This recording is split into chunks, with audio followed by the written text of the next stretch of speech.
is open. You may be seated. 22-117 Commonwealth versus Karen Reed. Counsel and Your Honor, just for your information, at this very second, FTR is not running. Ms. King is the official anyways, and she is on the record. Okay. All right. Good morning. So we're here on the Commonwealth's renewed motion. Can we turn off one of those air conditioners, please? The Commonwealth's renewed motion for reciprocal discovery and the motion to exclude Air conditioning is a big problem in this defendant's courtroom. newly Just there's multiple air conditioners apparently. provided expert, Dr. Marie Russell. I will hear you on your motion, Mr. Lally. Morning, Your Honor. Oh, I'll hear you, Ms. McLaughlin. Essentially, the Commonwealth is just seeking that the defendant produce what the Commonwealth is entitled to under Rule 14 and what every criminal defendant in the Commonwealth of Massachusetts must produce to the prosecution. It was not until the day prior to trial on April 15, 2024, that the defendant provided notice of all their experts. During jury empanelment, the Commonwealth filed a renewed motion for reciprocal discovery, and the defendant was ordered within a week to produce the expert opinion testimony that the Commonwealth is entitled to. We are now entering, I believe, week 8 of the trial. The Commonwealth has not received any intended expert opinions, anything that those experts, any written reports, opinions, or anything that those experts have based their opinions on. This is actually week 7 of the trial. Essentially, the defendant's strategic decisions not to retain their own expert, but rather rely on the U.S. Attorney's Office investigation does not alleviate them or relieve them from their Rule 14 obligations. As it pertains to Dr. Marie Russell, the Commonwealth did not receive notice that she's an intended expert until about week 6 of the trial on May 21st. And it wasn't until May 30th that the defendant provided a brief synopsis of what her expected testimony would be. Essentially, and looking at the balancing tests set forth by the case law, the Commonwealth was extremely surprised by this disclosure. And further, the Commonwealth would put that the defendant's delayed decisions to produce reciprocal discovery is in bad faith. It is intended to ambush the Commonwealth and conduct a trial by surprise. We are still receiving reciprocal discovery. Over the weekend, we received additional photographs of the defendant. Well, it's absolutely necessary that the state gets a fair trial when they're prosecuting a citizen. That's awesome. So looking at all the balancing factors, exclusion of Dr. Russell is really the only remedy that's appropriate given that we are in week. Another thing 8 I of the think trial. is The interesting Commonwealth cannot seek a continuance. is The this is Commonwealth such sort bullshit. of has This their is the hands first tied time you've with heard how her to say anything. effectively prepare for cross-examination of that witness, as So well as like all the you other get up there and witnesses. argue We don't this have one. any I'm not materials. even gonna We waste don't my time. know what the experts' precise opinions are and what they were testified to. And it's essentially, Yeah, is that's in true. bad She's faith. probably been There's no working on this necessary since day sanction. one of So the the trial. Commonwealth would move to exclude Dr. Russell. And at this point, Well, we're that or essentially Lally just has seeking done the reciprocal ruined discovery that his the Commonwealth is credibility entitled so to be much able to with the effectively, jury, prepare cross-examination of in the these court witnesses for that solely to review. matter. Thank you very He's much. probably just saving All right, face who's with this arguing this for the nonsense for her to defendant? do it. There's no mic at council table, so I'm going to go to the podium with the court's permission. We need to be heard on this. That's why we're here, Mr. Yannetti. Thank you.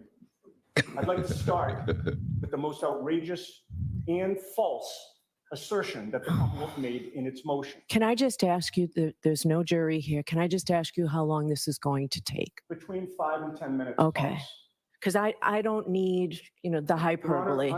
I need to make my argument. in Just a way get to that the I think point, is most Yannetti. effective for my client. I will keep this brief and succinct, but I have points to make that I need to put on record. Okay, and I'm the person you are trying to convince, Understand. correct? I understand that.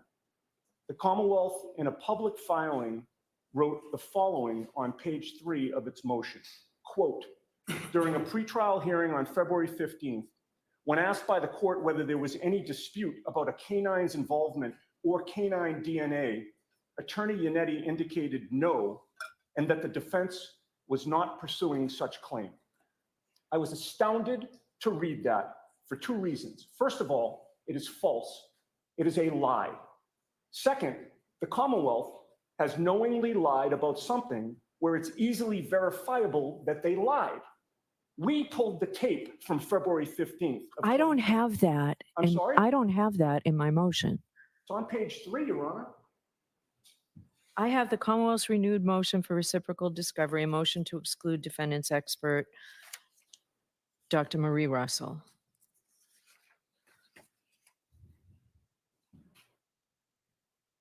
I don't see your name at all, Ms. Giannetti. Check out Dante. If you don't already know, Dr. I'm on Russell page is 3. a medical expert who knows what dog bites look like and My name is compares right there historical on dog page 4. bites It says of exactly Chloe what to I just John's argued to the wounds. court. Wow. Yeah, if you go to the Channel 10 broadcast, you won't have Trial that. Hearing on February 15th, exactly as I said. Okay. All right? We pulled the tape from that February 15th hearing. Here is what was actually said. This court asked me the following, quote, while we're talking about DNA, Mr. Yannetti, do we need to be concerned about canine DNA? Where do we stand with that? I replied, no, I think this is the only outstanding DNA issue. The court then replied, okay, so all right, we're not dealing with canine DNA. And I said, no. You said the Channel There 10 is broadcast? nothing in there contrary to what the Commonwealth has represented to this court in a public Yes, sir. filing that I said there was no canine involvement. Like the Channel There 10 is at the nothing bottom in right there there? contrary to what the canine represented to this court and to the public that the defense was not pursuing such a claim. Can you imagine the nerve of the Commonwealth to spin that into This is the hyperbole I don't need. Could you please get to the point?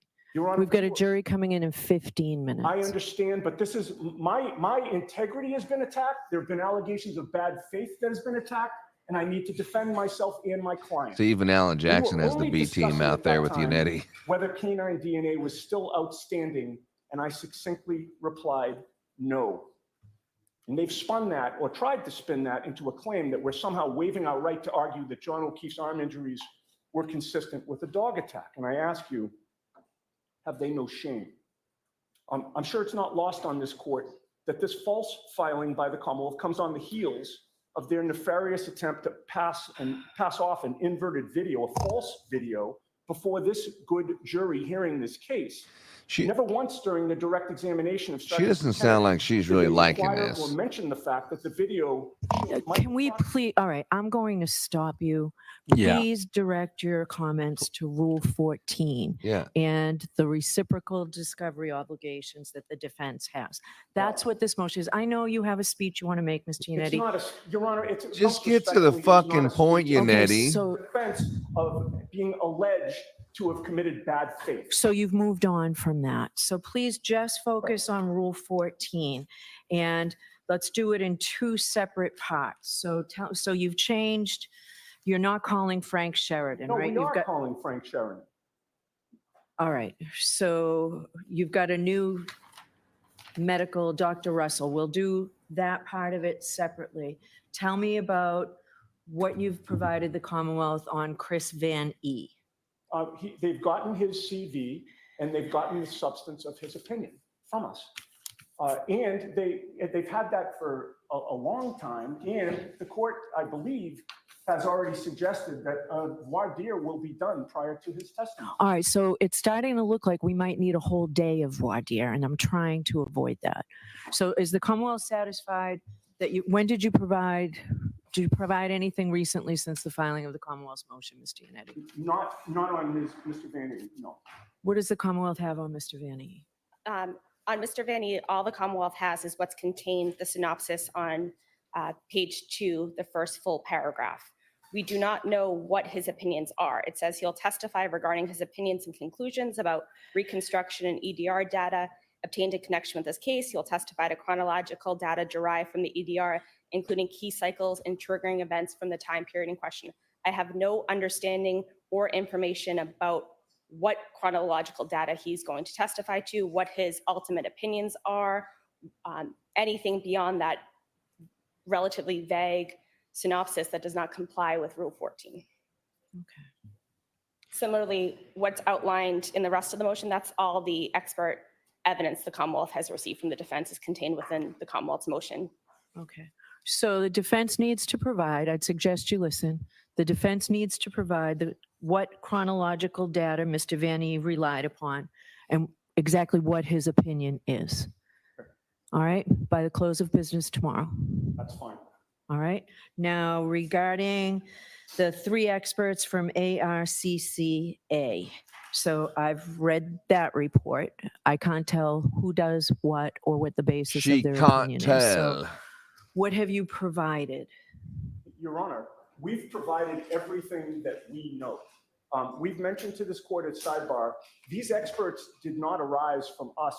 I funding them. understand that. These experts were hired by the federal government, and they provided a report to us pursuant to the TUI request, and it was specifically outlined that and ruled that they could not prep with us for trial. So I'm to believe that the defense is calling 3 witnesses that you've never spoken to and putting them on the stand here when That's essentially it. We've spoken to them only for the purposes of coordination of their testimony and their background. That's it. We have not been able to interview them regarding their findings, which are outlined in detail in the reports that both sides have. See, I don't see that as being, the report, I don't see that as being detailed. It leaves a lot of questions as the gatekeeper as to what they can testify to. Well, And you have not complied with your Rule 14 we obligations. can't, Your Honor.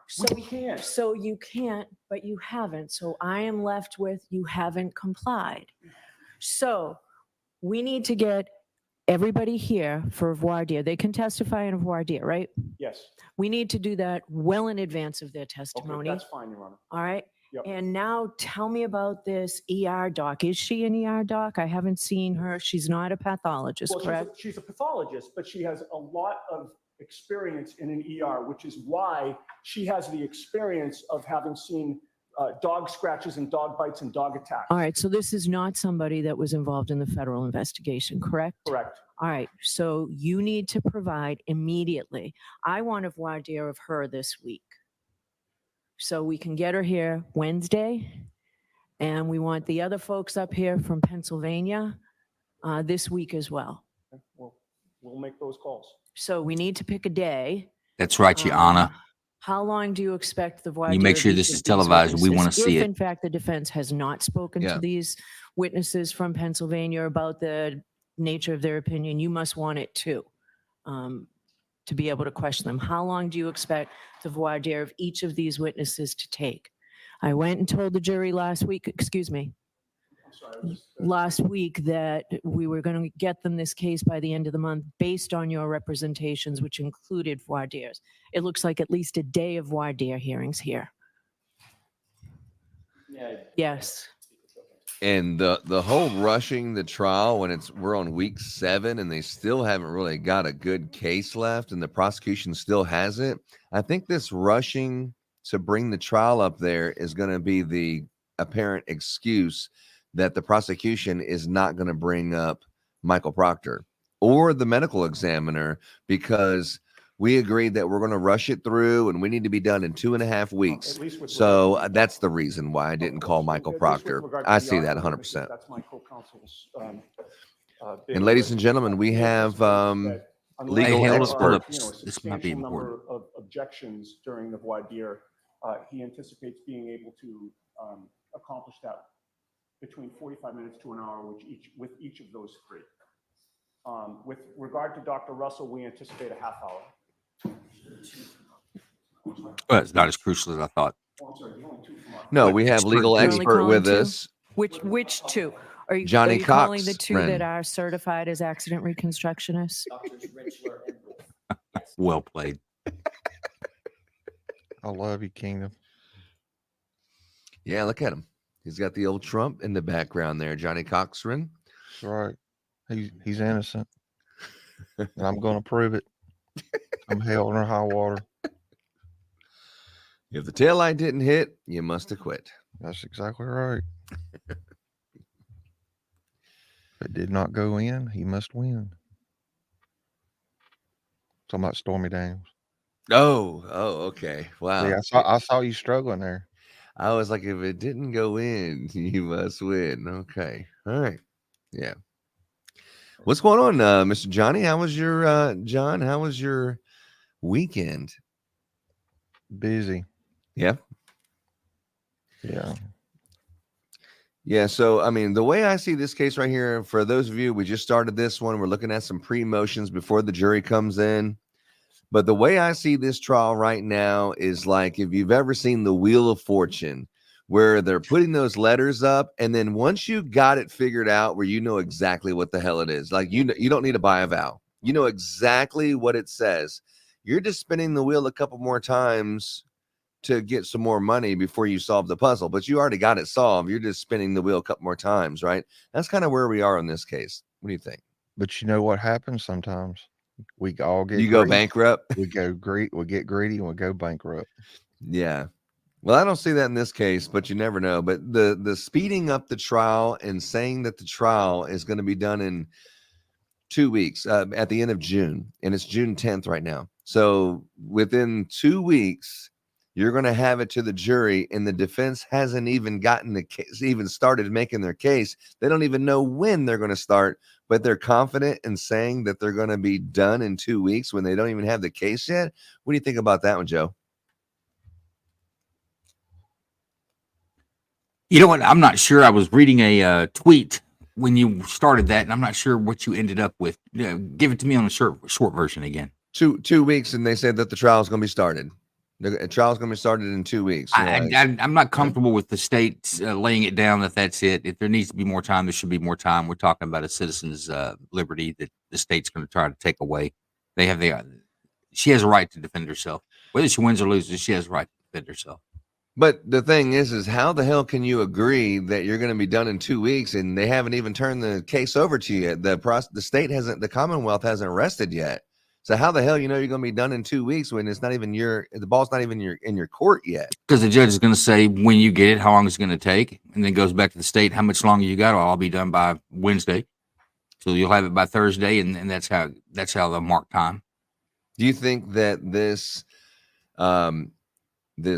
claim or declaration that it's going to be over this month will be a good excuse for the state not to call Michael Proctor? It's like, well, they were just kind of rushing us through it and we were on time constraints. And that's the reason why we didn't call Michael Proctor or the medical examiner.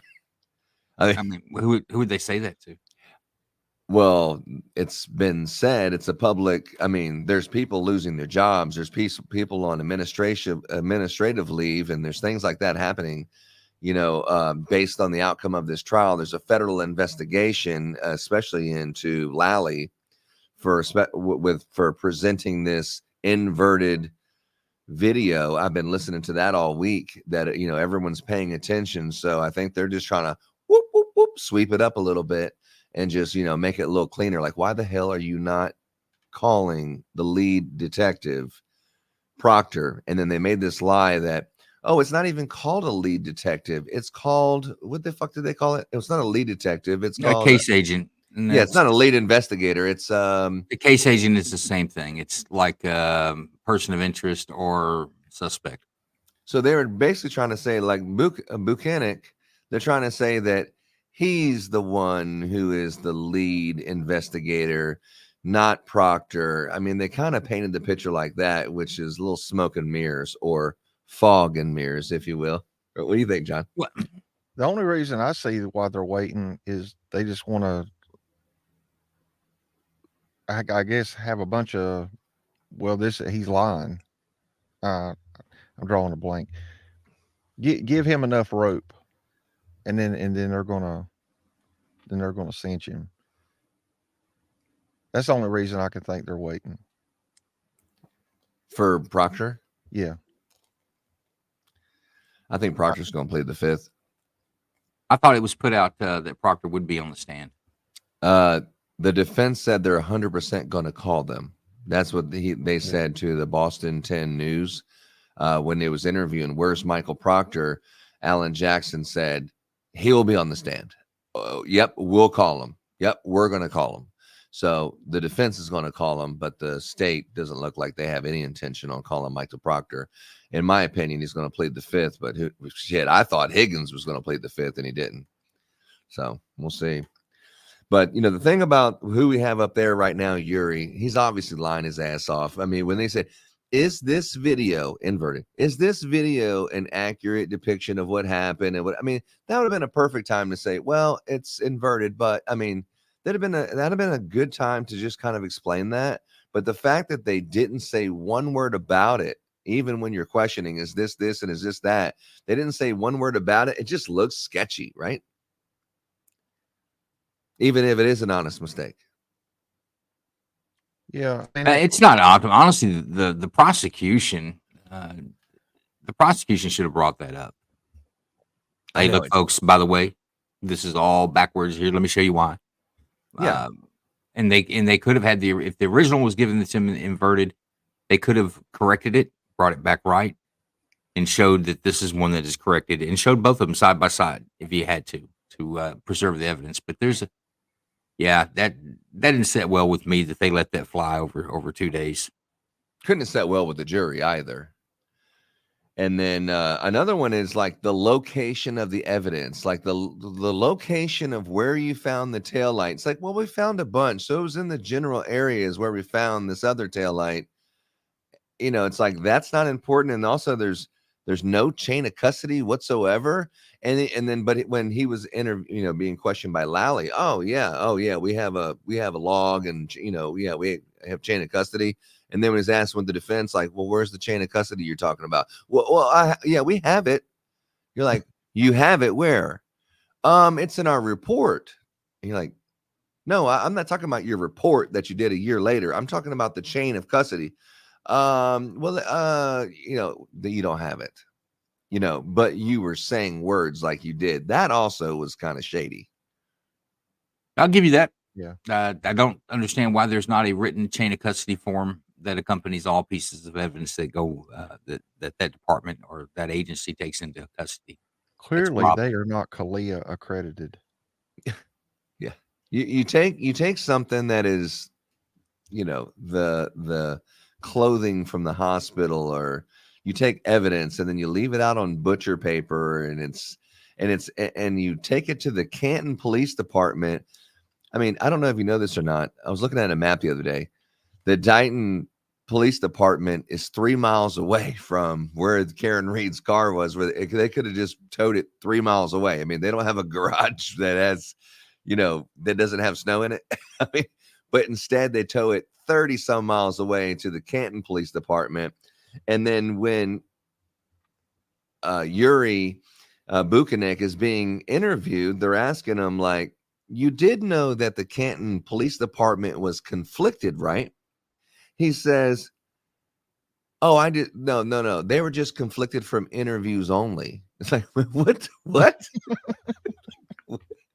You can He knows. He knows that's bullshit, right? Am I just making this up?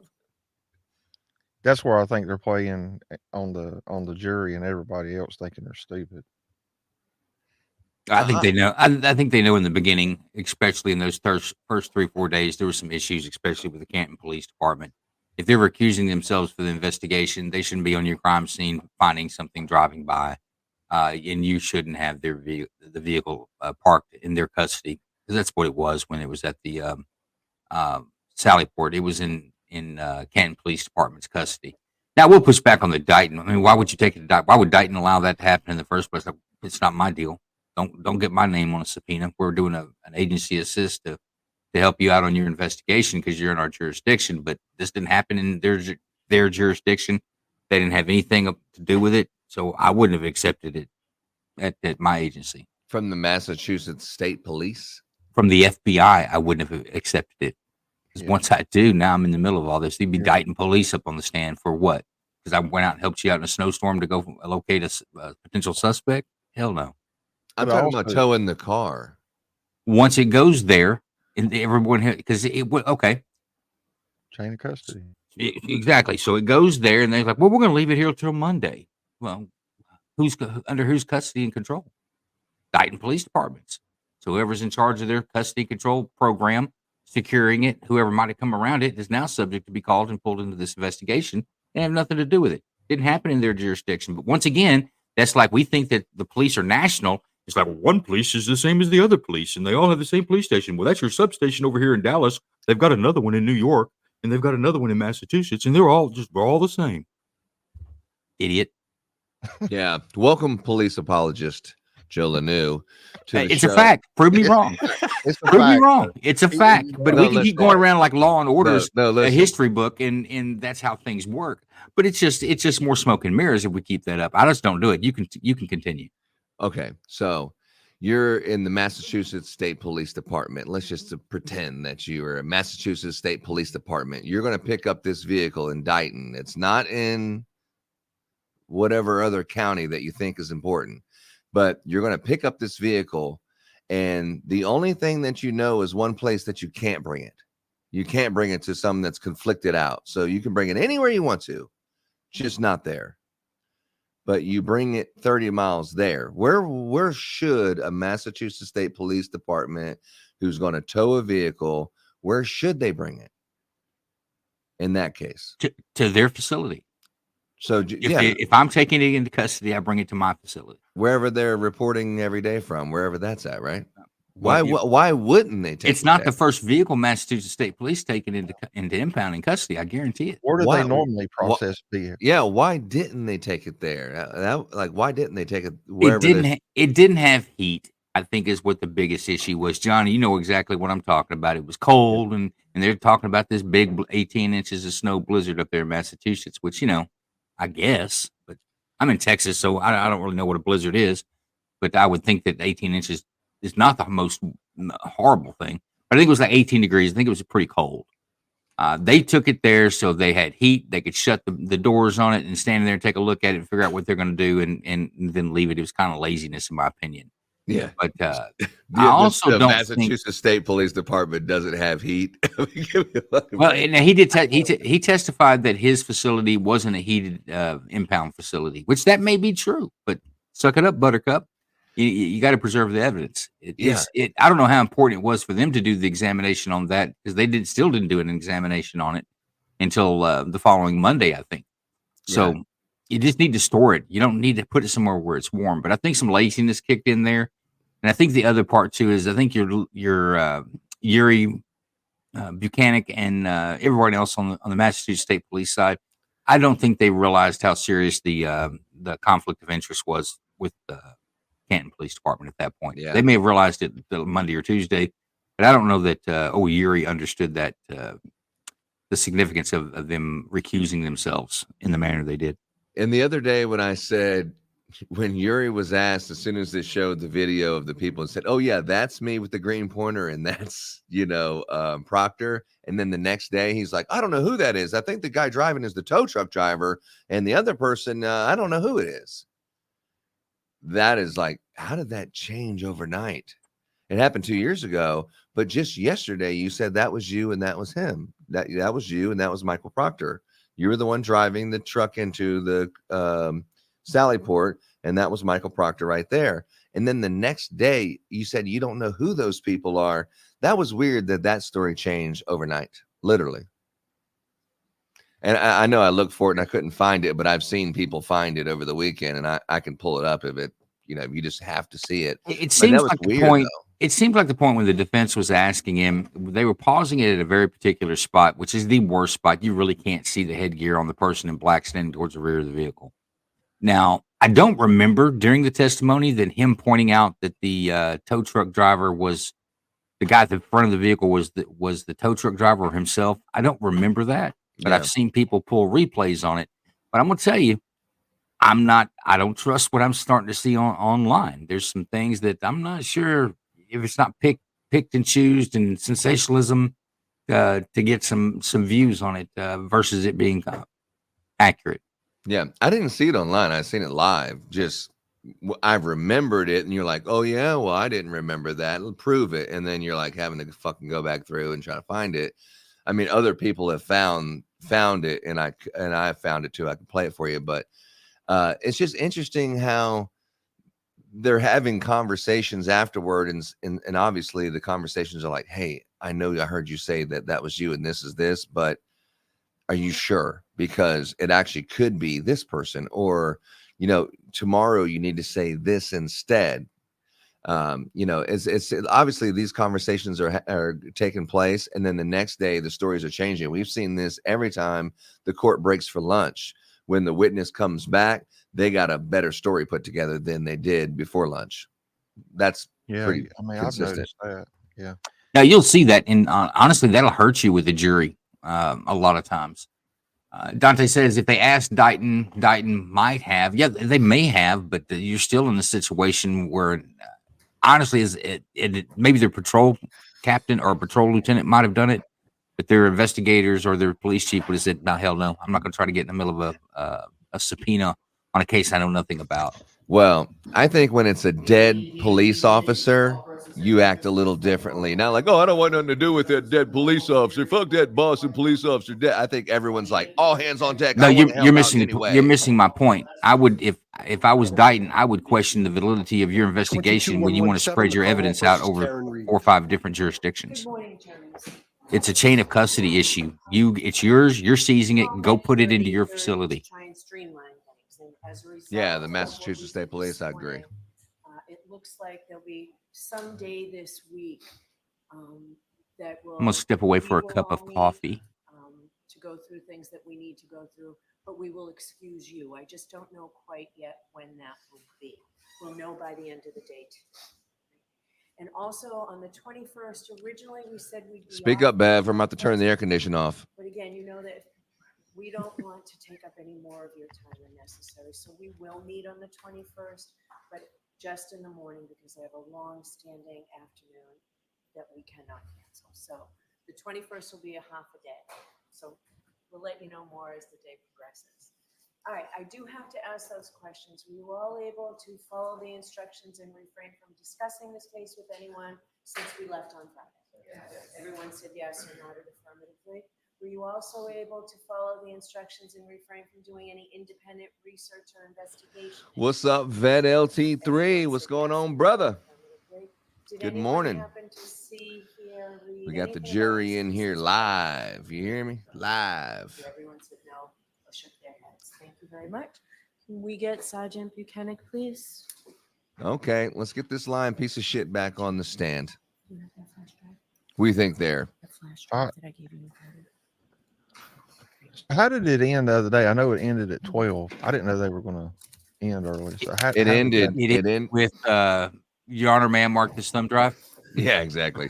Oh, Your Honor, I'm going to really end the day with the defense getting a win and really, no, stop right there. This just so it was the mysterious thumb drive is what has been on everyone's mind all weekend, and here we go.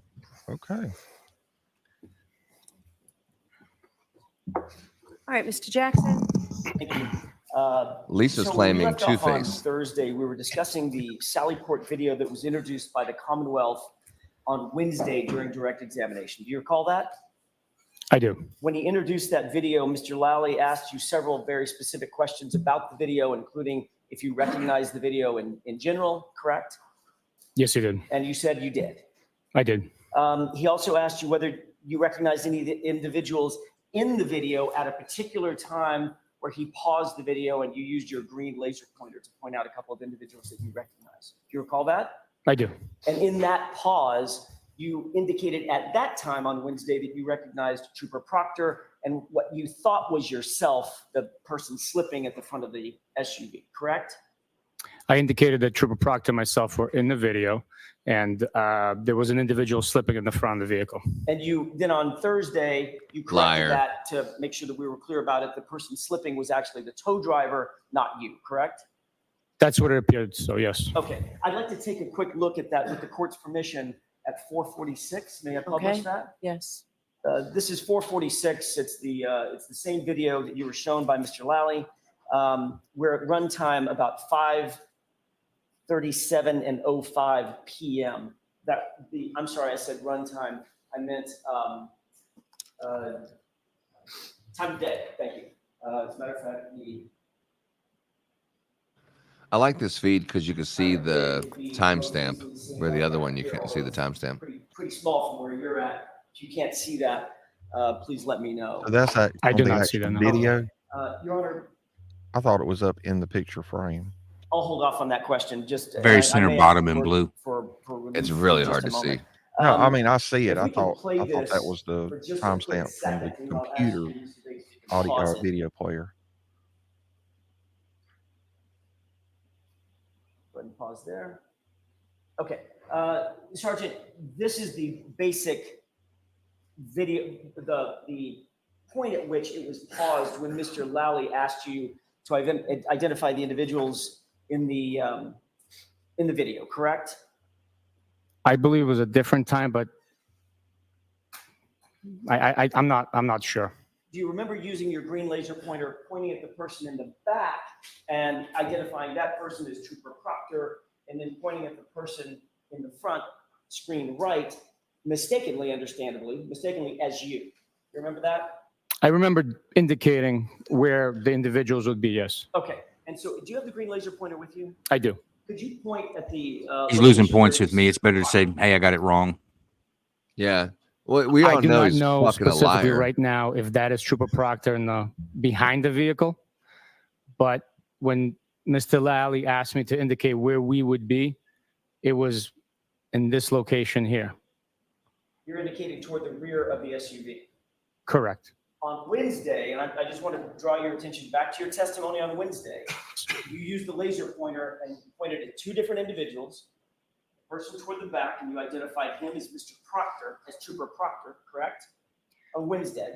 I indicated that Trooper Proctor and myself would be in the shot in the rear of the vehicle.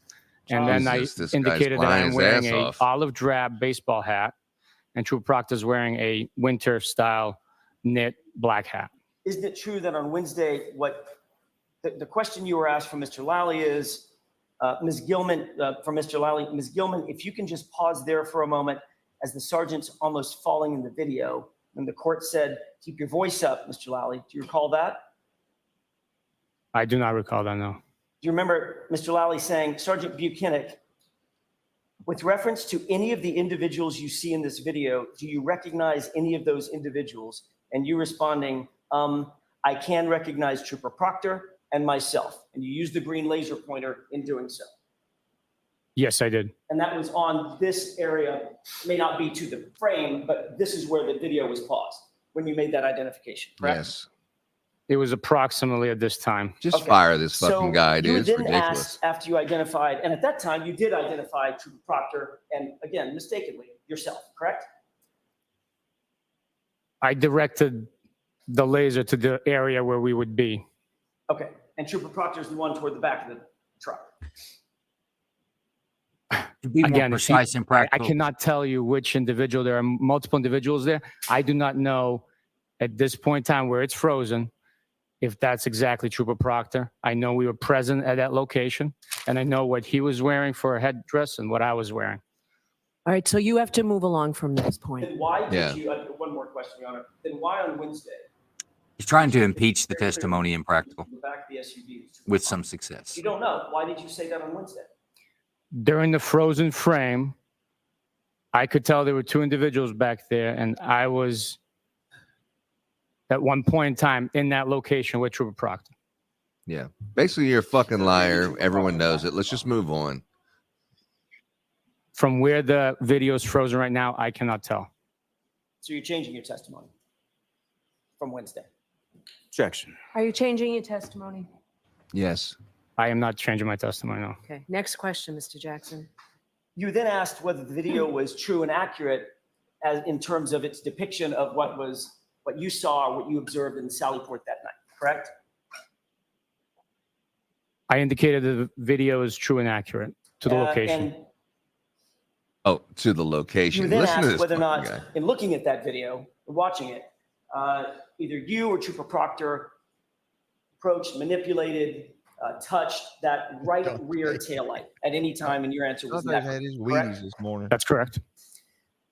And while you testified, this is the video that was displayed for the jurors, correct?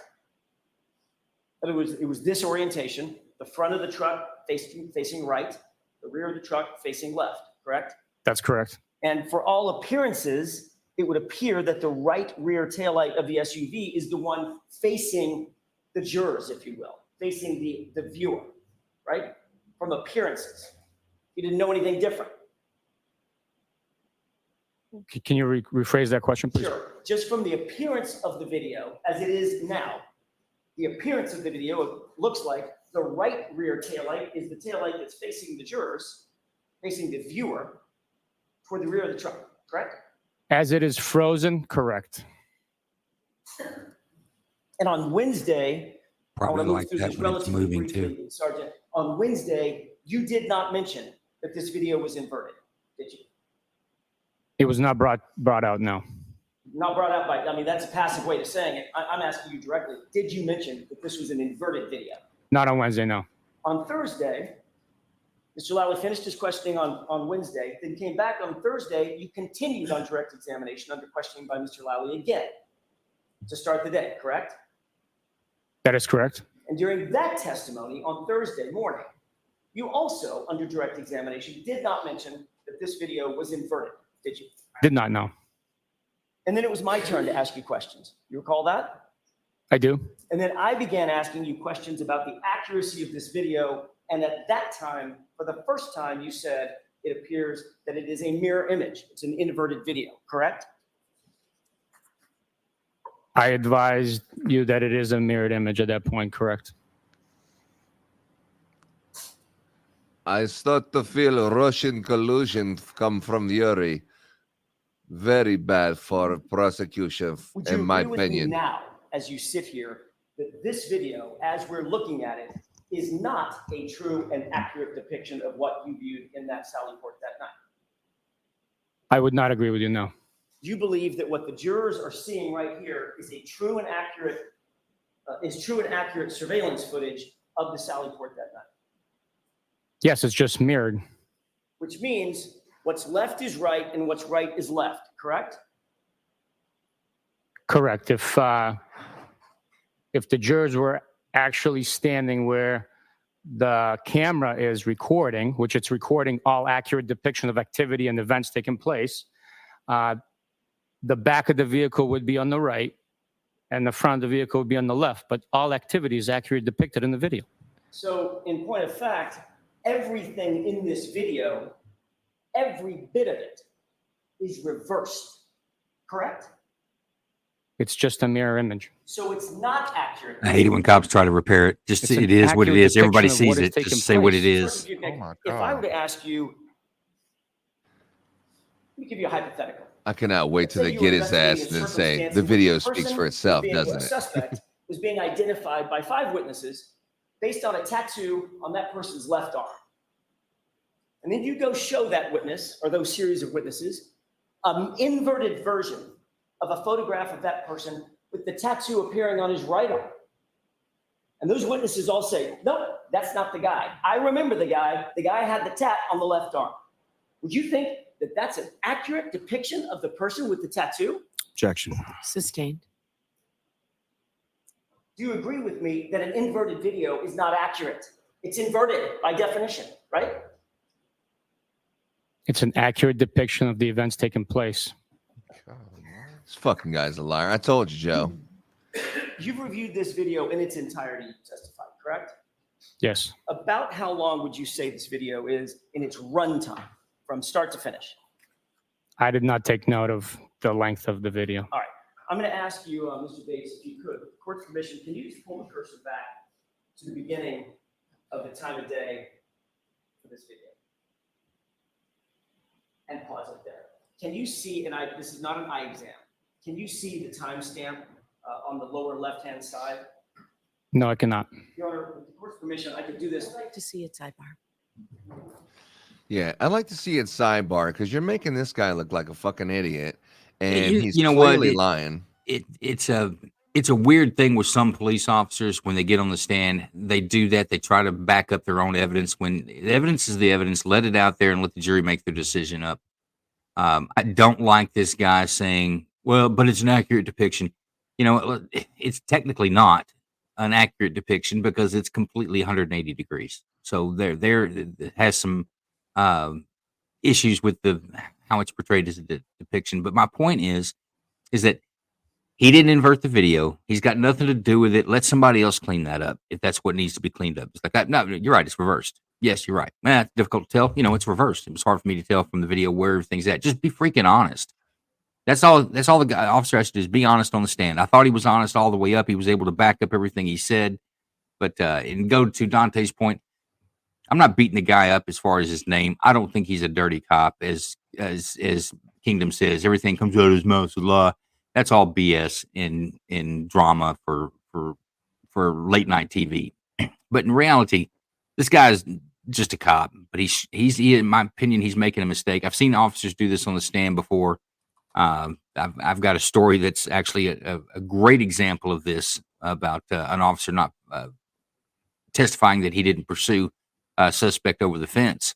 Well, what everybody else could see in the room, that he only thought that it wasn't so bad. He's like 350 pounds, and he come up with different reasons for officer safety why he didn't go over a barbed wire fence after a suspect, when everybody in the room knew why you didn't do it, because you're fat. All he had to say, look at me. You think I'm going over a fence? And that would have been the end of the testimony. But he cost the prosecution their case, because he went back and forth just like this guy's doing, talking about for officer safety and his policies and all these other reasons why he didn't go over that fence. But the real truth is he's fat. That's why he didn't go over the fence. And the real truth is, on this one, the dude was confused because the video's reversed. He just laid out there and let it be what it is. Well, when you were with Michael Proctor, the whole entire investigation, those moments where everything's in question, you think you would say, you know what, I did say that. I probably should have just said it was inverted the other day, but after looking at it, I realized it too overnight. And yes, it is inverted. That's why I said it. But it still is an accurate depiction, in my opinion. But I should have said it's inverted. Just something. But he is a fucking liar. I don't care what you say, or some good cops. It's not this fucking guy. This guy is covering up a murder of a police officer. He's a piece of shit for sure. 100%. Are you using right, John? the fact? Are you using the fact that he didn't make it clear that it was an inverted video, that now paints him as a liar? No, I'm like, Actually, I'll be honest with you. Lying in police work is different than being lying at you work in the sales counter at the hardware store. Because a liar police officer can't work and should go to jail. Where the guy down at the hardware store, yeah, this guy, just know that he lies. I put some money on it. This guy will not be with the Massachusetts, how I say it, the Massachusetts State Police Department. Yuri Bukhenik will not be with the Massachusetts State Police Department after he's done here. That's what I'm telling you. After this trial is over with, he will not be a police officer for sure. Let's track it. I'll put some money on it. I don't think his testimony's been such egregious, nor was his investigation. Not the best, I'll give you that, but Yeah, I'm kind of like Joe. there are a lot worse out there. I think he's realized he has misspoken in some way, shape, fashion, or form, and he just can't be honest and say, "Yeah, I was wrong. It's this," and let it go. I mean, Sometimes you can't clean it up. Sometimes you Right. don't need to clean it up. And you Sometimes make you just it- lay it out there, let the jury see what it is. Yeah, you know what? you make it worse by trying to clean it up. I had to get on a witness stand and talk about a search warrant that I authored in 2010, where the date on it was 2000, 10 years prior to me executing the warrant. I didn't try to make a bunch of shit on that. What happened? Man, I messed. Obviously, if I'd known it, I would have corrected it. I didn't see it until after the fact. In fact, this was after we'd already run the warrant. Somebody's in jail. We're going to trial. And I even reviewed everything prior to going to court. But when we get there, they showed that to me. It's like, oh, wow, never saw it. Yeah, Officer Bukhenik, what Dante's referring to, I think what the situation is here is you've only heard him testify when the Commonwealth was asking him questions.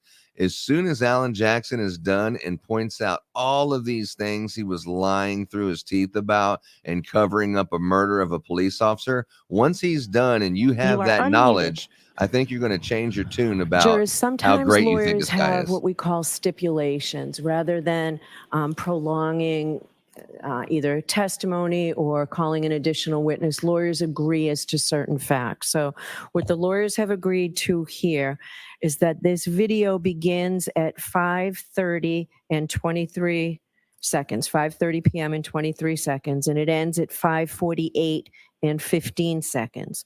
And the total run time of the video is 5 minutes and 51 seconds. All right, your questions, Mr. Jackson? But the vehicle pinged that it got there at 5. watch this shit. Thank you for that, Your Honor. Sergeant Bukhenik, given the fact that the beginning time, the time of day, is 5:30 and 23 seconds in the evening, and the end time of this video stops at 5:48 and 15 seconds, would you agree with me, without doing the math down to the seconds, that's about 17 minutes and 50 seconds or so In real time, yes. in real time? The actual time of this What other video, time would I runtime want? of this video, however, is only 5 minutes and 51 seconds, less than 6 minutes. You'd agree with that? That is what's captured. So that means that about 2/3 of the video is missing, correct? It's not missing, just not recorded. It's not there. Fucking full of shit, dude. It was never there. I'm not saying it was ever there. I'm Oh, saying I Lord. don't know if it was ever there or not. Neither do you. I'm saying it's not there, correct? They don't have closed circuit. It was never recorded. Well, you don't know what has been or and wasn't recorded. Oh, he do you? digging that hole. Objection. Well, here's the problem. Now he's become I'll let the him state's answer that. witness. He's trying to make the state's case better and repair it when he I shouldn't can be. only Just be speak the to what was witness. turned over and what we received, and based on the evidence that was produced, the video that was produced is what we got. I understand. He's covering his own ass So because he's based on fucking that guilty, answer, dude. You acknowledge you don't know what may or may not have been recorded without your knowledge. No. Right.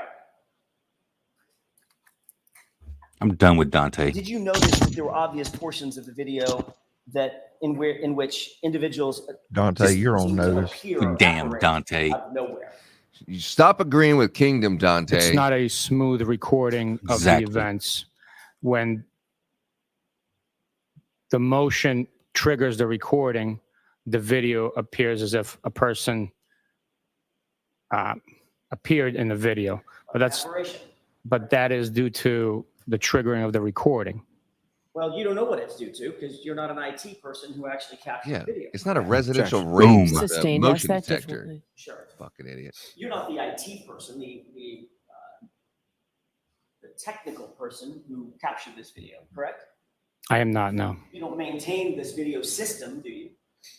I do not know. You don't know the inner workings of how the video system was originally Yeah, you deserve everything. installed, Get there, how it brother. operates. You jumped all in the middle of that. Ask for it.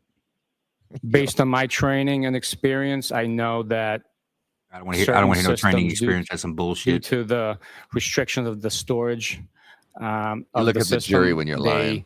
try to save the storage and trigger When an the officer uses recording the term only by "my training and motion experience," or you know you're certain about to put time bullshit after that. parameters. So in this video footage, I could tell you that the video is triggered by motion to record. Well, how much storage did this system have? I do not know. Jesus Christ. Here you go. Yeah, you did it, What was dude. the level of storage at the time that this video was taken? Enjoy it. 60%? Was it 99%? What was it? I do not know. So you actually don't know, Sergeant, the inner workings of this system, do you? I do not know all the inner workings of the system. But you do know that there appears to be portions of this video. Why did he missing even put and portions himself of this in that? video in which people just seem He's trying to be Superman, going to save the defense or It's the not prosecution's missing. It case. just was not recording. Let's Buddy. move to, I think it was 5:37. A few seconds.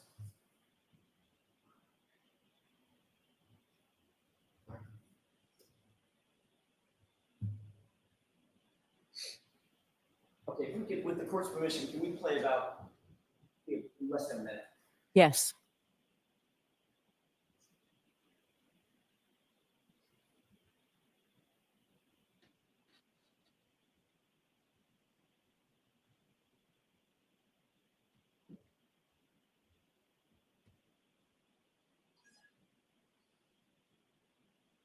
Pause it. You see where the person that was toward the back of the vehicle went in this video? It appeared they went behind the vehicle. Which would be which area of the vehicle, the right or the left, in real life, not on this video? In real life, it would be the right rear portion of the vehicle. Toward the taillight area. That quarter panel, correct? Let's go ahead and play it.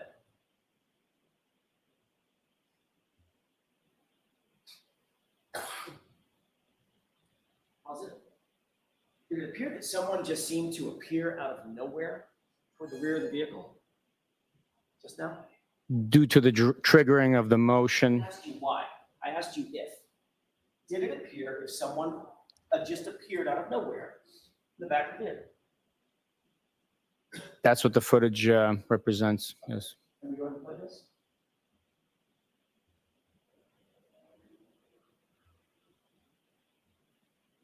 Pause it. Did you see that the person walking away from the vehicle that you earlier on Wednesday identified as Trooper Proctor appeared to have a notebook, black portfolio in his hand? Yes, I did. And can you see from there, I'm going to ask you this, basically knowing the answer, can you see from there the time of day on the lower left side as that person leaves the screen?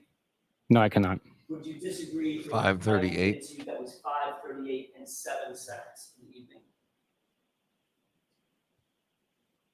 I would have to see it for myself. I cannot agree with you based on your statement. Because you were the enemy. You try to make Proctor look bad. I don't like Maybe you. quotes briefly. Sure.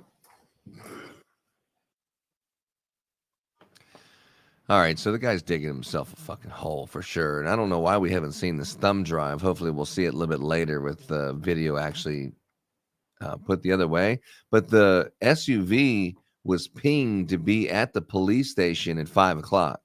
In my opinion, what they did was they took it off the wrecker, they put it in reverse, and they went 62 feet at 25 miles an hour.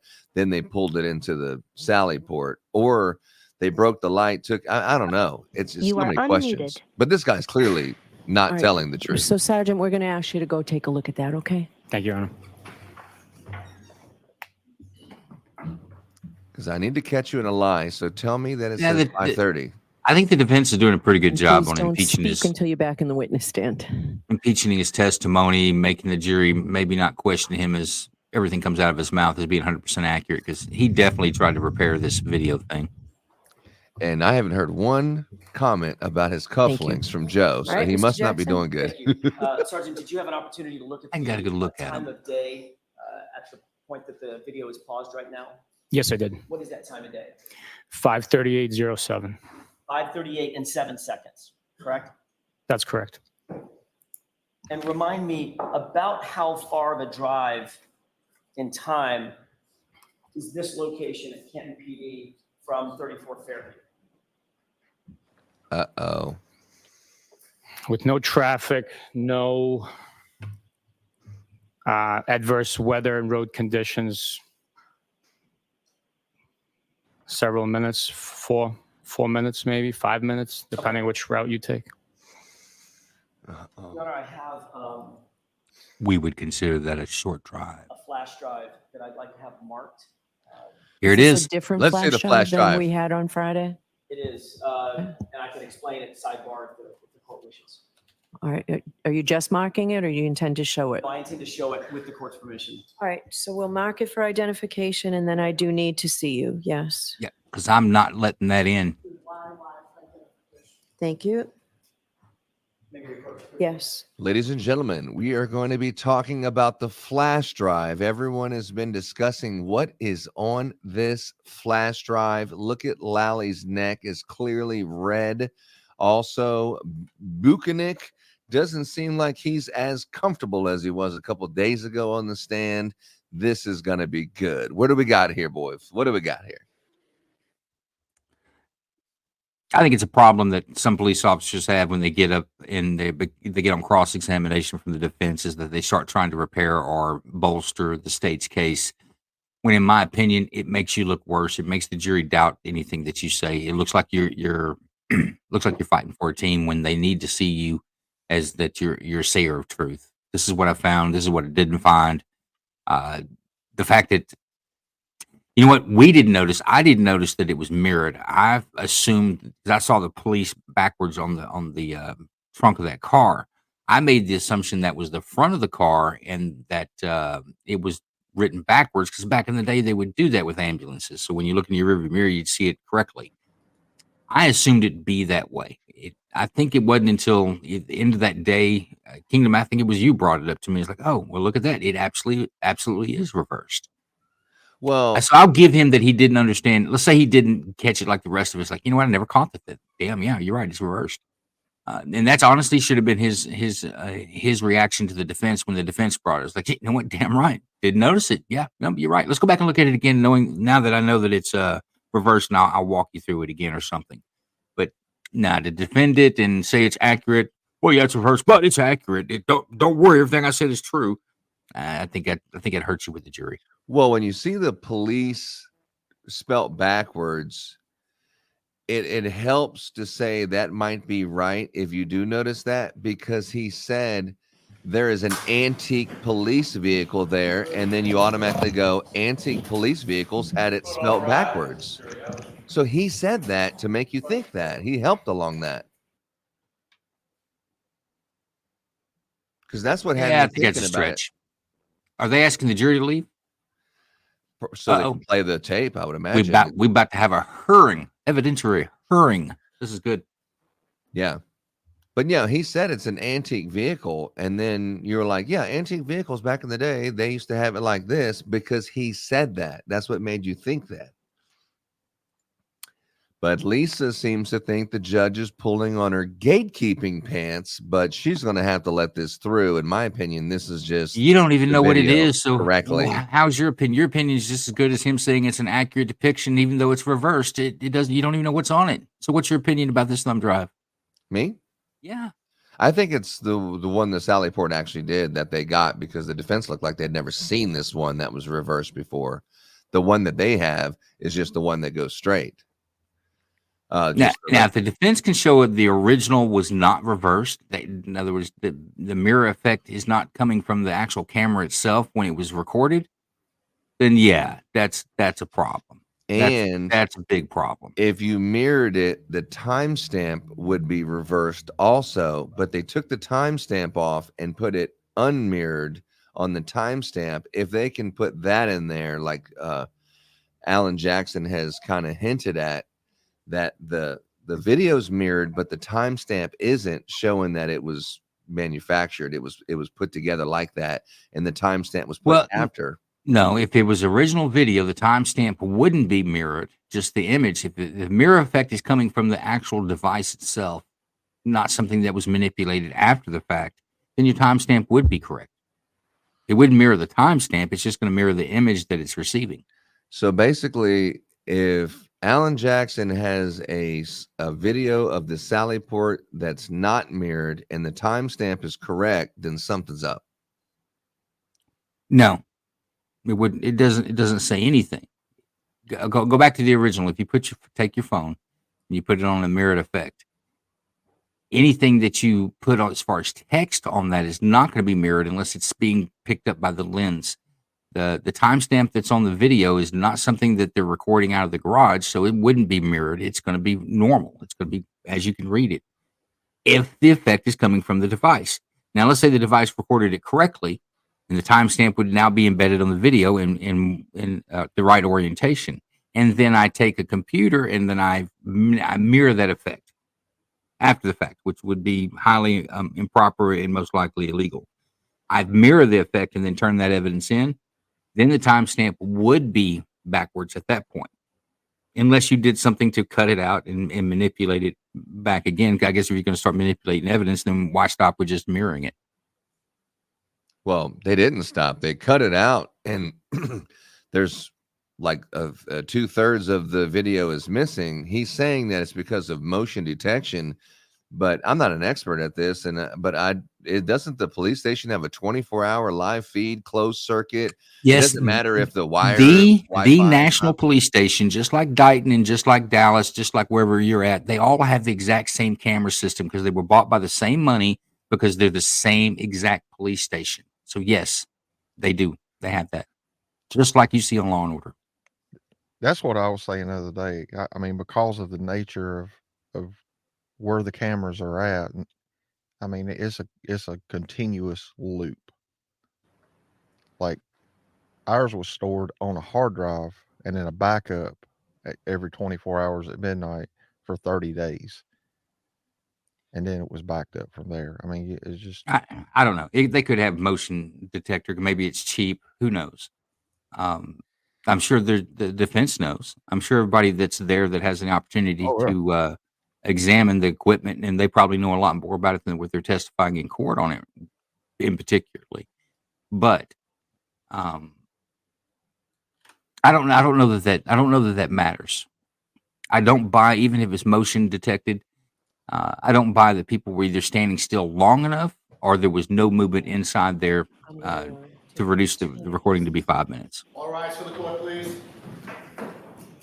I mean, there's no sense in even having a fucking recording if that's what's going on, right? This is a what you see on the bottom there is a response from Turtle Boy. He's definitely claiming that I can't believe these corrupt cops entering an obviously edited tape into evidence that shows them effing around the taillight, and they thought Alan Jackson would destroy them for it. Wouldn't destroy them for it. Yeah, that's a good point there, Turtle Boy. I'm waiting to see if that's an edited tape. The it's not hard to figure out. They'll be able to make a determination whether it was edited or not. They can go back and find out whether these cameras are motion detected or not. So it shouldn't be a mystery. So when we go back to, well, it's obvious and we all know. Whoa, whoa, whoa, whoa, whoa. That's Hey, not stuff refresh you my bring in memory. court. Is that the Canton PD? Yes, sir. Yeah, Canton PD Sally Port that was heated. Okay. That's why they took it there, because it was cold outside. Right. Okay. Yeah, allegedly. Once Yeah, again, I I can don't- prove temperature, so that's not really allegedly. I can Well, prove temperature. based on this guy's testimony and Higgins and Brian Albert and all these other people that have testified so far, I think if I asked, like Alan Jackson were to ask the Canton Police Department, does this security footage that you're giving me, does this have a motion detect? I think you can't trust a fucking word they say. Not one. Because if they gave you this and then the DA is bringing up a video that is edited and they can prove that this video was edited and not even the video that was submitted by the police department, I mean, I don't know how you even move forward with the case, but I have a feeling they will. If you can prove any piece of evidence was manipulated with, then you've got a big problem all the way through. Even if it's it's a minor piece of evidence. Anything you can prove that was manipulated, changed, or not accurate, that the state is providing to be true and accurate, and that you can prove the state knows that, that's a problem. Go back to the black shoe, white shoe. Y'all dance around like, well, what are they going to do after that? The case is over after that. If the prosecution brings in a white soled shoe and a black soled shoe and say that this dead man was wearing these shoes, one on each foot, nobody's going to buy that. That's BS. And the only people that would be responsible for that mistake is the state. Well, as if we will just completely ignore the fact that the librarian, I believe the librarian, that he sent them the whole 2 hours. And the only part of that video that's missing from the library, the only part is just as soon as the Lexus gets to the point where you can see the other taillight, the video just stops right there. And then it continues when the vehicle is barely out of sight is the only part of the video that's missing. That plus that, plus that, plus that, plus all this other shit shows. What's the other stuff? Give me the pluses. I mean, I'll get you the video. I want to see better on that. I don't want to once sit again, here and tell you about the whole there's a murder trial and what's going on. But I mean, right? There's everything else is Turtle Boy conjecture on a lot of it. No, it's not, man. There's the video from the house that the part's missing that they're blaming on Karen Reed. There's video from the library. There's video from the Sally Port. There's there's also videos from the next door neighbor of Brian Albert's. Brian Albert has a fucking video of his front yard. That wasn't working. There's 5 videos that weren't working or not of any use. This has been like the step 1, step 2. Now we also heard that the Sallyport video was missing, but there was like 15 minutes missing. But now we're seeing that they do have a video. It's just chopped up, so you can't see what's going on. It's not just one thing. It's like 5 different things or more. That's just off the top of my head. No, it is, and it's suspicious. But when we come back to the court, you got to be able to prove that. If any of these devices were manipulated, I would think the defense can find something on that. Or you lay it out there like they're doing and let the jury decide how. If they feel like you do when they go back, then it'll be positive for the defense. If they don't feel that way and feel like, it's reasonable to believe that you could have technical difficulties on all these 5 different instances as you bring up, then maybe they can go that way with it. But you got to bring proof into court. You can't say, likely your camera's not working. Well, it's actually could be likely my camera's not working. It's not like that doesn't happen. I mean, 100% things happen. Maybe there's something happened with this one or something happened. There's a logical explanation for that. But all of these things together, it's becoming less likely that it's just a coincidence that something happened. There's so many coincidences that happen at the same time. It's getting harder and harder to believe. But hey, hold up now. Do you know what could be on this thumb drive? What? Didn't they go back to the actual IT guy from the library? Didn't Turtle Boy somebody do an interview with him? He was very agreeable. You're talking be about the library guy? No, they said it's gone. They don't have a backup. They gave. I'm just curious what's on the thumb drive. It's got to be the Sallyport. The other, I mean, I don't know, but more than likely it has something to do with the Sallyport because you're laying the foundation of, isn't this inverted? Okay, now let me show you this. I mean, he already laid the foundation of the file potentially having the video that's not inverted, but I can see why you would. I mean, because what does it prove that when the video is not inverted, you're trying to prove that they purposely showed you a video that is inverted, but the defense got one that wasn't. I don't know. Well, here's the fact. If they inverted that after the fact, it wasn't actually produced that way. Now, if it's produced that way, then I'm not going to mess. Hey, that's the way it was produced. Let me put it out there. And if you want to show it correctly, then you would invert another one and show it side by side. Here's the original. This is what we did to make it easier to understand. And I can see that. But if the state inverted that or the police inverted that and they can show that it's inverted, that's just as bad as a black sole and a white sole shoe on a dead man. I don't think it's a case stopper, though. I think it proves what I've seen, because I don't have my tunnel vision like the investigation did in the first couple hours.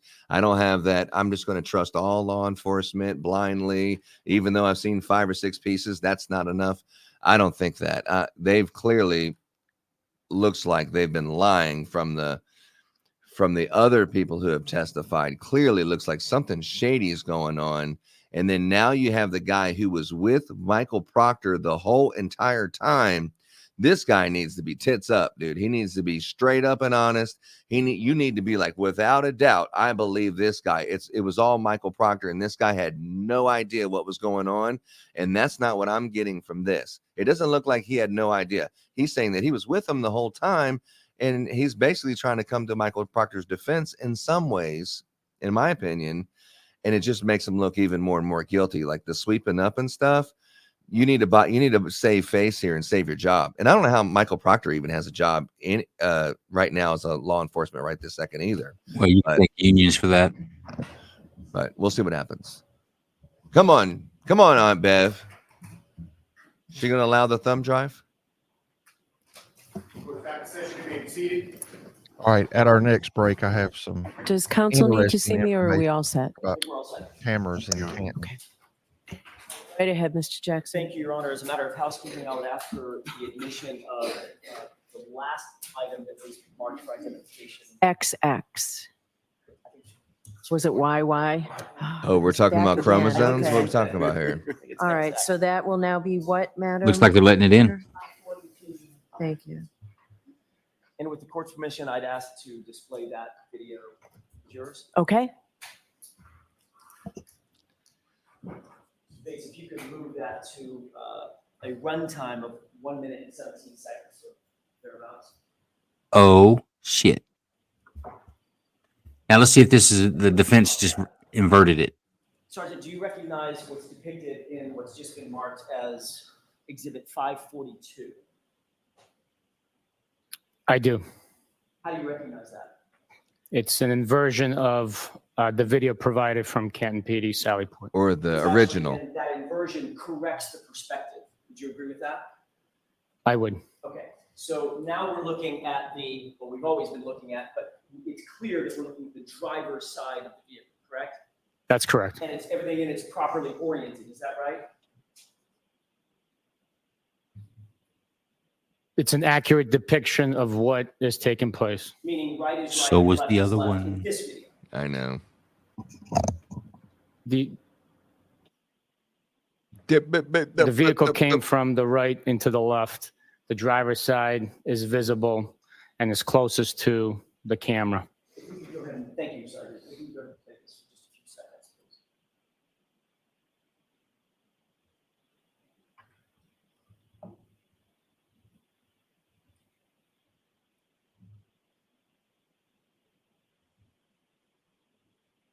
Pause it.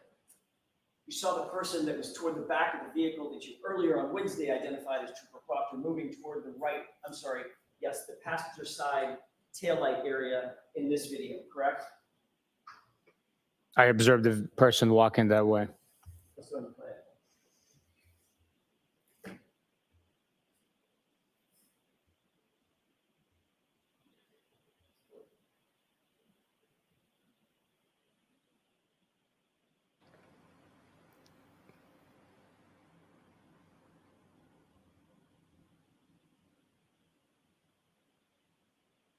Pause.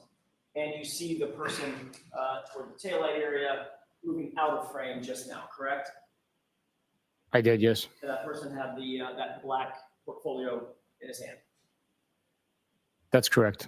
I'd like to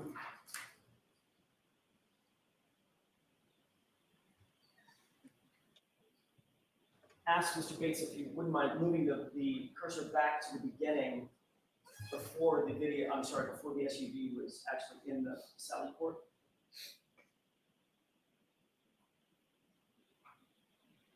Okay, pause that. Do you see what's depicted in the video now at runtime, at the beginning of the video? I see the still frame. I'm observing the still frame. Okay, fair enough, fair enough. Can you see from where you are, sir, can you see the chyron at the bottom of the video in blue, indicating the date stamp and time stamp? Can you see that from where you are? I see the blue color. I don't know what exactly it is. Are your eyes good enough to see that that is, Time and date stamps inverted. They are not. they're not inverted? They are not good enough. That was a good answer to a bad question on my part. With the court's permission, would it be possible for the sergeant to approach the screen and take a look at that timestamp? Can you do that, Sergeant, please? Yes, Your Honor. Yeah, the year's on the far left by the table leg. I believe this is a video the defense has inverted to be the correct orientation to present in court. I don't think this is something they got from the original camera.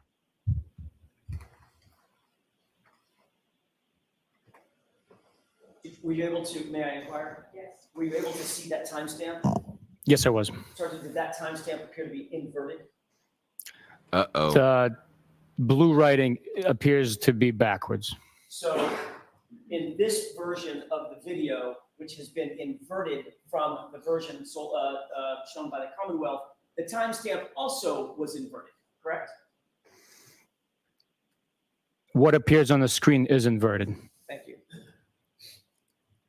I'd like to zoom in on, just with the court's permission, on a portion of the middle of the video. Okay.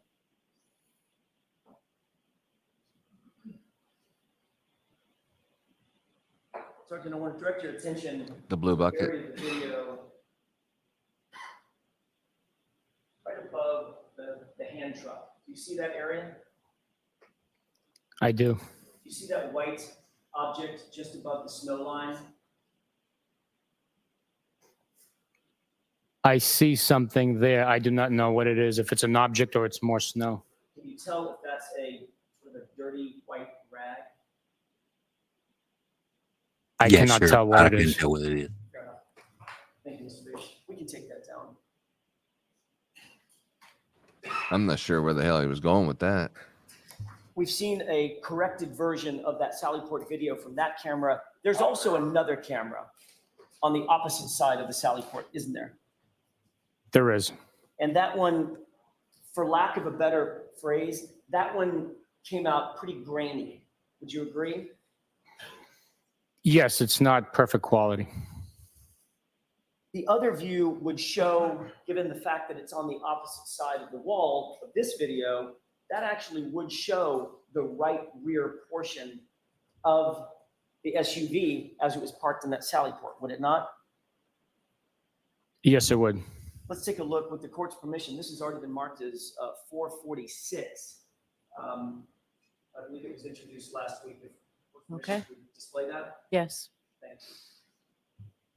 I know it's very hard to see, Sergeant, but could you tell me as the video is paused right here at the beginning, timestamp, can you see the outline of the antique police car?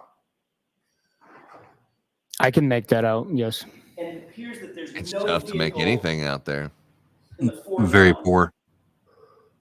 this side of that antique police car, correct? That's correct. You also can see that this video is in fact not inverted. It's the correct orientation, right?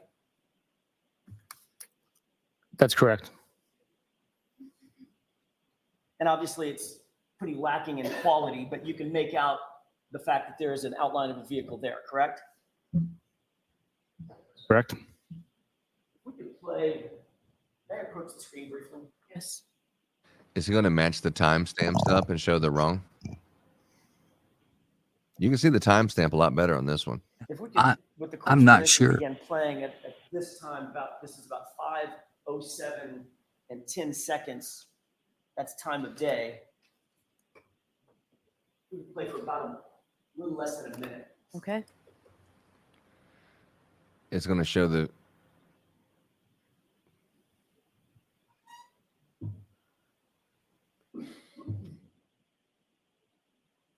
I mean, why even have a camera if it fucking looks like this, man? I think Canton Police is a train wreck of an agency. Yeah, that's what I was going to talk about our next break.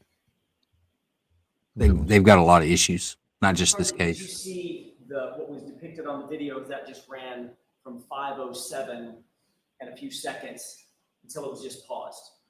I did watch the video. And how much time would you estimate elapsed as we just watched that video? 50 in minute, real time? 45 minutes. 15 seconds, maybe. Okay. And do you see something? You see something in the foreground that just sort of appeared there next to that antique police car. It appears that the SUV has now pulled into the Sallyport and there's an individual standing behind the SUV. And do you see what the time of day is on that timer? I do not. Can you see that it's paused at 5:50 and 46 seconds? I cannot. Bring them up so we It's the can last look at time I it. would ask unfortunately, I cannot zoom on this, Your Honor. With the court's permission, would the sergeant make one more trip to the screen? You're damn right. Exact time that this is paused. She should have already answered. It's the last time, Sergeant. Please. Thank you, Your Judge Honor. still new. Judge, you do it as many times as you need.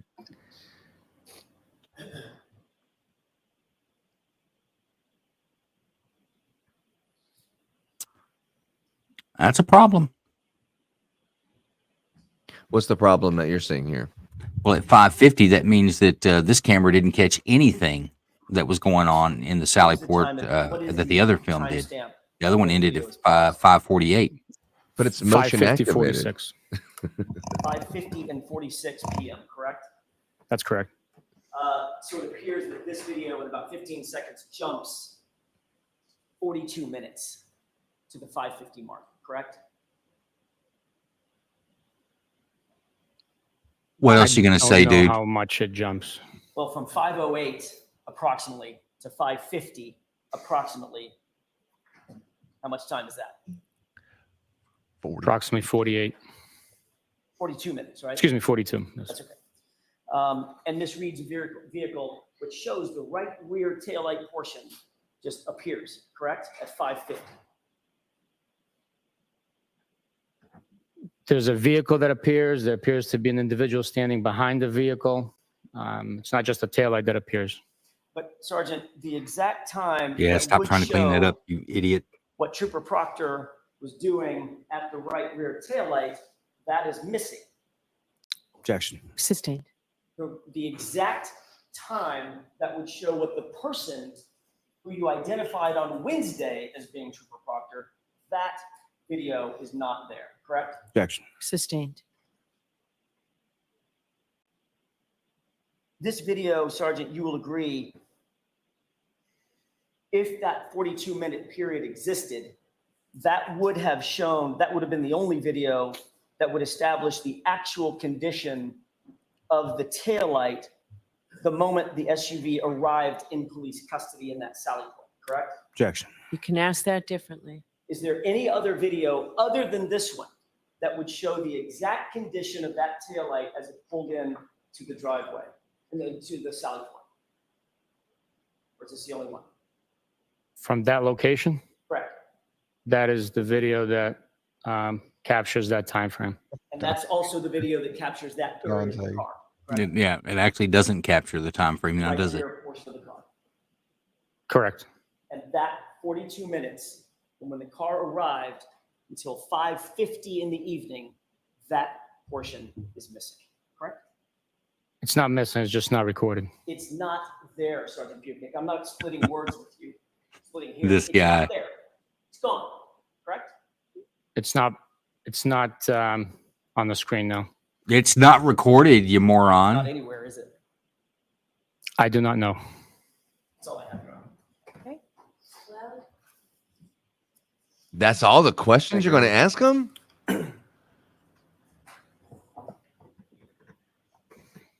Just on the video, not all the other stuff? What else is he going to question? Yeah, that's what I was going to say. I mean, he's already. What? I mean, stop beating a dead horse. No, I mean not on the Sally port. The other stuff, like you collected the evidence, you went over there and found the tail light. I mean, all this other stuff. Well, nothing. what's he going to, he's got the documentation. It's been laid out. What else is he going to say about it? That's kind of my point. Good morning, sir. So how this video was played before the jury on Wednesday during your direct testimony, the condition of that video, the view of that video, that's how you received it from the Canton Police Department, correct? That's correct. The two different Nothing was shoes. done I to mean, alter anything, it, nothing. change it in any way, shape, or form from when you received it to when it was played before the jury. Objection. Sustained. You can't lead, Mr. Lally. What if anything was done to alter or change that video, received it to the time that it was played before the jury? Objection. Ask it differently one more time.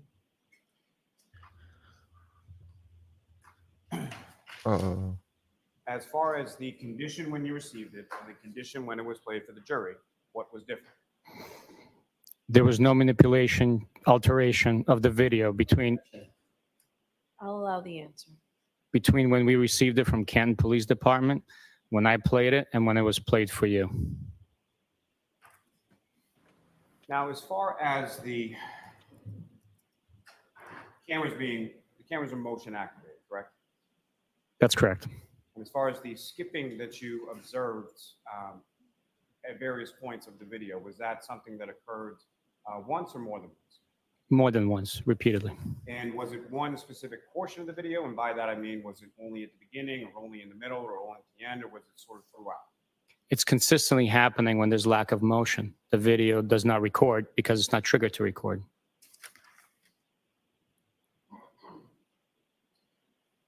From Now he's a the video expert video, again. at least as far as you've seen, the one that you were shown on Wednesday and the one that you were shown today, or the portions that you were shown today. What, if any, difference did you note between the content of what's contained in the video? The content of the video is accurate depiction of what's taken place. The only difference that I noticed today is that the version played was actually inverted from the original version that I received and which was produced. Your Honor, with the court's permission, I would ask that the entirety of that 5 minutes and 51 seconds of video be played for the jury. Okay. You might have one moment, Your Honor. Yes. You know, it wouldn't be hard to bring in the details and settings off that Canton camera to be able to prove that it's recording inverted. It would put all this to rest. He's And the been same doing with his own job. with sensing motion to record. Yeah, I think Lally's trying to protect his own job here. So who's that? Brian Higgins? No, that's going to be Proctor with a notebook in his hand, I believe. Well, no, hang on. There's another guy with a notebook in his hand. Yeah, it's Check Brian hands. Higgins. I don't know him. So that's Yuri and Proctor and Brian Higgins. More than likely, maybe not, but maybe. So they said, hey, the vehicle's going to come through. Why wouldn't you just bust the fucking... I guess if the tow truck driver drove it in there, yeah, but why wouldn't you just bust the taillight out somewhere else besides there? Why is there snow all? There was already a vehicle in there because there's snow that's made an outline. Yeah, it's a salad port, man. Well, I know, but I mean, I would be curious to know what vehicle was there before.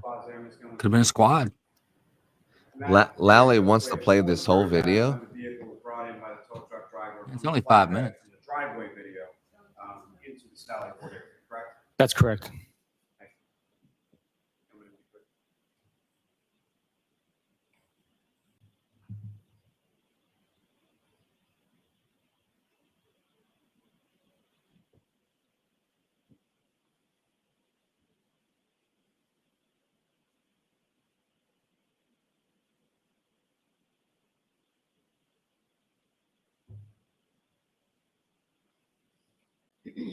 So that's the tow truck driver. Allegedly.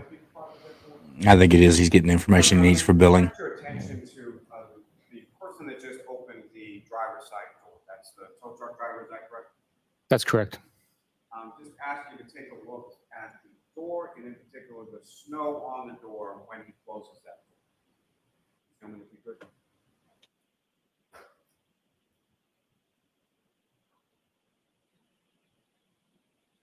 You pause just for one moment. Sergeant, if I could direct your attention back to the ring video. I think it was video 153 from Exhibit 6.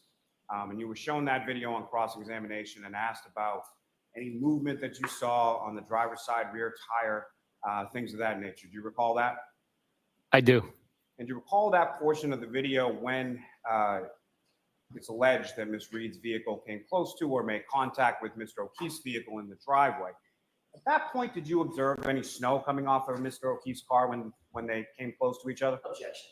Oh my God, is he fucking serious? Oh, that's weak. Weak. Oh my Lord.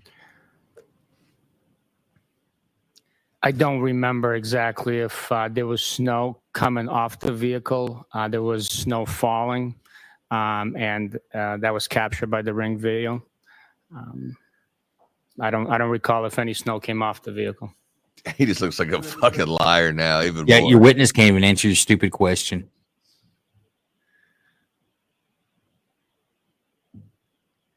Snow came off the door when you shut it. So therefore, she didn't run into the car because you didn't see snow fall when the tire moved forward. The impact wasn't as much as shutting of the door. It's weak, but one thing about Bukhenik, he's learned his lesson. If he didn't know for sure, he's not giving an answer. Yeah, you don't want to get crossed with. Yeah, he's like, hang on, man. Now I don't remember that. Show me the video again. Maybe I can agree with you, but I'm not going to go out on a limb for you again. When he shut the door, did you see the wheels move? Because the other wheels actually moved. fuck is I think he his talking about? assertion is that if she struck his vehicle, then it was with less force than shutting the door. Well, Which is, originally he testified that it only came close to hitting it, but didn't. And they showed a video that wasn't even that video. It come close to hitting it. You're like, you didn't see the wheel move? Oh and yeah. absolutely contact with John O'Keefe's car. I mean, just to dispute that, I think is weak. Just admit it happened. Yeah. I mean, but when you're sitting here trying to play all these games, trying to dispute that, it really looks you're really not very creditable. Obviously, you're sweeping some shit up that it's just Well, obvious. that's the whole name of the game. You hope if you're the defense, you hope the jury feels that way. If you're the prosecution, you hope the jury doesn't feel that way. But you won't know until the jury comes back with their decision. But when the jury sees that the tire moved, come on. The jury sees that he hit the car and the tire moved. All this other shit is like, if you're lying on this, how do I believe you on stuff where I'm not sure if you're telling the truth or not when I see that you're clearly making some shit up here? Yeah, or are you're trying to paint and dance with words around movement, or how much movement was it, and well, I think it was slight, or it's an accurate depiction even though it's opposite 180 degrees, so everything I'm seeing is backwards, but that's an accurate depiction. It's the play with words doesn't do well with the jury, because you know what the jury's looking at is like, go back again when I told you about the officer that wouldn't pursue a armed suspect over a barbed wire fence. He didn't do it for officer safety. He called for backup because that's officer policy or departmental policy. That it was not safe for him to go over that fence. So the real fact of the matter is he was fat, and everybody else in the courtroom saw he was fat. So the jury couldn't believe anything else he said, because if you'll play around with something that's so obvious, I see you're fat. I know why you didn't go over the fence, because you're 300 pounds. The fence wouldn't have held you. It's impossible for you to go over that fence. But for you to go 5 minutes, and that's what he did, for you to go 5 minutes is to give every other reason in the world why you didn't go over that fence instead of the obvious one. You think I'm a fool. And I think that's the way juries look at it. You think I'm stupid, and I'm not going to believe anything else you got to say. Mm-hmm. Yeah, because every woman has a husband that just won't admit that he's wrong. You know what I'm saying? And you're like, I've already heard that shit at the house. This ain't my first time hearing this stupid story. It's like, just say, anyone who has children, just stop sweeping it up. Just say that you did something I told you not to do, and then move on. Everyone knows what that's like, and they're irritated when an adult that's actually a law enforcement officer is doing it. You would think there would be some different kind of level of just say the truth. That's your job. Yeah, I agree. I think when you try to clean up for the defense, for the prosecution, it looks like you're on a team. And I personally don't believe that law enforcement should be on a team. They are a separate fact-finding entity, and they should come in with clean hands. Well, I don't know. When the prosecution says you don't have enough evidence to bring this case, you're like, well, I can't let this innocent person go free. And you're like, but give me more evidence, and then we can bring it to trial. If not, we're not going to trial. They have to work together in some way. How about this tail light? That video starts at approximately 5:30 p.m. on January 29th, correct? Correct. Is that before or after the ring video 153 from Exhibit 6 at 5:07 in the morning at Mr. O'Keefe's house, when you can see the defendant's smashed taillight? Objection. So the objection sustained. Ask the question. Why is he trying to tie these two 5:30 p.m. videos on together? January 29th, is that before or after 5:07 a.m. When you observed the defendant's vehicle on the ring video at Mr. O'Keefe's house? That is after. And is that before or after you observed on the ring video the defendant, Ms. Roberts, and Ms. McCabe driving the defendant's vehicle and parking it in the driveway of Mr. O'Keefe's house? It's after. And is it before or after about, say, 8:22 in the morning, at some point when a Canton Cruiser parks in the driveway behind the defendant's vehicle? It's after. And is it before or after about 12:30 p.m. or so, when the defendant and her father and her brother, from the videos from Exhibit 6, the ring videos on 1 Meadows Ave, are parked in and around the defendant's vehicle, and then leave with the defendant's vehicle to go to Dyke? It's after. And is it before or after the video that you testified about on Wednesday in regard to the surveillance video from the defendant's father's house in Dayton when that vehicle is being loaded onto the truck, and you can see the taillight there. John. It's after.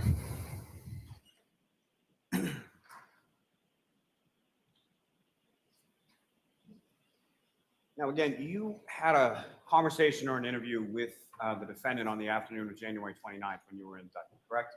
That's correct. And during the course of that interview, she made statements about her broken taillight and when that occurred, correct? Objection. Do you want the instruction or do you want to come see me at sidebar? Sidebar. What the hell is he getting at here? Anybody know? John? I think he's trying to establish the timeline that all these people saw the tail light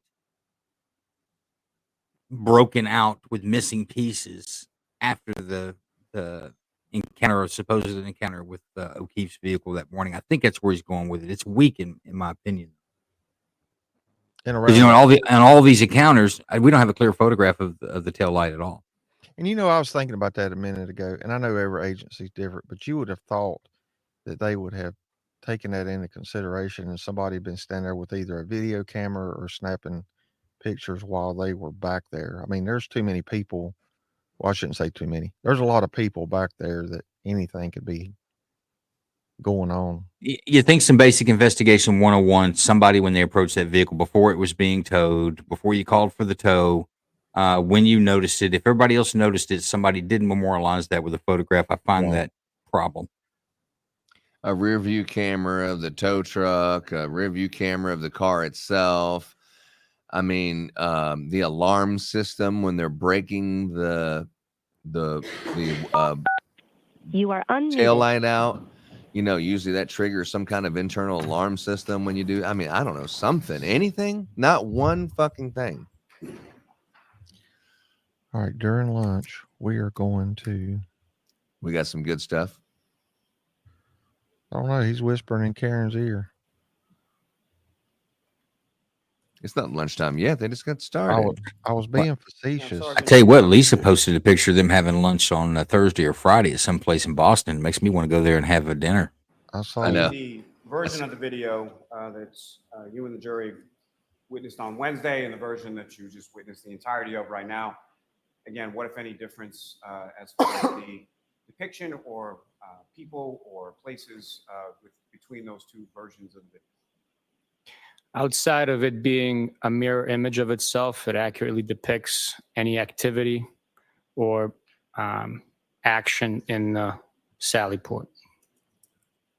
It's a mirror And of at a any mirror. point in time that you were in the Sally Port area of the Canton Police Department garage, did you or Trooper Proctor ever go near, touch, manipulate the rear passenger side taillight area How or can the he say rear what Proctor did? passenger side quarter panel of the defendant's vehicle? We absolutely did not. Even though the camera shows you over there, you didn't. That's super weak. Now, And if I how could is she turn letting him you testify on what back Proctor to, did? some questions you were asked on cross-examination about something that was reported to the chief medical examiner's office. Do you recall that? I do recall that. And some questions about statements that you had made to the OCME at approximately 10:41 a.m. on January 29th. Do you recall that? I do recall that. And you were asked some questions about reporting it as a possible domestic assault, correct? That is correct. And can you explain to the jury what led to that statement as far as what you knew at that time and why you would make those statements to the medical examiner?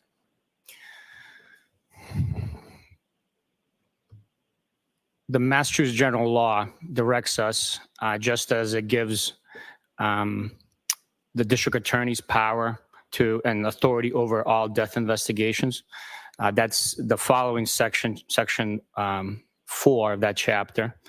Excuse me, following section from section 4, section 5 of that chapter directs all state medical and police entities to work in coordination with the medical examiner's office.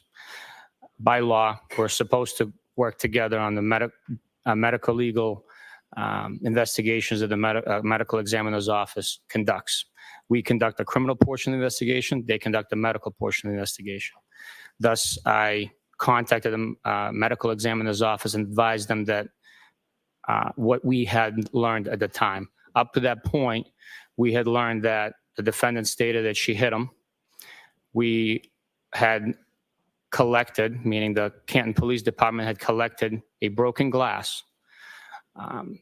So based on the physical evidence and the statements made by the defendant to the first responders at the scene at that point in time, I had communicated those facts to the medical examiner's office. Facts. That way they would document it, but also be prepared to investigate the case with the most up-to-date information available.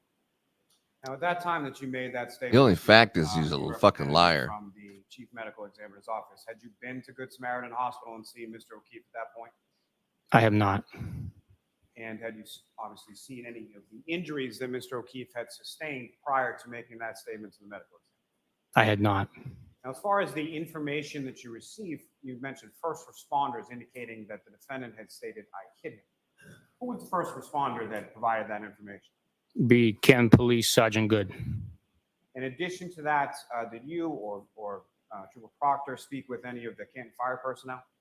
Yes, we did. And who did he speak with? I believe it was firefighter Fleming. So firefighter Flamati, is that correct? That's correct.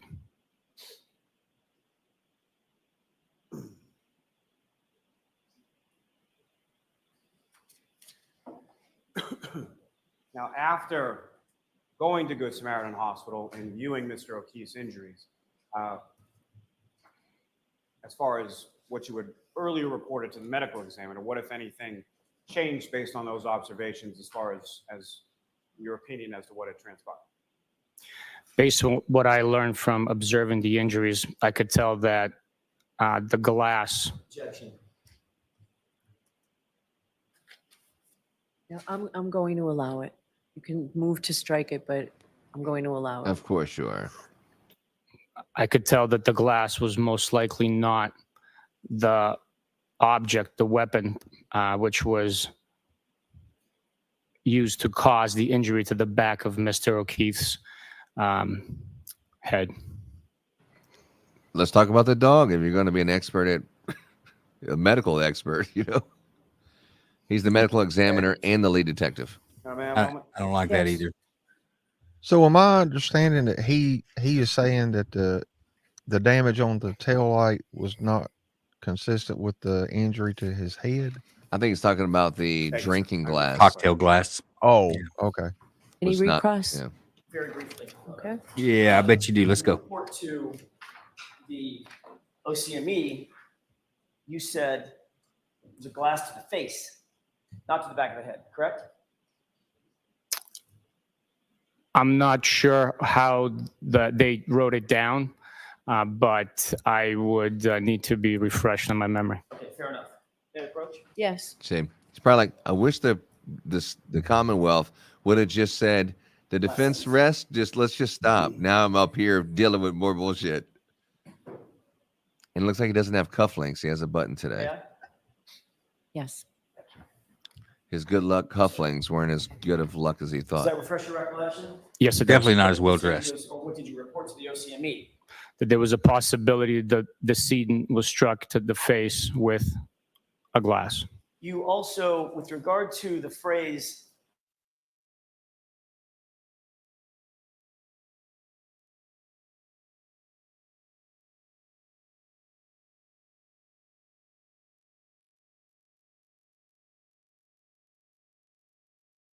tell you that. It would have been during our conversations at the police department. And when did EMT Flamati tell you that? He never told me that.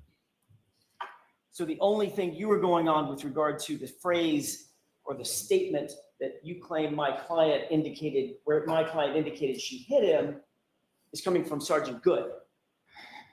That information at that time was provided by the first responders from the scene. And Sergeant Good then relayed that to you, correct? At some point, yes. Is there a single report memorializing that Sergeant Good reported to you that morning before 10:41 a.m.? Before 10:41 a.m. that my client made the statement that she hit him? I don't believe so. I It want to wasn't- shift gears real quick to the It wasn't video. until like 2 weeks after. Couple of quick questions about that.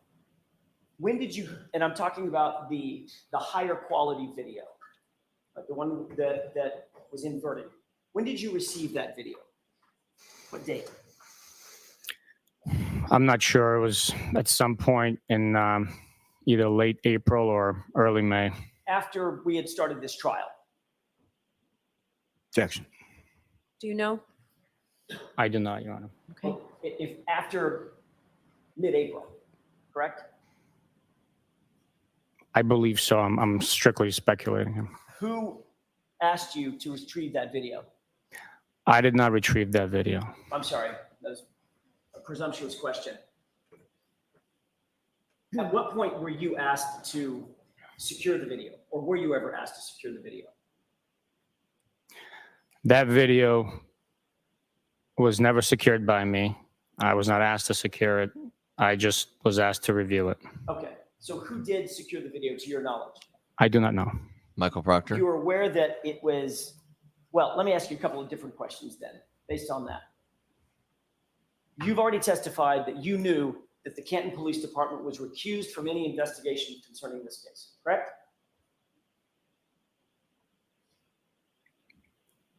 At one point, we learned that the Canton Police Department, the decision was made way above my level. And I was advised by Detective Lieutenant Tully that Canton Police had recused themselves from the investigation as far as interviews go. And you knew that that recusal was because of a connection between the Canton Police Department and the Albert family, correct? Objection. He going to jail like a mother. Did you know, or were you informed that the recusal was based on the connection between the Canton Police Department and the Albert family? Objection. So it's sustained for the same reason I sustain the Commonwealth's objection at sidebar, Mr. Jackson. Last question. Who provided the video? I do not know. Canton Police Department, wasn't it? Vet, he's wearing degree today. You asked who? That's an entity. Okay. What entity provided the video? It came from the Canton Police Department. Thank you. That's all I have. All right, Sergeant, you are all set, sir. Thank you, Your Honor. Your next He's going to go witness, have him Mr. a Lally? stiff drink for Yes, lunch. Your Honor. The Commonwealth call Officer Nicholas Barrows to the stand. Okay. Now, Nicholas Barrows, yeah, I thought he would. If Michael Proctor's up there, you better ask him more questions than that. But Nicholas Barrows, I believe he is the officer that responded to the. We have a vehicle here that we think was run into someone with a cracked taillight. We want to tow it. This is the guy who responded to Karen Reed's parents' house to collect the vehicle, her SUV. So This this is ought to be Dighton, good. Dighton police officer. I believe so. So, And he's going to be able to testify to what he said the taillight looked like. all right, whenever you're ready, Mr. Lally. Thank you, Your Honor. Good morning, sir. Morning.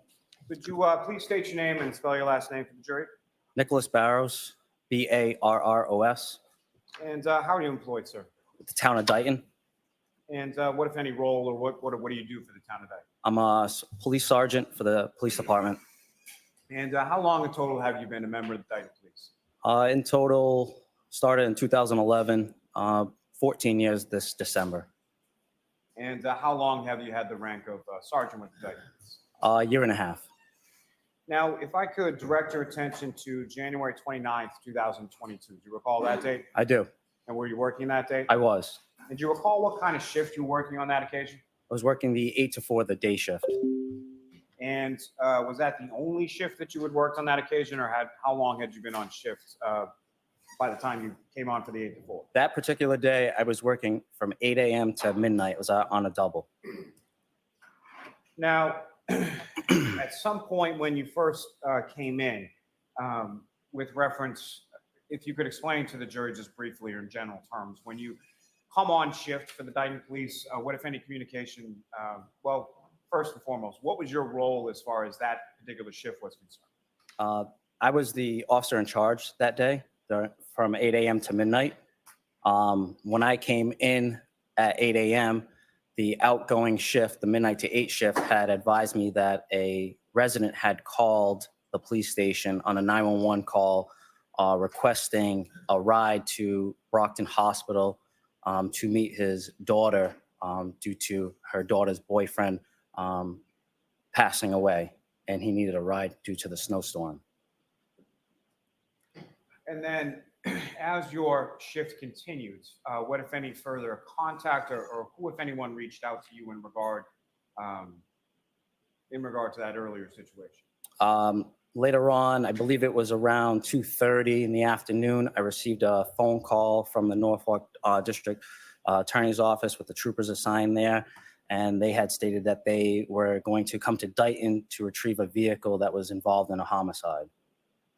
And did they give you a specific address as far as where they were going? I believe the address was 345 Country Hill Drive in Dayton, North Dayton.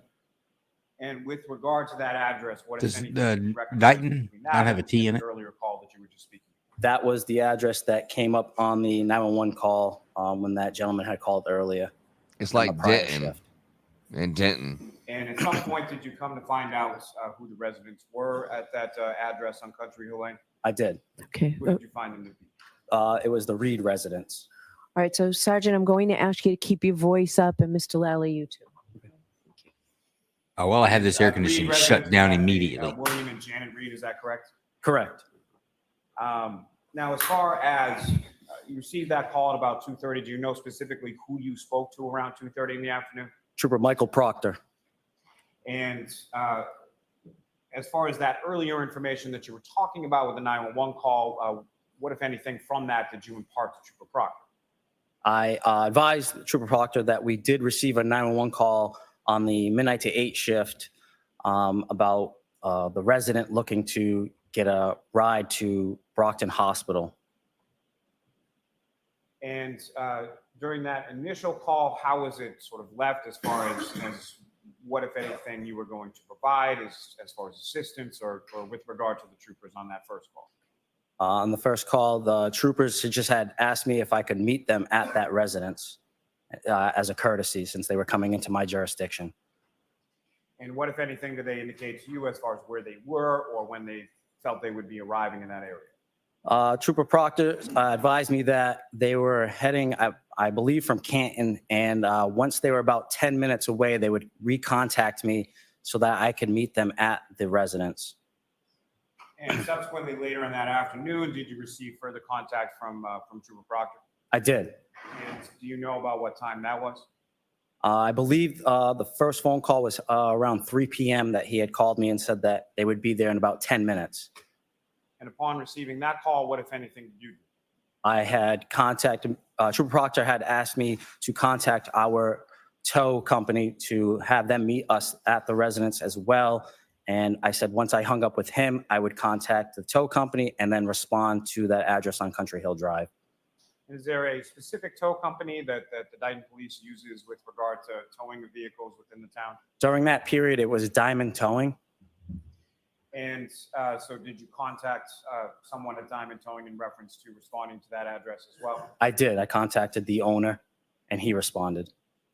Now, as far as that area of Dayton, if you could explain to the jury sort of what you observed as you were coming down towards that residence on that day. Okay, so when I responded to that address, that street is off of 138.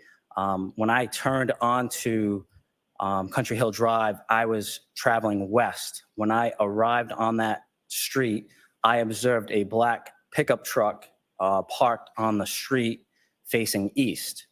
I was flagged down by that black pickup truck by the driver and was told that they were the troopers that I had spoke to, Trooper Michael Proctor and the other sergeant. Sergeant that left the room. Bukhenik. Correct. And what if the identification did they provide to you in reference to that? They showed me their ID and their badges. And then from there, where did you proceed? I had parked my marked police vehicle at the end of the driveway since it was a snowstorm and we could not get into the driveway. And then we walked up to the residence. So when you say it was a snowstorm and we couldn't get into the driveway, can you expound upon that a little as far as explain to the jury why it was that you couldn't get into the driveway? It was about a foot of snow in the driveway. And as far as that snow that you observed when you arrived there, was that snow, how did that snow appear as far as, did it appear as if it had been shoveled or snow blown or It's untouched? white or how and did it- fluffy. It was untouched. Now, Could have as been a you're, wet snow. going through the snow, and correct me if I'm wrong, but it's yourself, Trooper Proctor, and the sergeant from the state police, and who, if anyone else, is going along with you? I had an officer that was field training with me that day, and he was with me as well. And we went up to the residence. And as you're walking up to the residence, what, if anything, did you come upon as you're going towards, say, any door or getting closer to the home? I remained at the garage. The two troopers went to the front door and made contact with the homeowner. Now, as far as you were there specifically for a vehicle, correct? Correct. Did you observe a vehicle in the driveway at any time? Yes, we observed a black Lexus SUV in the driveway. And what, if any, observations did you make to the rear area of that vehicle specifically? At first, I did not go up to the vehicle. I just remained at the driveway and waited for the troopers to come back. And once they came back, they were let into the house through the garage. I had walked in with them briefly and then went back out to the garage and remained with the vehicle. And as far as at any point in time, did you have any conversation with anyone named Karen Reed that day while you were at the house? I did not. Now, with respect to you come back out to the garage, is that correct? Correct. And the troopers are inside the house, is that also correct? Correct. Now, at some point, do other vehicles come down to the driveway area of this residence that you were at? I had contacted the highway superintendent after speaking with the troopers about how to retrieve the vehicle since the driveway was untouched and had about a foot of snow. I had made the decision that I would call the highway superintendent and see if that he would come and plow the driveway so that the tow truck would have access inside in the driveway. And just in reference to this driveway, just if you could, not exact footage or anything, but how close is this Lexus SUV parked in relation to the roadway? How long is that driveway? It's got to be about 150 feet off the roadway, if not more. And if you recall, from where you're standing at the point of the garage, was what part of the vehicle was facing you? Was it the front of the vehicle, the back of the vehicle, the side of the vehicle? If you know? I was looking at the left side of the vehicle. And at some point, did you make any observations of the right rear part of that Lexus SUV? I did. And what, if anything, did you observe about that area of the vehicle? I saw that there was some damage to the right rear taillight. To my best ability and recollection, that taillight was not completely damaged. It was cracked and a piece was missing, but not completely damaged. And then beyond the taillight area of that vehicle, what, if anything else, did you Interesting. observe as far as damage to the rear passenger side area? Like a dent on the rear quarter.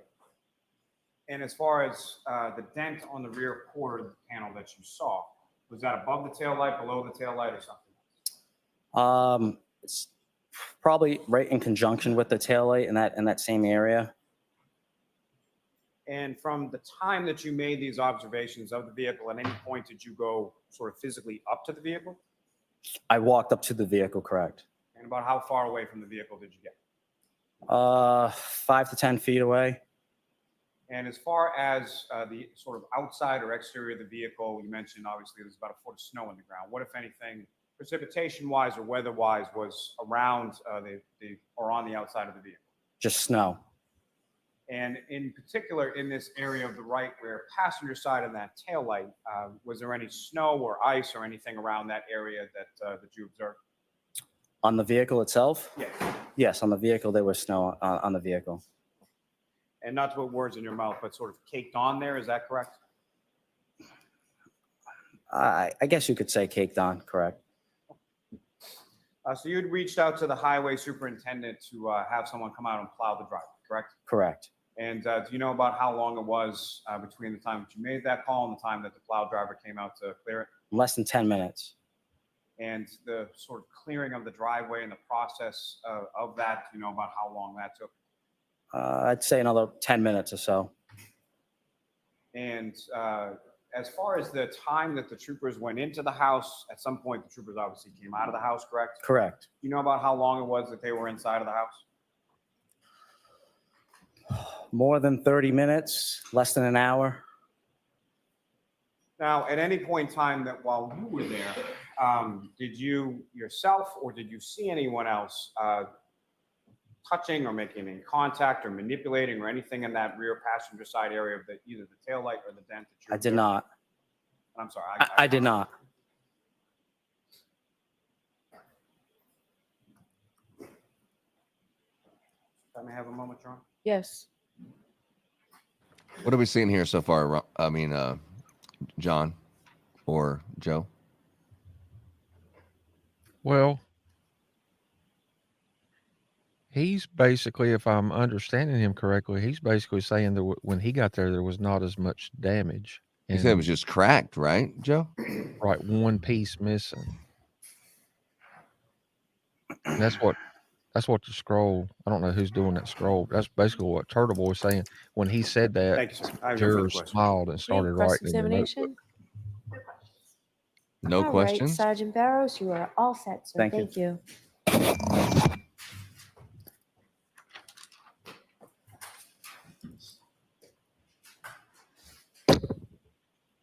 Do you want to call another witness or morning recess?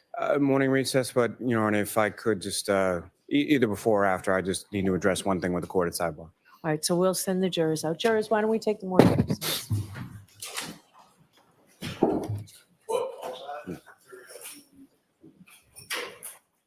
Yes, Dante, I believe he did.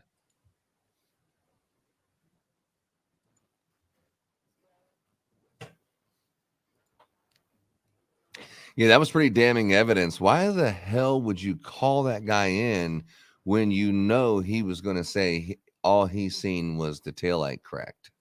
Why would you call him in? I don't know. Yeah. Joe, what do you got, Joe? Oh, he says he's got some errands to run right quick. Oh, He's out of the office. all right. Let me jump to this quick little video and then we'll get on some action here. Where you at, baby?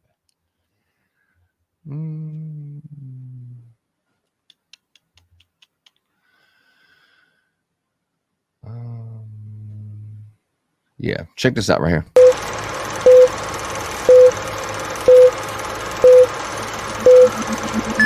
You're listening to Karen Reed Murder Trial on Kingdom Radio.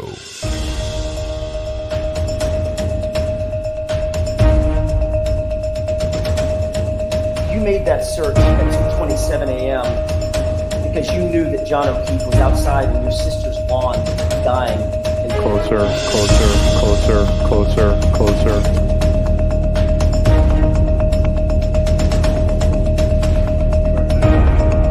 That is an area of damage that I noted as area 1 in my notes.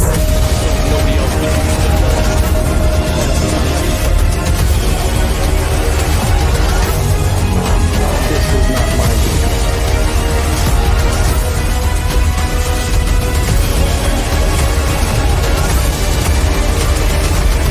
Stay tuned to Kingdom Radio Texas for live coverage of the Karen Reed murder trial. Impressive. Yeah, you like that? I like it.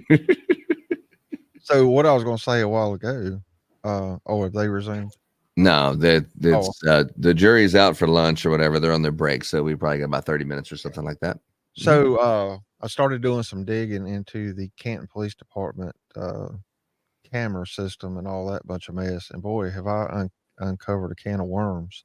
Okay. So apparently and I've not found the actual complaint, but apparently a citizen had an issue about an incident that happened with a Canton police officer.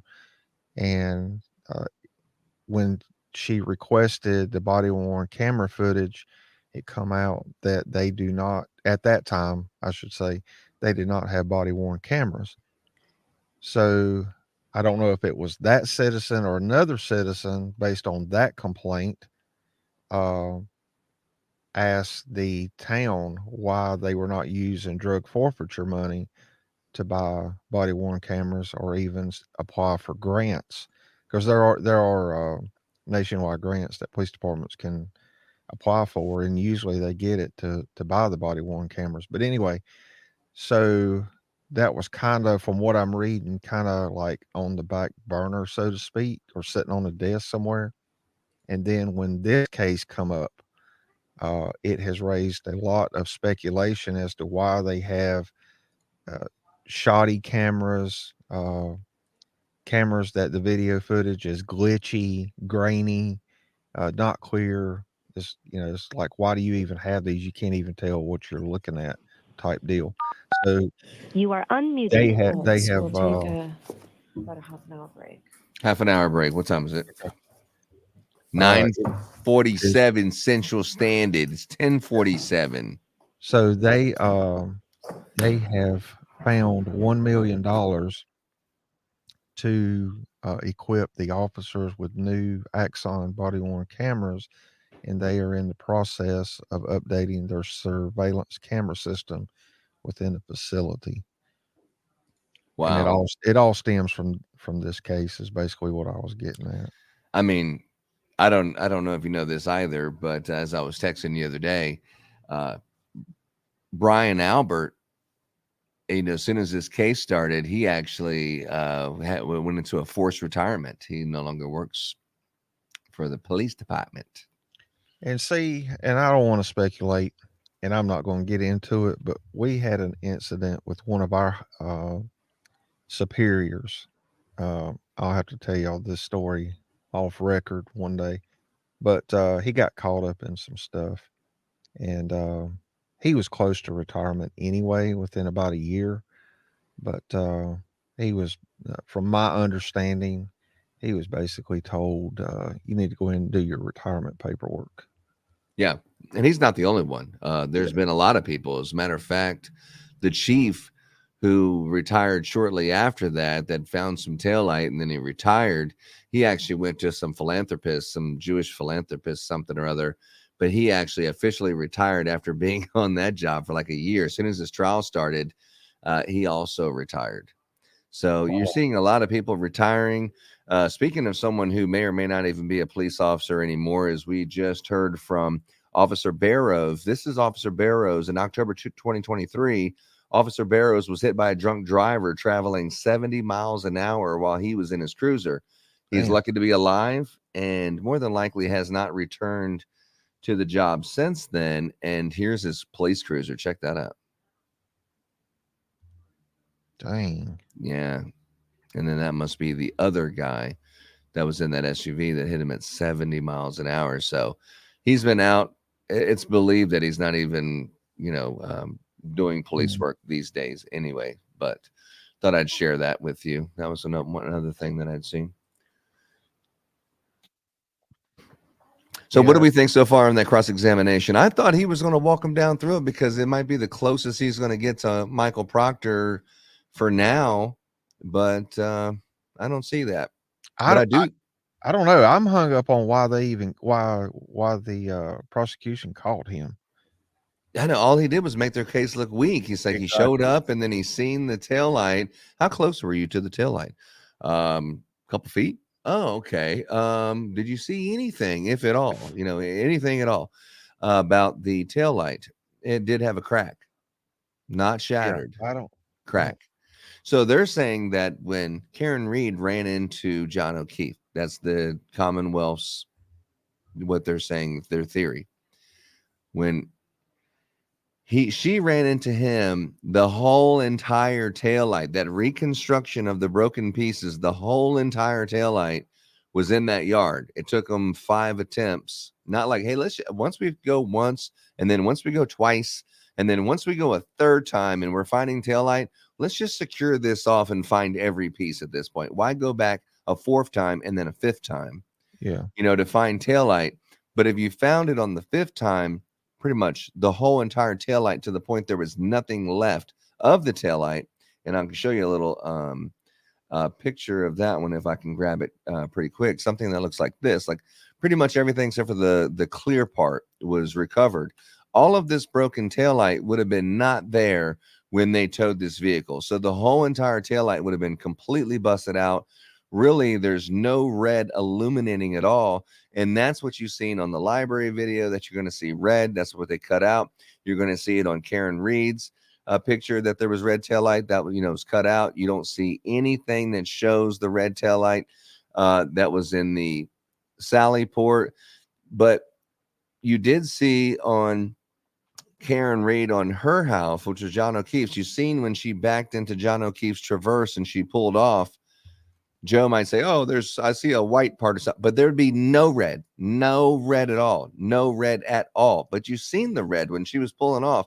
Clearly, that right there shows she did not back into him, and all those pieces of taillight were on Brian Albert's front lawn. It's just not true. And this guy said it was just cracked, which lines up to her backing into the Traverse, but it was just cracked. It wasn't completely gone as they're alleging. That whole thing is false. And I cannot believe that we're allowing this theory and us putting together puzzles of a theory. I cannot believe the jury would be believing this. I think the deliberation, once it's handed off to the jury, it might be the fastest response ever. I think they're going to instantly say, we don't need to deliberate. It's just not guilty. I can just tell you now. But Dante, and you just hit on it. That's what I was thinking a while ago when she backed into O'Keefe's vehicle. Who's to say? I mean, if anything was going to fall, then it would have fallen right there. So who's to say somebody didn't pick the stuff up there and transport it to where the body was found? I don't know. True. Yeah. Well, when she pulled off, you seen that it was like a piece of taillight, but it was still attached, but it was dangling. You seen it was like off, but it was still on there. It was dangling. You think that was the piece that Michael Proctor had found on the 5th visit? The very last visit was that big piece of 6-inch of taillight that they found on the yard that they didn't find when there was 2 inches of snow. They didn't find on the 2nd attempt, the 3rd attempt, and then it was all like, where exactly was it? The reason why they're not telling you where it was, because it was in the same place they found the other taillight, but they didn't find this taillight. It's like if you're taking a shovel in the snow and you're flipping it over and you find taillight, don't you just keep on shoveling a little bit more until you find all the taillight? Yeah, I'm going to make sure there's nothing else there. Especially when the crime scene is not secure. Yeah. That's just like, that's a big mess.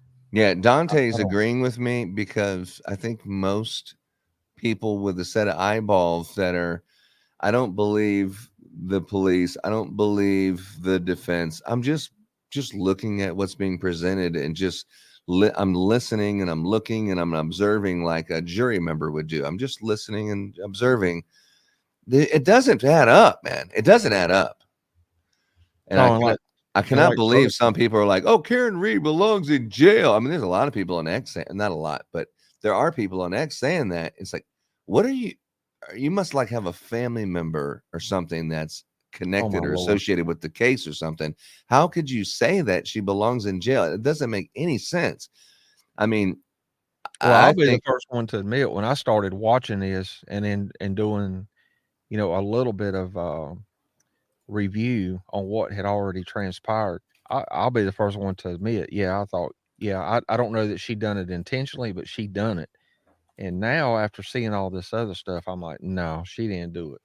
I was wrong. Well, I mean, you want to give the law enforcement the benefit of the doubt. I don't know if I would go as far as, Joe LaNue, where, even now he's like trying to, be an apologist for the law enforcement. I mean, I think this guy that came up there from the Dighton Police Department, this guy, this guy's an honest cop, man. You know, you could tell he's not a part of this cover up. He's not trying to lie or say nothing. This is what you would expect a law enforcement officer to say. The things that he's saying is what you would, typical, like, this is what happened. Yeah, he was matter of fact and to the point. Yeah. And so it really does show the jury, like, this is what, your police officer should be testifying like, not like these other ones who are trying Playing to with prove words a case. Yeah. Can't stand it when people play with words. Yeah, I think everyone has an experience of someone trying to play around with words. Like, I did not have sexual relations with that woman.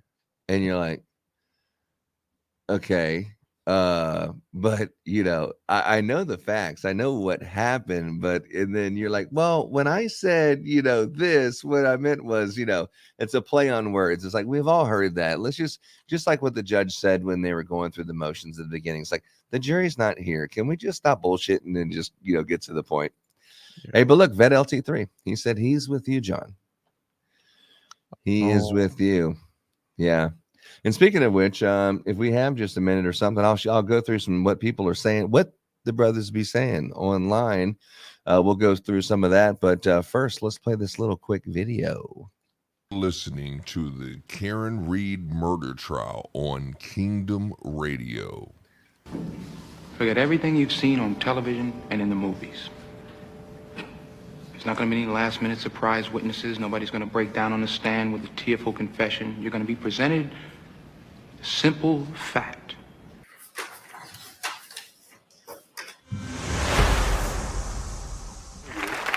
You swear you gonna tell the truth, nothing but the truth, baby?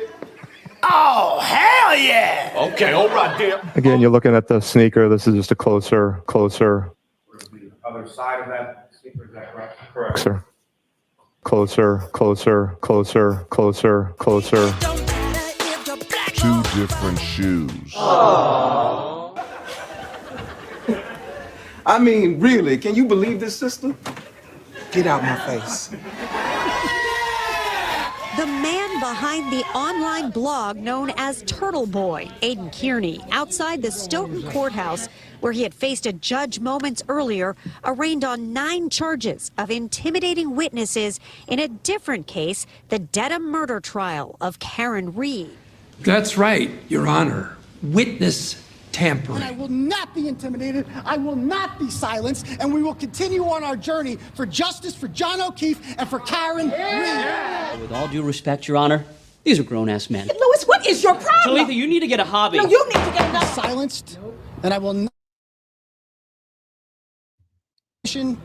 To expose the real killers of John O'Keefe. World Toy Store, you fucking heard me. There's no need for hostility, Mr. Bennett. Why? Nobody here likes you. I saw you eating lunch alone. You're a loser. Your Honor. Mr. Bennett. I hope your kids get bird flu. Mr. Bennett. I'm sorry. Now. Does that look like he's in close proximity to the right rear tail light? As I said, I can't tell how far away he is from the vehicle. His head's right there, sir. You can't tell that he's right next to the right rear tail light? Objection. That's not true. Hey! You shut your mouth! Shut your mouth, boy. You in Maine now, That's boy. right. I have a thumb drive that I'd like to have marked with the court's permission. Does Mr. Lally know what's on this thumb drive without you telling us? I do not. Okay. I'd like to play the first 10 seconds of that video. No. Ladies and gentlemen of the jury, we're going to call it a day. I have to give you those cautions again. I will have very specific instructions for you. Please do not discuss this case with anyone. Always, please refrain from discussing the case until then. Don't do any independent research or investigation into this In the case until then, and I will see counsel in my chambers now. I'm not aware of that, no. Well, you Googled them, ma'am. You're looking on your phone and you Googled it. How long to die in cold and how long to die in CIKD. Both of those. You Googled them, right? I did, yes. And they result in the exact same search results, don't they? I have no idea. He's a person. He's way more of a person than lots of other people. I mean, Why the second search? I cannot answer that beyond telling you that my hands were frozen. She was shaking me and screaming at me. Objection! You can't do that. You know what? This is bullshit. According to that, the Celebrate data, you see this first search that says Haslam to die in cold? I do. What's that time? It's right over at 2:27 AM or PM? a.m. Ms. McCabe,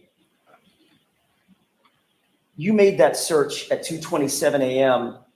because you knew that John O'Keefe was outside in your sister's lawn dying in the cold, didn't you? Absolutely not. I did not make that search at that time. We use words like honor, code, loyalty. We use these words as the backbone of a life spent defending something. You use them as a punchline. I have neither the time nor the inclination to explain myself to a man who rises and sleeps under the blanket of the very freedom that I provide and then questions the manner in which I provide it. I would rather you just said thank you and went on your way. Otherwise, I suggest you pick up a weapon and stand a post. Either way, I don't give a damn what you think you are entitled to. Ms. McCabe, the reason you deleted that 2:27 a.m. call is because you realized that if you were caught Googling how long it takes for a person to die in the cold 3.5 hours before John's body was found, that would incriminate you. Nothing further, Your Honor.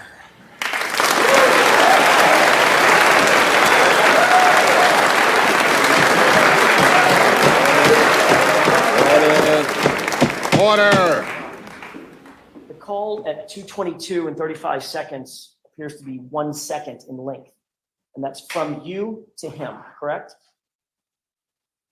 It says 1 second. I don't. That would be the call, the initial call from you to him, the one that you claim is a butt dial. Is that right? Yes. Did that call roll to voicemail? And then you immediately hung up? No, I don't recall if it. I don't know. So according to you, it was a butt dial that went to his phone and somehow lasted 1 second. Right. How misguided are you? I feed you a couple of bullshit legal precedents, and there you go. You jump on it like a bitch and eat. You folks, you all hang out in the same Mr. little Sheldon, club. you and will every be held day in you let contempt of this madmen and court. murderers back on the street. You're too busy treating the law like it's a One more fucking time. assembly line. One You more have any time. idea what justice You is? are now in Whatever happened to right and contempt of wrong? court. Jesus Remove Christ! this Whatever man happened to from right my and court. wrong? Whatever happened to the people? Bail denied. Whatever happened to Bail justice? denied. And I bet you take it up the fucking ass, bitch. Bailiff. I see you later, Nick. Then there's a second call. If you look at the second line down, there's a second call at 2:22 and 52 seconds, 17 seconds later, correct? Yes. That call is actually from Brian Higgins to you, isn't it? Yes.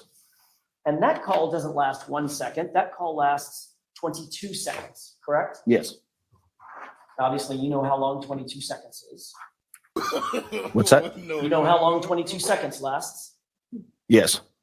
That's correct. And you knew that you did have text messages on that old phone with Kevin Albert. He's a friend, most likely. You also had text messages on your phone with Nicole Albert. Most likely, yes. And you had text messages on your phone with Brian Albert. Yes. It was important to you that no one see those text exchanges that you had with those three members of the Albert family.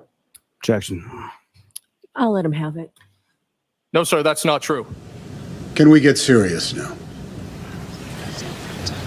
Captain?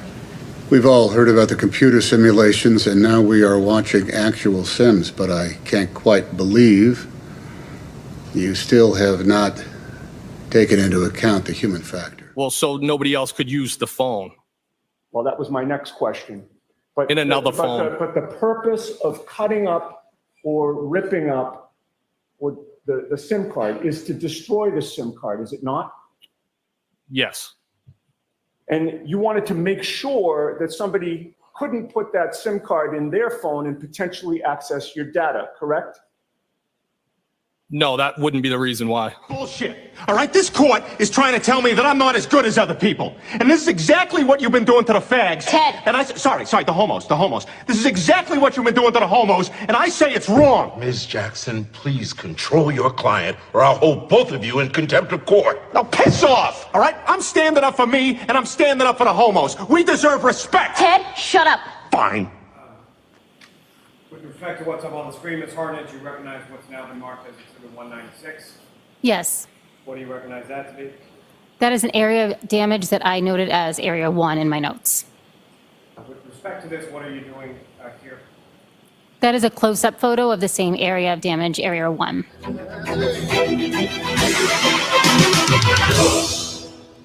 And this is my first alleged offense. And the prosecution has not presented one single piece of evidence against me. Sir, I'm showing you a disc. Just ask you to, as far as that video from the Canton Public Library, you've seen that video subsequently, is that correct? This disc with the wording on it? Yes. No, I have not seen this. Not that specific disc, I'm sorry, sir, but the footage, have you been shown that particular video footage, or did you review that footage before you gave it to the troopers? This is not mine to the trooper. You want answers? I think I'm entitled. You want answers? I want the truth! You can't handle the truth! Did you in fact say, in answer to the question, if it's not your wife and it's not your dog, who else is it possible on earth to answer this phone? Answer, yeah, it's only possible that it's me. Did you say that? Yes. And just a little bit, I'm just trying to read the letter on the white marker. Yes, so that, correct. So that hair looks, as we're looking at it, you will agree, that hair looks like almost like a backward C, correct? In other words, it looks like it's more vertical than flat in that photograph, correct? I would agree it looks like a C on the side of the car. If we could go to Exhibit 173. Yes, that's correct. Ms. Hartnett, does it look to you like between the first and the second photographs, that hair has moved? It's no longer an inverted C, but a C.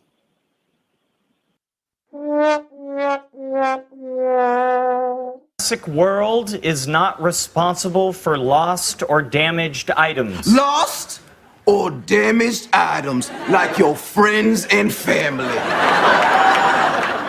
That the jurors are looking at. Okay. From all indications, that would appear to be the right side of the truck, the passenger side of the truck, and that taillight that you can see is the right rear taillight from this perspective, correct? The way it presents itself, yes. And yesterday, during the entirety of your questioning by Mr. Lally, not once did you mention that this video is actually completely inverted, correct? Not, no. Mr. Lally didn't ask you if it was inverted, correct?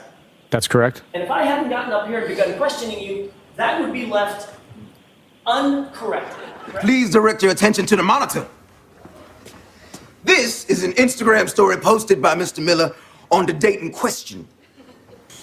What up, Instagram? We have Jurassic World right now! What up? All right, stop. Sure sounded like you were having fun to me. Good time, liar. Okay, request permission to show the rest of the video. Your Honor, I do not see why that would be relevant in this case. Permission granted. I have a thumb drive that I'd like to have marked with the court's permission. Does Mr. Lally know what's on this thumb drive without you telling us? I do not. Okay. Yes or no? Was that your statement? If she hadn't gotten out of the car, you wouldn't have stopped.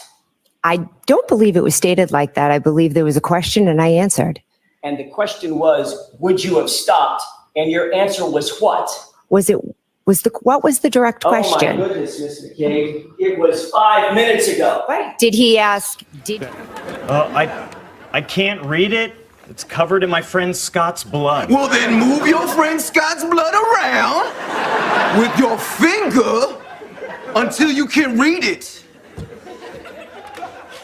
The last time you talked to one of your best friends and your cousin about any subject. No, I don't remember. Were you ever told in preparation for your testimony, if you start to get stumped or nervous, just say, I don't remember? Nope. Nobody? Mr. Falk, would I be accurate if I described your relationship with Mrs. Cole as totally professional? As you sit here today, do you have any memory of whether the name Brian Loughran was brought up during that phone call with Michael Proctor? I may have said to him, that's who BL was, but I did I believe I referred him to the operations manager to double check who was on plowing that day. Okay. And of course, if we asked you to show us your phone and show that that was a missed call, you couldn't do that because you've gotten rid of that phone, correct? Jeff. And I'm asking you to pay special attention to the wheel. Go ahead.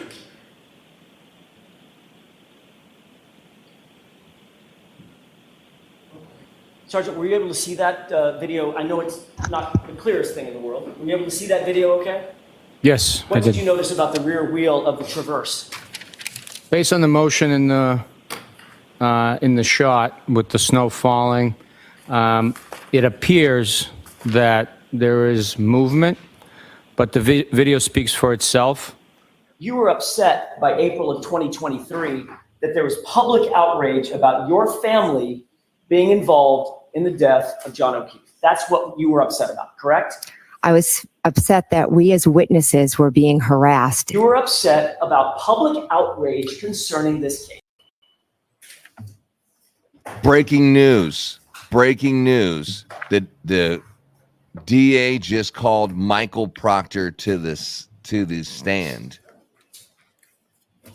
Oh. They just came back. Call your next witness. We call Michael Proctor to the stand. Everyone like and share this. This is probably going to be the most important testimony of the whole entire case.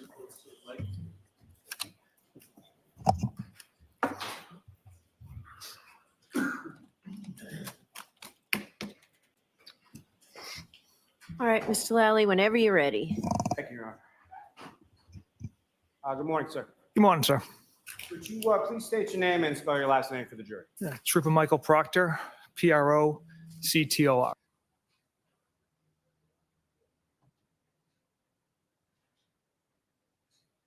What happened? It did that a few minutes ago. It locked up. I was getting ready to text Joe Lanou. All right, I got a backup feed. Let's get on that. I cannot believe they have Michael Proctor on the stand. I got a court TV, but this is going to be delayed a little bit.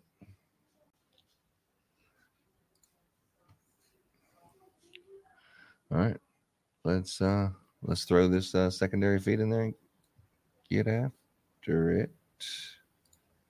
Share this one instead. Oh, here we go. No, I just switched feeds. Oh, okay. Oh, I see it now. Yeah, cops freeze to feed to prevent the testimony. He got a damn answer for everything. I know, Joe Lanou. All right, let's get some full volume on this bad boy. Good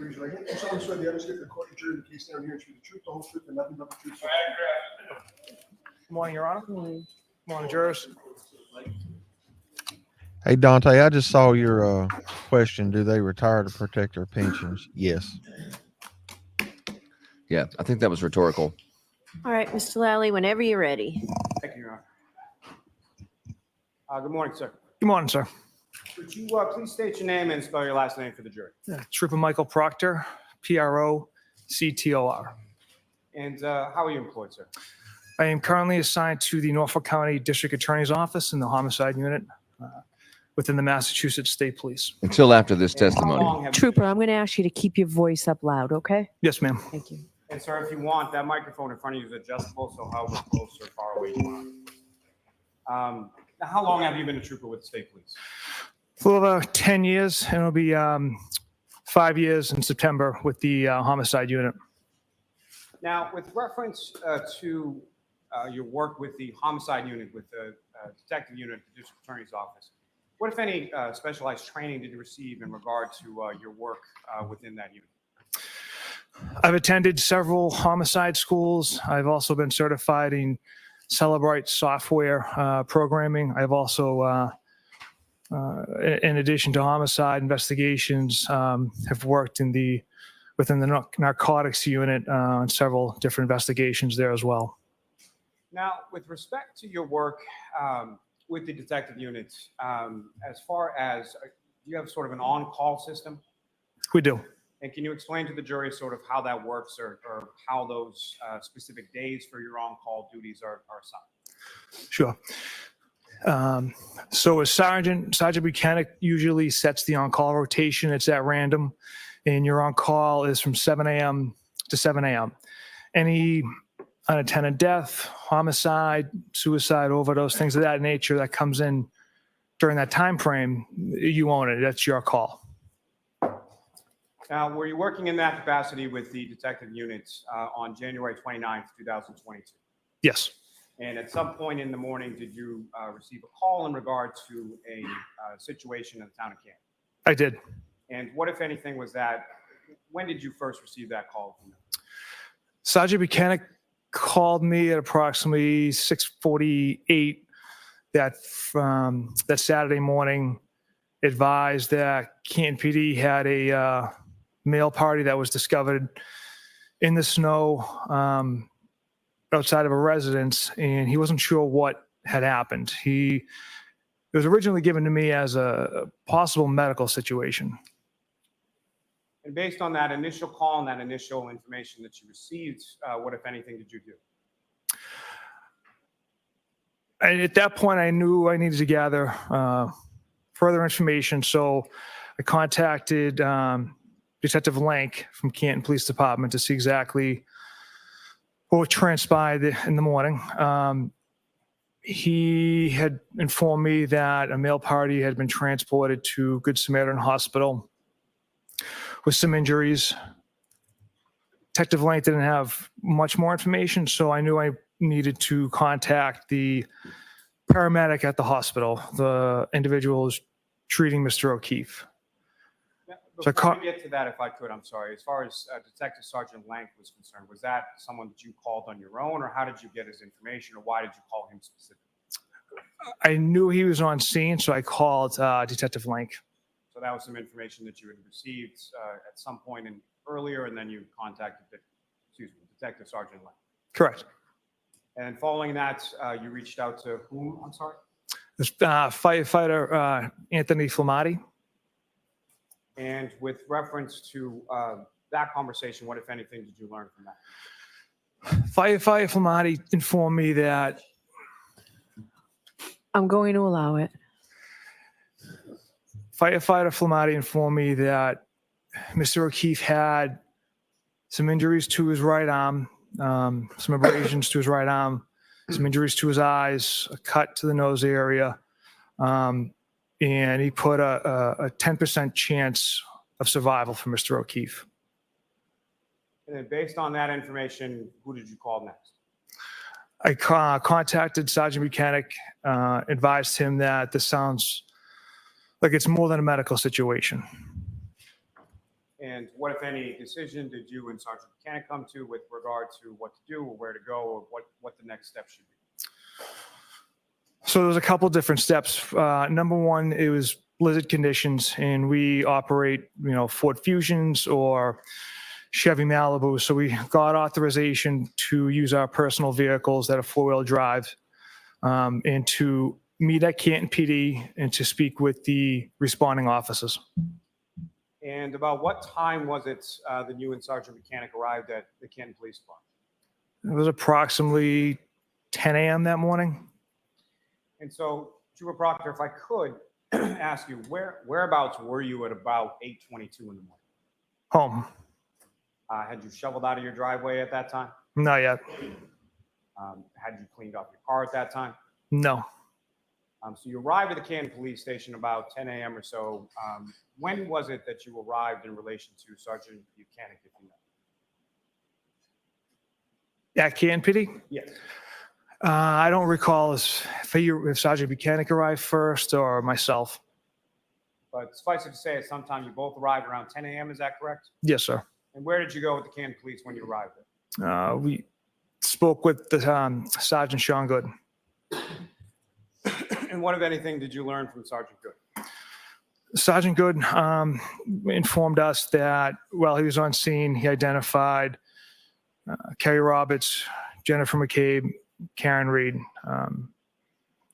He also informed us that Jennifer McCabe was out early in the night at a waterfall bar in Canton with some individuals, and that she was the one who called 911 when they found Mr. O'Keefe in the snow that morning. Now, with regard to the parties that you just mentioned, prior to January 29th, 2022, had you ever met or were you aware of either Jennifer McCabe or Kerry Roberts, or Karen Reed, or John O'Keefe? I've never met any of them. And at some point subsequent, did you have occasion to meet and speak with Ms. Reed? Yes, And do you see Ms. Reed in the courtroom today? I do. Just for clarification purposes, if you could identify as to where she's seated or an article of clothing that she's wearing. She's seated between Mr. Jackson and Mr. Yannetti wearing a pinstripe sport coat. No, I just asked the record reflect identification of the defendant. Yes. Now, after you speak with Sergeant Good, did you speak with anybody else at the Canton Police Station? No. And where did yourself and Sergeant Bukhenik go from there? We then traveled to the home of Matthew and Jennifer McCabe. Now, with reference to when I say you and Sergeant Bukhenik, at how long a period of time was it that you were with Sergeant Bukhenik on that date of January 29th? It's from 10 a.m. approximately when we met at Canton Police Department until when we returned to the Canton Police Department that afternoon around 5:30 in the afternoon. So all day. And we also had a debrief meeting with just the troopers in my office at Canton PD. So at least from 10 to 6, 7, because we also went back to the office with some evidence. And so from that So he entire has an time, office 10 in at the morning Canton until PD later on also. at night, other than maybe short drives in individual cars, were you essentially with Sergeant Bukhenik that entire day? Yes, we used Sergeant Buchenek's pickup truck that entire day. I left my personal vehicle at the police department, and I rode with Sergeant Bukhenik all day and into the evening. Now, from the Canton Police Station, where did you and Sergeant Bukhenik go? The McCabe's house in Canton. And who, if anyone, did you speak with there? We spoke with Matthew and Jennifer McCabe, as well as Brian Albert. And those interviews that you conducted, were they how were they conducted?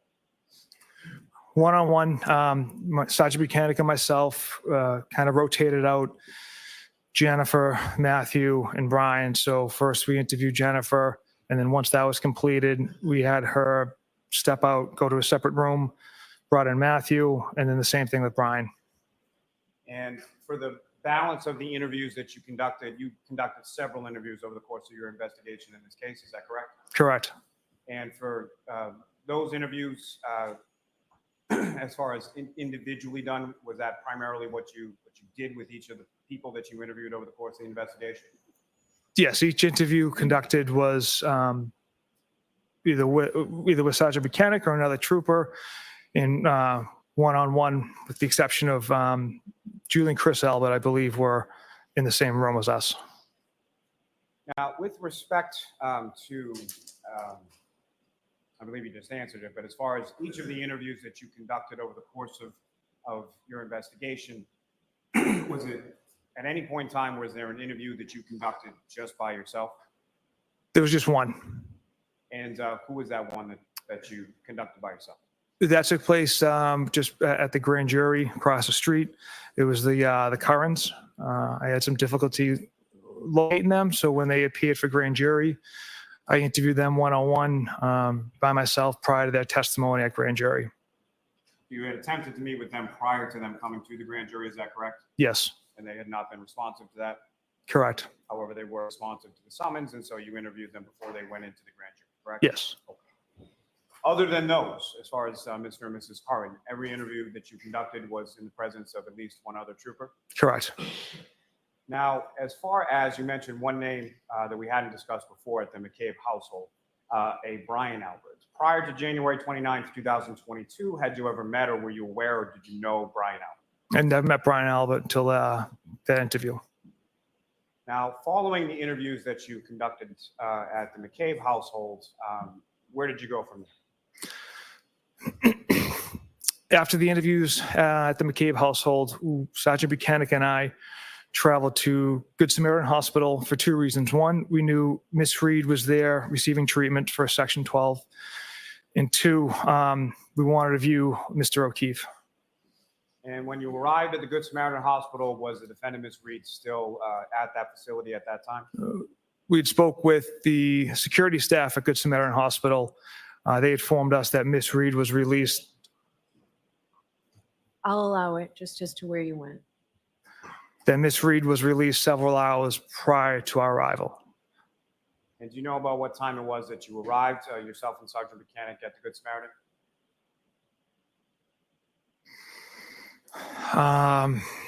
Maybe approximately 1 o'clock.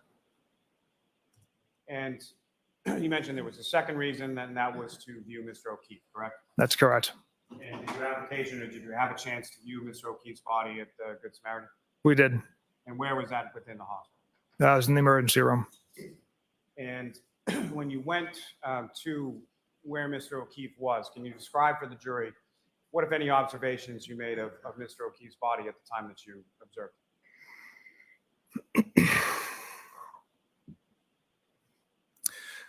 The first thing I noticed on Mr. O'Keefe is he had abrasions on his right arm. On the top of his right arm, there's approximately 6 to 8, ranging from his forearm to his lower bicep.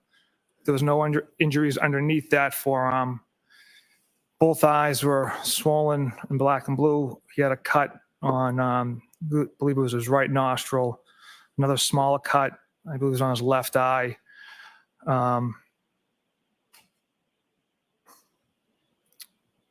Those were the injuries that kind of jumped out to me. At any point in time, did you make any observations of the back of Mr. O'Keefe's head while you were there? I did observe blood on the back of the head. I wasn't able to tell if there's any significant trauma to the back of his head. Now, from the Good Samaritan Hospital, yourself and Sergeant Bukhenik, what, if any, items did you secure in evidence from the Good Samaritan Hospital? So after we viewed Mr. O'Keefe's body, we observed a pile of clothes in the corner that hospital staff had cut off Mr. O'Keefe and kind of piled into the corner. The one thing that had jumped out to both of us was one sneaker. And it's fairly common in a motor vehicle pedestrian strike that... Sustained. Next question. I'll strike from fairly common, the observations. As far as the clothing that you observed, can you describe the clothing that you observed? Yes. We observed one black sneaker with the Nike logo, a pair of blue jeans, a belt, boxer shorts, an orange t-shirt, and a two-tone gray, light kind of hooded sweatshirt type of material. Now, Trooper Proctor, over the course of your career responding to unintended deaths or death investigations as a member, as a detective of the unit, how many of those have involved situations where a pedestrian was struck by a motor vehicle?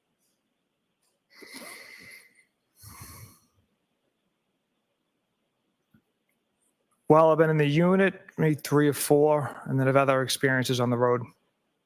And as far as the other experiences on the road, can you expound upon those as far as how many or over what time period we're talking about? About 6 years I spent on the road, so maybe another 3 or 4. And with reference to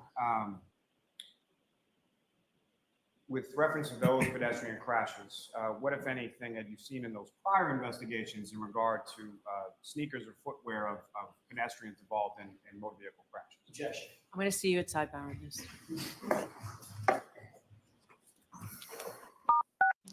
I'm going to see you at sidebar. I'm going to see you at sidebar. He's already lying. He said, Proctor has an office at the Canton PD. He said he has never met Brian Albert until that interview, but I thought we've already seen multiple pictures that show Michael Proctor and Brian Albert together in a photo, and they're at the same police department. He's never met him until that interview. Come on, man. Brian Albert doesn't work for the Canton PD. He works for Boston PD. And he said they had a meeting there, a debrief at the Canton PD, but he didn't say that he has an office there. Well, no, they had it at Jennifer McCabe's house. They had the debrief at Jennifer McCabe's house with other troopers in his unit as he testified. He had the interview at Jennifer McCabe's house was the first time that he met Brian Albert, and then later on that day he had a meeting with the troopers and stuff like that. But that Brian Albert, I don't believe, was present for that meeting with the troopers. Well, I'm trying to get. You said that he's already lying because we know that he knows Albert, and that he has an office at the Canton Police Department. Yeah. What part of that is not true? Well, what part of it is true? You know, that he has an office at the Canton Police Department, or he was just at the Canton Police Department when they debriefed. They could have done it in the Sallyport. There's like 20 pictures that are online that he knows Brian Albert. And he's been friends of the family since the beginning. It's already been testified in this trial many times with Colin Albert and Brian Albert and pictures with them together. But he's saying that he's never met him before. When they have pictures in each other's arms. Yes. Now, with reference No, I to expect your to see prior experience with pedestrian that on crossings cross for sure. involving, motor vehicles, Yeah, wasn't there a what, if picture or any, something they were at a observations that you made bar or on those prior something? occasions in regards Oh, to there's multiple footwear, ones. with Yeah, that's what I respect to thought. pedestrians and motor vehicle crashes? In those experiences, I've observed one, if not both, pieces of footwear remained at the point of impact. And so with respect to your observations of the clothing, there only being one sneaker at Mr. O'Keefe's property, what, if any, significance did that have to you as far as the sort of steps you took subsequent in your investigation? That was just a little piece of evidence that Sergeant Bukhenik and I picked up, that only one piece of footwear revealed the potential of a vehicle strike. Now, in addition to Sergeant Bukhenik is one That's of John the O'Keefe's supervisors mom. within the detective unit, is that correct? Yes, And is another one a Lieutenant Brian Tully? that's correct. Now, with respect to the one sneaker that was found in Mr. O'Keefe's property, what, if anything, with regard to that, did you communicate to Lieutenant Tully? Objection. As to how it goes to the investigation, Yes. I'll allow it. Sergeant Bukhenik and I informed DLT Tully that there was one shoe at the hospital. And with respect to Detective Lieutenant Tully, are you aware that subsequently in the afternoon that there was a search that was conducted in the area of 34 Fairview Road where Mr. O'Keefe was found? Yes, And are you aware of what, if anything, was recovered in the area where Mr. O'Keefe was found on that day? Objection. I'll allow it as to the investigation. yes. And what are you aware? We were informed, Sergeant Bukhenik and I were informed that CERT team and Detective Lieutenant Tully discovered a black Nike sneaker with the white swoosh logo that was a match to Mr. O'Keefe's shoe at the hospital. Now, from these items of clothing, I'm sorry, let me just let the siren go on. I tell you what, it'd be nice to see that shoe come out in a paper bag. Let's see what color the sole is. I think he brought an evidence by again. Yeah, he's the only one that In can show it, addition right? to the shoe that you already. Whoever collected it should be the one that shows it, so I'm not sure. What Yeah, kind he of brought in a clothing bag. and the condition of the clothing that you observed in the hospital? The clothing seemed, it was wet. It was pretty well saturated. The right sleeve had some like cuts to it, like tears to it. There's like blood and vomit on it, if I recall. Those were the observations I had made of the clothing. And they had been cut due to rendering first aid as well, the pants area. Now, subsequent to viewing these clothing items at the hospital, at a later time, did you have occasion to observe surveillance video from a variety of places on the evening of January 28th into the early morning of January 29th, depicting Mr. O'Keefe? Yes. And what, if anything, did you note with regard to the clothing that you observed at the hospital and the clothing that you observed in the video? So the videos I reviewed at CF McCarthy's bar and the Waterfall bar were the same clothes Mr. O'Keefe was wearing that Sergeant Bukhenik and I had secured at Good Samaritan Hospital.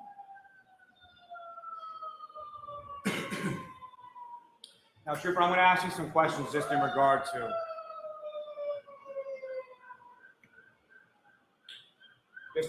to securing these items specifically as evidence, but in general terms, as far as securing items and evidence within your unit. How is that accomplished? How is that done? What do you do with items that you deem of evidentiary value that you then secure?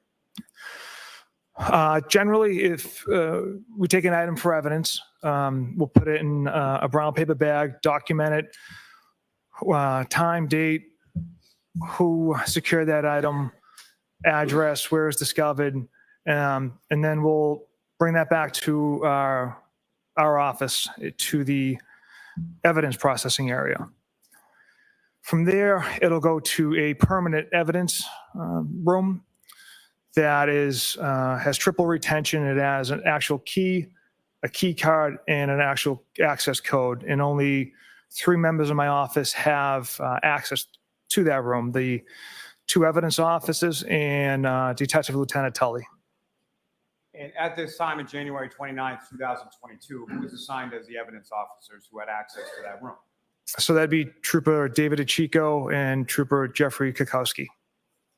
Did either yourself or Sergeant Bukhenik have any access to that evidence storage? No. Now, with reference to these items that were seized and, say, items that were seized subsequent during the course of your investigation, did they go through that same sort of evidentiary storage process that you were speaking about before? Yes. Now, with reference to, in addition to the clothing items, at some point did you come into possession and seize Mr. O'Keefe's phone? Yes. And do you recall where it was that you received or retrieved Mr. O'Keefe's phone from? We received it at the Canton Police Department. And was that prior to you going to the Good Samaritan? After, I believe. After. So following the Good Samaritan, where did you go from there? So after the Good Samaritan Hospital, Sergeant Bukhenik and I traveled to 345 Country Hill Drive in Dighton. And why did you go to that location? That was the residence of Miss Reed's parents' home, and having a brief conversation with Miss Reed on the phone, she informed us she was at her parents' house. So you had called Miss Reed, spoken to her, and informed her that you were coming there to speak, correct? Correct. And just as you had done with Ms. McCabe, Mr. McCabe, you spoke to Ms. Reed within her home? Yes. And who, if anyone else, did you reach out to on your way there with regard to local law enforcement as you were driving to Dighton? We contacted the Dighton Police Department just for a couple of reasons. One, it's a common courtesy. If we're in another town, we just kind of give the local PD a heads up. But also, we needed to coordinate a plow truck and potentially a tow truck as well. And why did you need to coordinate those things? At the time, there must have been at least a foot of snow on the ground, more. And it was a dead-end cul-de-sac, so which made it difficult to. Welcome to Verbal Camp Live, and you are ready to work at home. Bukhenik and I to get down the roadway as well as clear the driveway of the residence, so the tow truck could pull into the driveway. Now, as far as the drive from Good Samaritan, that's in Brockton, is that correct? Yes. As far as the drive from the Good Samaritan Brockton to the defendant's parents' home in Dighton, how long a drive was that, and how would you describe the weather conditions along the way? Yeah, the weather conditions were whiteout, high winds, blizzard conditions. We had to travel very slow. It was almost about an hour to get there. And when you arrived there, you were in Sergeant Bukhenik's truck, is that correct? Correct. And where did Sergeant Bukhenik position the truck in relation to the house at 345 Country Hill? From what I recall, Sergeant Bukhenik went down the cul-de-sac and turned around, and he actually had to let me out first because of the high snowbanks, and then he parked kind of along the snow, pointing essentially to Mr. Reed's house. And at some point, did members of the Dayton Police come along and join? Yes. And do you recall who those people were? I believe one of the officers' last name was Barros or Barrios. And had you ever met that officer before? No. Now, with respect to the home, had you and Sergeant Bukhenik approached the home at any point prior to the Dayton Police showing up? I can't recall if, no, they had arrived first before we approached the home. And when you approached the home, you went, what did you traverse? How did you get from the street to the home?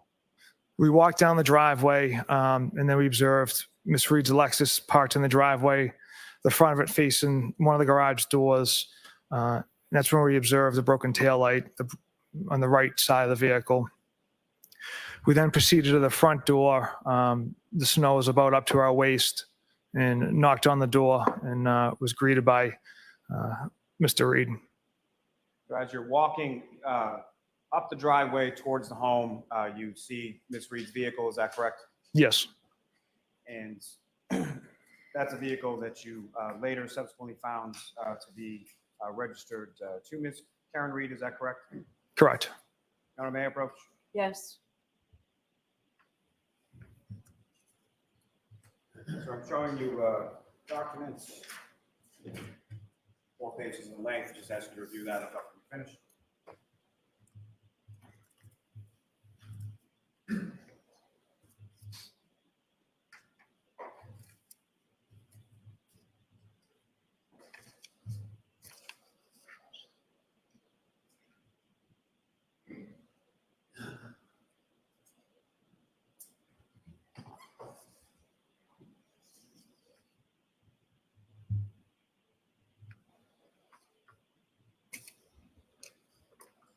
And do you recognize that document, sir? Yes. What do you recognize it to be? The Registry of Motor Vehicles, it's the certified document for Miss Reed's Lexus. Is that the plate information that's contained in there? Is that the same plate that was affixed to Miss Reed's vehicle on that day? Yes. And that also details sort of the history or how long she's had possession of that vehicle. Is that fair to say? Correct. Going back to, I believe, 2021. Is that correct? Yes. May I approach, Your Honor? Yes. I will seek to introduce and admit as the next exhibit. No objection.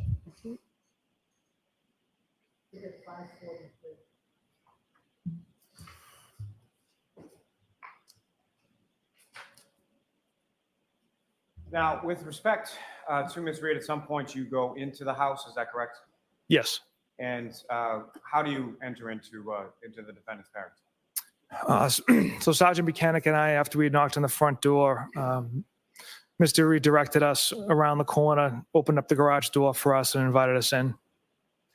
Now, if I could take you back to, I'm sorry, just as far as when you're coming up the driveway and you're passing by the defendant's vehicle, you mentioned some damage that you observed to the right rear passenger side area. Is that correct? Yes.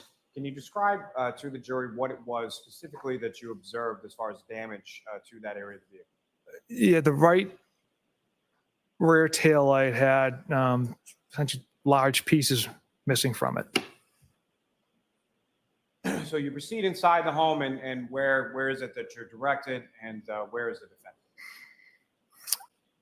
We're invited into a large living room area. Miss Reed is seated on a couch, and her parents, William and Janet, are present for the conversation and kind of standing off to the side. And that conversation goes on for approximately how long? Approximately half hour, 40 minutes.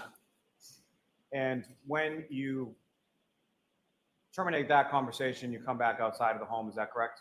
Yes. And where is the vehicle at this point? That is being put on the tow truck. Now, in addition to the defendant's vehicle, what, if anything else, was taken and seized as evidence from the defendant on that morning? After confirming the phone Miss Reed was holding was in fact hers, we told her we were seizing the phone and we'd be writing a search warrant for that. Now, During the And course of checking the it for conversation nudes. that you and Sergeant Bukhenik had with the defendant. Oh, this is gonna be good, dude. Parents home indictment. Were there some questions in relation to contact information for other people that were at bars or different establishments the night before? Yes, we asked Miss Reed specifically for some of the friends that Mr. O'Keefe was with at CF McCarthy's. One person in particular was Michael Camerano. So we observed Miss Reed enter the passcode on her phone, retrieve Mr. Camerano's phone number for us, provided to us, and that just further confirmed that was her cell phone. Now, through your training experience, when a cell phone is seized from a person, what, if anything, is it that you do with regard to that cell phone to preserve the information on? Look for nudes right there. Well, the first thing we do is we put it in airplane mode, and then we give it to a cell phone expert in our office, Trooper Nicholas Garino, and he essentially tries to access the data in that phone once a search warrant is obtained. Now, as far as putting that cell phone in what you described as airplane mode, what is the purpose of that? It's to avoid if someone wants to go on a tablet or a laptop and access the information on their phone, and they can start deleting stuff off their iCloud. This prevents that. So you secure the phone, you secure the vehicle on the tow truck, and then where did you and Sergeant Bukhenik go from there? We follow the tow truck from the address in Dayton to the Canton Police Department. We're secured in the Sallyport Bay. And if you know approximately what time was it that you arrived at the Canton Police Department and secured the defendant's vehicle in the Sallyport Bay? So we left Dayton around 4:16 p.m. and arrived in Canton at the police department at approximately 5:31 p.m. And with reference to the Canton Police Department's Sallyport garage, why was the vehicle taken there?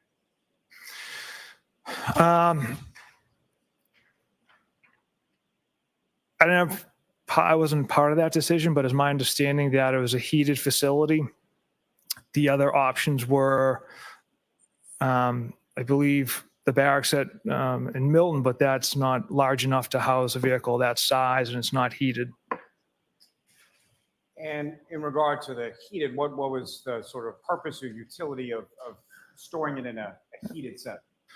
Miss Reed's vehicle was covered with snow and ice at the time. It was transported from Dayton to Canton. And with regard to the Sallyport garage area of the Canton Police Department, at some point were you inside that area?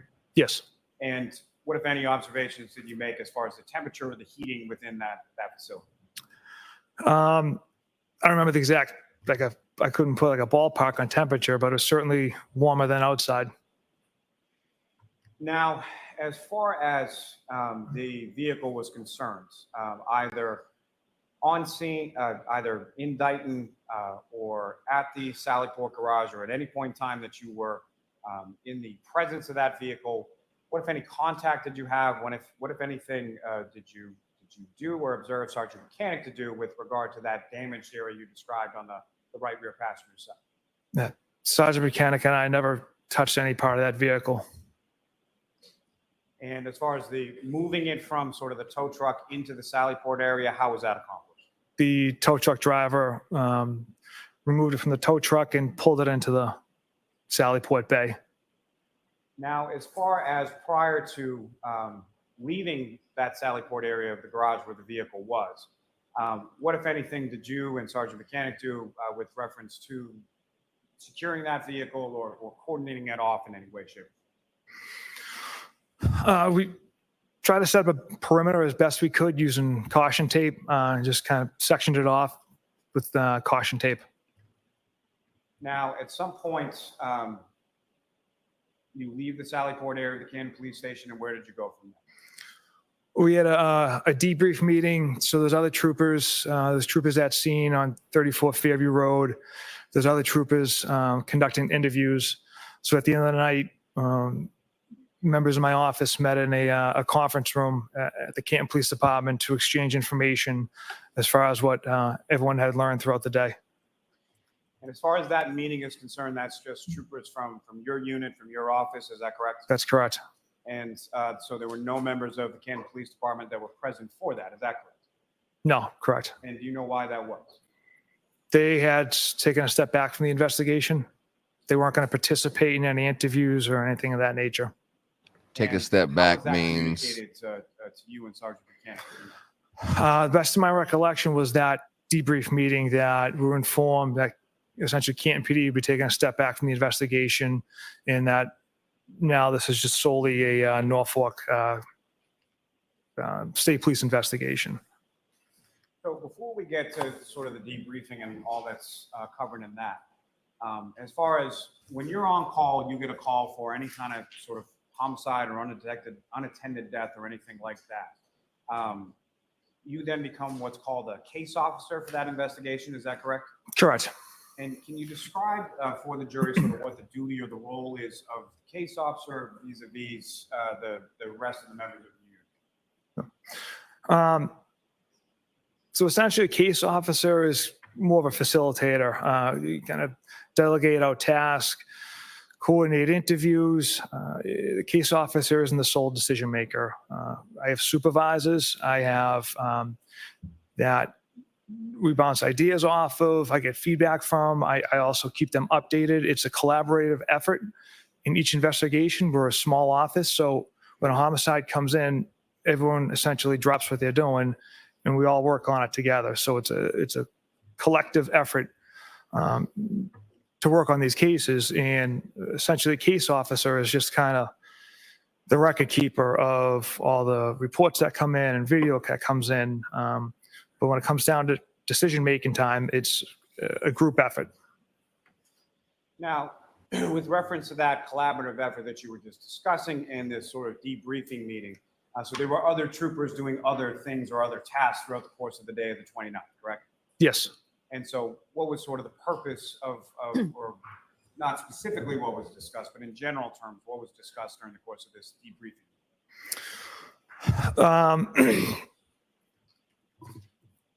The taillight piece is found at 34 Fairview Road by CERT. The one sneaker found at 34 Fairview Road.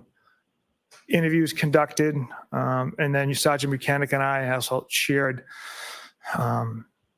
everything we had kind of learned throughout the day as well. And that debriefing meeting, if you know about how long approximately did that take in this case? I can't recall, maybe half hour. And so following that meeting, where did you go from there? Sergeant Bukhenik and I had secured some evidence, the clothing from Good Samaritan Hospital, the additional sneaker found at 34 Fairview Road, as well as the taillight pieces discovered at 34 Fairview Road, and Mr. O'Keefe's cell phone and Miss Reed's cell phone, and him and I transported those to the office in Canton. And when you transported them to the office in Canton, what, if anything, did you do with those items? Search for The nude. 2 cell phones were given to Trooper Nicholas Garino, and the clothing was laid out on top of butcher paper to dry out in our evidence intake area. And then the bag taillight pieces were set aside in the evidence intake processing area. Sergeant Bukhenik and I didn't have access to the permanent evidence locker area, so we just secured them in the temporary intake area. And that leads me to my next question. As far as the area that you're talking about with regard to the clothing items and the other items that you secured beyond the cell phones, that was in a secure area of your office, is that correct? Correct. And by secure, I mean restricted access to the troopers within your unit, correct? Correct. It's you need a key card, and it's also equipped with an alarm. Now, following that, as far as these items of evidence and other items of evidence that are seized throughout the course of an investigation, how is it that they go, or what, if anything, is done, if you know, between the time that they go from this temporary storage area to the permanent storage area? Yeah, I'm not an evidence officer. I never have been. My understanding is once it's in the evidence processing area, it gets put into the permanent evidence room that only, like I said, two troopers and a detective lieutenant have access to. And it's the evidence officer's responsibility to process that material when they see fit. Now, sir, if I could turn your attention to February 1st of 2022. Were you working in regard to this investigation on that date as well? Yes. And at some point, did you have occasion to go back to the Canton Police Department, specifically in the Sallyport garage area? I did. And what was the purpose of you going out to the Sallyport garage on that? Pursuant to a search warrant, we were processing Miss Reed's Lexus SUV. And when you say we, who, if anyone else, was present with you, or who, if anyone else, did you contact in reference to the processing pursuant to that search warrant of the defendant's vehicle? So we had a chemist from the State Police Lab, Ms. Maureen Hartnett, as well as a trooper from Crime Scene Services, Trooper Zachary Clark. And then later in the day, the accident recon team, Trooper Joe Paul, had arrived as well. Now, if I could just ask you a couple questions in regard to Crime Scene Services section. Can you describe for the jury sort of what their role is in regard to investigations that you do and how they're sort of contacted? So in any scene, if it's required for it to be documented, Crime Scene Services will arrive. They'll document the scene with photographs. In more serious situations, in a homicide, for instance, they'll actually take video as well as dust fingerprints. Now, with respect to this particular investigation, there were a number of different areas or different times when Crime Scene Services was contacted to document things, correct? Yes. And that would include a Good Samaritan when you observed injuries to Mr. O'Keefe? Correct. That would include the autopsy that was performed to Mr. O'Keefe? Yes. That would include February 1st in the Sallyport garage when the search warrant was executed on the defendant's vehicle? Correct. That would include subsequent searches that occurred at Fairview Road, is that correct? Yes. And with respect to each of those instances, if you know, was it ever the same trooper from Crime Scene Services section that came out and memorialized each of those respective areas? Yeah, it was a different trooper each time. And is that something that you or any member of your unit has any control over whatsoever as far as who shows up from Crime Scene Services to memorialize or document a scene? No. Now, with respect to the search warrant execution on February 1st, what I want to ask is between the time that you were in the garage on January 29th, 2022, and the time that you're there for the search warrant execution on February 1st, had you been in that Sallyport area of the Canton Police Station at any time in between? No. Now, with respect to the taillight area on the passenger side of the defendant's vehicle, what, if any, differences or what, if any things you note sort of between your observations of the taillight on the 29th versus your observations on February 1st? Yeah, the only difference from the 29th to the 1st was snow and ice had melted from the taillight. So as far as the condition of that particular taillight, was it in essentially the same condition that you observed it on the 29th when you observed it on the 1st? Yes, it was still broken and large pieces missing from it.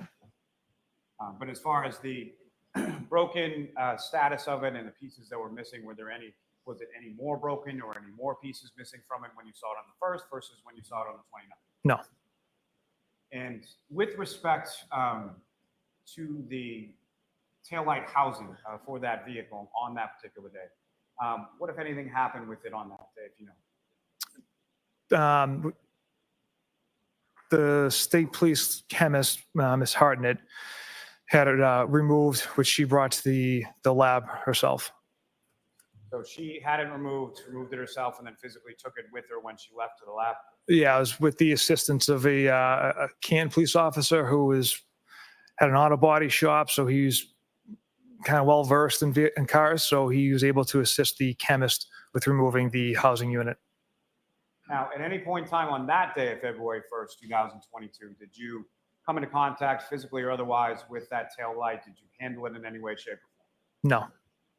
form? Your Honor, if I may, with the court's permission, I would request to publish. Give me one moment, Your Honor.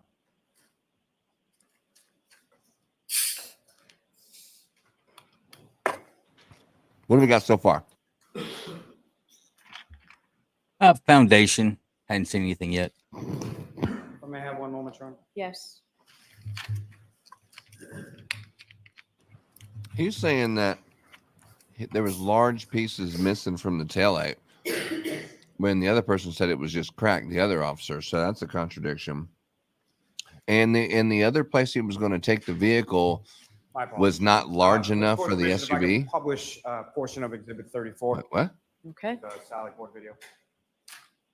Yeah, I don't know what to make out of that. It was weak. They went there because it had heat. February 1st, 2022.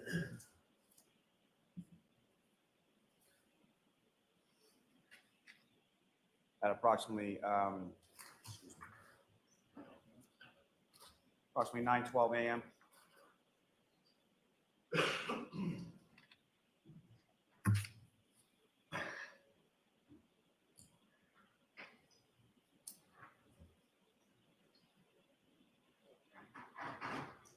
You can just pause it right there.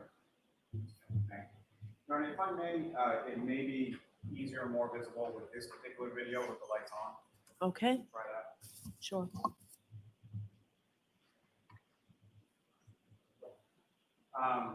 Trooper Proctor, directing your attention to what's up on the screen is Exhibit 34. Do you recognize what's depicted on the screen? Yes, that's the Sallyport area, Canton Police Department, and Miss Reed's Lexus kind of roped off with yellow caution tape. And this is the execution of that search warrant that you were speaking about before, as far as your presence and some of the other members of the state police and the state police lab that you were talking about. Correct. And Ms. Gilman, if you could run it from here for just a few minutes.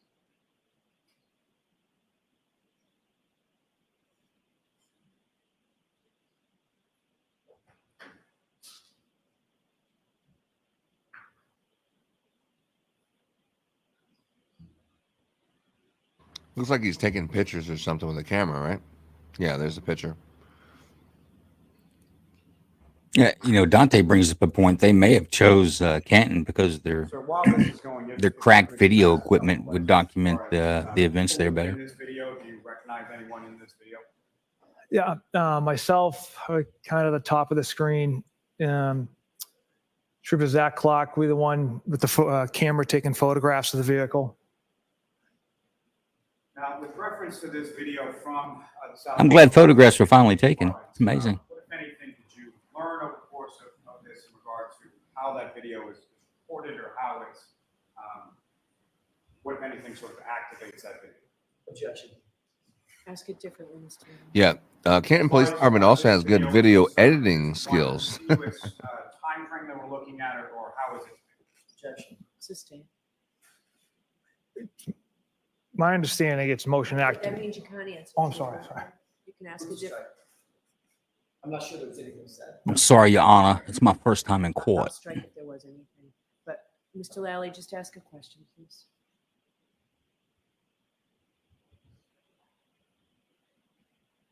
With respect to this video, as far as the recording is set up, how is that activated, or how does it record? Objection. Same question. Yeah, how does he know that? It's sustained. Have you watched this video or other videos from the Canton Police Department Sally Port Garage? Yes. What, if anything, did you note with regard to timing? As far there is a timestamp on the video, is that correct? Yes. And what, if anything, did you note with regard to the timestamp on this video or the other videos that you observed with regard to how time moved throughout the video? The timestamp on the video tends to pause, indicating it's motion activated. It tends to pause. I'll strike after.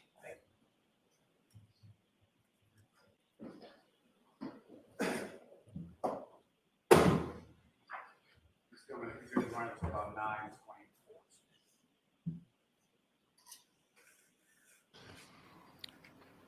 Yeah, is Michael Proctor's lawyer present in the courtroom right now? I have the answer. Let's hear your guesses of what you think. I mean, if you go with the media reports and stuff, I'd say not a bad idea to have an attorney there.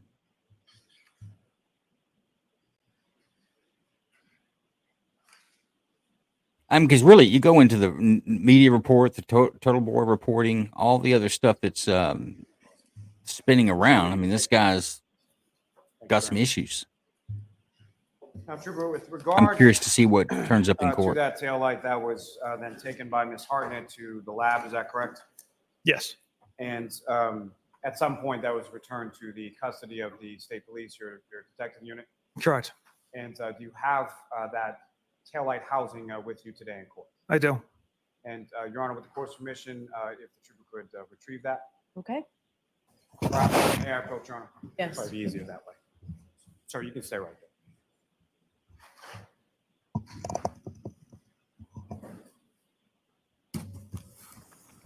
The answer is yes. His attorney is sitting right in front of him. It's D.A. Lally. But no, his real attorney is not present right now. I recognize that to be the housing unit.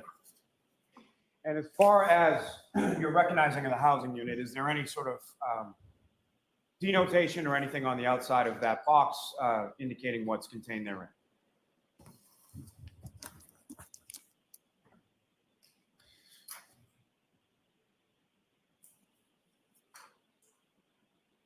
There's a state police crime lab sticker with the number associated with it. It also indicates fragile and evidence tape that is initialed and dated as well when it's sealed up. And it's the sticker also says passenger side TA, indicating taillight. Thank you, sir. Your Honor, with the court's permission, I would seek to admit and introduce that as the next exhibit. Do you want it out of the box first, Mr. Jackson? We could just take a quick look at it. Sure. Sure. With the court's permission, if Yes.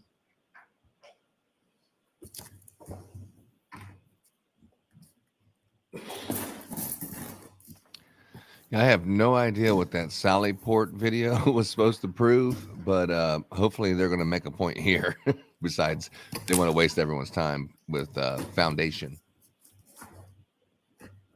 You know, that camera angle is the one they had prior that was so bad. That video actually was almost viewable.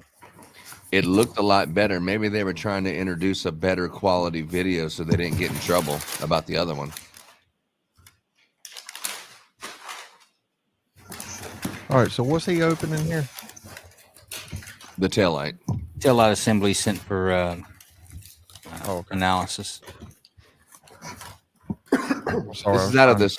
Yeah, this is out of the secure evidence room that he doesn't have access to. Only two officers, not him or Bukhenik. But Bukhenik said that any deputy had access to it. Remember that? Well, no, I thought he said it was limited because he mentioned that one trooper that Proctor did. It wouldn't be a secure facility if everyone had access to it. It wouldn't be a place you'd want to store evidence because you'll have issues with when you go to court with your chain of custody.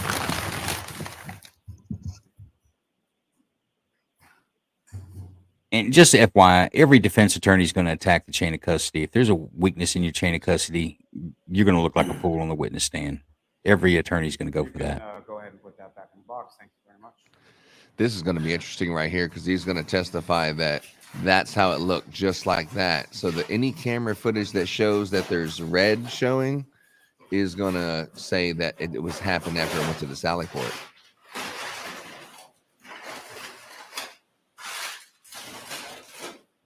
There was just two little pieces of red on the corners of that. The one that was on the side, that was the only thing We left. need to So mark that. And we're going to mark it twice, folks. We're going to mark the bag within the box and we'll mark the box as well.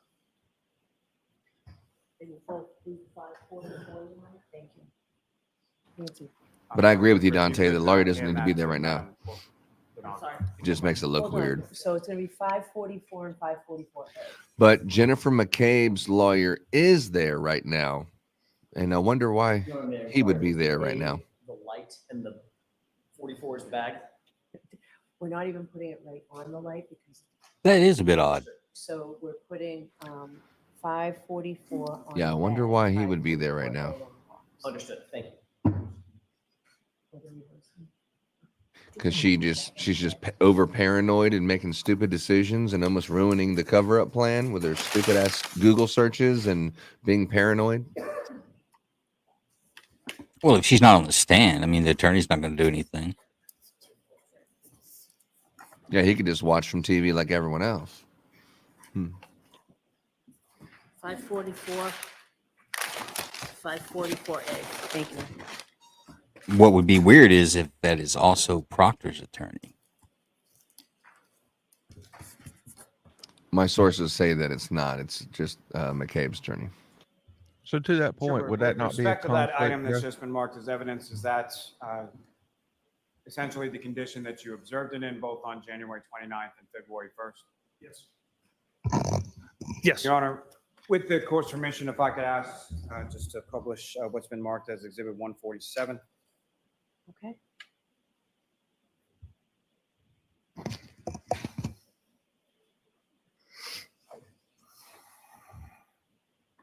Yeah, her attorney's name is Kevin Proctor, do you recognize Reddington. what's up on the screen that's been marked as Exhibit 147? Yes.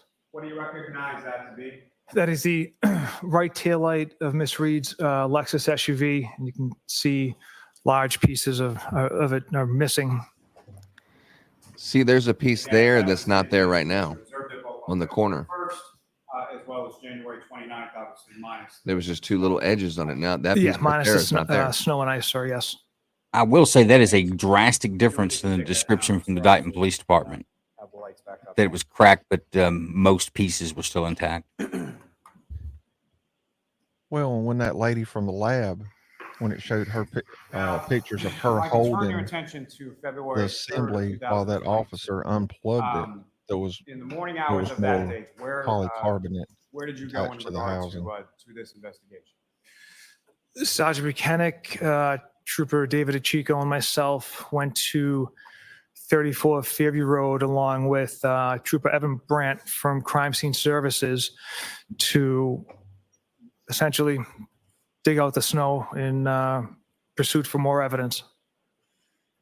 Now, as far as you mentioned, as far as dig out the snow in pursuit of other evidence, what, if any, tools or implements did you and the other troopers bring with you in order to effectuate that on February 3rd? We just had kind of standard snow shovels.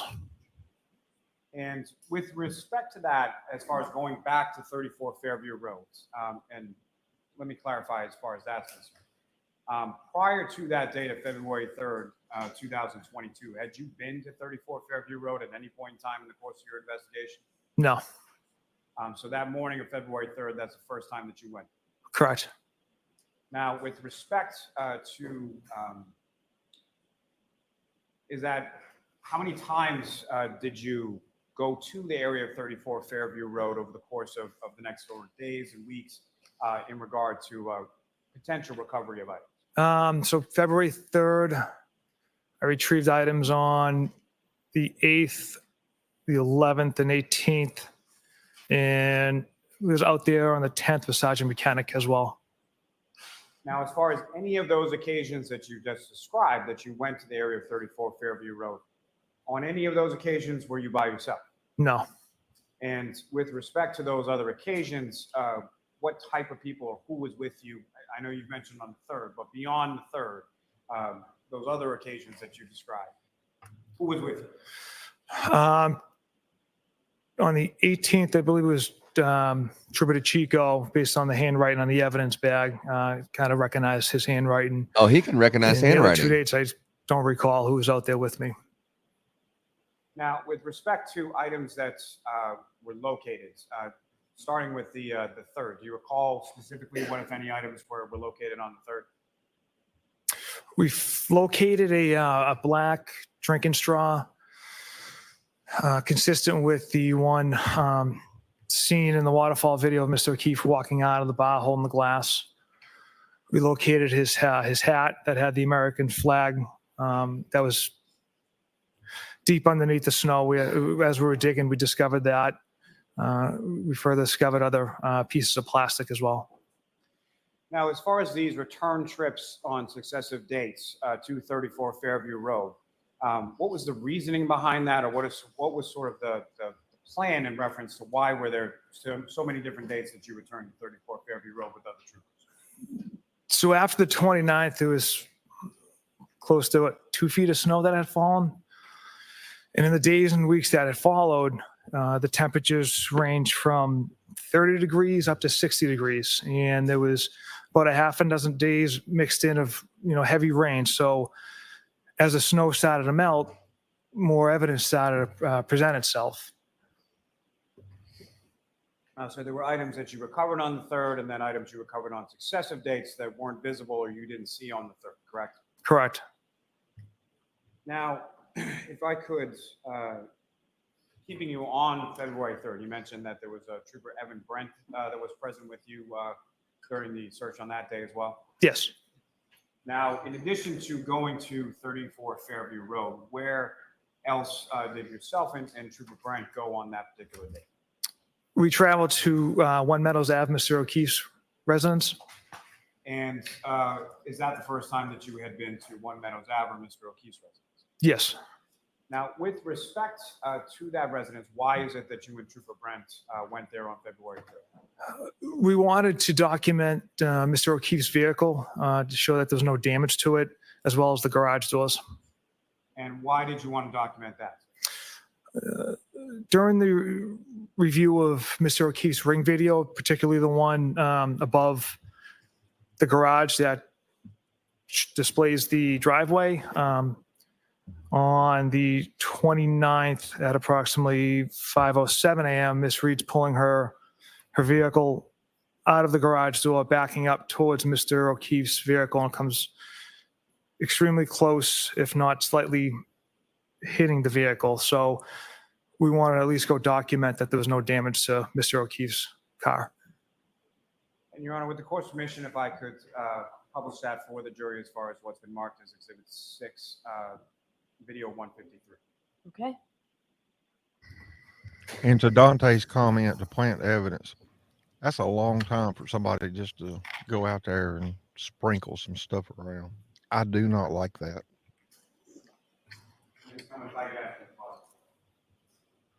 They abandoned the crime scene at 9 a.m.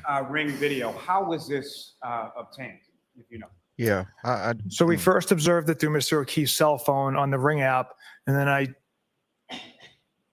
wrote a search warrant for Ring itself. And as far as the videos that you received from Ring, did they match what was on or what was viewable being the Ring app on Mr. O'Keefe's cell phone? The videos on Mr. O'Keefe's app, yes, it was what Ring produced, matched. So as far as any videos that were present that you received pursuant to the search warrant, or any videos that were not present, that was consistent with what you observed on Mr. O'Keefe's app on his phone? Yes. Now, Hey, Kingdom, on that video right there, can you move your logo? I was just thinking. So when she's backing out, it don't look like it's cracked. It's definitely got red coverage. Yeah. There's red illuminating, but then again, there's an overhead red light that's in the top. See that you see on the brake light? But you can see right here, there's red coming from that side. Yeah, and she's pulling out. Look at it like 45 degrees from the edge. You wouldn't see your Cyclops light. Yes. Now, at the point from this video, are you able to discern who the operator of that vehicle is? Based off the attire, Miss Reed driving. Yeah, you can't even see her. Now, with respect to when that vehicle, the defendant's vehicle, if you could, there's a laser pointer up there in front of you on the desk. If you could, I would just ask you to draw the jury's attention to And play the video just a little bit more further. So right there, it's Mr. O'Keefe's vehicle and Miss Reed's vehicle. Now, as far as when those vehicles come close or come into contact with each other, as far as Mr. O'Keefe's vehicle is concerned, what, if anything, do you observe like on Mr. O'Keefe's vehicle at the time? There's some snow you can see on the back window here, the bumper and the windows here is starting to be covered in snow. And as far as when that vehicle comes close to or makes contact with Mr. O'Keefe's vehicle, what, if anything, Do you observe the snow to come off of the car at that point? I do not know. Here we get Now, with the with snow reference coming to off the bullshit. back area of Mr. O'Keefe's vehicle, Boy, he come up with that over the in the weekend. area He thinks he's around, gonna drive that home. As far as that area on the ground, It's what weak. if anything did you observe in reference to any red pieces or any pieces of taillight or plastic or glass or anything in that area that you observed on this video? So this area here is, you can see the white snow. There's no red pieces of taillight, which would show up in the contrast of the white snow. Please tell me if you could run it from there for a moment.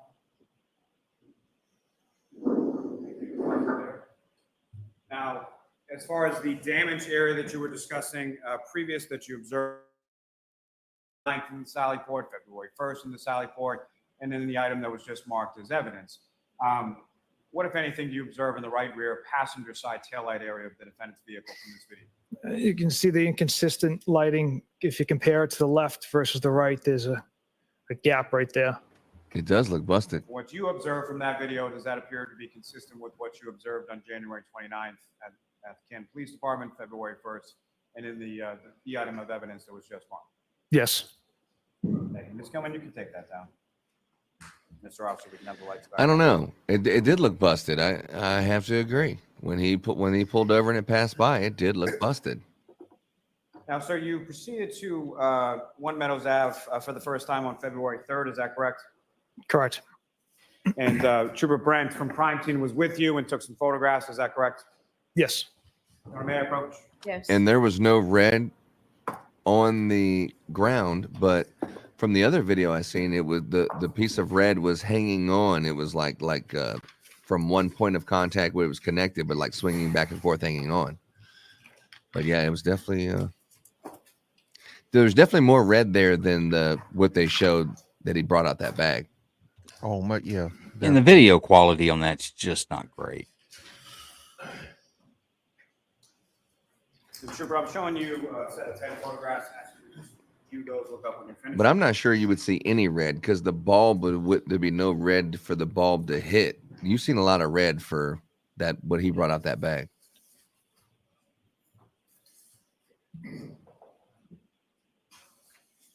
You know what would have solved all this? Every time he made contact with that vehicle, he pulled out a camera and took a quick picture, whether it would be with his phone or something else. When they arrived at when the officer had the vehicle at on the scene, somebody should have taken a picture prior to getting 3 weeks down the road, saying, "Oh, this is what it looked like." What's depicted in those photographs? Do you think Yes. that they would What do you have recognize? foreseen or thought that this The would have front is gone the where first it's picture is gone? the front door of Mr. O'Keefe's house, and it's also Mr. O'Keefe's Chevy Traverse. May I approach, Ron? Yes.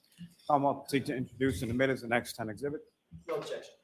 I mean, no snow fell off the car. That's the part that got me. I was all for Karen Reed until I seen no snow fell off the car. Now I'm like, you know what? I'm really questioning it. I'm back on the fence. Lolly probably danced around his living room all Sunday, thinking he had this all wrapped up. With no snow fell, must convict.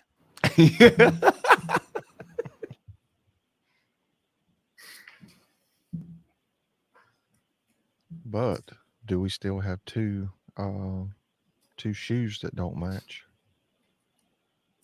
At this point, if you're going to cover it up, you might as well just go buy the right shoe and put that in the bag and then see what happens. Well, maybe they couldn't find it. That's what I was thinking. But they could have found it yesterday or over the weekend.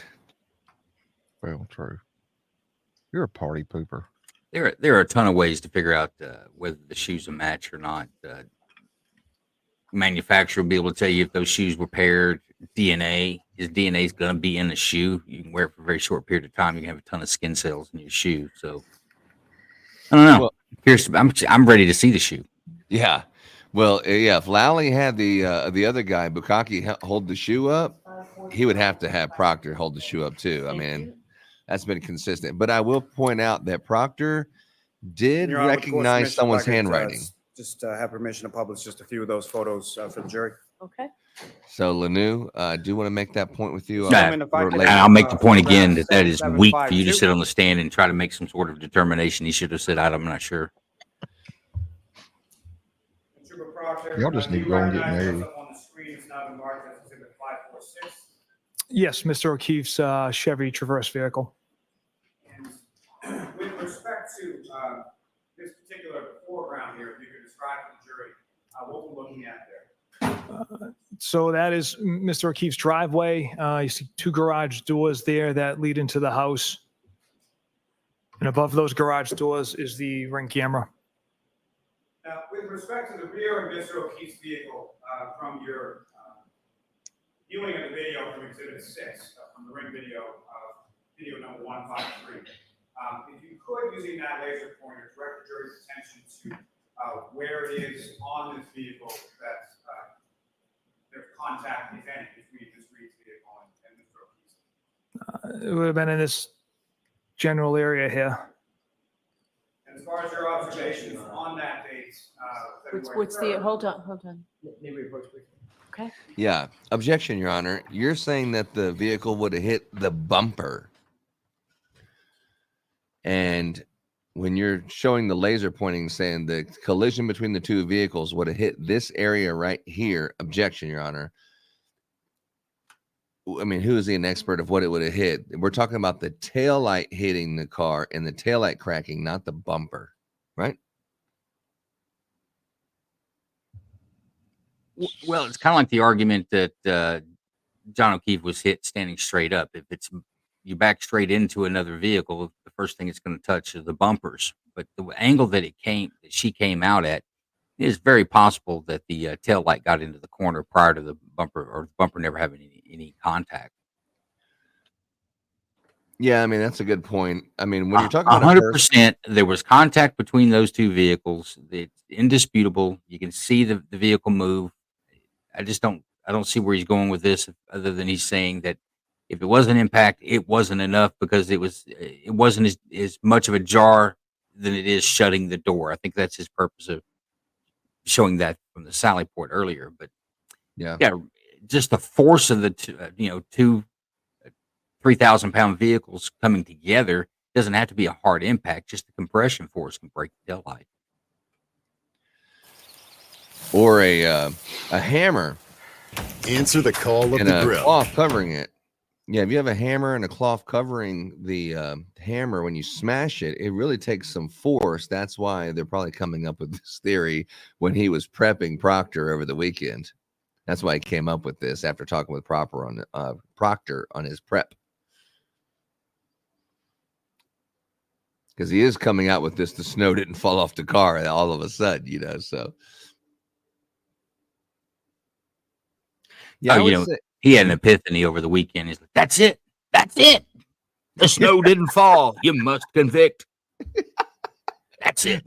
That's my claim to fame. I could probably keep my job after this is all over. It's like, no. It sounded good rehearsing in his living room, pacing back and forth. It sounded great. I'm going to be absolutely honest with you. Obviously, I think these cops are lying, especially this one over here. But the way he's talking right now, he does sound very convincing. He's talking very matter of fact. He's explaining the details with accuracy as the way that I know him, the things he's saying. I haven't seen too many red lights or red flags. He's really articulating his point. He sounds believable. If I didn't know any better, I would say, he's trustworthy. That's what I'm just looking at it with unfiltered, without a lens on my eyes. He does seem like he's telling the truth, and the stuff that they're talking about actually makes sense. Well, there's no taillight on the ground. There's no damage to this car. So you're saying that that's how the taillight got damaged. And look, where do you see evidence of that? I mean, they're making a good point. That's been my point all along. I listen to the evidence that's presented in court, not the stuff that swirls around on the outside, because people can say anything and they can draw any conclusion they want. It's more difficult in court to do that. But he's going to have some cross. It's going to be good.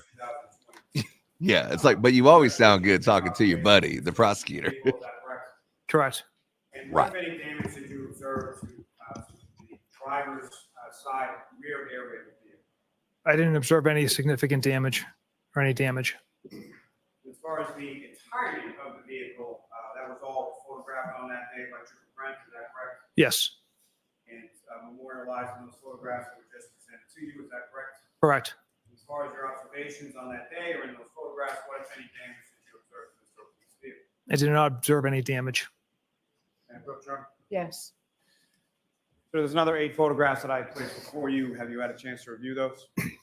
Yes, sir. And do you recognize what's depicted in those 8 photographs? Yes. And what do you recognize those to be? More photographs of Mr. O'Keefe's vehicle as well as the garage doors. Madam Mayor, approach. Yes. I'll proceed to introduce the next 8 exhibits. No objection.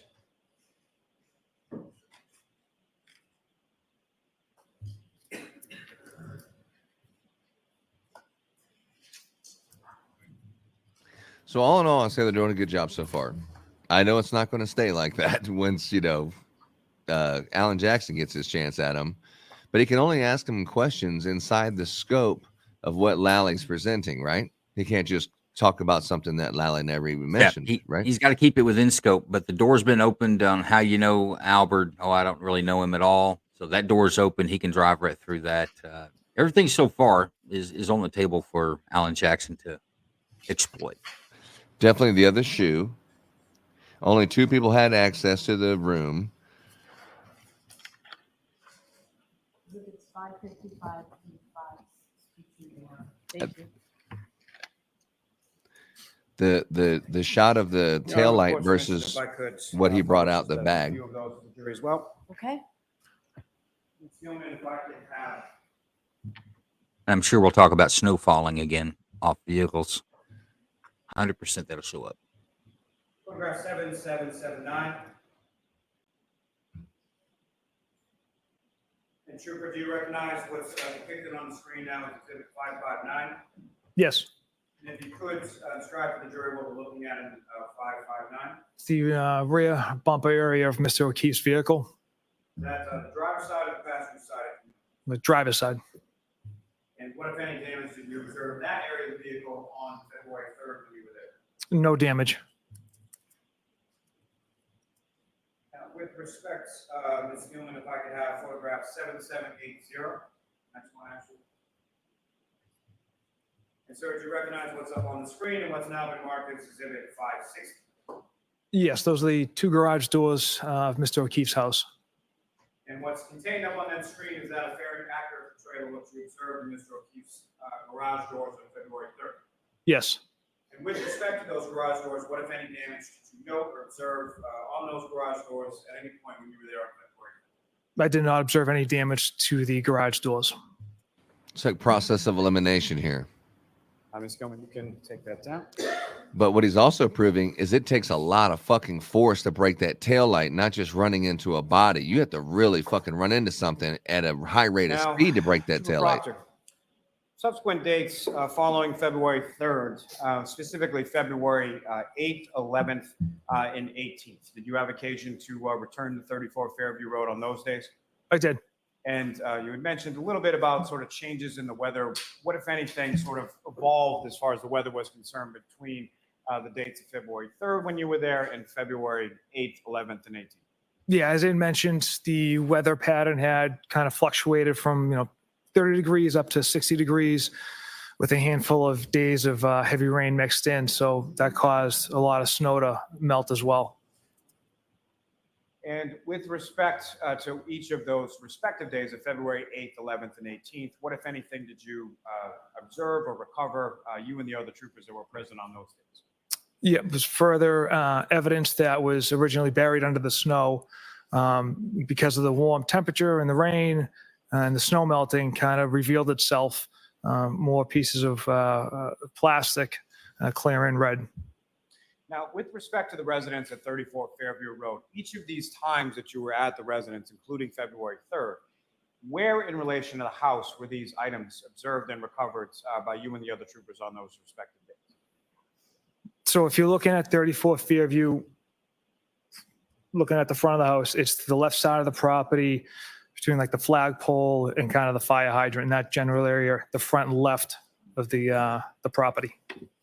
Now, with regard to these 3 subsequent dates, as far as February 8th, 11th, and 18th, these items that were observed and recovered on those dates, where were they in relation to the roadway? Where were they in relation to the hydrant, the flagpole, other sort of markers in the area? I don't specifically remember exactly if they were around the flagpole because the CERT team came and shoveled an area around. So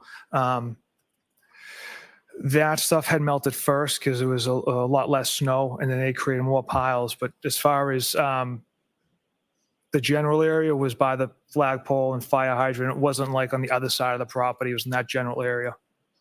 And just with respect to those items, were they generally found, or were they specifically found either on the grass or the roadway area? Grass area. Asphalt or grass is basically what I'm asking. I'm sorry, grass area. And with regard to each of those items that were recovered on those 3 successive dates, as far as February 8th, 11th, and 18th, did you bring those items with you to court today as well? I did. May I approach, Ron? Yes. So yeah, Lanu, back to that point about the backing into the car. At least you know the positioning of recognize the that car bag, sir? versus a human. I do. What do you recognize that to be? It's an evidence bag containing 3 smaller evidence bags. I agree with you.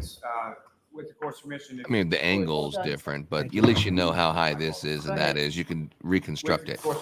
Exactly. I think you can reconstruct that, and I wouldn't be surprised if the defense had to show that that tail light could be the leading edge that would make contact there, causing no other damage.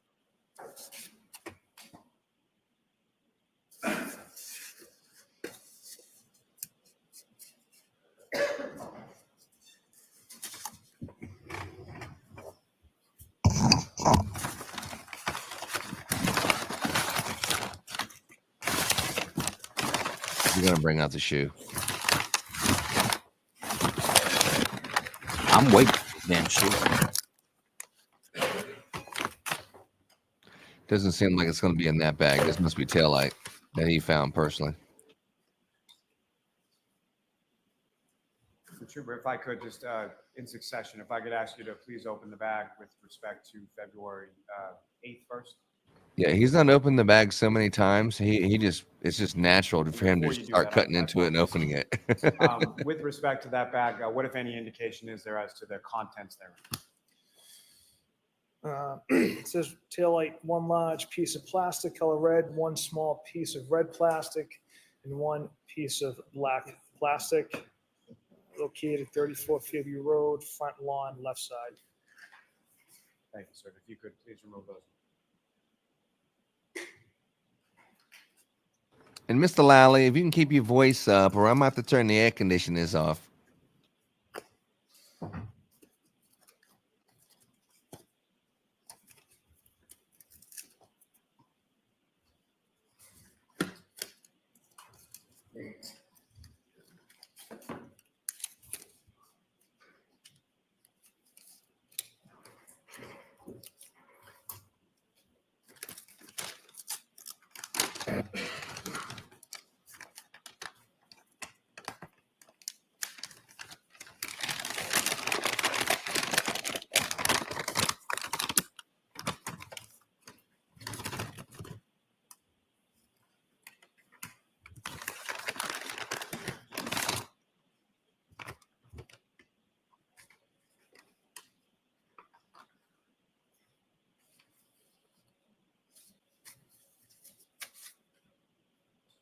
Thank you, sir. You can place those back in the bag. And Joe, can you take somebody's phone and say you're seeking a search warrant for it? Okay. Yeah, she can take temporary custody of it because it's something that could be changed. But I mean, the clock's ticking once you do it. You need to do it pretty quick. Retrieve the bag that's marked, retrieve the bag of items that were seized on February 11th. And if you could read to the jury what the description is in regard to that evidence bag. So it's 2 on the 11th. This one is described as glass fragments. You can't tell how many pieces. It's been taped over. The second bag from the 11th says 3 pieces of clear plastic, 5 pieces of red plastic. And with the court's permission, may the witness remove those items from the bag. All right.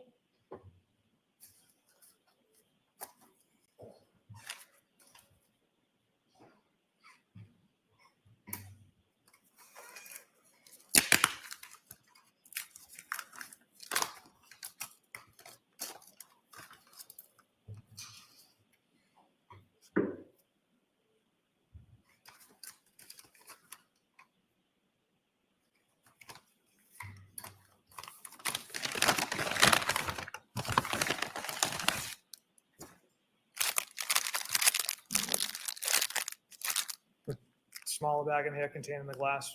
We'll cut that open as well. I think that's sufficient.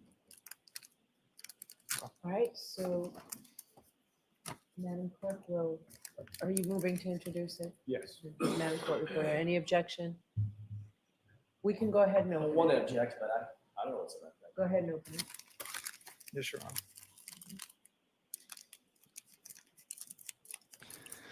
Yeah, if Michael Proctor he never went to 34 Fairview on January 29th, then who planted the taillight the CERT team found?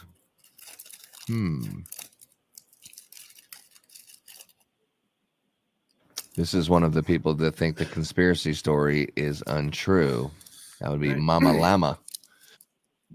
These items appear to be just further on sealed up and wrapped up and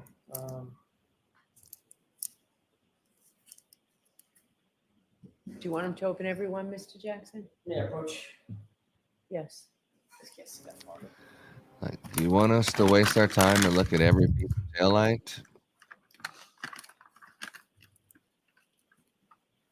What would you do here, Joe? Open up every single bag and show every single piece?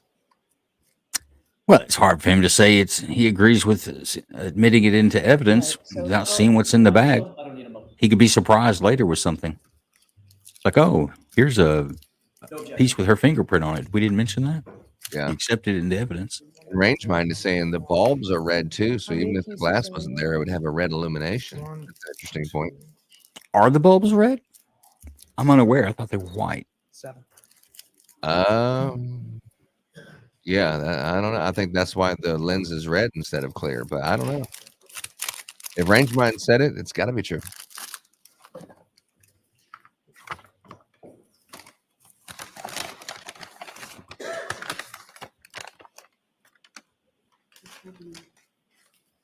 That is a catchy saying. No snow fell. She goes to hell. That's a good one. That's even better. Yeah, I like that. Thank you. The brown bag will be 564 A. We should do some Googling on that to see what this Lexus color the bulbs are, because that would be significant. 100%.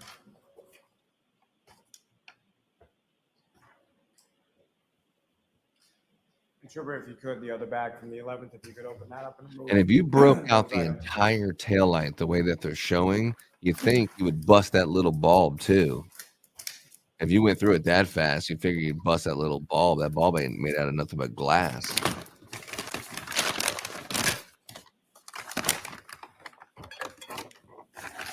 It would be like an implosion, right? I don't know. It depends on the distance. There's a gap between the lens and the bulb, so I wouldn't expect to see the bulb broke.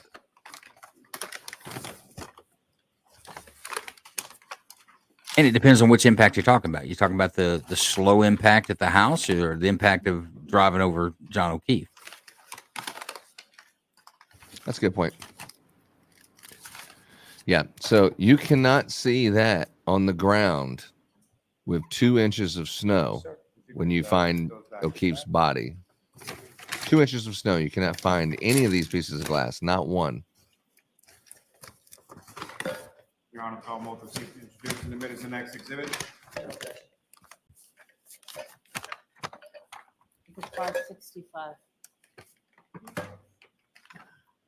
And lastly, sir, with regard to the back from the February 18th, again, if you could read to the jury what's indicated as far as the contents therein.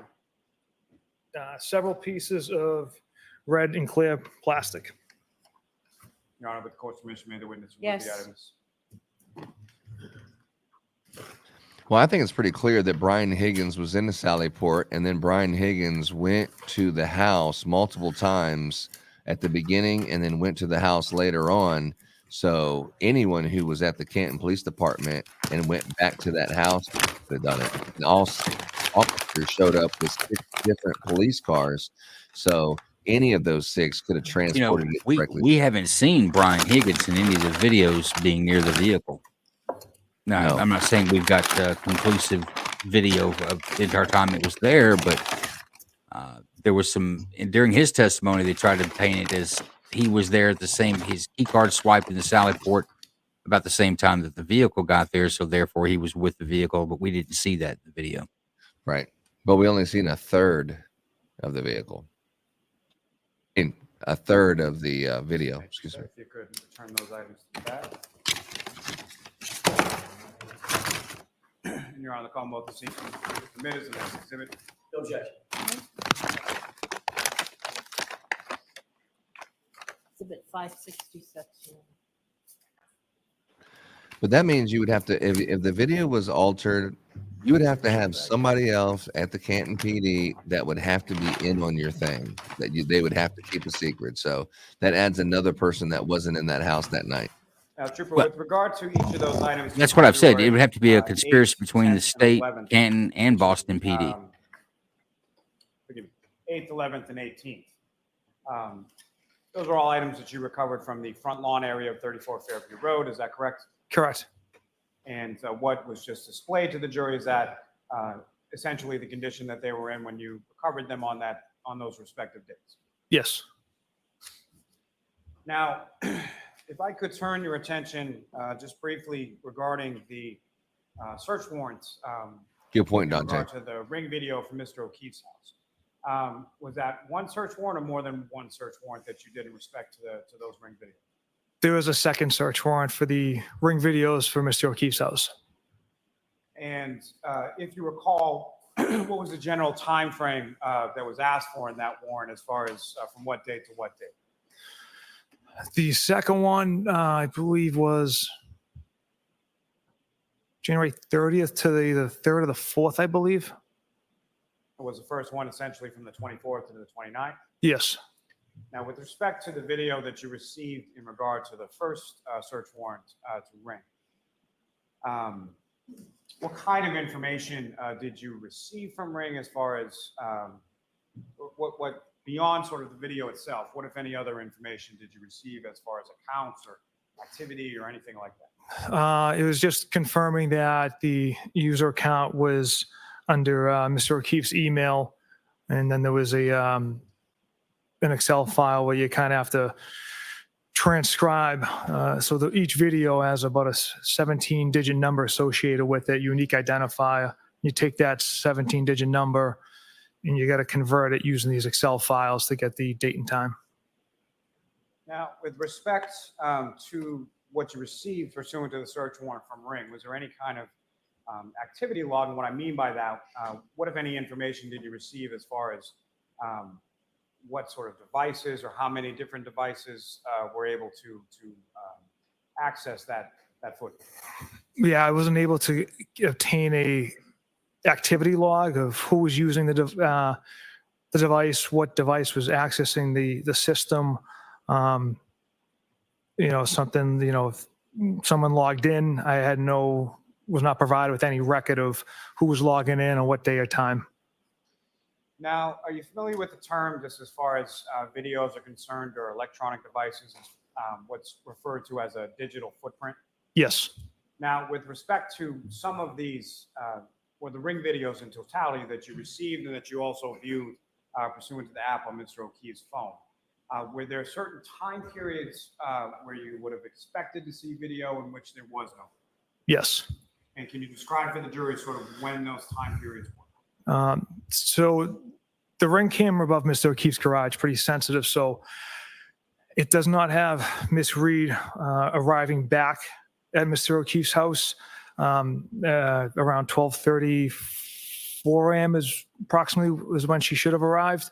The only video, there's a gap from approximately 11:45 p.m. on the 28th to about 5:07 a.m. on the 29th when Miss Reed's backing out. It never has her pulling into the garage. And there's also a second video of Miss Roberts, Miss McCabe, and Miss Reed looking at the broken taillight in the morning. What, if any, follow-up or inquiry did you make of Ring in regard to those missing videos? I inquired several different times as far as if a video is deleted, is there some type of a record? That was his inquiry, but next question, I'll allow that. Now, as far as that term that you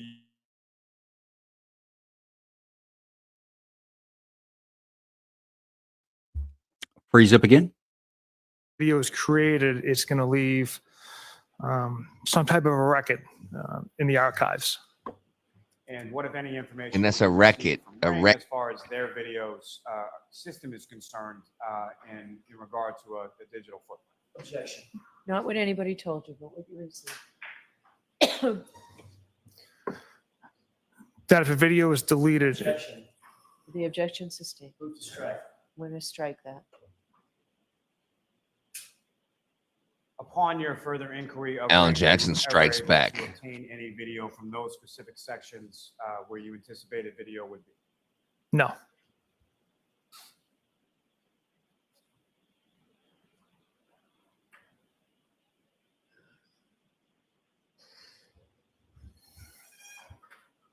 Now, sir, if I could turn your attention to January 16th, 2024. Do you recall that date? I do not, sir.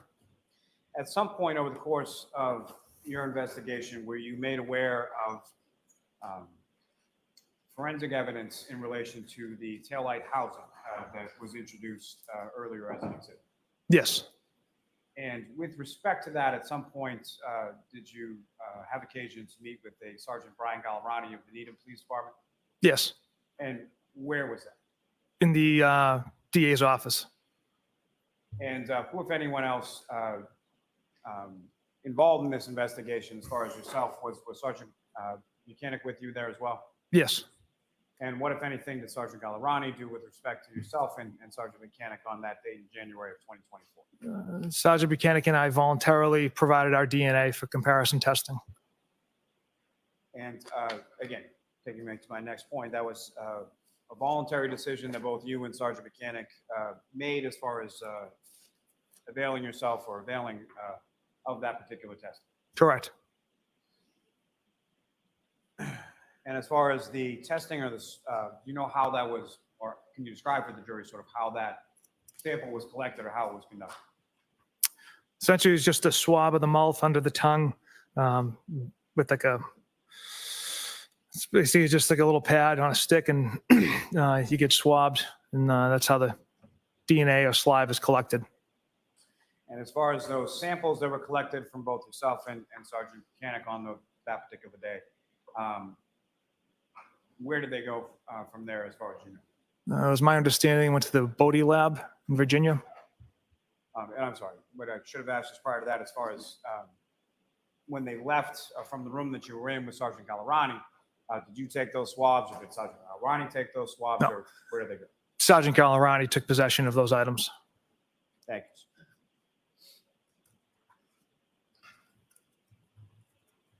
you. Do you have a log of the chain of custody of those items? That'd be a good question. Now, sir, with reference, over the course of your investigation, you interviewed a number of different witnesses, correct? Yes. And from the witnesses that you, were there witness interviews that were conducted outside of your presence in the sense that you weren't there for those particular witness interviews? Yes. And each of the interviews that you're aware of, whether they were conducted by you or outside of your presence, were done, with the exception of the currents, done with more than one trooper present, correct? Correct. Now, with respect to those witness interviews that you were present for, from the witnesses that you spoke with, along with other troopers that were present with you, who, if any, of those witnesses had you met, or were you did you know prior to the interview that you conducted? Yeah, so all the witnesses that I had interviewed, the only individuals that I know or had met prior to this investigation was Julie, Chris Albert, and Colin Albert. And how is it that you knew Julie Albert, Christopher Albert, and Colin? So my sister, Courtney, her friend growing up, Jillian. Jillian's sister's Julie. My sister got to know Julie Albert, Julie Daniels is her maiden name, through her friend Jillian. Julie married Chris Albert. So my sister got to know Chris through Jillian and Julie. And then years down the road, my sister had Julie babysit my nephew. Julie would come from time to time and pick up my nephew from school. So that's how they kind of became friendly. And on occasion, they would be over my sister's house or at my parents' backyard. Julie and Chris and their kid Colin, and I would happen to be there. Let me ask it this way: as far as He's explaining those pictures. That's what he's doing, right? Canton. did you graduate? No, from high absolutely. school? Yes. And as far as any of the witnesses that you interviewed, even the Alberts that you were just talking about, Christopher, Julie, and Colin Albert, were they around the same ages as you or went to high school with you at the same time? No. How much older than you would Julie and Chris Albert? At least 10 years. And as far as Colin Albert, what's the age difference between yourself and him? At least 20. Fair to say around this time of January 2022, do you know how old Colin was or what level of school he was at that point? It was senior in high school, I believe. Is that something that you learned through this investigation or something that you knew independently? Something I learned through this investigation. Now, obviously you grew up in Canton and your sister did as well. Yes. And your sister's name is Courtney, is that correct? Correct. And what is the age difference between yourself and your sister Courtney? She's 2 years older than me. And how close are you and your sister? She's probably one of my best friends. We talk about 5-6 times a day about anything and everything, as far as like mostly our children. About covering up the murder. And she has, how many children does your sister have? She got 2. And about how old are they? 10 and 7. And you have children as well? I do. And how old are they? 2 and 4. Now, with respect to the conversation that you have with your sister about 5 or 6 times a day, how do you have those conversations? Is it via voice call or in person or text, or if you know? Everything, FaceTime, phone calls, text messages. We're always kind of keeping each other up to date on mainly our kids. Now, Lally's like walking him through all the as answers. Julie and Christopher Albert, when did you interview them in relation to this incident? Sometime in February. I'd have to look at my report for the exact date. Sometime in, say, early to mid-February? Yes. And with respect to them, who, if anyone else, was present with you when you interviewed? Sergeant Bukhenik. And do you recall where the interview took place? Yes, it was at their home. Now, prior to this date that you went over to interview Christopher and Julie Albert, had you ever been over to that house before? No. Had you ever been over to any home where Christopher and Julie Albert had resided then or previously prior to that date? No. Had Christopher or Julie Albert, to your knowledge, ever been over to your house? No. Now, with respect to Christopher and Julie Albert, and Colin Albert, will throw him in there as well, how would you sort of describe your relationship with them prior to January 29th, 2022? I'd classify it as acquaintances.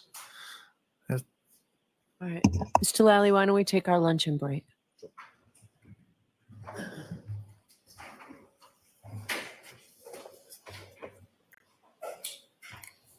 That's a great point, Dante. I think I would definitely ask what they had for dinner last night and every other thing. Anything but passing this witness off to the defense. They're also trying to paint him as a father that has children. So when you catch him lying that he needs to go to prison, just think about these 2 children he's leaving behind. So, let's give him a benefit of the doubt. He sounds good. He's a family man. He's got No, come on now. What they're doing is setting up that photograph where he's standing there next to his daughter with McCabe's daughters in the background. Yeah, they're laying out all the things that we've seen on social media or has been reported. Yeah, they're gonna try to repair all that because it is damaged. Yeah. Well, he's talking his way out of a couple things. That is the conflict of interest that he shouldn't be the lead prosecutor on this case because it's a conflict of interest. He knows this family personally. He's like, no, absolutely not. First time I ever met Brian Albert. I don't know anything about it. There's only a small connection based on, a couple different people may know each other, but not me personally. There's no reason to recuse myself from this investigation. There was no conflict of interest whatsoever. That's the reason why they're diving into that part so much, right? Well, they're laying down the foundation for when the defense gets up and the defense says that you knew Brian Albert, y'all were good friends. We see you in these photographs. He's going to say, yeah, we were acquaintances. Maybe we knew each other, but I don't know all my sister's friends. My sister doesn't know all my friends. Just because I know one person in a group doesn't mean I know everybody else in the group. That's what he's going to establish here. Sure. But I expect the defense to drive a truck right through it, Dukes of Hazzard style. Yeah, but do we still have Johnny Cochran? Do we still have Johnny available? Or he stepped away doing his typical pool cleaning duty on Monday? He said he would be back in a few. Oh, well, hopefully he's watching online, and hopefully you are as well. If you just hit that like and subscribe wherever you're watching it, and definitely share it with a friend, because this is getting good. We finally have Michael Proctor on the stand. I don't think it's going to be today, but I'd love to hear everything he has to say, so that way when the defense starts asking him questions, we can compare notes and say, you know what, I remember that too, and put this puzzle together. But Michael Proctor, I thought the prosecution was not going to bring him up there, but there he is. So some of your online people like Turtle Boy and some of these other people like, oh my God, they got all this evidence and they're going to make Michael Proctor look crazy. We're going to see. And then a lot of people have said that he's going to lose his job and he's no longer going to be employed. He's going to be in prison and all this other stuff. We're going to see, because right now, from what I've heard, I haven't heard anything that says he's not trustworthy. I know better, but so far he's doing a good job, and they have him well prepared. Lollies get to pitching them, pitches right down the middle, and he's knocking them out the park so far. But we'll see. What's your take so far, Joe? To me, it's standard run of the mill foundation. They're laying down evidence that he's allowed to bring into that they want to get admitted under his testimony. They're doing that. They're laying the foundation for his relationship, and that because he grew up in Canton, and the allegations that he had an improper or had a closer relationship than he's describing with the Albert family. I hadn't seen anything exceptional out of it yet, or anything earth breaking. I want to see the shoe, since that was a big deal. There's a lot, and here's the way I look at it. If you were on the jury, you wouldn't have heard all these other stuff. You would be looking at him for what you see today. Yes. And so the impression that you come away with it is the impression the jury's going to get coming away with it. Now, it doesn't matter what everybody's saying outside in Turtle Boy, and I got this photograph here, and I enhanced the photograph for the tail light, and look at this here.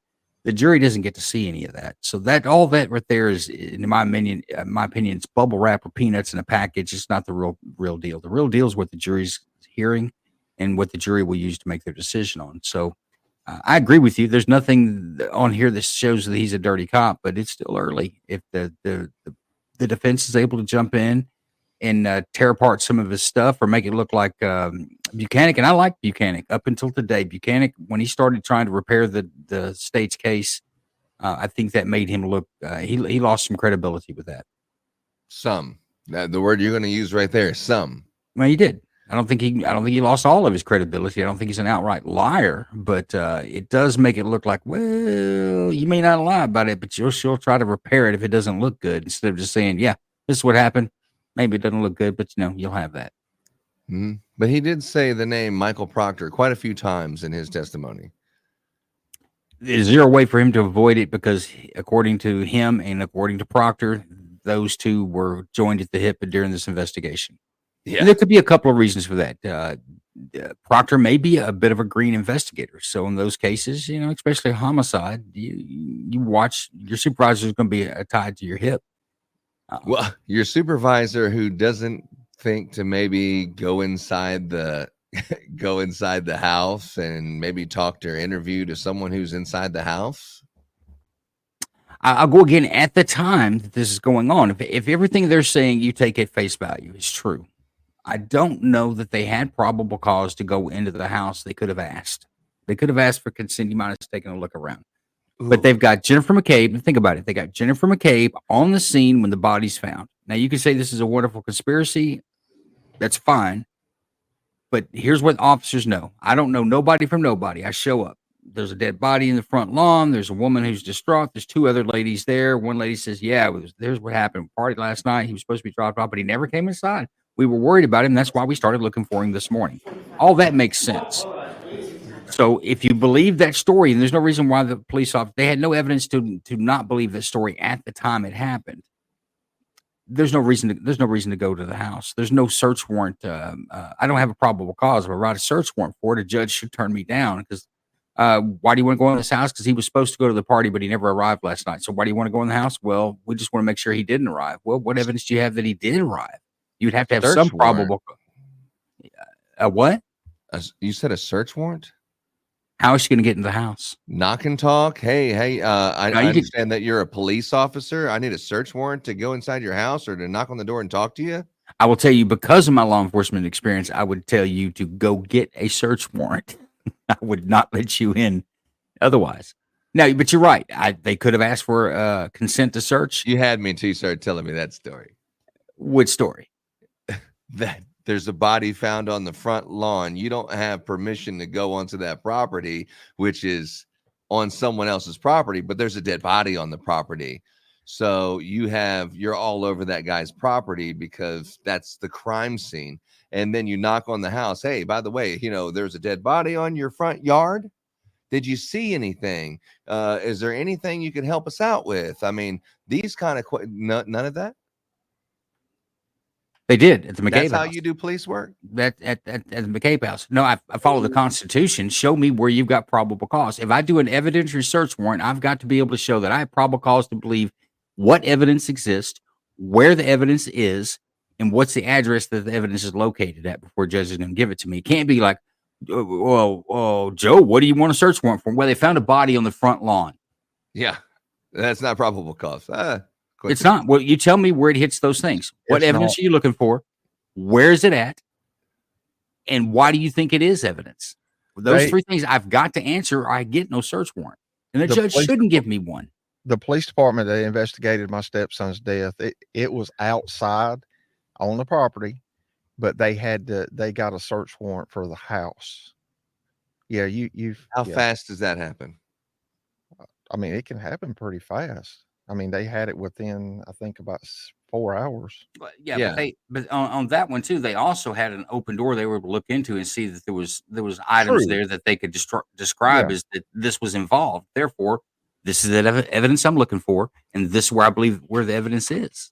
But there's no taillight found on the initial 6:30, 7 o'clock in the morning when they went through it and they abandoned the crime scene at 9 something when there was 2 inches of snow.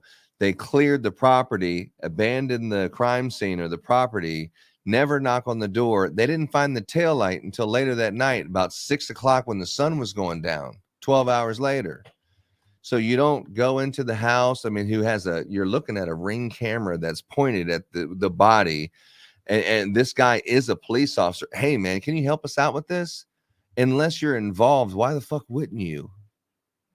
Why wouldn't you knock on your fellow police officer? Hey, man, shit, dog, check this out, man. There's a body. I mean, I don't know how this happened. Did you see anything? Did you hear anything? That's not common. You got to get a search warrant to knock on someone's door and ask them, excuse me, ma'am, did you see something? Are you kidding? That's not making any sense, what you're saying. But it's not making any sense. They did talk to Albert, did an interview. Proctor explained it. They met at the McCabe house. They did it. Got to go again. The initial information they're getting is that he never arrived inside that party. You've got Karen Reed there that I think is saying kind of the same thing. He must not have ever got inside. He's here dead. Oh my God. You've got McCabe saying he never got there. This is the reason we're out at 6 in the morning in a blizzard looking for him, because he never come inside and he never got home. So I don't see where you've got probable cause. I don't see any probable cause at all. And did they ask him? I'm sure they did during the interview. We don't know what the interview between Albert and McCabe or Proctor or the troopers were at the McCabe house, which once again is not unusual. There are no suspects there. You don't drag people down to the police station like you do on 48 Hours or or any other nighttime drama show that you see where they sit them in an interview room and start interrogating them. One of the worst things or the hardest things about being an investigator is that you don't know what's important until it is. So it's all very difficult when you have a large crime scene like this, is to try to preserve everything, because that's really what you need to do. You need to preserve everything because you don't know how important it is until it is. And Dante, I don't think they had that information that morning that the house longed to get in the house. Well, No, they I saw didn't. Die Nicole. You got me on that one, Dante. I didn't read the whole thing. I was gonna say they didn't have that information in the morning. So I don't see a search warrant. I don't see where they had probable cause to ask for a search warrant. Is there anyone else listening that is not that has a different view than the one that Joe just described? Is there anyone out there that has a different view? Because I have a different view, man. I mean, I'm just like, look, dude, I live at a residential property. If they found a police officer on my front yard, I guarantee my fucking door would be sounding like boo, boo, boo, boo, boo. Oh, yo, what's up? Because it wasn't found on your neighbor's yard. It wasn't found on the next street over. It was found in your yard, on your property. Remember, if you shoot somebody, what's the old saying, John? If you shoot somebody, drag them inside. Yeah, and Or something like that. And that's just as accurate as police can knock on your door and come search your house without a warrant. Neither one of those apply. That's all. Have you ever done a BS. knock and talk? Or is this something I've new? done hundreds of knock and talks, and I've always gotten in. But as a police officer, if the police knocked on my door right now, I've got nothing to hide. I got nothing to worry about. You want to come search my house? Go get a warrant. Period. Go get a warrant. It's just protecting yourself. It's not saying that you have anything to hide, but let's just say it's like you pleading have the fifth on nothing- the stand, right? Let's just say you it's have nothing wrong with nothing, that. absolutely zero to do with it, but that you say, yeah, come on in, and they come in your house and they find something that's like, oh, this might not look right. Then you've basically opened the door when you probably, well, you shouldn't have, number one. But then it's nothing. I mean, the officers or detectives have got to be able to articulate why they want in your house. I mean, it's kind of like why insert yourself into something you don't need to be inserted in. If they've got something, then let them go get a search warrant. I'm with Joe, but I also see where you're coming from as a civilian, and no Yeah. disrespect at all, none. But that's why civilians and people that don't know, they think they don't understand the process. They just don't. I agree with Dante. They probably didn't want to disturb Brian after the long drive home from the cop's funeral. And plus, since there were so many cops at his after party that witnessed the murder, but since there were so many cops that were at the after party, they're like, you know what? He was probably out drinking last night. Let's wait until, I don't know, 9 or, I don't know. Let's just wait. Let's just not disturb him. Maybe he has a hangover. Or maybe they know how aggressive the dog is. So they're like, I ain't knocking on that fucking door. You already seen Chloe done, sent 2 people to the hospital last week. The last thing I'm doing is, knocking on the door, and he actually Chloe opens the sounds door like up, and shit. Little innocent Chloe. I know. Why's everybody picking on the damn attack dog? Poor Chloe. Speaking of which, look at John's background, Joe. Poor Chloe got a bad rap. Yeah, John just won't let it go. He's got the attack dog background. Hey, well, actually, talking about that now, our boy Trooper Proctor did describe the wounds on his arm. He made abrasions. He called them abrasions. I think the autopsy calls them lacerations. I think they fit more of a laceration, but he was also very clear to say there were no marks or damage to the underside of his arm. It was all on the top. So that goes back again to a dog bite. If the dog is going to bite you, he's going to have a mark on top and bottom. No? Well, that's what I was asking the other day. I didn't see any marks on the sweatshirt from underneath where the dog would have bit. But I don't know. I've seen plenty of dog bites. That looks like a damn dog bite. That looks like a dog attack. Yeah, I mean, if you're moving your hand up and out of the way, when the dog, and you kind of bring the hand out there, the dog bites it, and you're kind of moving it out of the way. Well, it's funny how you get mechanical action going on when you want to try to prove the dog bite. When we're talking about the vehicle hitting him, well, it couldn't have done it because he's tall, he's standing up. Hey, bro, I'm sitting here listening. Explain that shit for fucking road rash, bro. Hey, explain those fucking dog bites as road rash. If you want to play the other side of the fence for some reason, I explain the can't. road rash. I can't explain can't. those injuries there. I'm not seeing the dog bites, but I can't explain them under the state's scenario. But I'm hoping the medical examiner can come up with No something. grass stain. No grass stain like you pointed out. There's no grass stain like you slid across the grass for a little while. Where's the stains for that shows that you slid across something of 2 inches of snow? You're going to go through 2 inches of snow and you're going to have a little grass stain or something. No grass stains. That one's like road rash. There would be some kind of, your shirt would be ripped if you had those kind of contusions, lacerations on your arm. There's no like where you slid right there, or they're saying that someone probably took a broken cup or something and just started like slashing his arm with it. You're like, that's harder to believe. The dog is easier to believe based on the evidence of that shirt, what the shirt looks like. But yeah, I didn't really think about the dog has bottom teeth and it could have hit those smaller ones. I didn't think about that part. Well, somebody mentioned the other day, well, did she run over him? Well, that forensics girl, she testified she looked under the undercarriage, didn't find any sign of like DNA or any kind of material or anything like that. On the other side of it, you don't True. see any oil or grease. What'd you say? You're actually blaming the dog. Right there it is. It couldn't have been the dog. If you check the dog's 360, you can see he was innocent. The life 360, driving around with yeah. friends with their mates. See, we have yet to hear from the veterinarian from California as well. Yeah. I don't know, man. I mean, the thing I would think, and Joe knows it, I know it, John, you know it. If you're listening to us right now, you know it. If you drive over that curb into that first part of grass, and then you drive, to a point like anywhere on that grass, there'll be so much evidence that there was a car went up on that curb into that grass. There would be evidence of that. With only 2 inches of snow, there'd be evidence of going that fast and hitting that man where he didn't slide anywhere. You actually just hit him. There would be tire marks. There would be evidence of that. There's no evidence of that. So that part, it's hard to explain the road rash. If you didn't slide and that car didn't come up there, then how the fuck did you get there? And how's that road rash? Those pieces don't mix. Yeah, you know what? I'll give you that. It doesn't. Because it doesn't fit right in my mind where they found the debris and what the state's alleging happened. So I'll give you that. That doesn't necessarily fit. If I went to the house and I seen that there was a fucking car, looks like it went up on the damn curb, and you can clearly see that there's evidence of a car crash, collision, grass is all rutted up where the fucking car went on there or something, then you'd be like, I don't need to bother the guy in the house. I mean, it's pretty fucking clear what happened. The car hit this guy. I see the tail light. I see the traction, but that's not there. That wasn't even found until later that night. They had no idea.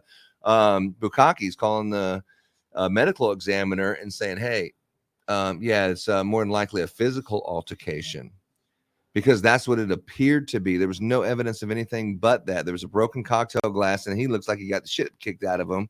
And you're like, with just those two pieces of the puzzle, we think it's a physical altercation. But even for a physical altercation, you don't want to go. I know Bukhenik. I mean, I know what's his name.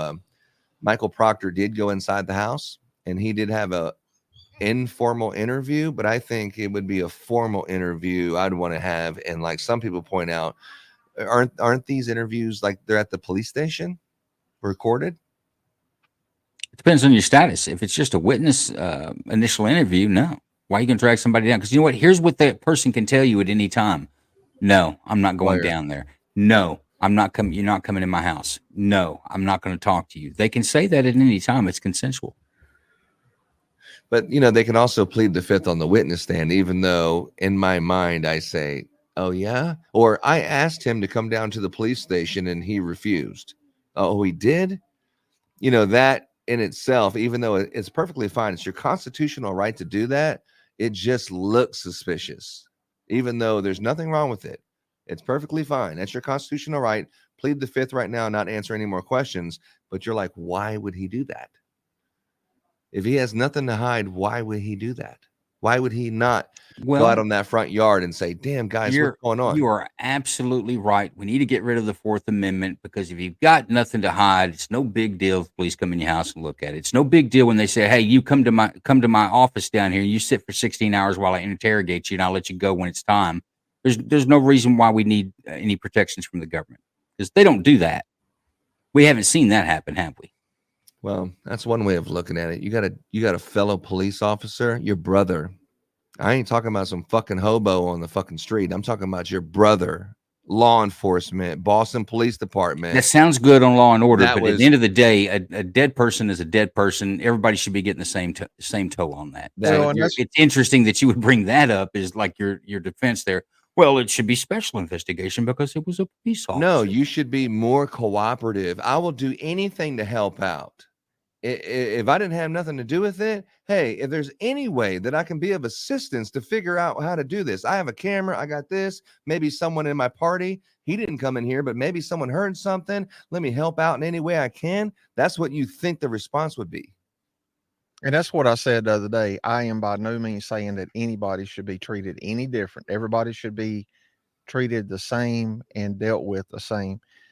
That being said, you would think if it is a fellow law enforcement officer that you would at least try to make sure you got it all right. And that you were just at the bar with. You were at the same bar with this person.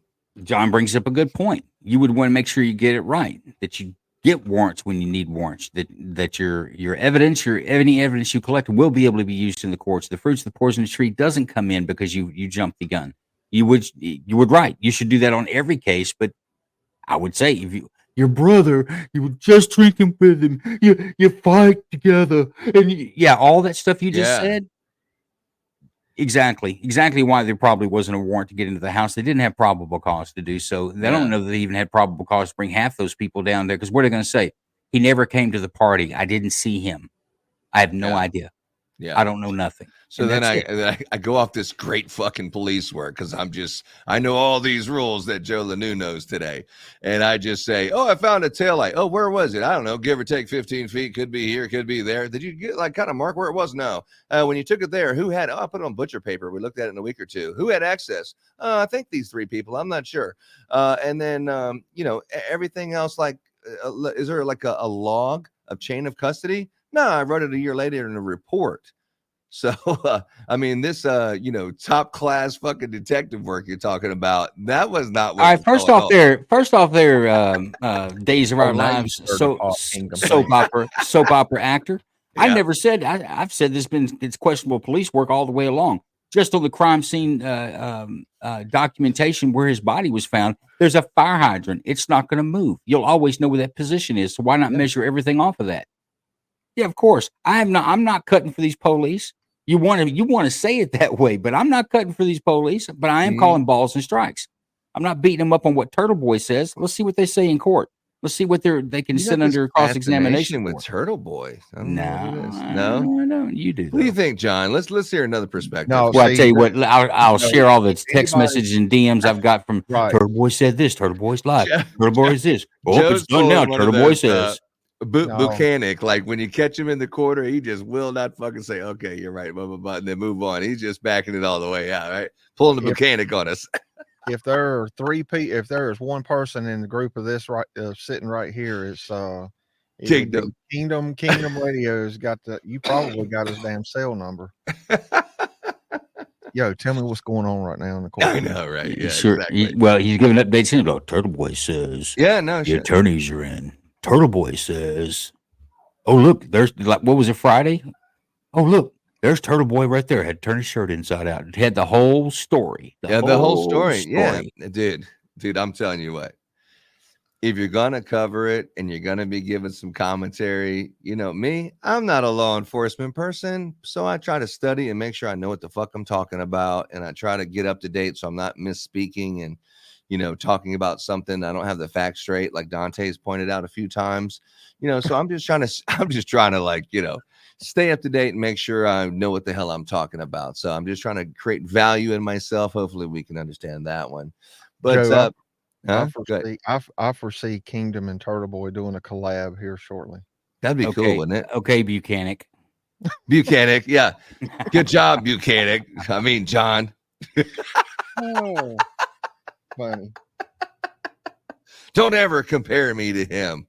He was actually pretty good until Jackson started giving him a couple questions, and then it's like he didn't really say anything bad. It's the fucking way he said it, the way he didn't want to admit to some things. That I mean, he didn't do anything wrong. I mean, you asked me a question, so the answer is no, like you were talking about. You're agreeing with him and cutting for him pretty much. But like there was some of those when he was talking about the Sally Port where you clearly got him, he refused to admit anything like, whoops, made a mistake. There's no chance I made a mistake. No way. No chance. I'm going to ride this all the way to the end, which they're doing now, if you believe in the cover-up theory. And I absolutely said that about him, that him trying to repair a weak point in his case is horrible. Shouldn't be done. True. But typically juries pick up on that. Juries, they pick up and say, well, I don't know, man. It seems like he was in there with a bone to bear versus coming in here telling the truth. So, yeah. Or he's doing the same thing that Michael Proctor's doing right now. He knows that there's going to be some questions, and he's trying to just come up with the answers. Like, he's going to ask me this question, but before he does, I just want to let you know something. I didn't really know this person. It was through these kids, and this is how it happened. So when the question's asked later, he's just kind of sweeping up these foundations of how he's going to get out of these things. And I think he's doing a pretty good job. I don't know what Alan Jackson's going to ask him, but so far, Michael Proctor is actually doing a pretty good job. All things considered, at least. Yeah, I do agree with you on that. He's held up ain't the word I want to use, but he has done good with the questions. Yeah, Proctor testifies that he speaks to his sister Courtney, who is the best friends of Jill Daniels and close friends of Julie Abbott, and 5 to 6 times a day. Do you think this helps prove their non-bias? That was a question. Your sister talks to this person, and then that person talks to you 4 or 5 times a day. That doesn't bring. I mean, that's like connection through 3 people. You're connected not to that person, but unless I'm misunderstanding the question, I think it's like a little overkill. Like you're trying to make people think that. No, I'm saying like let's say you're a police officer and you don't know that person, but your sister has a best friend who's close friends with this person. That's like your sister's best friend's close friend is friends with this person you're interviewing. Is that a conflict, or that's too many down the road? No, I think that's too far out to be a conflict. So that's what they're saying. That I don't know. I have always been. I think too much about things and think too deep. So if I was in those shoes, I would go to my supervisor and say, "Hey, I just want to let you know this is the dynamic here. Is that an issue? If not, proceed on. If it is, then what do I need to do? At least." But I overthink things too. Joe can tell you that. I always want to cover my butt. Well, especially you should have recused yourself. Well, but is that to the level of saying, "Hey, I can't have anything to do with this case"? I don't think so. What do you think, Joe? At least somebody knows. Yeah, you make someone aware of it, right? Based on if I could arrange if I've got other case agents or case investigators, and I could arrange it as a supervisor that remove him from it. That way, there's just no. You couldn't even make the argument that there's some collusion or investigators too close to the case. It seems like there's other investigators, even though this guy was on call, he takes it on call.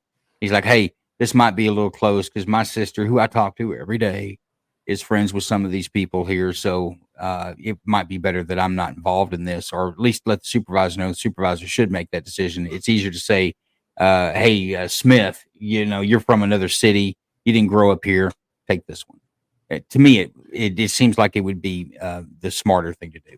But once again, I will say these troopers, the Canton Police Department, I will even say the ATF agent have not been doing that. Didn't do a stellar investigation. They did not try to keep impropriety out of this. They tried to explain it away, and I think that's bad. Yeah. I mean, because, if you had just someone who didn't know anybody, you would say, let's start with the house and maybe talk to Brian Albert. But Brian Albert was never even thought of as a suspect, not one bit. Even when there was a post from someone in the police department on X that said there was a body, they had Berkowitz said, hey, remove that post because Brian Albert is the pillar of the community. So we don't want anyone talking about a dead body found on the lawn of this guy's house. No, remove that. And so they did. But I think if you put another investigator on there, they might have looked at Brian Albert, and they didn't because Proctor stayed on there. So you definitely have that. And then the other part of the coin is the defense is making it seem like it's one of those, what is it, Goodfellas or something, or where the wives are communicating with each other to get out of the wiretap, where it's like, hey, don't, because we have Proctor saying, don't give the gift to me, just give it to my wife, because I don't want that conflict there. But like they had like in the little mob movie, I know it's not the movies, Joe, but like in the mob movie where I can't talk to you on the phone and have a record of that, but I can tell my wife and you can tell your wife, and our wives can contact with each other. So instead of people communicating with Proctor, they have this back channel of the women kind of speaking with each other, and then it gets back to the men. That's how they were passing information, is what the defense was alleging. And from what he's saying, it kind of travels down that road. I see the avenue. I don't know that y'all watched it more than I have. I see the avenue, but I've not seen that, but I have seen potential. It's a theory. I wouldn't say that you have absolute proof. I mean, you'd have to grab, I don't know. I don't know. But it's when the defense brings up this theory, it makes sense. I mean, you could just say, oh, I can see that. Oh yeah. Well, it makes sense, but can you get it in front of a jury to let a jury hear it? There goes no foundation or no doors opened, and the jury will never get to hear it if the prosecution doesn't bring it up and the defense doesn't cross it, or could bring it up in their case as well. So that's kind of the trick here, is that how much of this can you lay enough foundation to allow it in as evidence? Just out of the blue is like, well, I saw this on Goodfellas and this could have happened. The jury's not going to hear that. And if the judge let that happen, that would be a travesty and justice. It should not happen. You don't think they should play that scene in the movie, and then that way the jury's familiar with that? No, real life in the movies, Joe. It's not real. This is real life. Jeez. Yeah, you're right. Joe's gonna be on high blood pressure medicine. I know. Yeah. When you start talking about this Michael Proctor, man, he's doing pretty good. Mr. Renew, what's causing you stress today? Kingdom Radio. Yeah. Hey, what do we know about Michael Proctor, that other foundation that we should probably expect between now and the end of today? Oh, I know where I was going to look. I was going to see if he had any personnel. Definitely the phone. I haven't had them say any. Well, they did talk about the phone, but of course, Lally's not going to say, "Hey, were you searching for nudes?" There's got to be some way that he's explaining that out, or there's a lot of other things that they need to lay some foundation to get out of the problem there with Proctor. Yeah, they're gonna. If that did happen, it's out there in the public sphere. I would expect the prosecution to bring it up. I mean, for him to, I don't know what he's going to say other than, yeah, it was improper and I shouldn't have done that. But they can't let it go because you don't want the defense to bring that to bear first. Again, the last witness, they're like, hey, the thing's inverted. It's like you don't want the defense to bring things to their attention that for a fact it's going to happen. Like for a fact that the defense is going to call Proctor, so you might as well call him and control the narrative a little bit. So Michael D. Proctor, hire date December 2nd, 2013. He has no complaints with the Massachusetts State Police. Or if he did, he figured out a way to buy his way out of it. Cheese and rice. Boy. Oh, on another Jeez. note, they are in closing arguments on the Hunter Biden trial. They are. Yep. Did you see the Really? video? Did you see the video of Hunter dragging out that chick out of the hotel room? No. I don't think that's him. The tattoos don't match up. I've seen Oh, it. I know what you're talking about. Yeah, I don't think that's him. I know what you're talking No, it looked like a P. Diddy type of video. Really, Yeah. he was dragging her by the foot. Yeah. Back into the hotel room. But it's just like, you're smoking crack and you're doing this and you're doing that. It's not that hard to believe it. But then again, when you're talking about a court and the standards of what you have to prove in court, it's like, I don't know. It's possible. I mean, I'm sure. It's like, the tattoos are not even the same shape on his back. Whoever that was doing the dragon, those tattoos don't match up to the tattoos on Hunter Biden's back. But was it mirrored? That's a great question. But if you have the hate hotel you. records and you have that Hunter Biden charged his credit card for the room, and then if you had a couple other pieces of evidence that kind of puts him in that room, and then you see a camera of someone dragging someone in and out of that room, then maybe you would have something that's more believable. Just the video on its face, you would need more than that. Yeah, if worms had Tommy guns, birds wouldn't fuck with them. Exactly. That's what it is. If my aunt had a dick, she'd be my uncle, right? You know what I'm saying? Yeah, play the old if game. God, boy, this took a turn. It appears that's what we're doing. Oh, Joe Lanou. So we're going back to court here in a minute. You're not going to miss anything, I promise you. They are still at break. It is still at break. We're at break 2. Anything new going on with the how was Friday? The police use of force videos on Friday. Oh, it was good. And Joe, I forgot. I wasn't gonna say anything then, but I forgot I had seen that last, or I think it was the last video where the officers arrested that girl and then took her back to her house, and I had actually forgotten about that. What happened? So they. Well, now hold up. Joe Lanou does not kiss and tell or guarantee that he's going to show you a video you've never seen before. No, I wasn't implying that. No, I wasn't implying that. I was just like, I was shocked when I saw it, and then right before it ended, I was like, wait a minute, I have seen that. So officers pull over this female that she's got extraditable warrants out for. Mm-hmm. So, they take her into custody. Everything's fine. Well, she mentions, well, I got dogs at home. Okay. Well, how many times have we heard that? Well, I got dogs at home. Well, the next thing you know, the body worn camera and the in-car camera, they're pulling up to this chick's house. They go in through the garage door. She's cuffed. No, cuffed behind her. So she goes and she gives the officer her garage door code. They open it up. She's got 2 good-sized dogs. They look like pits, but they're fairly nice. I mean, they are barking and carrying on. But anyway, I don't know why they went. I don't know, to feed them or what. But there's one of the officers kind of like standing in the doorway from the garage that leads into the house, and then the other officer supposedly was watching her. Was somehow or another he allowed her to go upstairs, and she grabbed a gun and start shooting from behind her back, hits the officer in the house. I mean, it was a damn shootout. She eventually got shot and lived through it, but come to find out she had warrants for embezzlement. I think it was what, Joe, 1.4 million dollars. 1.6 out of Ector County. Yeah. Folks, I'm going to step away before the trial comes back on. I'll be back shortly. But yeah, so they're screaming for help, at the address. They get there. Yeah, I mean, don't get me wrong. I'm a pet lover, but damn, she had an extraditable warrant, and you're gonna take her to her house to feed the dogs? No. Yeah, you got some suckers obviously on your hands. I mean, if you're taking over there and you let her in the house and then let her go to the bedroom. What? And that's Hold the up. thing. You go over the house. You act like you're feeding the dog. I don't care if people say they have kids. You get your one call when you get the book in, and then you can tell someone about the kids you have in your house, or you could give someone the PIN number to your garage so they can take care of the dogs. They bring the chick to the house. Sounds kind of fishy.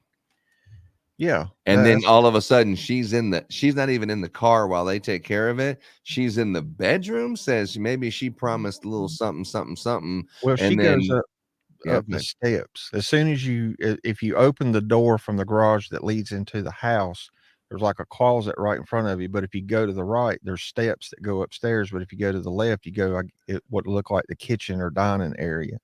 Well, the officer's in the kitchen dining area. She goes up the steps. Why he allowed her to go up there, I don't know. But she goes up there and gets the gun and starts firing off from behind her back. She actually hit him in the leg and I think in the arm. Damn. Yeah. I mean, that's got to take some skills with handcuffs behind your back and you grabbing a gun and shooting. And she was cool, calm, and collect. I mean, I would have never done that, but I mean, you wouldn't have thought that she would have given you any trouble. But then she gets shot and he's like, they're screaming at her, put the gun down. No, put the gun down. No, you're going to get shot again. Okay. I mean, of course, she's going away for a while. 1.6 million embezzlement.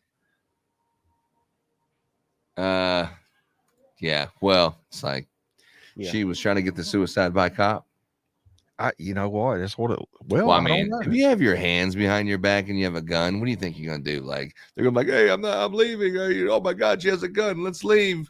I mean, you still got cuffs. You still got cuffs on. You got to figure out how to get out of those. Well, not only that, I mean, it wasn't just one officer; it was two officers. I mean, and one of them couldn't keep a hold of her while the other one was doing whatever. Well, so the one officer was standing at like I said, at the door that leads from the garage into the house. I don't know. Maybe you're trying to find if somebody wants to come in and enter the house or something, like keeping guard of the house, maybe. I guess, or maybe to keep the dogs from running out. I don't know. Damn, that's an interesting one. So, what was the consensus of the panel? What did Bad people say? move, bad call, stupid. But Joe, our law enforcement apologist, what was he saying?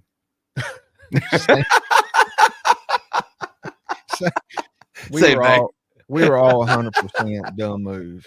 Oh, 100%. It's bonehead move. Okay. Yeah. I was just making sure. Man. Even he didn't like that. He's like, what the hell? Yeah, from the backseat of my Jeep action the week before, it could be anything. But at least it's something that you can get a sense of humor. It's something that's halfway comical. I mean, yeah, that was bad, though. All right, so let's go over this case as the case is about to go back, John. Okay. So I think one thing that I kind of took away is Alan Jackson says, hey, I have a flash drive. And this flash drive has information on it. This flash drive has information that I want you to play in court, right? Yes. I think one thing he definitely got the point across is the librarian gave him a flash drive, but that flash drive was converted to a DVD disc. Right. Look at it. It's untactical. Let's get him in here. What's up, bro? What's up, guys? What's up? Yeah, I was just telling John that there's a flash drive. And so, like, if the librarian gave him a flash drive, but he had to take it and put it onto a DVD, Alan Jackson definitely did show, I submitted a flash drive and they played it right here in court from a flash drive, proving that he didn't have to take it and alter it and chop this up into a DVD. So somewhere in the process between the two, but you can't say that you had to get a DVD. What you got going on, bro? What you been thinking? You been watching it? I've been watching it a little bit. You guys got me hooked on this crap, but I know. I've got stuff to do and I'm here, but so this chick that shot the cop with her cuff behind her back, what is she, descendant of Annie Oakley or something? I didn't watch it. I didn't watch it. She was popping off shots and she connected with some of them. That's crazy. I gotta see it. I gotta see it now. Now you're gonna make me look it up. Tell me more about it. Yeah, I didn't know anything really about this trial till you started covering it here, and I spent a whole day. I was supposed to be doing other stuff, watching this. So Not this. I know for that. Well, it's when you watch like other people, they have like a trailer that you can kind of catch up all the different things, and at least you have a good idea. But just watching this person testify, it's really not riveting, unless you know all the back stuff. But yeah, we're definitely hooked. I caught the Turtle Boy videos Oh, that you y'all did? were showing, and that actually got me hooked on it. I was like, okay, I got to check this out. That's what got me hooked. You know, I'm at the borderline about I'm spending too much time, tracing it down, but I'm right there, teeter-tottering on the edge. Oh, here it is right here. I'm gonna go. Which video was it, John? It was close to the end. They pull her over. He walks up to her and says, "Hey, you got a warrant." I mean, it was all smooth up till they got her to the house. Here, I'm going to share this. Tell me if I'm getting close. Audio kick in just now. No, it was Not before this that one? one. I think it was before that one, or it was either before. Right here, the garage. Yes. Yes, Start that's about it. right. All right, let me start right here and see what the So hell. they've arrested her, brought her to her house. Okay, I'm gonna put it on it faster than. Okay. Okay. So you open the door for me? Okay. So I'm gonna need you to step out of the vehicle. Do you have any weapons on you? No, sir. Okay. My dogs are at home. Okay, that's something we'll deal with later, okay? You step out for me? All right, so you're gonna walk back right here. Face your vehicle for me. Place your hand on top of your head for me. You're rocket handed. Want to interlace your fingers. So you don't have anything that's gonna poke me, hurt me, or stick me? Okay. Did you move here recently? Yeah. Okay. Put your hands behind your back for me. You got a license and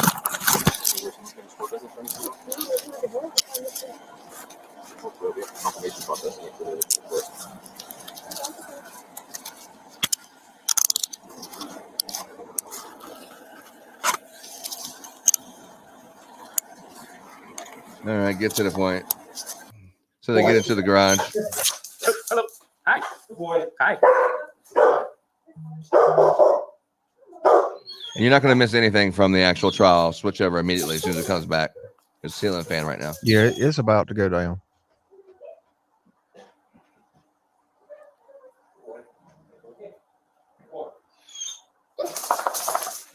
Hi. Hi. Hi. Hi. Hi.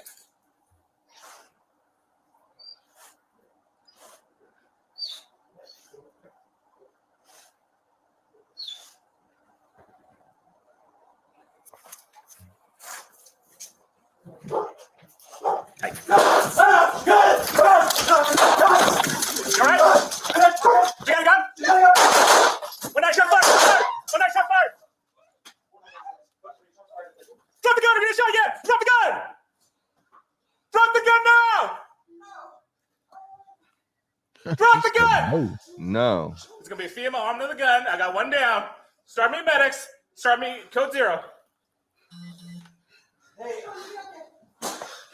Drop the gun.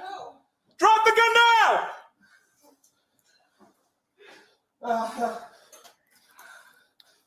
11544 Aguila Street, Happy Valley.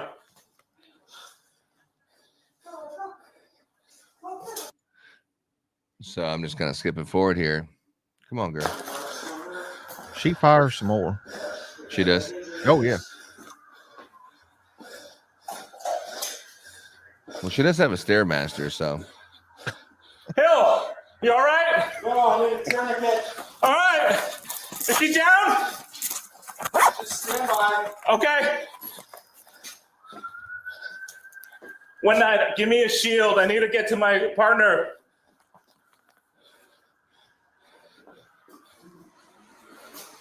I'm stuck in between where the suspect went down and my partner. Give me a shield. She locked me in the You get a bathroom. tourniquet. You know, it's like you brought her to the house Tommy, to she's on the get way. shot. Come on, she gets a shooter. I'm gonna get the point. I gotta put tourniquet on him. All right, I'm going in. On the right, on the right, on the right. I got her at gunpoint.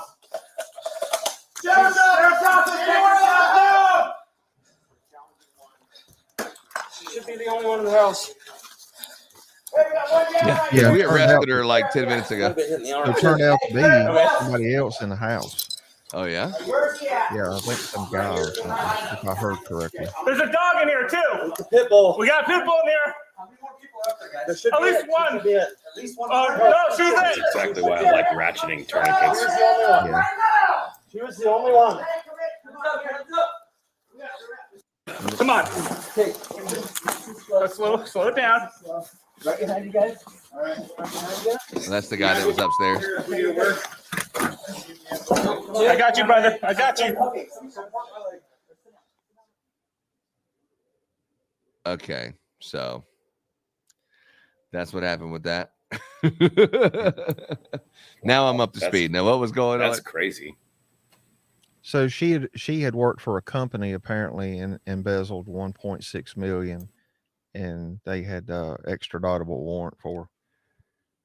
But she gets in custody by the police, and then they went into the house without a warrant. I mean, what's going on here?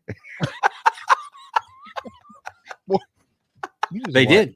They went without. that bear. They went with consent. That's just the way it works.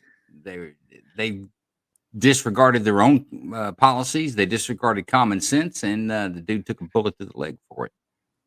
You see, we got Untactical Texan on here. Yeah, I'm glad we have somebody of reason. Thank you, Untactical, for Hey, wait a joining minute. this show. Yeah, Untactical. What do No. you got to say, man? What do you have to say about this this replay of John's the, an antagonizer. police force with Joe Lanu? What are we talking about on this one? He's on mute. What we got here? Yeah, I got him. Go ahead. He called No, me. I muted myself. Sorry. Oh, there it is. Good. That's some crazy stuff. So I guess my question is, why would they even take her to her house? Straight off to wherever she's going on those warrants. You can use your phone call from jail to get someone to take care of your dogs. That was a bad move. And, I don't know about that. How did she get up there? How'd she get upstairs and get a gun with two officers in the house? In handcuffs. One of those, yeah, in handcuffs. Now, One of those officers hold should up. have You been had right- one with a dog on the leash in the garage, and he maintained the safety of that dog during the entire shootout. Yeah.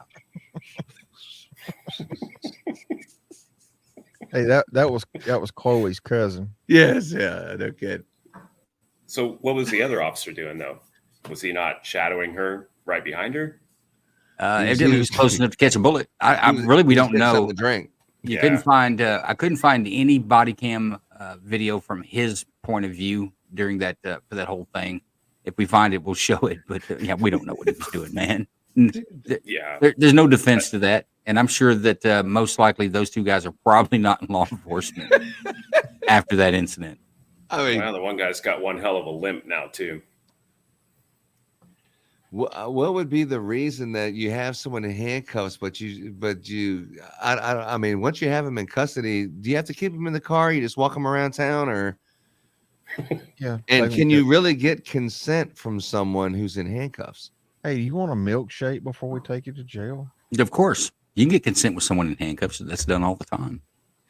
Well, not in a sexual manner, which we watched it before. If you're in handcuffs, you can't say, "Hey, I'm gonna give you the nay."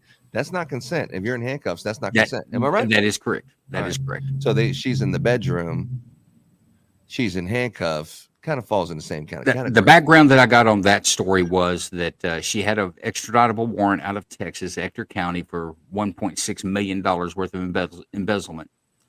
She's pulled over in a traffic stop. They confirm the warrant. They're going to take her to jail because it's a felony warrant, as they should. They take her into custody. She says, "Oh my God, my dogs are there. I need to put them up. They'll tear my house up." And they said, "Well, we get animal control, but animal control could get them, but animal control couldn't get there till the next morning."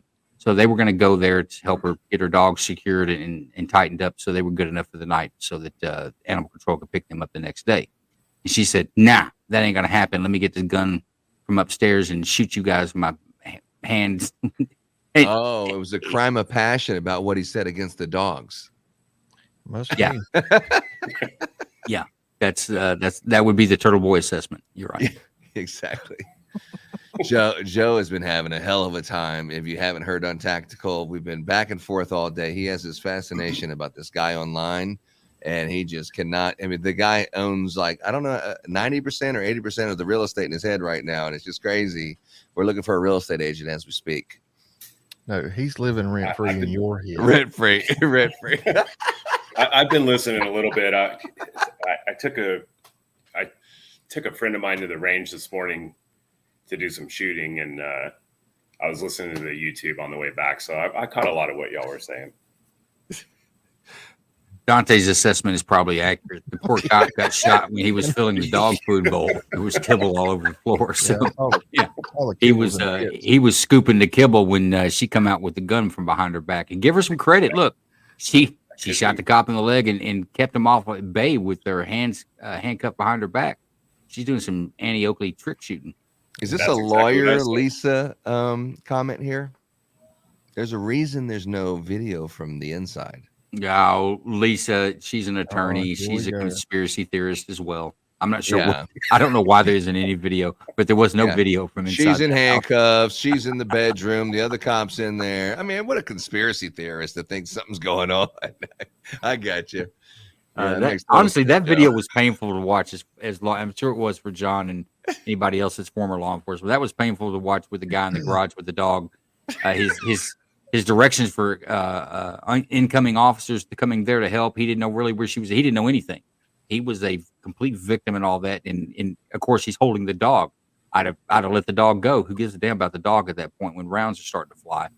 Well, you're using the dog as a shield. Like first you want to help the dog out. Now you're like, if she shoots, I'll just shield myself with the dog. Yeah. You're going to shoot your dog. Oh, here's Lisa again. What does Lisa say? Lisa says, I popped it up twice. There we go. I'm surprised the cop wasn't caught with his zipper open. No, well, he probably had the dog to kind of shield his man.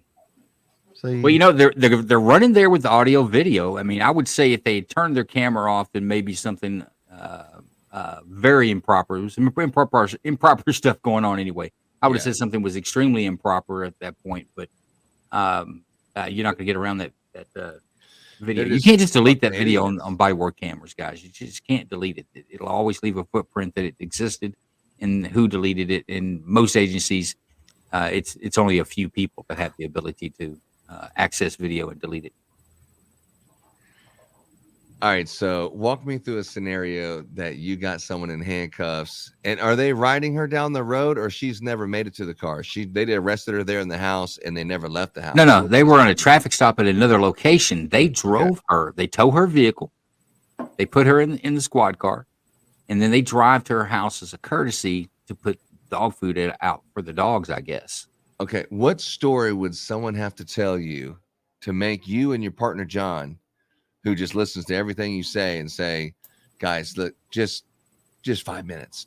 What would they have to say to get you to drive them home and let them just walk around the house? There's not a scenario. No. That's not my problem. That's No? what that would be. Yeah, it's not my problem. Your dog's not my problem. But the body cam didn't pick up whatever that conversation was, because that's the part that's like, I'd love to hear what the hell she said that worked. Yeah. Oh, Uh-oh. Here we go. Let's see what We're Aunt Bev unmuted. has to say that works. But anyway, if you want to watch the police force shooting videos on Friday with Joe Lanou, definitely check out Joe Lanou. That's just a sample of the good fun that you can have, and it's like 2 hours long. But that's definitely the content. Night Court with Joe Lanou. Dante has another good look. I like Dante's looks. What's he saying? This just shows how much cops love dogs, hence Chloe's protection. That's why Chloe has been shielded in this cover-up. Yeah, I know. Dante, we established a while back where the dog is. We know where the dog is. Somewhere in. Everybody knows Kingdom's got that dog, right? It's at the bottom of the swimming pool that they. That dog they is safe covered and up. sound in the great state of Texas under the protection of the Kingdom radio staff. Yeah, I'm sure. Yeah, a German Shepherd attack dog. So, Believe me. jurors, before we begin, Mr. Lally, as you approach the podium there, when I tell you that I strike something from the record, I know I've told you before, that means you're not to consider it. Okay? Go ahead, Mr. Lally. Thank you. Good afternoon, sir. Good afternoon, sir. So, with reference to, I believe before we broke, we were talking a bit about Julie Albert and Chris Albert, correct? Yes. And how would you describe your relationship, if any, between Julie Albert and Christopher Albert prior to January 29, 2022? Loose acquaintances. You knew through your Loose sister, is that correct? Correct. Now, with reference to the occasions that you had said where you may have been at the same place at the same time at a family function or something like that. It's like a badge Over bunny, what like a period of loose time are we acquaintance, talking right? about, and about how many different instances of that occurred over those years? That would be correct. Like I had mentioned, they had never been on my house. It was either at my sister's home or at my parents' house. Over the course of maybe 10 years, I might have been at the same function half a dozen times. And at those times that you were at the same function a half a dozen times or so, how much interaction would you have with either Christopher Albert or Julie Albert or even Colin Albert at those functions? Just casual conversation, be cordial, and just typical conversations. You know, hi, how's it going? Things of that nature. That loose whiteness. Now, with reference to these experiences or relationships, or lack thereof, that you had with Christopher and Julie Albert, what, if any, conversations did you have with your supervisors as far as superior officers within your unit in regard to I explained the connection with my sister to the Albert family. And who did you explain that to? That would be Sergeant Bukhenik, Lieutenant Fanning, and Detective Lieutenant Tully. All right, Trooper, I'm going to ask you to keep your voice up. Maybe approach the microphone a little closer. Or else I'm turning this And air just off. with You respect understand to me? those disclosures, what specifically? And did you Lally, you tell know better. Sergeant Bukhenik or Lieutenant Fanning or Lieutenant Tully? Basically, that the Alberts are my sister's friends. That I've been at some functions with them, and the only kind of connection with the Albert family is through my sister. And just when you say the Alberts, as far as who specifically within the Alberts? Not that you're both talking police about that had officers. That's not a friendship connection. with your sister? Julie, Chris, and their son Colin. Now, with regard to the investigation that you were conducting and the interviews that you conducted, what, if any, impact did those relationships have with regard to your interviews of them specifically or the investigation in total? Zero. Absolutely zero impact on this investigation. Your Honor, may I approach? Yes. Yeah, zero impact. That's why I never went to talk to him, because I didn't know him. If I knew him, I might have talked to him, but I didn't know him.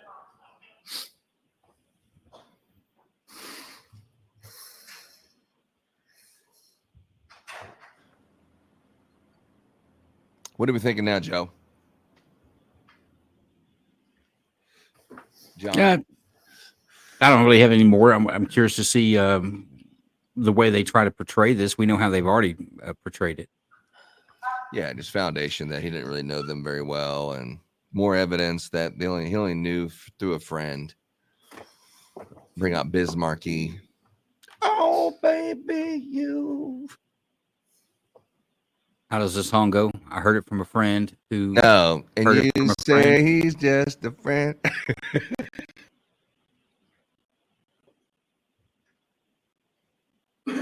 You never heard that song? Yeah, I've heard the song. It's not the one I was talking about. Oh, okay. Yeah, he's talking about REO Speedwagon King. Oh, okay. Exactly. How does it go, John? Sing the first couple lines. No, you don't want me to. You don't want to lose any viewers. I'm showing you a document. Do you recognize that? Yes. And what do you recognize it to be? It's a text message thread labeled Proctor Friends. Now, over the course of your investigation, over the course of this case, are you aware that there were iCloud data that was obtained from your personal cell phone? Yes. And different text strings from that iCloud data from your personal cell phone, correct? Correct. And with respect to what has just been placed before you, is that an excerpt or piece from those particular messages? It is. And from the front page of that, can you tell the jury who are sort of the participants in this particular text communication? There's several numbers that aren't identified. The three that are under kind of nicknames me and my buddies have for each other. And generally speaking, just as far as the participants in this text communication, who are these people to you, and how do you know them? How long have you known them? Who are they? The members on this text thread are close friends from junior high, first grade even. So people you've known for years, is that correct? Correct. And do each of them live, or do any of them live within the general area at this time? Some of them do, yes. And so when some of them do, some of them do not, is that correct? Correct. And the ones that do not, how far away do they live? As far away as Tennessee. Now, with reference to this, there's an indication as far as the first message sent or last message sent from this particular text chain, correct? I'm sorry, repeat the question, please. Sure. Sort of towards the middle of the first page. Help direct your attention to that area. Is there any indication as far as the first message sent and the last message sent with respect to this text chain? On the first page, yes. And what is indicated as far as the first message and the last message? The Sniff first has an message is, interesting I need take. to brandish a gun more often. The last is Chip, name of that BPD cop. No, I'm sorry, sir. If I could direct your attention to the first page in this packet, page 2527, you see conversation details. I think it says something about nudes. I'm looking for them. I'm sorry, may I approach? Yes. I'll get you a titty shot in a second. Give me a second to go through them. If I could direct your attention to right. Okay. Yeah, everyone's going to know that See you what did I it. was, Just admit talking to about it. now? I do, sir. And from that area labeled conversation details, there's a first message sent date and time and a last message sent date and time, correct? Yes. Okay. What is the first message sent date and time? It's 10/18 of 2021 at 8:48 a.m. The last message sent is 8:31, 2022 at 11:19 p.m. And is there also within that conversation details an indication as far as number of messages over that time frame within this communication? There is. And what does it list for number of messages? It's 38,707. And fair to say the packet that you have before you does not contain all 38,707 messages, correct? That's correct. The first message that you had, I believe, alluded to in reference to the first one listed within this communication, what date and time is that? That was January 29th, 2022 at 10:36 p.m. And who is that message from? My friend who lives in Tennessee. And what, if anything, did he send to the group? I need to brandish a gun more often. And if you know, what is that in reference to? He just recently moved to Tennessee, and he was kind of, I think, making a joke as kind of the lifestyle down there where guns are more prominent or more common to be carried around there. So I interpreted that as a joke in that nature. That makes sense. And the next message, sir, from that same page, 2527. The next one is, it's bold. And is there a name associated with that number that's in these? No, Do you know who that person is? I don't. And the next message, sir, from 10:52 p.m. Chip, name of that BPD cop. And Chip, who is that referring to, sir? That is one of my nicknames I've had since maybe high school. So a nickname that would be familiar amongst these group of friends in particular? Yes. And this time period when these text messages begin, sometime after 10:30 or 10:50 p.m. on January 29th, where are you and what are you doing in reference around that time period? At this point in time, on the 29th, I'm home. And that last text message, do you respond to that at approximately 10:53 p.m.? Yes. And what was your response? John O'Keefe. And the next message down from there, also at 10:53 p.m.? Yes. He took custody of his sister's kids. That's your response. There's another response above that. Is that correct? Yes. And what does that say? How old? And you respond as far as he took custody of his sister's kids, correct? Correct. Skipping down a couple, do you see an entry at 10:53:49 p.m.? Yes. And that's from a 617 number, is that correct? Correct. And what is the response there? Oh man, that's rough. And following that, do you respond to the earlier query as far as age? I do. And what did you say? Mid 40s. Now, the next message below that, as far as indication of mid-40s, what is that? His age. No, I understand that. I'm sorry. The next message underneath that, sir. I'm sorry. It's a Facebook link. And do you recall what that Facebook link is to? It's to John O'Keefe. And is that something you sent or one of your friends sent? One of my friends sent. And the next message below, turning to now page 2529 at the top there. What is the next message that's sent? What's that? Don't have the book anymore. And as far as the book, what did you understand that to mean? Maybe approach. Sure.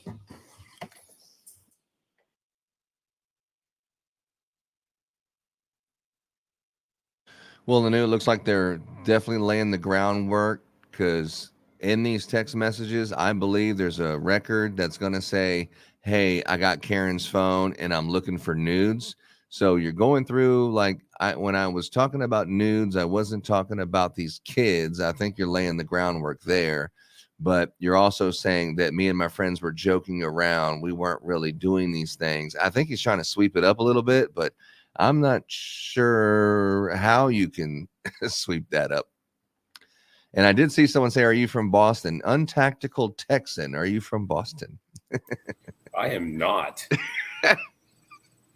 What gave it away? The Texan part? Well, actually, I'm from Wyoming, but you are from Wyoming? Yes, but I've lived here long enough now that. Yeah. That's the same with Kingdom. He's not a native born Texan. Just saying. Yeah, I'm from the Virginia area. Yeah, I'm not from here, but I got here as fast as I can. I think that's the bumper sticker that you see on vehicles around here. Yep. Yeah, Untactical should have one too. That's like a requirement. We don't mistake you for native Texans. I do have ancestry in the original settlers of St. Augustine, so I do have some ties. And Dante just brought up a very good point. Not only does his cell phone say he was looking for nudes, there was another point in time where he said, I wish he would just go ahead and die. Or something along those lines. Well, they did a full dump on his phone. If that stuff's there, I expect to see that come out in trial. But I will say this. It makes me want to go back into, I've got a text string with Kingdom. You know, some of my friends that we have a text string that's been going on since about 2017. Yeah. Yeah. Zero chance I want that to sit on a stand and have to read what's been texted back and forth in my group. Well, friends texting friends and stuff like that, that's one thing. But you got the person who is in this investigation, you're searching for nudes and then saying, I wish you would just go ahead and kill herself and do everyone a favor or something along those lines. That's not texting your friends. The one he's talking about now is a group text with his friends that goes all the way back to junior high with people who live out of state. That goes back to 2021 up until whenever they ended the little text string. But that's the foundation they've laid so far. We hadn't heard anything about where allegedly he texted other police officers saying, I've got her phone looking for nudes now, may have sent some nudes. And I'm not sure who he sent the unalive yourself or herself text to, but I don't think it's in this text string. Maybe. We'll see. I think that's some kind of censorship. It said her to kill her. I wish she kills herself is what I read. But unalives herself would be similar, but not the same, I guess.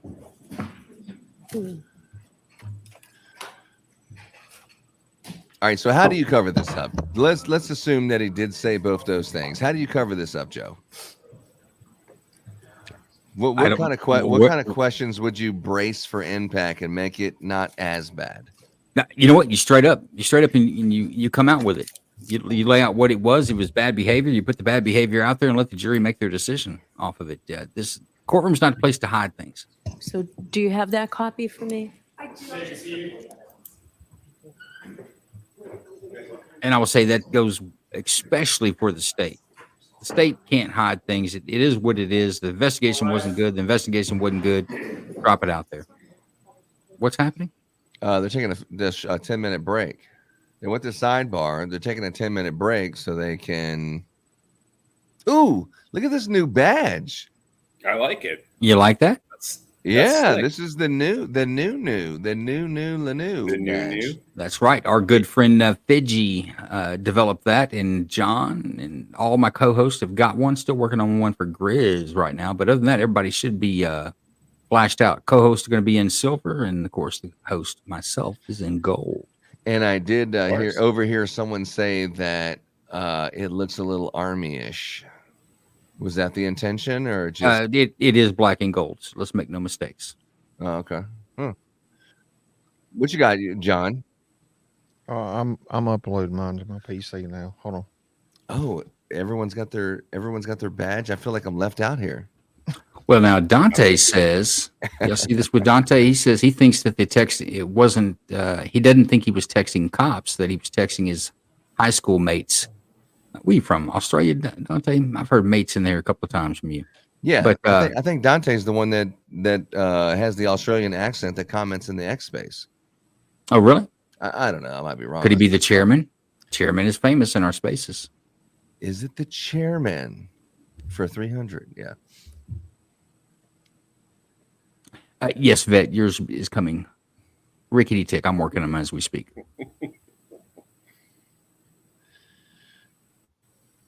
Ooh, we already have other men calling other men sexy. And to what you were saying earlier, John, it's kind of like the State Farm commercial where it's like, who are you talking to? I'm talking to Jake from at this time of night. You're like, yeah, it's Jake with State Farm.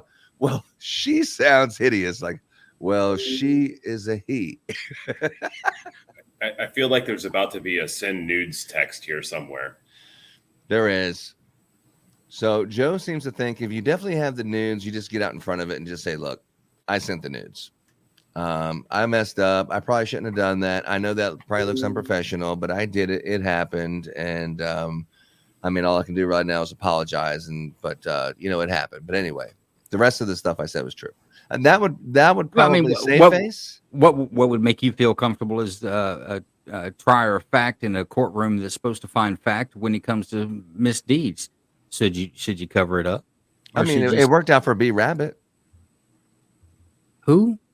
For Eminem, B Rabbit. You know what I'm saying? I know everything you're gonna say. I am white. I am a punk. I do have a friend named Cheddar Bob who shot himself in the foot with his own gun. I mean, yeah. What are you gonna say about me? I live in the trailer. Okay, what? And then after that, it's like, oh shit, that was all the stuff I was gonna say about you. You know what I mean? Kind of getting out in front of it and saying, yeah, he's going to say these couple things like that. And yeah, and unfortunately I did say, I'm just working so many hours. I said, man, I wish she would just kill herself. I was just joking with a friend. I didn't mean it. But I don't know, those two things, the nudes and saying that she wished she would just kill herself, even though you're texting your friends, that's the reason why Brian Albert and Brian Higgins deleted their phone and cut the SIM card up, because you have a long history of text messages that may or may not be appropriate. As well, everyone here today also does. If someone says, I'm gonna go through your phone and try to find everything, you're like, the phone's gone, dude. You leave me out of this, I'm a saint. I know. It's like, I mean, I don't think that my phone's gonna get under a microscope, but I think anybody was under the microscope, nobody's gonna fare with a perfect squeaky clean record. That would be very uncomfortable.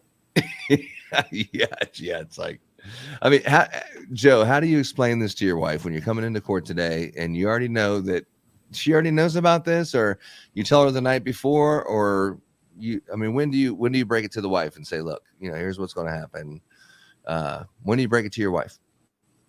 Or you think she's not going to find out and you haven't even told her yet? As a police officer, I don't have to break it to my wife because I'm not getting down that road. I'm not doing this. It goes to different levels. The professionalism of it is number one.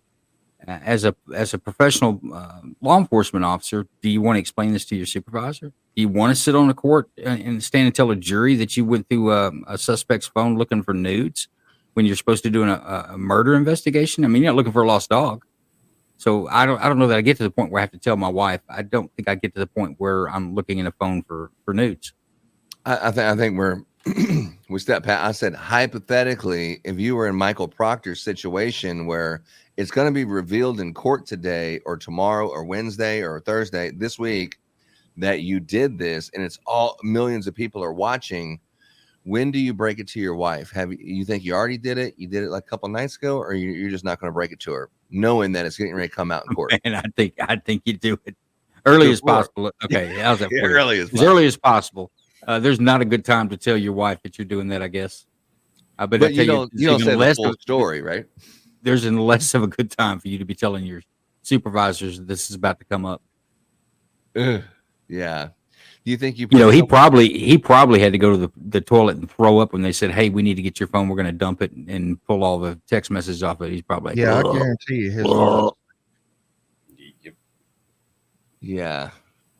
And because look, folks, everything comes off when they do that. Your Google searches, your emails. It's not they just go grab your text. Everything like comes off when they 1,700 do that. pages or something. Right. God. But another thing is like Brian Higgins, he deleted his phone and got rid of it. Only the things that you could prove from the phones that you have. But you don't think that somebody contacted Proctor? I know he said to everyone contact the wife or whatever, but I guarantee that he's got some stuff on his phone that if he's in this conspiracy, like, the defense is suggesting, I guarantee there's some incriminating things on that phone, but that's a lot of fucking records to go through. Guaranteeing on whose? Michael Proctor's phone records. I mean, I guess you just have to look at the ones, whatever happened between now and then, but that was 2 years ago or longer. I'm not even sure what your question is on that. Yeah, that's a lot of information to go through on a phone. But that stuff will break out. You pull it from a Celebrite, it'll break out into like an Excel sheet, so you can parse it, search it, put it in order. You can manipulate the Well, data. I was thinking maybe if Brian Albert had communications with Michael Proctor, even though Brian Albert or Brian Higgins got rid of their phone, now you have Michael Proctor's that's going to show messages to Brian Albert and Brian Higgins. Correct. But it's not going to be the ones like where they message each other like, oh shit, someone was murdered. But you might get the text. I don't know that you'd be stupid enough to text message him, but they're going to have the one that, hey, thanks. When you helped me out of this jam, they do have that one. And that must be how they have it, is through Proctor's phone. Yeah, they've got it from Proctor's phone, I'm sure. And the other thing about it, we talk about Higgins getting rid of the phone because there might have been something on there pertaining to this investigation. He might have got rid of his phone for this exact same reason. There may have been other things on his phone that he didn't want to be discovered that had nothing to do with this case. Oh, 100%.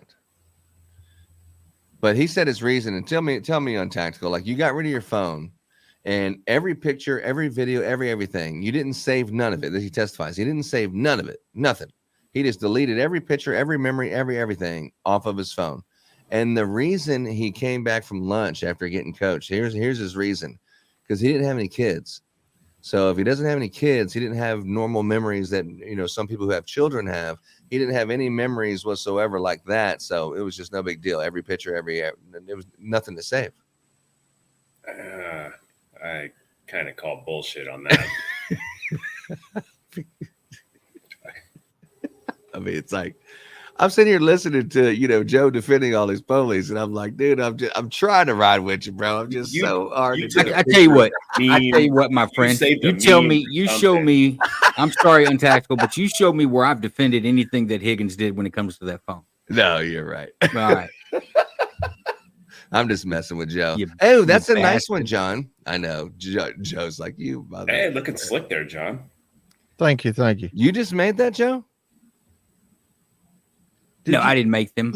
I'm putting the pictures in there, but one of our loyal audience members made it. Fidgy. She did a hell of a job on those. That looks good, John. Thank you, John. I'm a 2-star. Night Court Night Crew. John Cox, co-host. What is 2-star? 2 stars a review. That's your review. That's that would be right. No, there's a ranking system. So if you see someone else, you need to pay close attention to how many stars they have. Well, Joe's got 2 stars. Yeah, that's true. But they're gold stars. That's there's the gold star next to his name. Don't you need to go show somebody how to shoot or something? Yeah, probably. Yeah, I'm tired of messing with you. Messing with you. So No, I yes. did that already today. So the here's another question, Joe. So the prosecution, do they bring up the text messages or wait for the defense to bring them up? You have to bring them up yourself, right? Because you know that. I think the prosecution has put it all out on the table. If you It is don't, what it's it gonna is. look weird, right? Well, it's also proper. I mean, at the end of the day, these guys are officers of the court. At the end of the day, it's proper. This happened. Don't hide it. It is what it is. Yeah, shit happens, as the old saying says. Well, shit may happen to him. He may have to pay for his actions, but we're in court. That's exactly where people are held accountable for their actions. Allegedly. I have to ask, who's the woman in the tank top behind her? She's kind of hot. Ooh. Well. Ask Michael Proctor. He might have some nudes. No. What Dante say? Actually, Joe has 4 stars. There's 2 stars on. You know what, name Dante? I saw that, but I wasn't going to say it. So Well, we stand corrected. Yeah. So you have half the stars. I didn't realize that the Joe star has. count was going to be such an issue. Yeah. Well, yeah. You will until you go to court. You know that's where the. it wasn't until Kingdom said that was my review. No. Untacked. Oh yeah, I review. All right, you got me. I should. Oh, don't put this on me. I didn't do anything. That's I just true. pointed out the I stars said were gold. that. I said But that. now you did say that Joe's was gold. I did say Oh, as that. they should Or yeah, gold star by your name. That's Oh, Range says, John, I'm not allowed to say it looks sexy. Oh, okay. We won't tell. yeah. nobody Well, I ain't gonna else tell that. nobody else. Yeah. We just told think like that- 500 people. Yeah, I think that's public 873. record now. Yeah, 873. Cool. we're at 873 right now, and the video has been going for 5 hours, 50 minutes, and 14 seconds. We're about to get to the third quarter. We're about to get to the good stuff. And how do you tell this jury that you said those phone records say that you said those? I mean, you're going to try to get a softball the best you can, and you're going to try to just set up some backdrop that makes sense the best you can. But, you know, everyone's going to know it here really soon. It's going to be interesting to see what the reaction of the Dante- jury is going to be. Dante's nailed it. I got sweet tea in my Yeti cup with my logo on it. And Joe has never, he's even testified under oath, he's never gotten sweet tea from Chick-fil-A. What? Never. I know Joe. Joe is a sweet tea lover. He'll go to Oh, are Chick-fil-A you and get sweet serious? tea. No. I'll let him tell the Once story. again, inaccurate testimony on Kingdom's part. I said I've never been given a free sweet tea Free Oh. sweet from tea. Chick-fil-A. Oh, Yeah. I've tendered cash for all my Chick-fil-A sweet teas. He has to pay his own way. He doesn't get like these free tea, like whatever policy they have in North Carolina. But you're saying it's because the blue line on your license plate. I that's the only thing I could figure. And she said, I see your law enforcement. So that was the only thing. Maybe she just thinks you're sexy, John. Well, Yeah. I do have. What She I did do? mention that he drives a black Chevy truck. Yeah, that was on my receipt, and I had to explain that to my girlfriend. She goes, "How the fuck did you get two?" Yeah, you're like, all the it's like that Will Ferrell's like, why are you streaking? she's We're like- all doing it. It's like, Well, what'd y'all no. talk about? I'm like, what did we talk about? We talked about I want a chicken sandwich combo or a chicken biscuit combo with a large sweet tea. Well, what was she wearing, right? What you should have said, babe, we didn't have a lot of conversation there, but she's been texting me since. I mean, we're talking. And you do have an extra room, correct? Yeah, exactly. Yeah. You don't need just the one sweet tea that you ordered. I'm going to bring you 2. And then John's showing it off later on that day. Yeah, I can see why did your do girl's that. getting a little jealous about that. I can totally see that. I did do that. But you know what's disturbing is that there's people that actually remember that, and it was a week ago. Oh, no. Who could forget? You know, when Joe Well, Lanu talking about tea, Dante he's serious with clearly that. hasn't forgotten. Dante. Dante brought that shit up. I mean,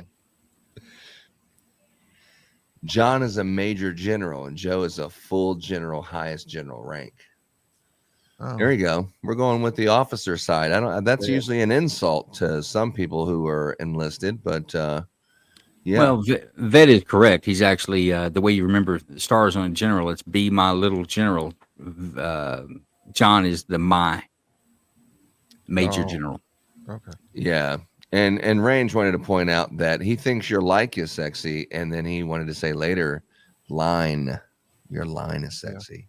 Oh, we Yeah. need to talk to Big Ron. Y'all see where they caught that big old load and had the Coast Guard had a shootout with a bunch of cocaine. Where is this at? Florida? Yeah, Florida. You are Get the witness back, please. Broward County, Port Everglades. Didn't hear about that. Yeah, they I'd had a see big some video shootout. on that. Yeah, it might be something we can talk about soon. I'll find the article. And guys, every night there is Monday through Friday. There's always an X Space starting at 8 o'clock Central Standard, 9 o'clock Eastern, where Joe Lanu and the Night Court talk about different topics every night. So definitely check them out. If you're on X Spaces, follow Joe_LNU. Lanu. See, John? Yes. Trooper, if I could direct you back to page 2529 within that packet before you.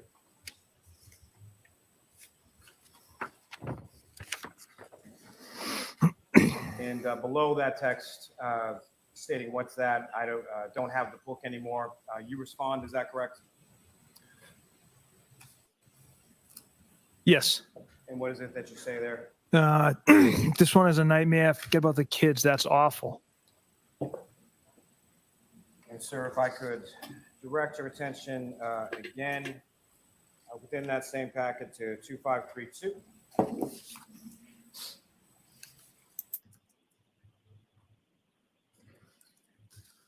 And there's a message there sent at 10:56 p.m. Is that correct? Yes. And who's that from? A friend who lives in Tennessee. And what does he say in that text? I'm sure the owner of the house will receive some shit. And you respond at 10:56 as well as 10:57. Is that correct? Correct. Owner's good. I got him covered. Did you respond? My first response was nope. Homeowner is a Boston cop too.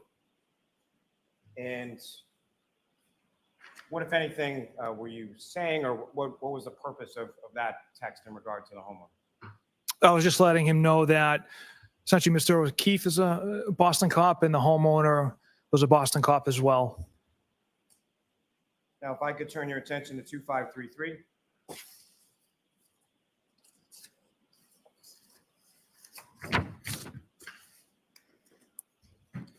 And top of the page, sir, if you could read through that page as far as who's texting and what are they saying? Again, for my friend from Tennessee and myself, I hope not, but I can't see it. I responded with, she waffled him. I looked at his body at the hospital. He was banged up. So these are text Now, as messages far with as the who? next text from a Him and this redneck from Tennessee that See, why thinks is he he should talking brandish his gun more. Why is There's he a getting bunch of beat people up? on this text. Why is he talking about a case to responded to somebody? that, is that correct? I did. The objection sustained as to form. What, if any, response did you provide to that?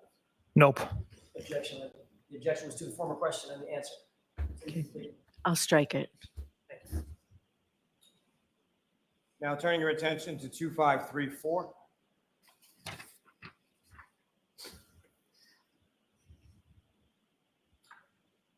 And from this page, sir, if you could, again, just read through as far as indicating to the jury who's speaking and what is being said. From the start of the first text, so the owner of the house. Yes. So the owner of the house was a woman cop that beat him. That's what I initially thought after talking to Canton paramedic. Then I saw the guy. And those last two are your responses, is that correct? Yes. Now, the following text messages are from your friends, is that correct? Yes. What do they say? Bear, let's focus. What does she waffle to mean? What's the story? I responded, she hit him with her car. And the she that you're referring to there, who was that? Miss Reed.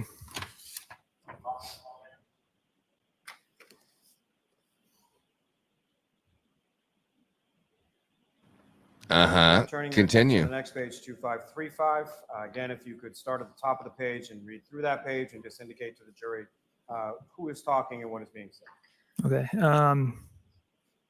My friend in Tennessee states, okay, that's fucked up. I respond, intentional or not. Then another response, gotcha. He was frozen in the driveway and she didn't see him, question mark. That's another animal we won't be able to prove. And then I respond, they arrived at the house together, gone to an argument.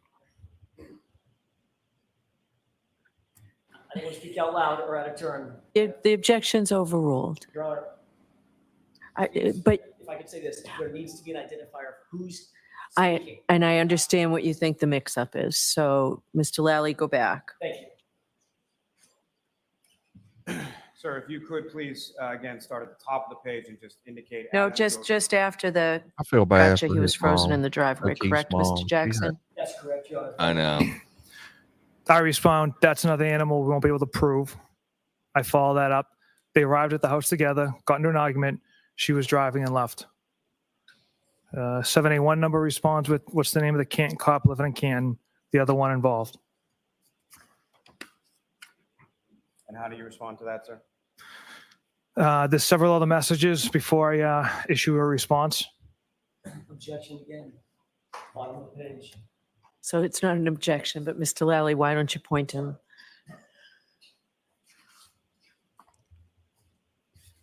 You're skipping over a couple of messages. Is that what he's saying? So, sir, at the bottom of page 2535, you have a I response. think what he to was that, saying, correct? there was messages between other parties, not him.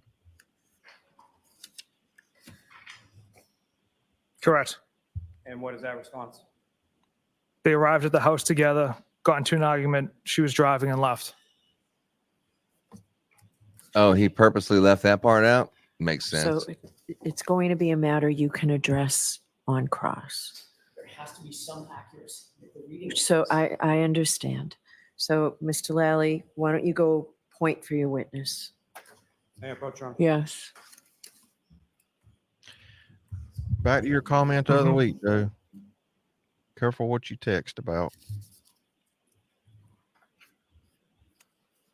Trust me, I've got experience. They got it's an animal they can't prove. You're talking about the dog. That's a good connection, Dante.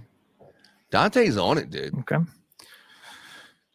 Dante's a mole. It's a HTML link. It's whiteout / Proctor iCloud / group chat Feb 2022. Oh, So you point out. well, if it wasn't, it is now. Can I see what you have for a second, please? Yes, sure. Yeah. She's like, what are you looking at?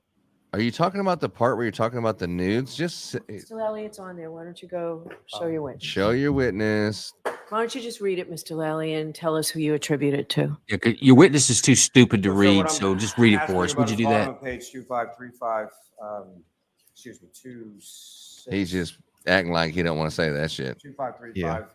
You indicated biffed him, correct? Correct. What did you mean by that? That Miss Reed had struck Mr. O'Keefe with her vehicle. Now, sir, if I could direct your attention to page 2537.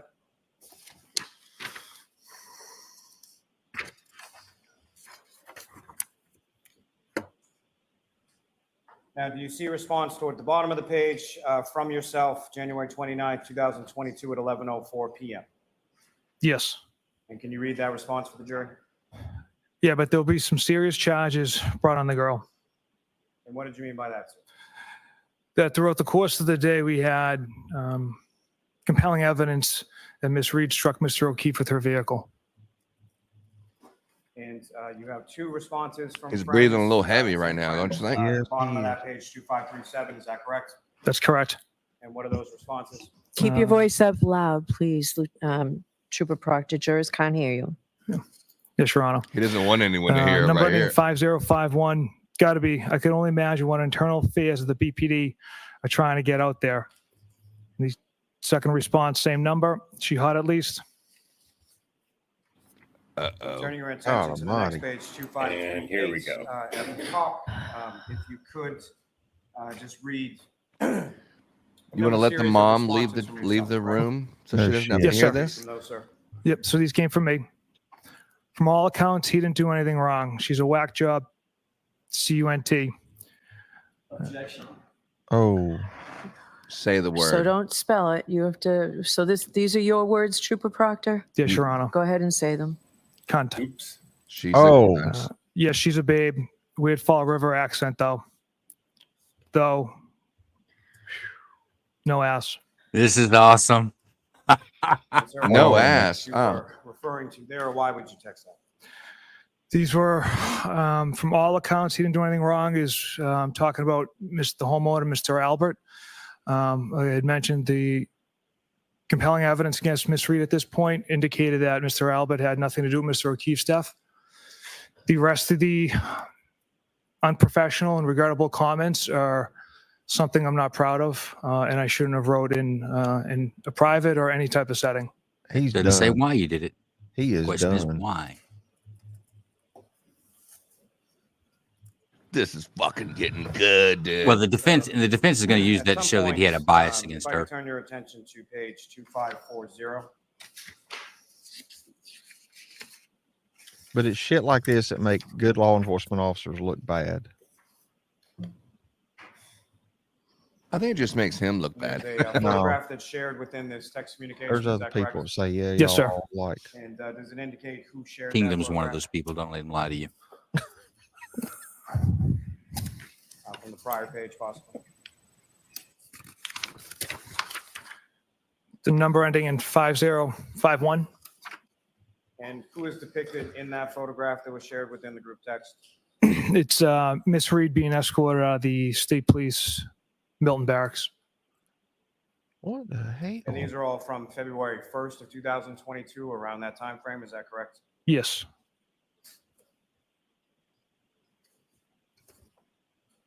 Now, sir, if I could direct you to page 2543. Oh, Alan's going to eat him up.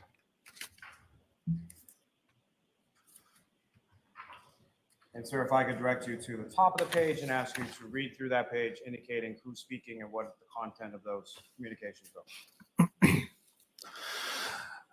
Okay. Number ending in 4146. Question is that chick a smoke? Again, 4146 question mark. I respond EH. I respond again, nutbag, as Chief would say. I also respond with, she's got a leaky balloon knot, leaks poo. A leaky balloon knot. What the fuck? Are you serious? Again, look at his face. He is embarrassed, which he should to be. misread some medical conditions there. God, anybody would be. Again, at this point. unprofessional comments I should not have made. He's done. That I'm not proud of. This is the lead investigator. That's why they're not calling him to lead. Alaska after this. Even set that aside. Why are you How the hell is he discussing- still a police officer? Why are you discussing a case with other people? What, if any, impact did that have as far as your investigation was concerned regarding this? None. These juvenile, unprofessional comments have zero impact on the facts and the evidence and the integrity of this investigation. They said these are unprofessional comments, but they absolutely do not detract from the integrity of the investigation or the facts and evidence of it. Yeah, okay. Well, let's see what the jury decides. It's up for them to Yes. decide now. What's a balloon? What's a balloon? Something that leaks poo. Does she have a colostomy bag? No, that's a butthole. They call it a balloon knot. You've seen text messages amongst yourself and a variety of, That's new to of me. different people. Yeah, from if that you look at it, same it looks like a sort of, balloon knot. You know what I mean? iCloud area of your personal phone, correct? Gotcha. Bet you need to get you a new phone. Believe me, they don't go away if you Are delete. there communications that you had with members of the Canton Police Department? Yes. And how would you characterize, or what was the general content of communications that you had with members of the Canton Police Department? One communication was to coordinate interview times for firefighters and police officers and to set up a conference room where those interviews could be conducted. Obviously, the presence of Canton detectives or any police officers were not going to be sitting in on these interviews. Another communication was to inquire of relevant security videos that are in the area.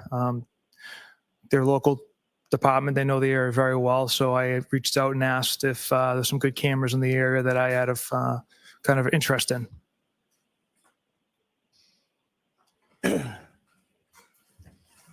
May I approach the witness? Yes.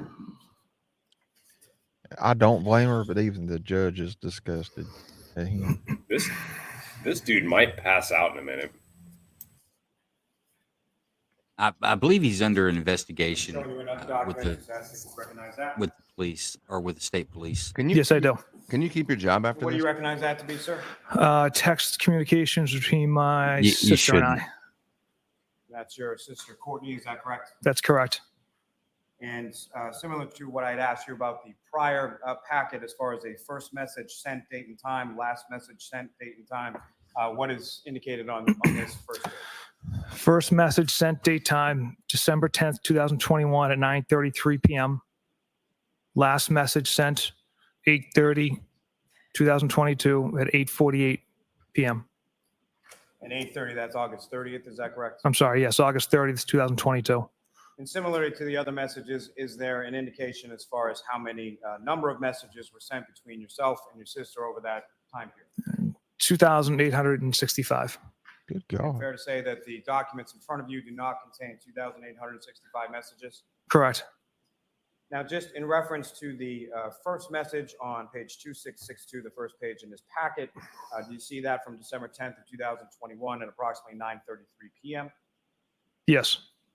And what does that indicate? A text message from my sister. And what does it say? I called earlier, Dolph earlier, and mom was puking in the background. And do you recall what that was in regard to? From the sounds of it, my mother had the stomach bug. Oh, now he's talking about, oh.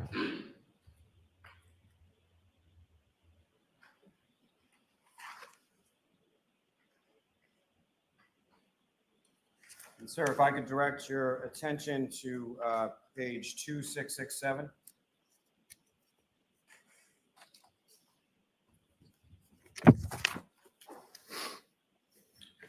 And these are text messages from January 29th, 2022, between yourself and your sister Courtney, correct? Correct. And if you could read from the top of the page through the end, and please indicate to the jury as far as who's talking and who's saying what. So I texted my sister at work, "What's up?" She responds, "What? Why?" I respond, "I just found a frozen to death on a front lawn in Canton this morning. Actually just interviewed Jen McCabe, said she knows you." And the knows you, who are you referring to? My sister. And how did your sister respond to that? Cut the shit. I responded, you. It was a typo correction with my response to you. She responded, yeah, she knows Jack very well. She's really good friends with Julie. My sister continues on. Her sister is married to Brian Albert. My sister asks, you still working? ? I says, yeah, going to be out for a while. Homicide. And as far as your answers to those questions, or as far as your communications that you had with your sister at this time on the afternoon of January 29th, what were those in regard to, or why were you communicating that to your sister? At that time, it was just kind of in the news. I was just kind of letting her know I was out working. She didn't share anything specific. I wouldn't share anything specific on cases with my family or anyone. It was just kind of an overall innocent conversation. Now turning your attention to the next page, 2669. Again, if you could read from that page as far as who was talking and what the content is. All right. My sister starts off, the Canton thing is a homicide. I respond, this is at 3 in the afternoon on the 29th. Don't say a word to anyone. She said, of course not. I respond, in the very least, it's suspicious. She responds, this is your livelihood. And then I would never miss with that. 3:07, I respond, Julie and Chris were at the bar with the victim and girlfriend. Got to interview them.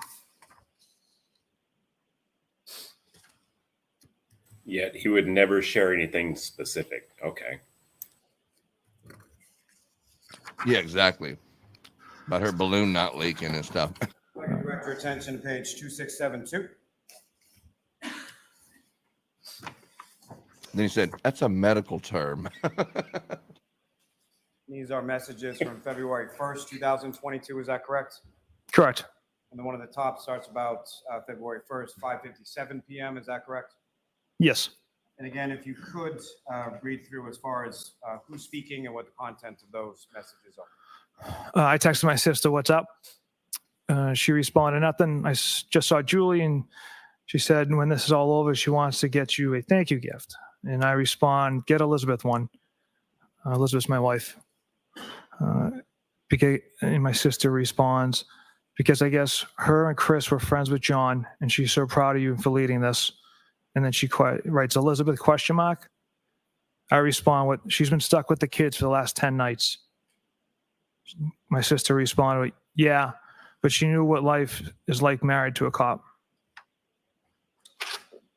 And sir, as far as the gift that's mentioned, as far as Julie Albert, is that anything that you had received at any point in time? I never received a gift. I never asked for a gift. My wife never received a gift. She never asked for a gift. But they said when it's over, they'll get How you a would you gift. describe this context of this conversation or why that's being discussed at this time? Again, I don't know the thought process of my sister and Julie as far as bringing that idea of a gift into play. Like I said, I didn't ask for one. I never received one. The same with my wife. Sir, if I could direct your attention to page 2676.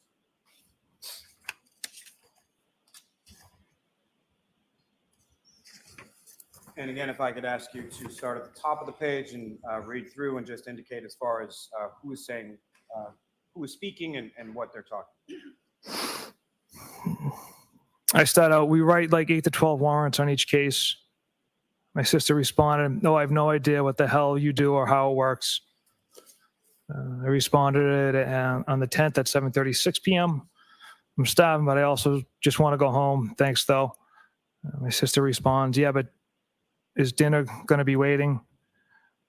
She responded with, ha, ha, ha. And then I responded, yep. And then my sister responded with, okay, it's fine. Mom and I just don't want to go home. May I approach, Your Honor? Yes.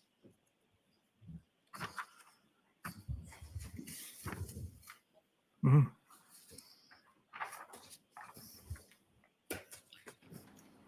Well, he's no longer a cop anymore. But May I what approach is, witness, Your Honor? Yes. what are we going to say to get him with some charges?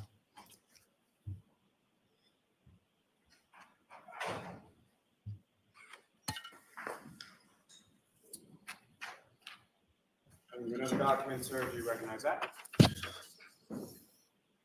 Yes, I do. And what do you recognize that? This is private messages between my wife and I. Again, what is your wife's name? Elizabeth.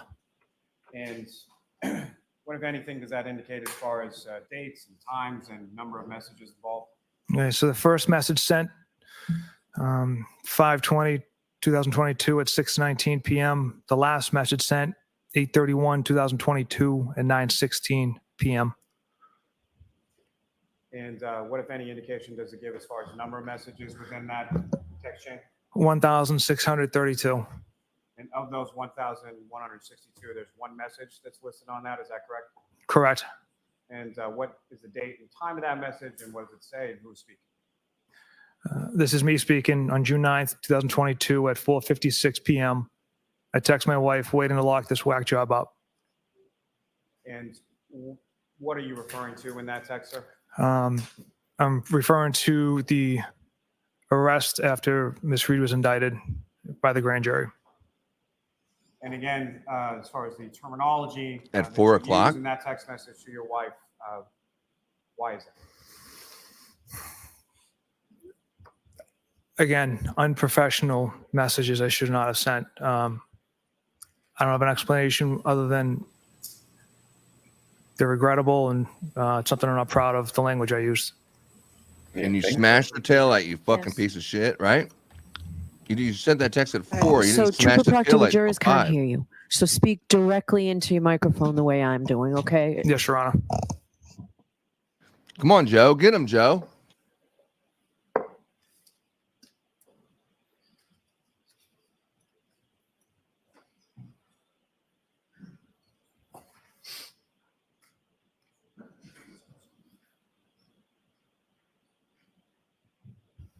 Was I right? That text message was at 4 o'clock on the 29th.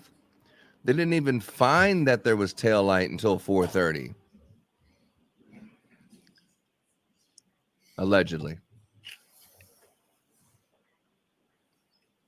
She's laughing because he's out there breathing hard. He has to go through probably a whole day of this with the prosecution. Can you imagine when Alan Jackson gets a hold of his ass? Oh my God, dude, it's gonna be a bloodbath. Donald Trump style. Don't forget, he's getting softballs right now. Yeah, these are as softballs as it gets, bro. This is as easy as this gets. There's going to be a level 5, softball coming soon. Well, I bet he can use some chapstick right now as many times as he's licked his lips during this. I would say a Snickers commercial, that one of those not going anywhere for a while. I think that would be a great commercial. What do you got, John? John is gone. He must be at Chick-fil-A showing off with another sweet tea. Another He's gonna free get 5 fresh sweet teas this drink. time. Yeah. Free fresh drink. He's on it. I know. Laura overheard the sweet tea and she made me some homemade sweet tea caramel. Wasn't that nice? Yeah, I know. Yeah, it's all sweet tea. It doesn't happen often, but when it does, like John, you have to post it on X.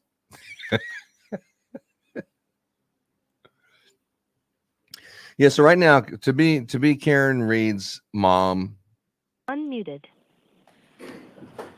and dad that's sitting right behind, when you're saying that this person did something to cover it up and he broke out the tail light and he Now, did it, Trooper Proctor, this shit familiar lines with up. conversations that's within the same text communications from your personal phone with colleagues of yours at the state police? Yes. And Your Honor, may I approach? Yes. I mean, it's not evidence that he did it, but God, it doesn't make him look good. That's for sure. It ain't hard to connect the dots and say, I think he could do it. There's definitely motive to do it by the things he was saying about her. And he had never met her, didn't know her. And he's saying those kind of things about her.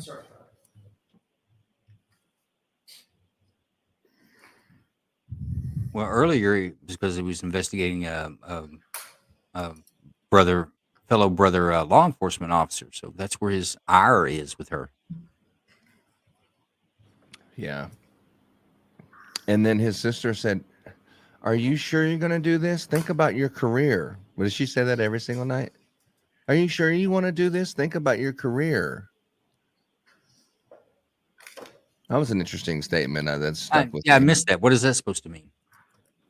That's what I'm asking you.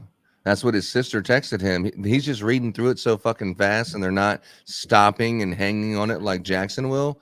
But he's just trying to read through it, so the jury's like, "Oh, okay, he said it," but the magnifying glass is not on it. Are you sure you want to do this? Think about your career. From his sister. I must have missed that. I'm not sure what would be career ending other than the text messages he made to his friends about her ass and balloon knot. Are you sure you want to go through and cover up this murder for these people that you had nothing to do with it? Think about your career.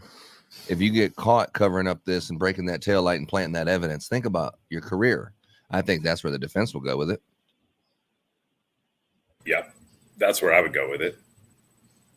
It takes a while for Joe to think that the police are corrupt, so we have to walk him down through the breadcrumb trail. No, I lost connection. I didn't hear it once again, but I just get to relay on your Turtle Boy, right? your basic information on that, which is pretty low. Between you and Turtle Boy, I just count on secondhand information.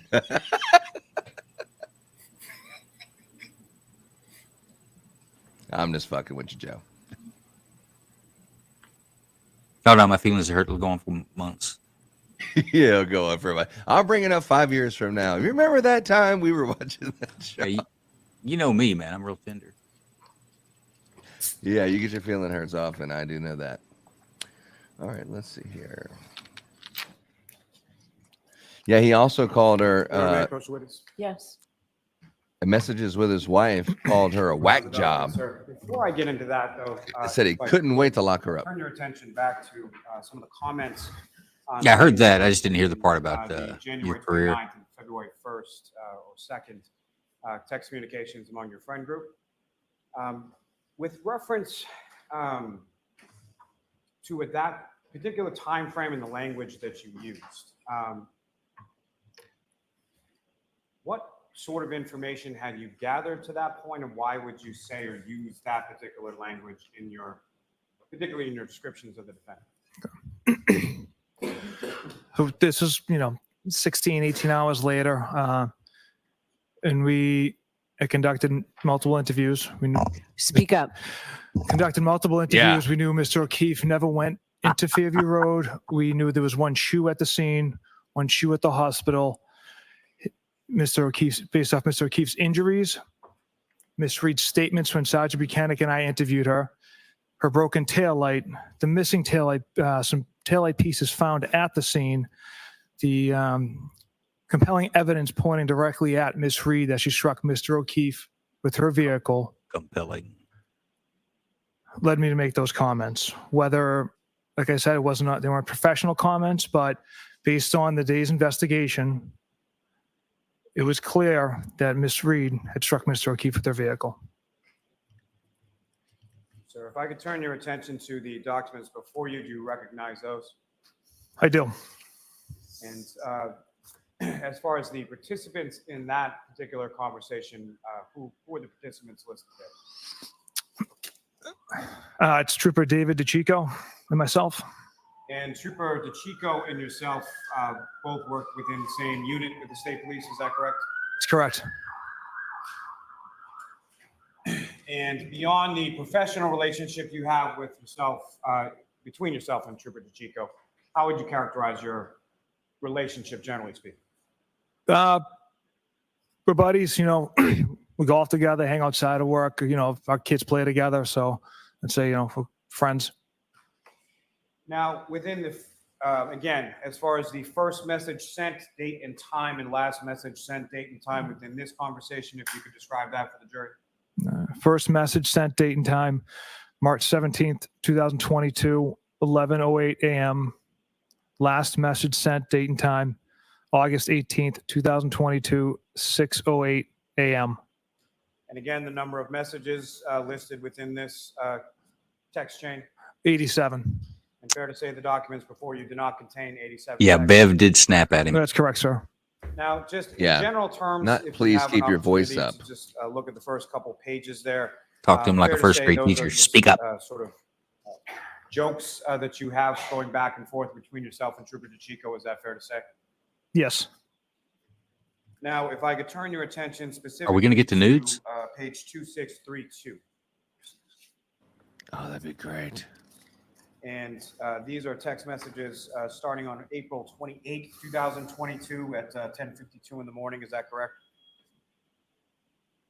I'm sorry, what was the time again, sir? April 28th, 2022, 10:52 a.m. Yes, correct. And again, sir, with reference to this page, if you could read the content to the jury and please indicate whom is speaking at each respective times. Okay. I start out without a doubt. He's got diarrhea of the mouth too. Trooper DeChico, rookie move, not going into a meeting with the ME and getting that homicide determination. I respond, Yuri and I had 2 conference calls with her, sent her numerous photos, etc. We laid out the entire case for her. Trooper DeChico responds, not good enough, should have had me or Jeff do it. I He's respond, about to cry. if you two did it, she would have made it accidental or natural causes. And can you explain the context of those communications, or what exactly is it that you and Trooper He's DeChico better are at covering up talking crimes than them. Okay. So the ME is the medical examiner. They conducted the autopsy of Mr. O'Keefe. Our office, it's kind of a little bit of a locker room. Hold on, wait for the ambulance and then speak up. The jurors Your Honor. can't hear you way back where the court officer's standing. Get him. Put the microphone closer to your filthy mouth using the C word So in like I my said, court. the ME stands for medical examiner. They conducted the autopsy of Mr. O'Keefe. I guess I'll address the conference calls. Bev Sergeant may have just Bukhenik and I figured had out with what the balloon medical knot examiner. was. The doctor had some questions as to the facts and evidence, kind of what had transpired, which is common. You know, even if it's a homicide, I've had many calls with the medical examiner's office, even if it's a suicide or overdose. Always with a homicide, the doctor wants to know what transpired. Trooper DeChico and myself, we kind of like to bust each other's chops, go back and forth. So that's what he meant by saying rookie move, not going into a meeting with the ME and getting that homicide determination. The original determination came back. Sustained. Next question, Mr. Riley. Yeah. Now, as far as You're not a police officer no more, you fucking piece of shit. attending the autopsy, is that something that typically someone within your office would do, within your unit would do with regard to any sort of death investigation? Yes. And do you know who attended the autopsy of Mr. O'Keefe in this specific case? Trooper Connor Keefe. And so as far as Trooper DeChico's reference to you not going in, or Sergeant Bukhenik not going in, is that what you believe Trooper DeChico was referring to in that message? Objection. Sustained as to the form. You indicated that you and Trooper DeChico bust each other's chops. Is that fair to say? Yes. And can you describe a little more, expound upon that as far as the nature of your relationship and sort of the text messages that you exchange in this and any other communications that you have? It's a stretch, Joe. He's trying to scoop it up. I just don't see how you can do it. Basically, no just way. kind of needling each other, and him doing that is by texting me, rookie move, not going into meeting with the medical examiner. So that's a perfect example of him kind of just needling me, which because the original port we was do on a daily something, and basis. they had to switch it. And as far as your interpretation of that, did you interpret that as a serious comment or something said in jest?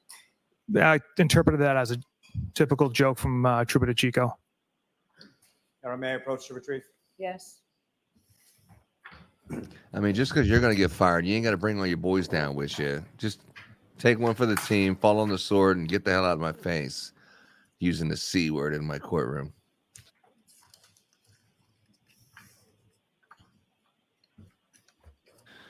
Oh my God! Can you imagine, Joe? He being tried on to. the stand?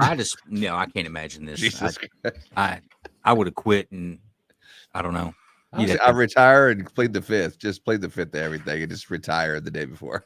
Just have to come in there and it's like, yeah, no, I quit Yeah, because bro. I'm so embarrassed of this, and this is ridiculous. But let's get this over with. Asking if you recognize that. Yes. You recognize that to be. Text messages between myself and Trooper DeChico. And again, what is the first message sent, date and time, last message? Dante's sent, right. date and He time, is and number of broken. messages contained therein. First message sent, date and time, April 28th, 2022 at 1:09 p.m. Last message sent, date and time, April 28th, 2022, 4:45 p.m. And the number of messages, sir? 4. And if you could read the contents of those messages contained there. Please indicate who's speaking. I'm sorry, I can't do that. So I started out, of course, it's undetermined. She was a whack job.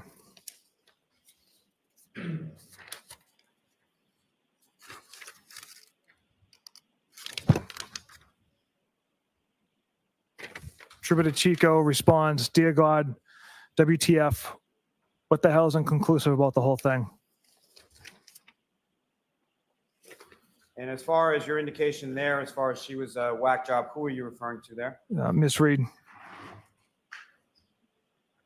You sure you weren't talking about the medical examiner? Now, as far as the undetermined of what you're talking about, what is sort of the content or the context of this conversation? That would be the manner of death was determined to be undetermined by the medical examiner's office. And so I ask you again, as far as your reference there in the bottom of the first page, as far as she was a whack job, whom do you believe you're referring to there? Again, Reed or the medical examiner? Miss Reed. You called that. May I approach, Your Honor? Yes. Yeah, make him say it.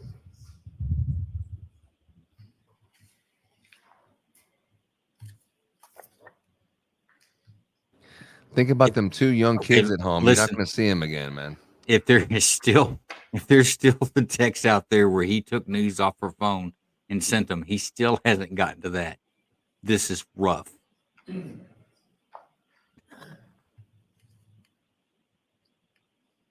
Yeah, this is bad, dude. I mean, it's funny that he's in this little pickle and it's fun to watch him like weed himself out. But if he has probably been on thousands of cases and stuff like that, I'm sure there is motions being filed as we speak. You're gonna have to. I don't know about motions, but you're gonna have to give that dude a barf bag when it comes to cross, because this is softball. Seriously, what he's getting now is as soft as it can get. It can't go any easier than what's going on him right now. They are going to rip him to pieces. Yeah, he's like, and if he took nudes off of her phone and sent them to anyone, God, this guy. I hope he's not armed, because he might suck on a pistol before he gets off the witness stand. Oh, between today and tomorrow. Because not tomorrow, it'd be Wednesday. Yeah, find him hanging in the closet. Yeah, he's not going to return.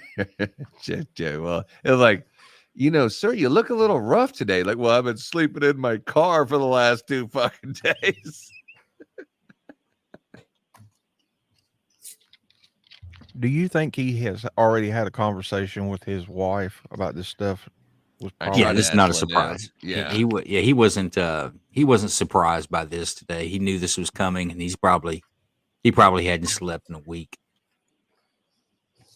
He already has the divorce attorney already ready to go.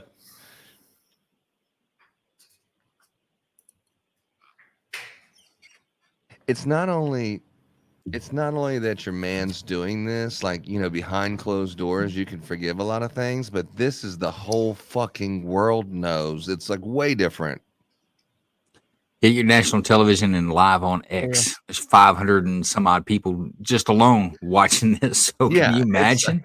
Everywhere you go that someone knows who you are, they're like, oh, your husband is, oh, what the, I mean, God, can you imagine the shame? Oh, he's the guy what that I said balloon knot on the stand. Yeah, I remember him. Yeah. what I Oh, was yeah. He getting gets ready to nudes off of people that he arrests. I mean, I don't know how you could just keep on working when you're taking nudes off of phones and saying this kind of shit.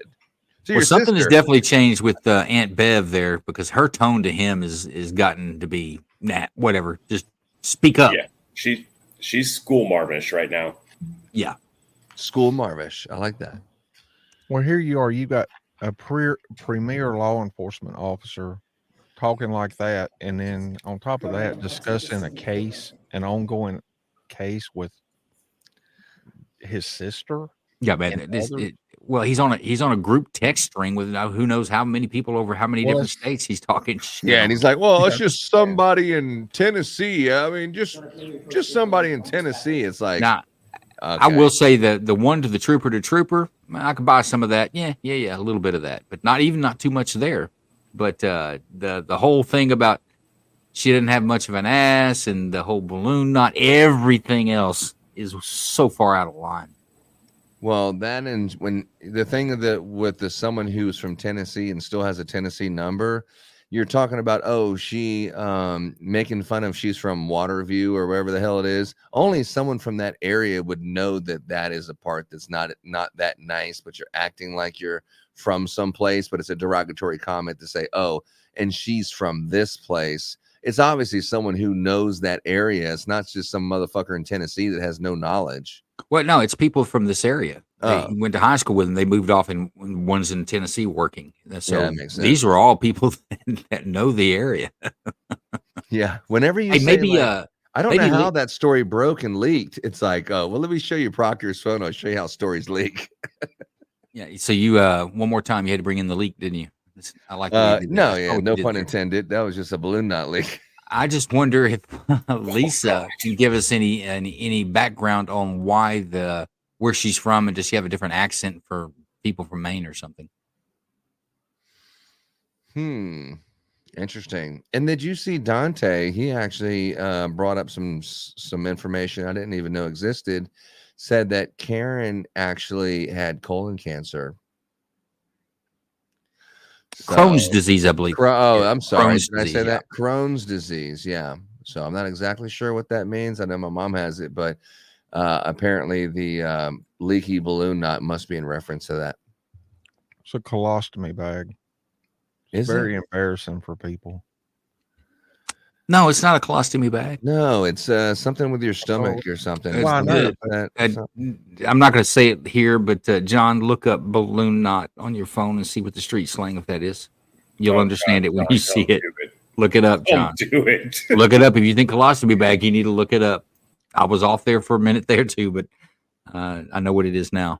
Oh, that's you what makes it. Googled it? That's what makes it even worse. I need to have you under oath and talk about what Yeah. time did you Google balloon knot? Get your phone. You know that's on your phone forever. Yeah, you didn't Without a even doubt. search incognito. What are you doing, dude? So I don't know. This would case y'all is be not looking good, surprised bro. if I told you when I just type in BAL, it comes up. So apparently it's trending right now. Well, we're probably partially responsible for that. You think? Yeah. Well, there you go. Oh, now do you know what it is now, John? Yeah, I got you. As I eat my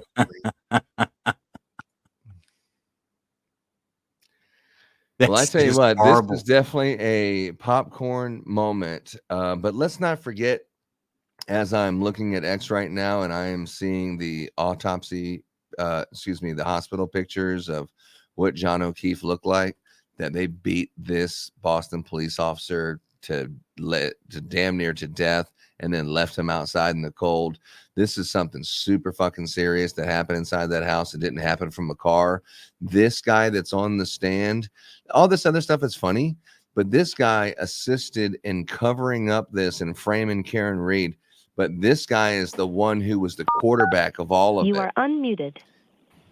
That didn't have nothing to do with it. He wasn't even at the house, but he still agreed to cover this up by doing a few things. And this guy, that's what the defense is alleging, at least. They're handing you another set of documents.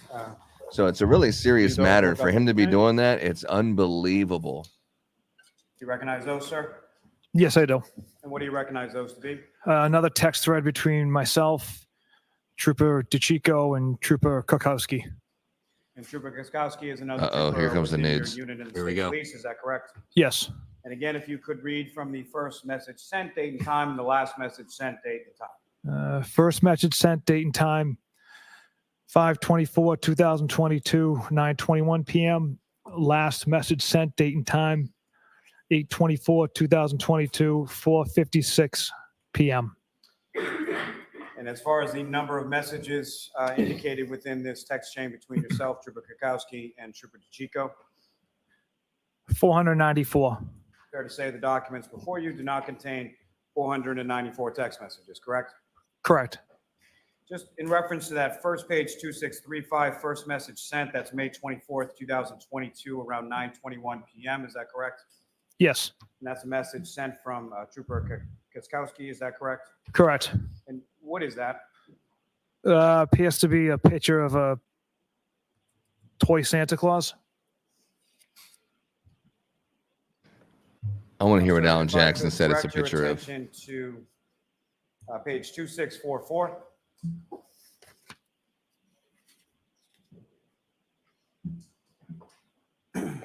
If I could direct you to the bottom of the page, sir, and see the text from yourself at June 9th, 2022 at 11:19 p.m.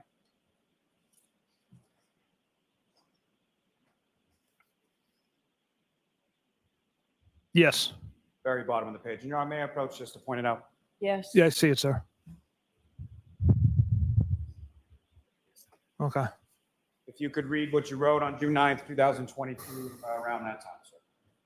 If you like women who shit themselves. And again, sir, Good God. what is it that you're referring to there? Again, a regrettable comment I made about Miss Reed's medical condition. Now, if I could direct you to the following page, 2645.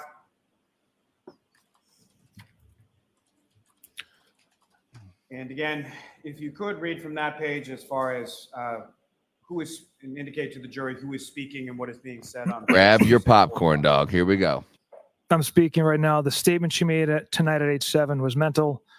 Thank Christ it was on BWC, which is body worn camera. Trooper Kukowski responds, "That's her." Smoke. Trooper Kukowski again. What'd she say? I respond, said the Alberts beat the shit out of O'Keefe, left him for dead, and that's why her taillight was cracked. She's gross. Trooper DeChico, oh, fuck her, bitch.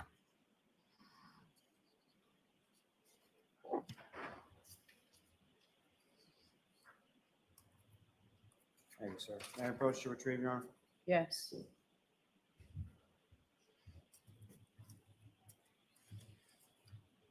Sir, with reference to that last bit, as far as June 9th, 2022, what was going on that day in reference to this matter again? Miss Reed was being processed at the Milton Barracks. Thank you.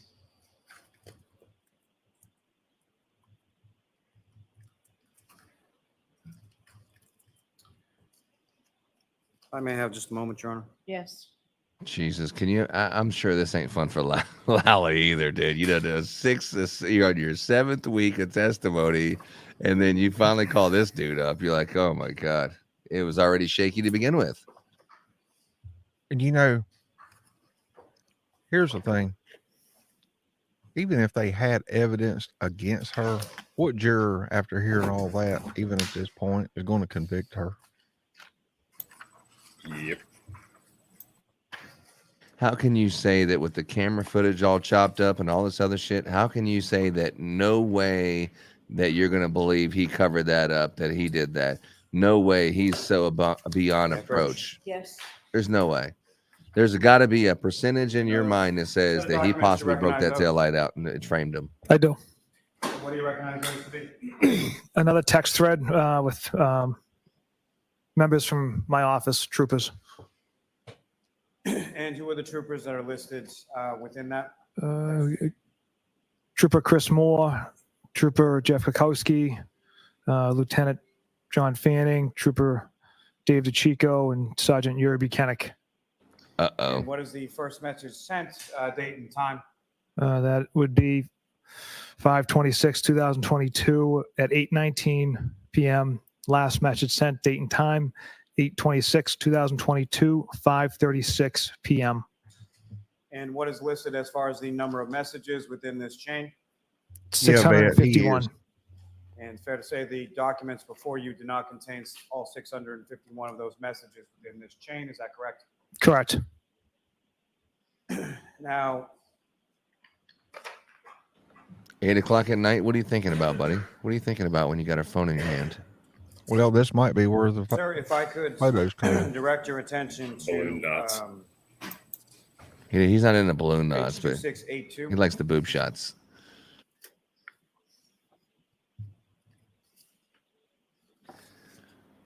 You see a message sent from Trooper DeChico on August 17th, 2022 at 9:42 p.m. Yes. And is that an image contained on the next page, which is 2683? Oh shit, dude. Here we Yes, go. it is. And what is the image of? That is a picture of Mr. Yannetti. Appears to be from quite some time ago. Now turning your attention to the next page, 2684. And there's a response from you, August 17th, 2022 at 9:44 p.m. Is that correct?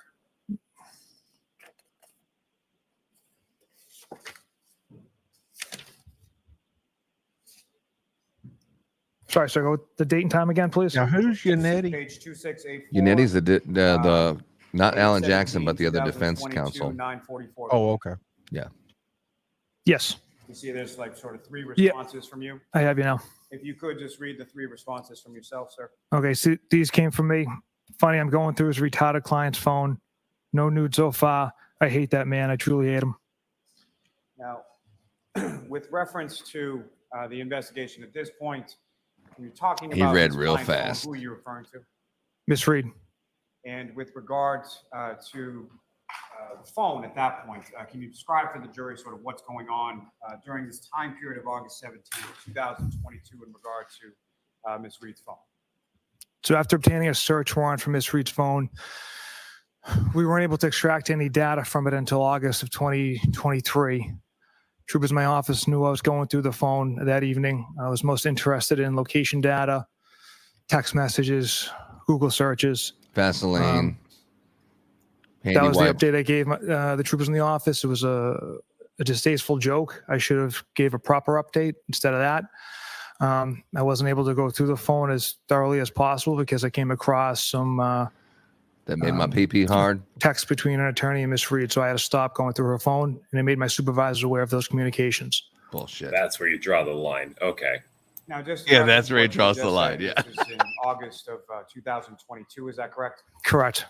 So after a search warrant is obtained for the defendant's phone, where did it go? You indicated you gave it to Trooper Garino, and where did it go from there? Trooper Garino essentially hooks it up to a device called Gray Key, where it tries every possible combination passcodes in order to access the data contained in the phone. And at that time, when you retrieved it pursuant to the search warrant, you didn't have the passcode to the defendant's phone, is that correct? Correct. So that device is designed to sort of go through numbers and try to find a combination to get into the phone, correct? Correct. And so from the time that you had seized it in late January or on January 29th, 2022, until this date in August of 2022, had you been able to get into the phone or see anything in the phone in those intervening months or 7 months between January and August? No. And so then at this time that you're sending this text message in August of 2022, is that around the time that you were first able to access the phone? Objection. I'll allow it. Yes, that was the first time we were able to have access to the phone. And with reference to your access to the phone, were you looking for nudes or anything like that in regard to the defendant? Objection. I'll allow it. Like I stated, I was most interested in Miss Reed's location data, text communications, Google searches, things of that nature. More evidence contained within the phone. And so, sir, you mentioned at some point you came across some information that caused you to sort of freeze your looking through the phone. Is that correct? Yes. And so as far as that specific time period in August of 2022, when was the next time that you or any troopers from your office were able to actually look at any extraction of the defendant's phone? So once I came across that text communication that took place on the 29th between Ms. Reed and an attorney, the phone had to be sent off to what they call a taint team to remove any attorney-client privilege information from the phone. A taint and then it team? would be returned to us, as well as defense received a copy of that as well. I'm not positive on the time. It was quite a long turnaround for that process to be completed. Sometime at least in the spring or summer of 2023. Does that sound about right? It sounds about right. May I approach to retrieve, Your Honor? Yes. Yeah, that's unfortunate terminology. They should probably change that if that's a real thing. Yeah, the taint team. Yeah, one moment, Charlie. Yes. I mean, this is them giving it to him as easy as possible. Not like, no, stay with that statement right there. I want to talk about that statement for about 5 or 10 minutes. I can't figure out if I'm watching the prosecution or the defense at this point. This is nuts. You are not alone. I have further felt. questions. I have All found right, so I'm myself- going to see you at sidebar so I don't interrupt your cross. Oh, is he done? He's done. He's done. He's done with Proctor Lanu. I We're mean, about what to else see a can cross. Yeah, but defense is, or was that defense? I've lost track. Yeah, they're definitely trying to defend the validity of the case and the investigation, even though this guy doesn't have any credibility whatsoever with the jurors, as you're reading here in the ticker at the below. As he said that he didn't find any naked pictures of her, Juror 3 shook her head in disgust, mouthed something, and looked away, and Juror 12 opened her mouth in shock, rolled her eyes, and then looked away from him in disgust. There is no coming back from this. Again, until you see the jury's faces, you can't understand how truly over this they are. So that is I'll a tell eyewitness inside the courtroom. I'll tell you, I agree with John on this. This gives cops a bad name. This guy's a scumbag. I can totally see bullshitting around with your friends and joking around with your friends, and you're not thinking that your phone is gonna be, exposed. Like when you kind of give some, off the wall humor to your friends on the side, like, what do you think I'm doing? Grabbing a dress and being a little, or something. I can see how you joke around, but you wouldn't say that publicly. But yeah, this is like your worst fucking nightmare. And then looking over there at John's mom sitting there, like, this is the person who did the investigation. They're all sitting there talking to the mom saying, Mom, are we sure that Karen Reed did this? Are we sure? Because this is bad. And John's mom is just sitting there, dude. But also Karen's Reed's mom and dad are behind her. And to hear this police officer that arrested her and allegedly planted evidence, to hear what he had to say behind her back to his friends, that has to be hard to listen to also. And I cannot imagine the emotions O'Keefe's mom has right now. Dante pointed out even Paul O'Keefe stopped doing his permanent evil stare at Karen. I mean, she is probably embarrassed. I mean, I don't know if you're happy because you're on trial for murder, and this right here is what you've been waiting for to come out. But even for Karen, that's got to be hard to hear that people are like, look, she's got a leaky balloon knot, and and she didn't really have an ass at all, and Yannetti, oh yeah, her client, I'm looking for nudes right now, and just those kind of things. It doesn't give anybody who was on that text message chain any credibility whatsoever. The whole police department needs to be the federal investigation. I can see why they're investigating it and auditing the local police departments and state police department, and the state police department has an office in the local, Canton Police Department, and so does the ATF agent is in on it too, and he's in the Canton Police Department with an office, and the chief of police in the Canton Police Department, and he's planting evidence. I don't know where you start, because even if you started from scratch, you still need to hire the good cops back. I mean, how do you get how deep does it go? I mean, is there any way to uproot this and still hang on to the Canton Police Department and the Boston Police Department? And I think if I was a good cop and I was a cop that was never took a bribe and didn't really do things wrong, it would be a fucking smack in the face to be a part of this, where everyone's looking at that police department and all of those police officers are this and that, when it's really probably just about 5 or 6 of them that are in on this. The rest of them, it doesn't really concern them. They're still doing good work, but it's a smack in the face to the good cops that are working there.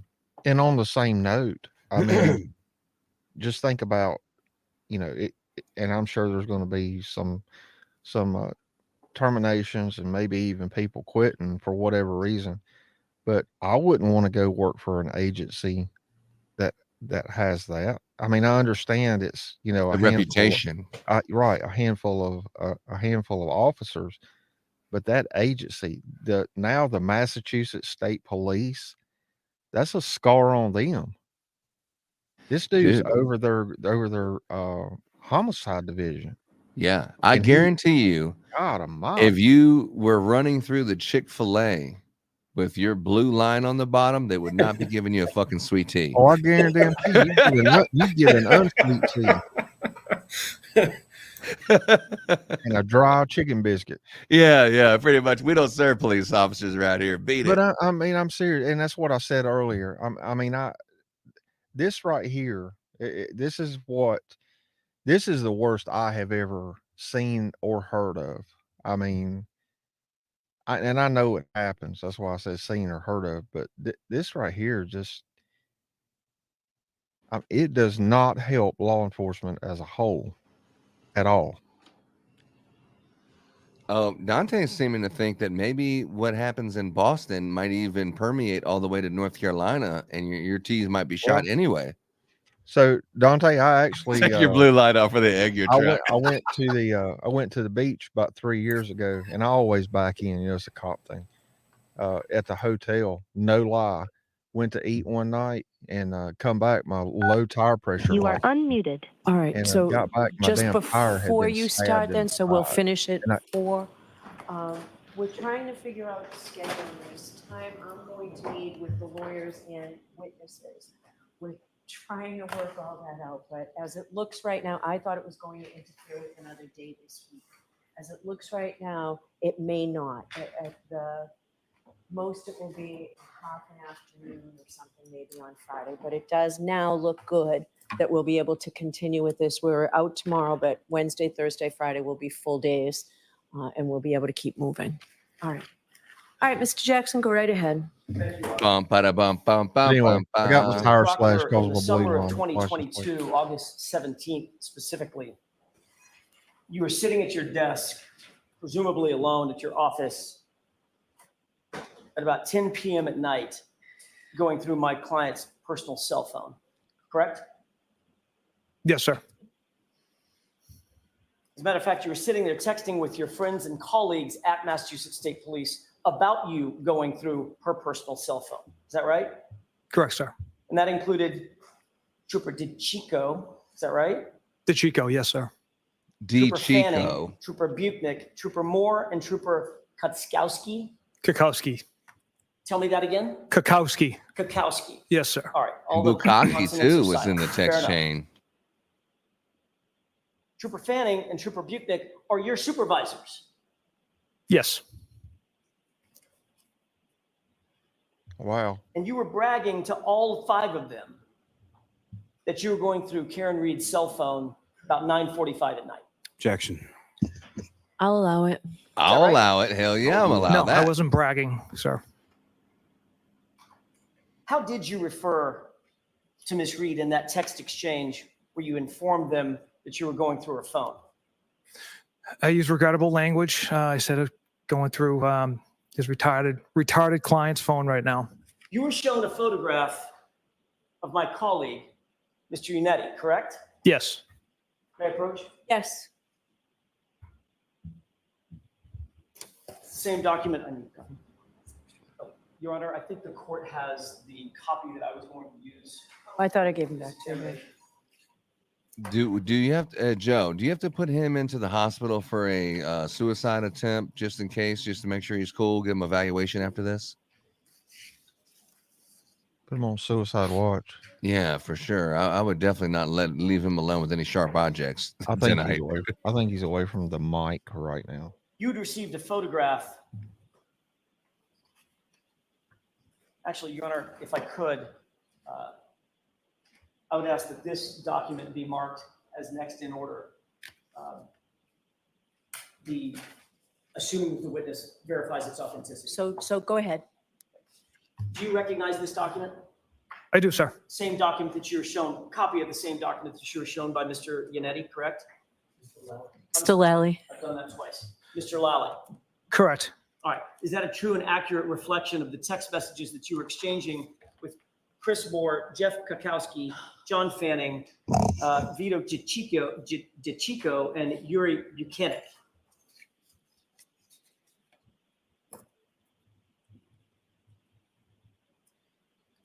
Get his reading glasses. Yes. Your boss, the guy that was just testifying, Any objection? Bukhenik. Yes, Your Honor. All right, I'll see you outside on there. Have that, please. Yes, ma'am. What do you think he's saying? Can you? I mean, I understand he's texting a group. Well, the DA Lally was just like, oh, he's texting a group. But now you're calling all their names out personally, which makes this worse. It's really attacking the credibility of everyone's name that's in this group that you're sharing it with. I'm sure the sidebar is about that, but the fact that he's telling his supervisor, if it's something inappropriate, you think the supervisor would say, oh shit, I mean, you're catching the supervisor off guard as well. And he should have reported that, right, John? Well, oh, most definitely. I mean, I'd have been on the phone saying, yo, what the hell are you doing? I mean, his supervisor in essence is condoning what he's doing.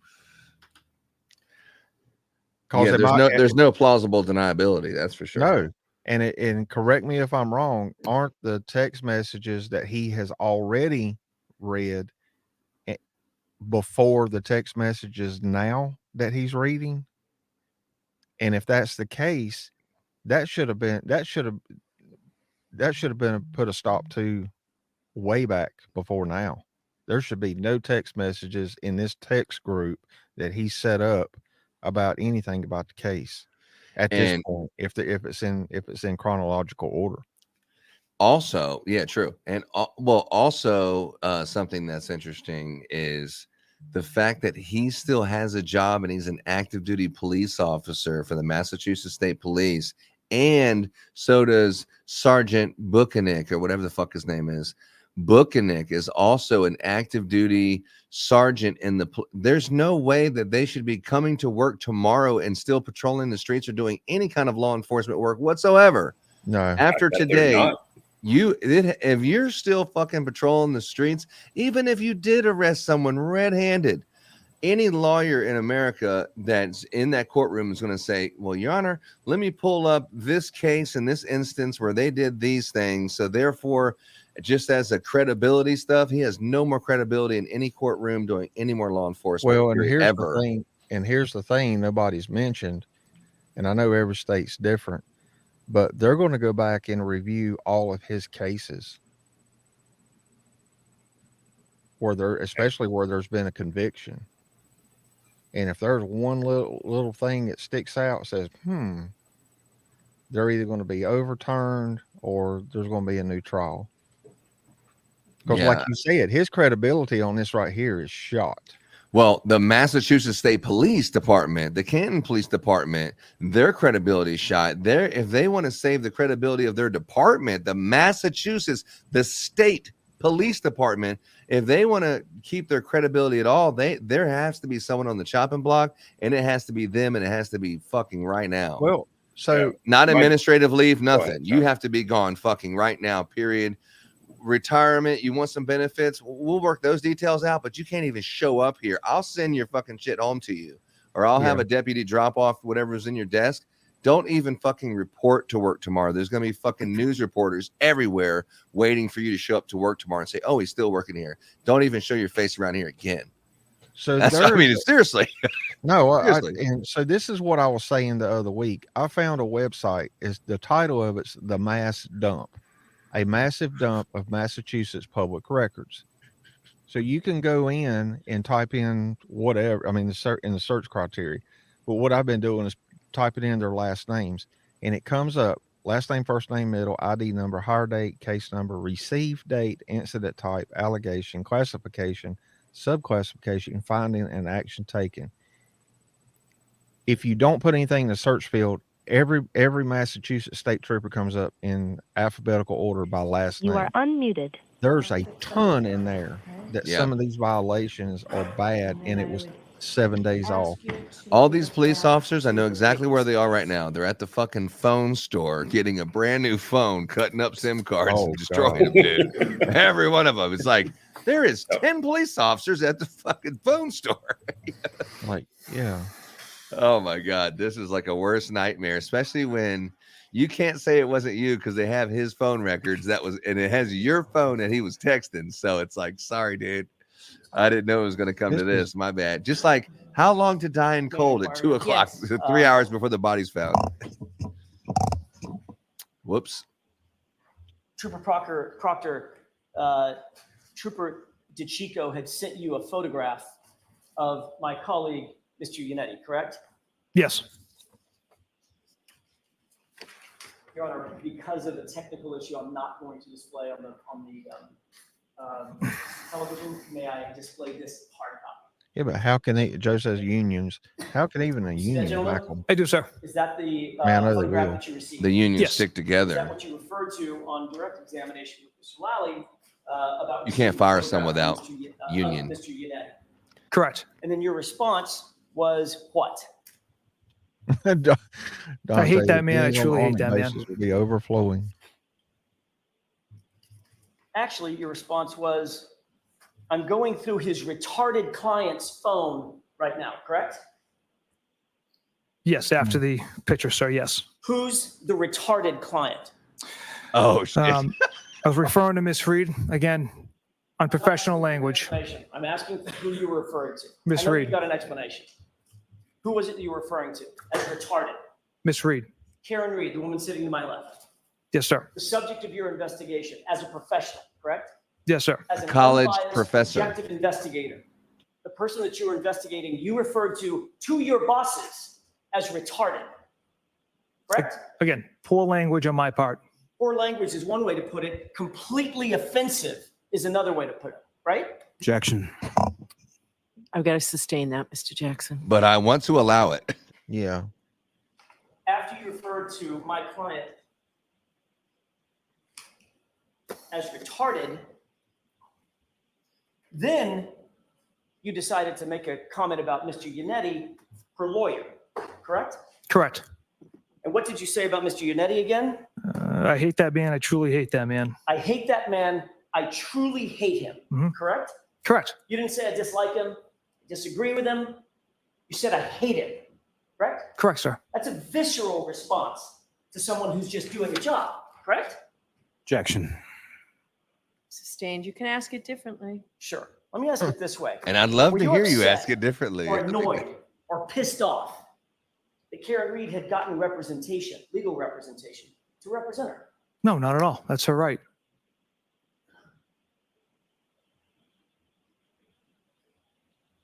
Well, let me ask you this. In August of 2022, you said you absolutely hate him, correct? I don't know if I use absolutely.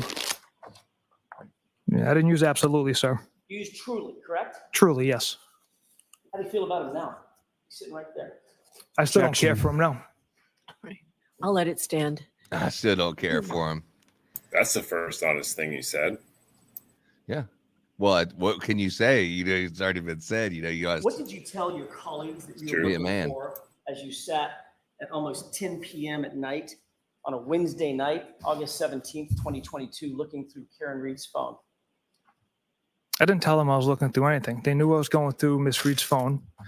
I provided a inappropriate joke as an update. They knew I was going through location data, text messages, Google searches. But like I had mentioned earlier, I had to stop. Except Trooper Proctor, none of that really professional sounding stuff ended up in your comments to your bosses, did it? Again, it was a poor joke. Is that yes or no? Did not know. It did not. No, As a sir. matter of fact, what did you write after you talked about going through the quote retarded client's phone? Objection. I'll allow it. I'll allow it. No nudes so far. No nudes so far, correct? Correct. And you said that to your bosses. Yes, sir.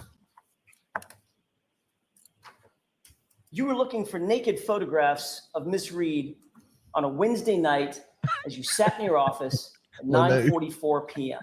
correct? No, not correct. Let me ask you a question. Have you ever looked bleach for bidding it? naked photos of a male suspect that you were investigating? I don't look for naked photos on anyone's phones. But you said you were looking for nudes of Miss Reed. Like I had correct? said, Mr. Jackson, it was an inappropriate joke. Only if they have a bleached Sir, balloon this is a knot. You citizen. know what I mean? She's a woman. You were supposed to be objectively investigating. Does your text message to your colleagues at Massachusetts State Police reflect an objective investigation of a citizen? Objection. You can get part of that question and ask it again. And I would love for you to ask it again, please. Do you believe that your text messages were reflective of an objective investigator? Objection. I'll allow that. Do you believe that, Trooper Proctor? I believe poor jokes have, in unprofessional language, have no bearing on the integrity and the facts and physical evidence of this case. It's not that they don't have any bearing on the facts and integrity. It's that they have no place in a professional investigation because it shows bias, right? Objection. So I have to sustain that as asked. Go ahead and ask it differently, Mr. Jackson. Yeah, ask it again differently. You weren't so much as objectively investigating Karen Reed as objectifying her, correct? Objection. I'll allow that. Isn't that right? Rephrase the question, please. Old Bev's gotten pretty liberal. Objectively investigating her as Yeah, the judge is objectifying leading her the defense here, I in think. those moments, correct? Oh, she's pissed, and I don't blame her. Again, Mr. Jackson, it was Telling a you it was the poor balloon choice knot of that got words her. and a joke that I should not have texted out. But from the start of the investigation, we didn't know what we had. And your Trooper Proctor, You knew it was her from the fucking beginning. your point Look at your in phone. saying no nudes so far to your colleagues in Massachusetts State Police was to suggest that you were looking for nudes and you'd update them when you found them, correct? Incorrect. Well, let me ask you a question. Did you find any nudes of Again, Karen Reed? I didn't go through the photos, sir. Did you find any nudes? of I don't Karen believe Reed? that. I didn't go through the photos, sir. You weren't successful in your quest. I came across text messages from Miss Reed to another attorney on January 29th, so I had to stop looking through her phone. So you got sidetracked before you could get to I the thought you naked took the pictures. phone Is that what you're saying? a couple hours Sustained. later. Did he have a warrant? Did he have a warrant when he was going through the phone? Do we know that yet? No. No, he To be said he went clear, through the when you phone sent in those text August. messages Yeah, so he would have had a warrant by then. on that group chat. Yeah, she had handed over the phone. Those text but- messages included, as we But if said, she handed or as over you the said, phone, he said he was using that not one software but two of your gray supervisors, key correct? Correct. Were to you ever crack it open. reprimanded So for why your didn't he get conduct a warrant? in sending that text message? Objection. So that's sustained. Do we need to go to sidebar based on what you told me earlier? We do not. Okay, so, I'll ask it a different way. okay. Did either Trooper Fanning or Trooper Bukhenik dress you down in a responsive text message in that text thread for doing something so abhorrent as looking for nudes or referring to nudes of a female suspect or subject of your investigation? I bet the answer is Did that no. ever happen? Not that I can recall. Bukhenik, you're fired, Matter of dog. Back to Russia. I wouldn't be able to remember In that. reference to one of the text messages in this same string, your boss, Yuri Bukhenik, actually responded to the photo of Mr. Yannetti, didn't he? Objection. I'll allow it. I'll allow it. You want to get this one right, bud. Look how red your face is. Yeah, you can stick a fork in He did, him. sir. He's on suicide watch tonight, right, Joe? After you received the photo, 12-hour hold at least. that's man. when you 100%. said, I'm, quote, funny, I'm going through his retarded client's phone. Is that right? Objection. I'd be on the way to pick up his car right now. Is that correct? It's on the top of page Yes, sir. 2685. That's correct.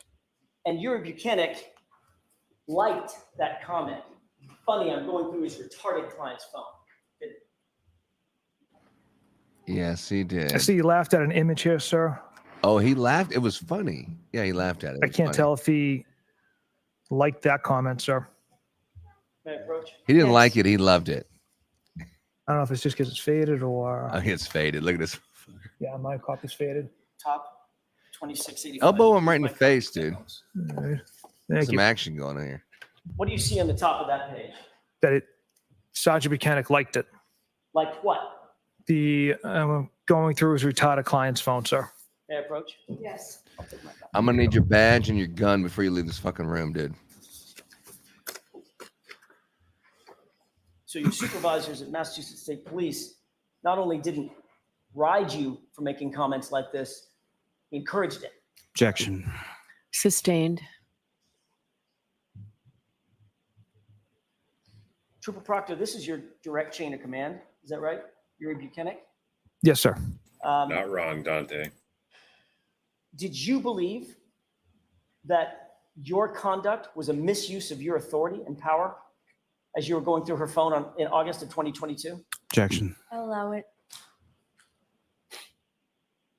No, I had a warrant signed by a district clerk, Stoughton District Clerk, to go through Miss Reed's phone. To look for I don't nudes. think it was an abuse of power. I had every right to go through that phone. Did the warrant say anything about looking for nudes? Objection. Did it? Did it say No, something for anything about nudes? that? No, Your Honor. Okay, next No, it one. didn't. So that would be an abuse of the power that was given to you by the court, correct? Objection. Sustained. Oh, this is good. Get your popcorn.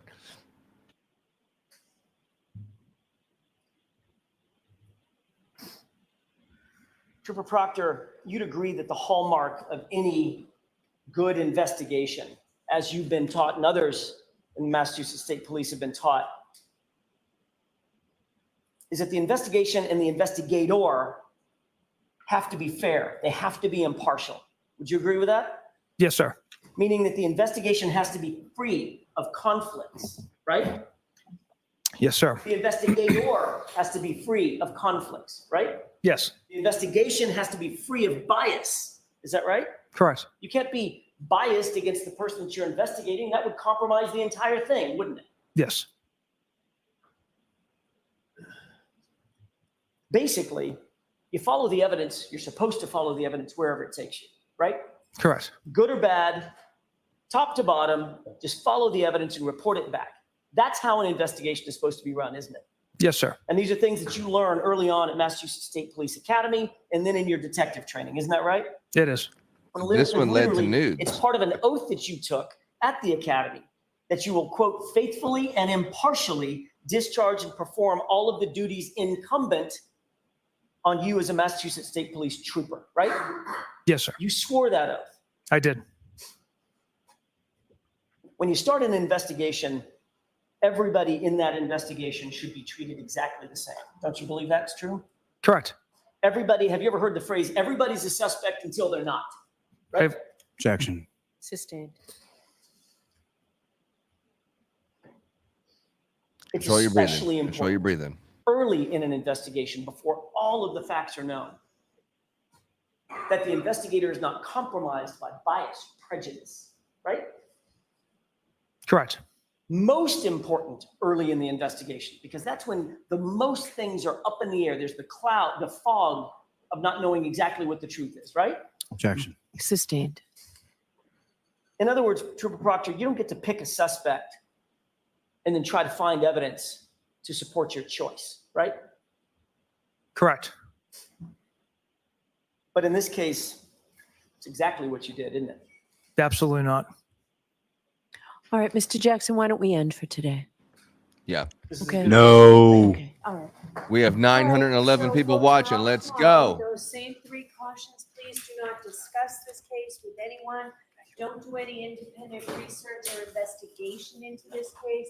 If you happen to see, hear, read. Well anything played, about the Dante. case, Well played. I saw what you please did there. disregard it. Let us know. We'll see you Wednesday morning. So Wednesday, Thursday, Friday, right now, it's anticipated will be full days of testimony with short breaks. All right. Does Proctor need his attorney?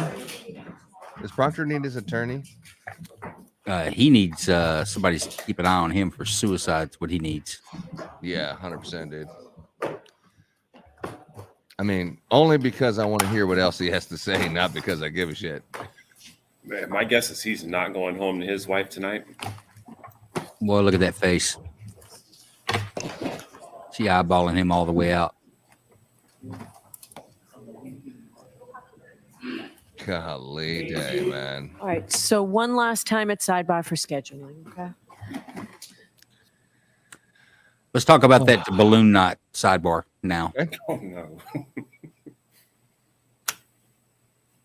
I'm telling you, that has to be the comment that got her. She's heard the other words in court, but the balloon knot, I think, got the judge. She definitely changed her Googled that during the tune. break. Yep. She changed her tune towards this witness. She's asked a lot of people to speak up, and we're going to have to turn the air conditioner off. Could you please speak up? She wasn't like that with him. No. She's like, speak up. You can answer it. I'll allow it. Ask it a different way. I want to hear it too. I know. Yeah. 100%. Joe, I don't know if you were back or not. So, and I know every agency is different and states are different, but if with Proctor's testimony today, with the him showing bias and all this, and especially with some of the text that he has had, the inappropriate text he's had, would they not go back, especially if they end up terminating him, would they not go back and review all his prior cases that ended in a conviction? The DA's office will probably go back and I know what you're saying. The DA's office will probably go back and review anything that's pending that hadn't gone to court yet. That's going to be their first rule of first action that they have to put him on the stand. What cases do we need to use him again? And they'll make a determination at that point. But the real problem for him is, and for the agency, is that every defense attorney on every case that his name is on, they're going to go back and they're going to try to get cell phone data. They're probably going to do that for any police in that agency. Yeah, I agree. That's what I thought. I just wasn't. Wow. Yeah, it's absolutely not a good thing for a police officer. We've talked about this on the show too, like a Brady letter when an officer gets caught lying. Did the search warrant say that? Answer, punk, now. Be like, I will allow that. Great question. Did the search warrant say, "Are you to look for nudes"? Well, the bus is rolling over a bunch of people right now because joking with your buddies is one thing, but your supervisors are in on that. And they didn't put a stop to that, and that's rough. Look, as a police officer, your notebook, your cell phone that you use for work, all that stuff it can be drug into court. So even when you're texting with your buddies, you shouldn't be doing that. And I'll say that I'm probably guilty of it over my tenure before I really realized how that really worked. But no, absolutely, you keep your phone. That stuff's just not in it. You don't put it in your notepad. You don't do anything. What's this, Joe? Please continue about the process when a police officer gets caught lying. It's called a Brady letter. If an officer's caught being untruthful and it can be proven, like say on a sworn document or in testimony, the agency or the DA's office will typically issue what's called a Brady letter on this officer. They go on a list, and then the DA's office can also send to all the agencies that deal with this one officer saying, we won't accept any cases with his name on it because we can't put him on the stand because he's been proven to be untruthful. In Texas, it ends your career as a law enforcement officer because you're really not useful anymore. You're a cop that can't testify? I mean, nobody does that. No agency is going to keep anybody around that can't go to court.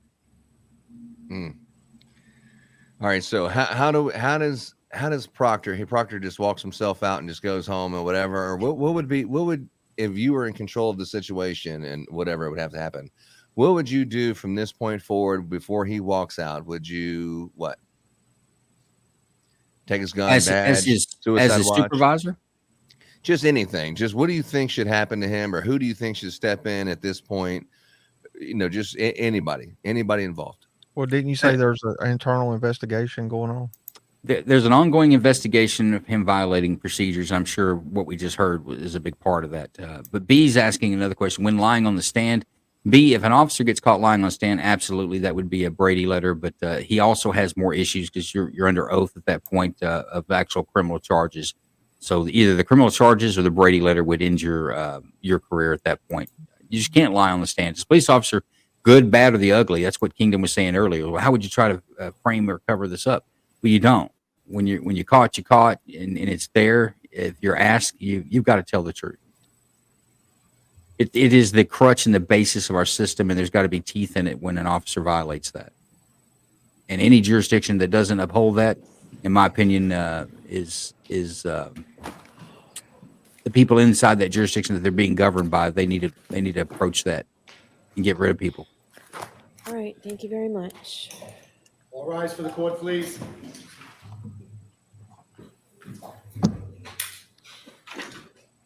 So what I was getting at is, would you think that at some point you're going to take his gun and badge away as he's leaving the court? Would you put someone on him to kind of keep an eye on him to make sure he doesn't harm himself? Would you take him straightly to the police station and put him on an interview process if you were going to terminate him, or put him on a temporary leave of suspension until an investigation's done? Or what would you do here? You don't have really a whole lot of leeway to do any of that. You might have a talk to the guys like, hey, hope you're going okay, pat him on the back, tell him it's going to be okay, that kind of stuff. But there's not a whole lot you can do. You just report to work the next day, or whenever. There's no court tomorrow. Just report to work tomorrow and act like nothing happened. Well, you're acting like this is the first time they're knowing about it. I promise you, everyone knew what was happening when he got on the stand. The defense, the prosecution knew, his supervisors knew. None of this is new. It's not fresh information. It's just got, like you said, it doesn't matter what fucking Turtle Boy said and all these other fucking people on social media say. It's what you can prove in court. Now, today is the day everyone knows. It ain't someone talking shit on fucking online. Everyone knows it now. So it's different. Starting right this second, it's different. Tomorrow, does he show up to work tomorrow? Well, I think if anything, he's put on paid leave pending the investigation outcome, and then. But he wasn't on an investigation yesterday. He wasn't on paid leave yesterday or last week or the week before when they knew about this. But he's now on. That it's in He's court, on something. I don't know if he's on paid leave, but he's on some sort of. He's not He's not actively investigating any cases right now. Oh, he's not. I believe that's what his status is pending this investigation. I thought he was maybe. Yeah. I thought I read that he was on active and he was still an active duty police officer as of last week. And I was like, how is he still patrolling the streets and stuff? After what I'd heard, the stuff that was going to come out in court, but now that it's come out, that's really taking the cat out of the bag. You can't suppress that. They had to get in front of it. And just on the Commonwealth making the case, it was terrible. And Alan Jackson is far from done with him. I guarantee it. Oh, he's free to pursue his hobby of looking for nudes. Free to pursue your hobby. You got plenty of time to do that now. Yeah. What do you think the conversation is going to be like with the wife and the neighbors when you pull in the driveway at home from work? You just rush right inside real quick, or do you think we're going to go in and face your wife? I'd probably rather talk to my neighbors. Yeah. Is it one of those things like, I think I talk to nobody. I go home. I talk to nobody. This is the one where the news cameras are in your face, like when you're like leaving the courtroom and you got like the fucking thing over your head where you're just getting rushed into the police car. But you're actually the one driving the police car. You're like, fuck, man. Did he drive a police car to the trial today, you think, or just took his personal vehicle? I don't know what his status is, to be quite honest with you. So it's hard to say. What would you do in that? Hypothetically. What do you mean? What would I do if I was Proctor? Yeah, if you hypothetically, if you were getting ready to get your ass handed to you in court, you knew it, you already got prepped over the weekend, would you drive your police car to court today, or would you just drive your civilian car? Oh, I wouldn't, because I know damn good well. Well, hang on. You're looking at this. Sorry, John, I didn't mean to cut you off, but you're looking at this like the public knowing is going to make a difference in his status on the police force. I think whether the public knew the details or his testimony or not, I think they knew everything he's testifying to. They knew that he went into the phone. They knew that he had inappropriate text messages and comments about the defense attorney and the client. They know that it looks like it wasn't a fair investigation, that they weren't just chasing leads, that maybe they did have his text messages make it look like be damned what evidence is, whatever it takes, we're going to get her because she's a bitch. That's it. And so that's the biggest problem. So I don't know that today's testimony affects his actual status. It's probably just as much jeopardy as it was yesterday, as it is today, and it will be tomorrow. Well, I wouldn't say she's a bitch. I would say she's a cunt with a leaky balloon knot retard, that doesn't even have the common courtesy to leave some nudes for me to find. Well, evidently that is the temperament or the opinion of Trooper Proctor as well. No, I'm just taking a page out of his book. I mean, more of just men talk, locker room talk. I mean, that's pretty much what he said. I mean, kind of. Would that make him a proctologist? Ooh, a proctologist. No, he could make it as a proctologist. He's down. He don't like a leaky balloon. Yeah, that's true. Yeah.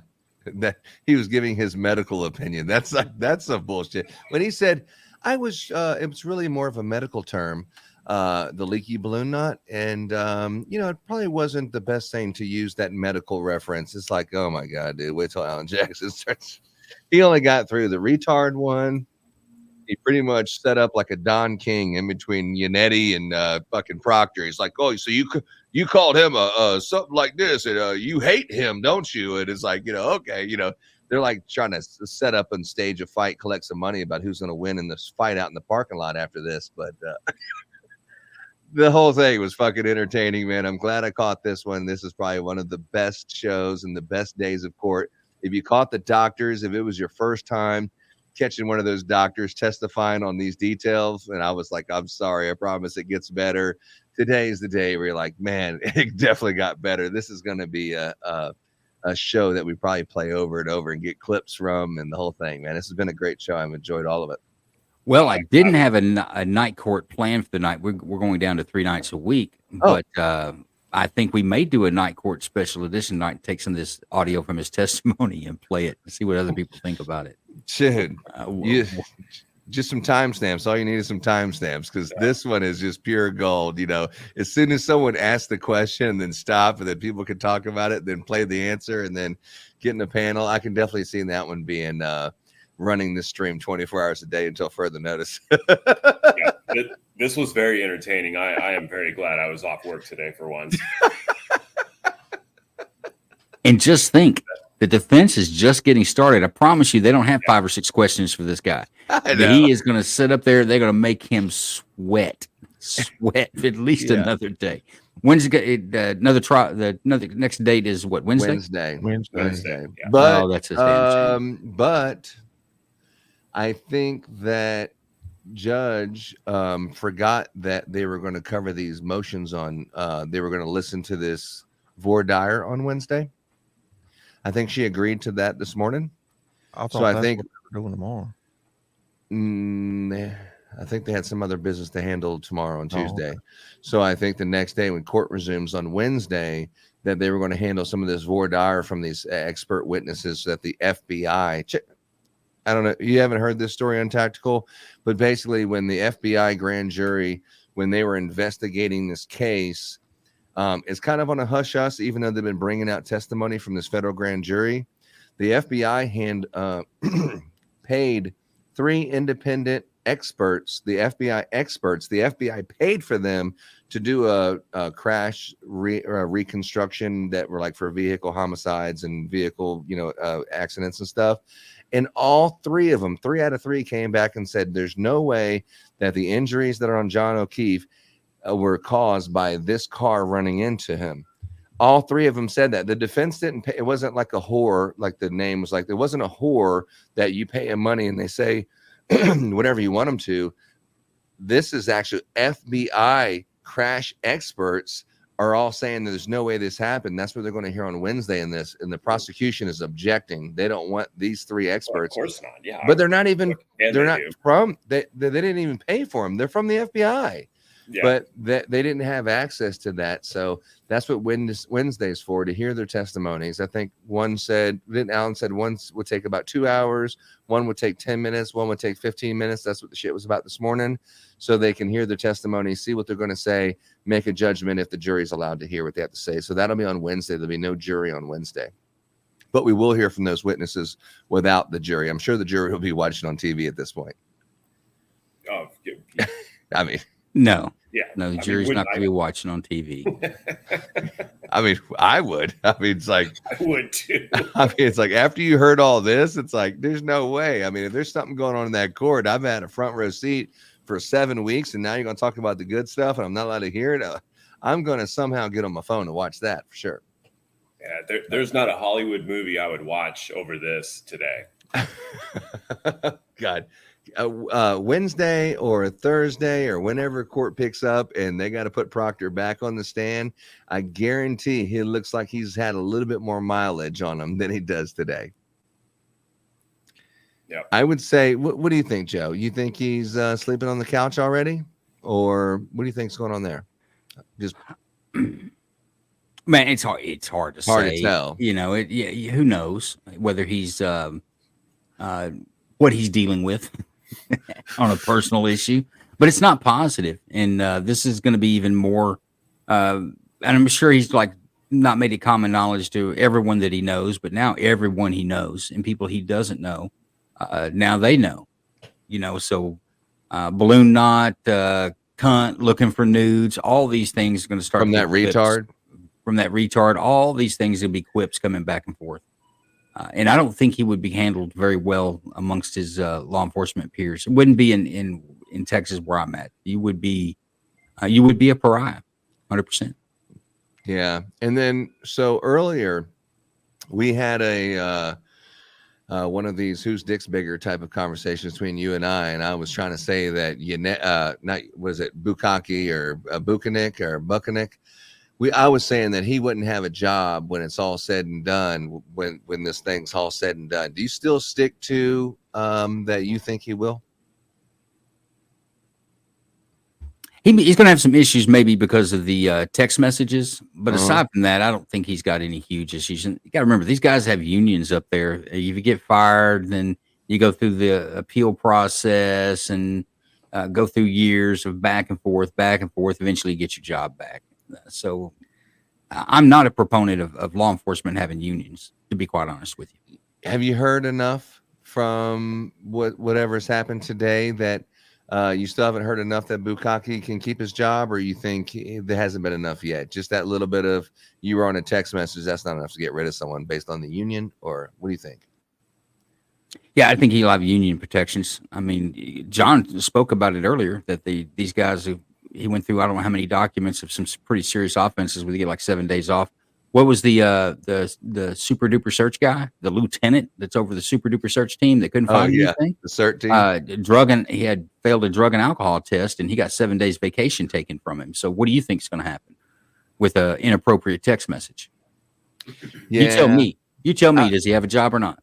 Well, when it's all said and done, when the trial's over and the full investigation of the trial is over, and if you do produce the two different types of shoes or something else like that comes up where it's like you had this document and Alan Jackson can somehow prove that you planted that, and just without a doubt, I mean, if there is some kind of smoking gun like that, oh yeah, he's cooked, and Bukhenik's cooked, and all these other people who have been lying about it that clearly knew about it. It's not just going to be them two, but them two for sure, because they both had they were hand in hand those first couple of days.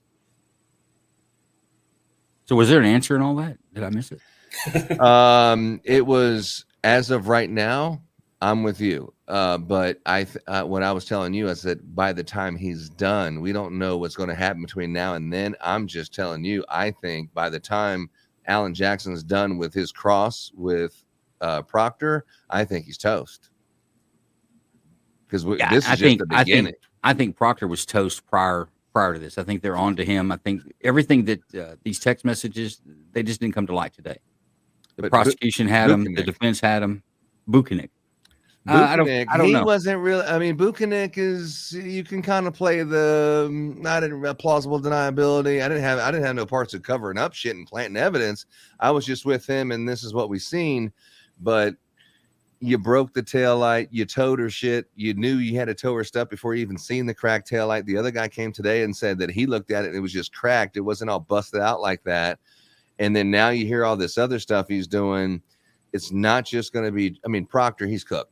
Proctor's fucking burnt ash. You're beating a dead horse, but we just have to give it out because the jury needs to hear all this stuff. But Bukhenik, his first day, he looked good. Second day, looked kind of shaky. He was clearly like kind of covering up some stuff, and now you know why. But will Bukhenik be able to keep his job after Proctor's done testifying? That's the, Proctor, yes, but Bukhenik, I don't know. I think he'll be toast too. Unions or not? Oh, I'm sorry. Unions or not, you think this department's going to have to axe a few people for just PR purposes? I mean, they have to do. Well, that's honestly untactical. That is one of the reasons that they allow law enforcement unions in some states, is because of to keep law enforcement officers away from the political aspect of it. That they don't become fodder. I'll get rid of this guy to make things better. So I don't think so. I think that's the whole purpose of the unions in the first place there.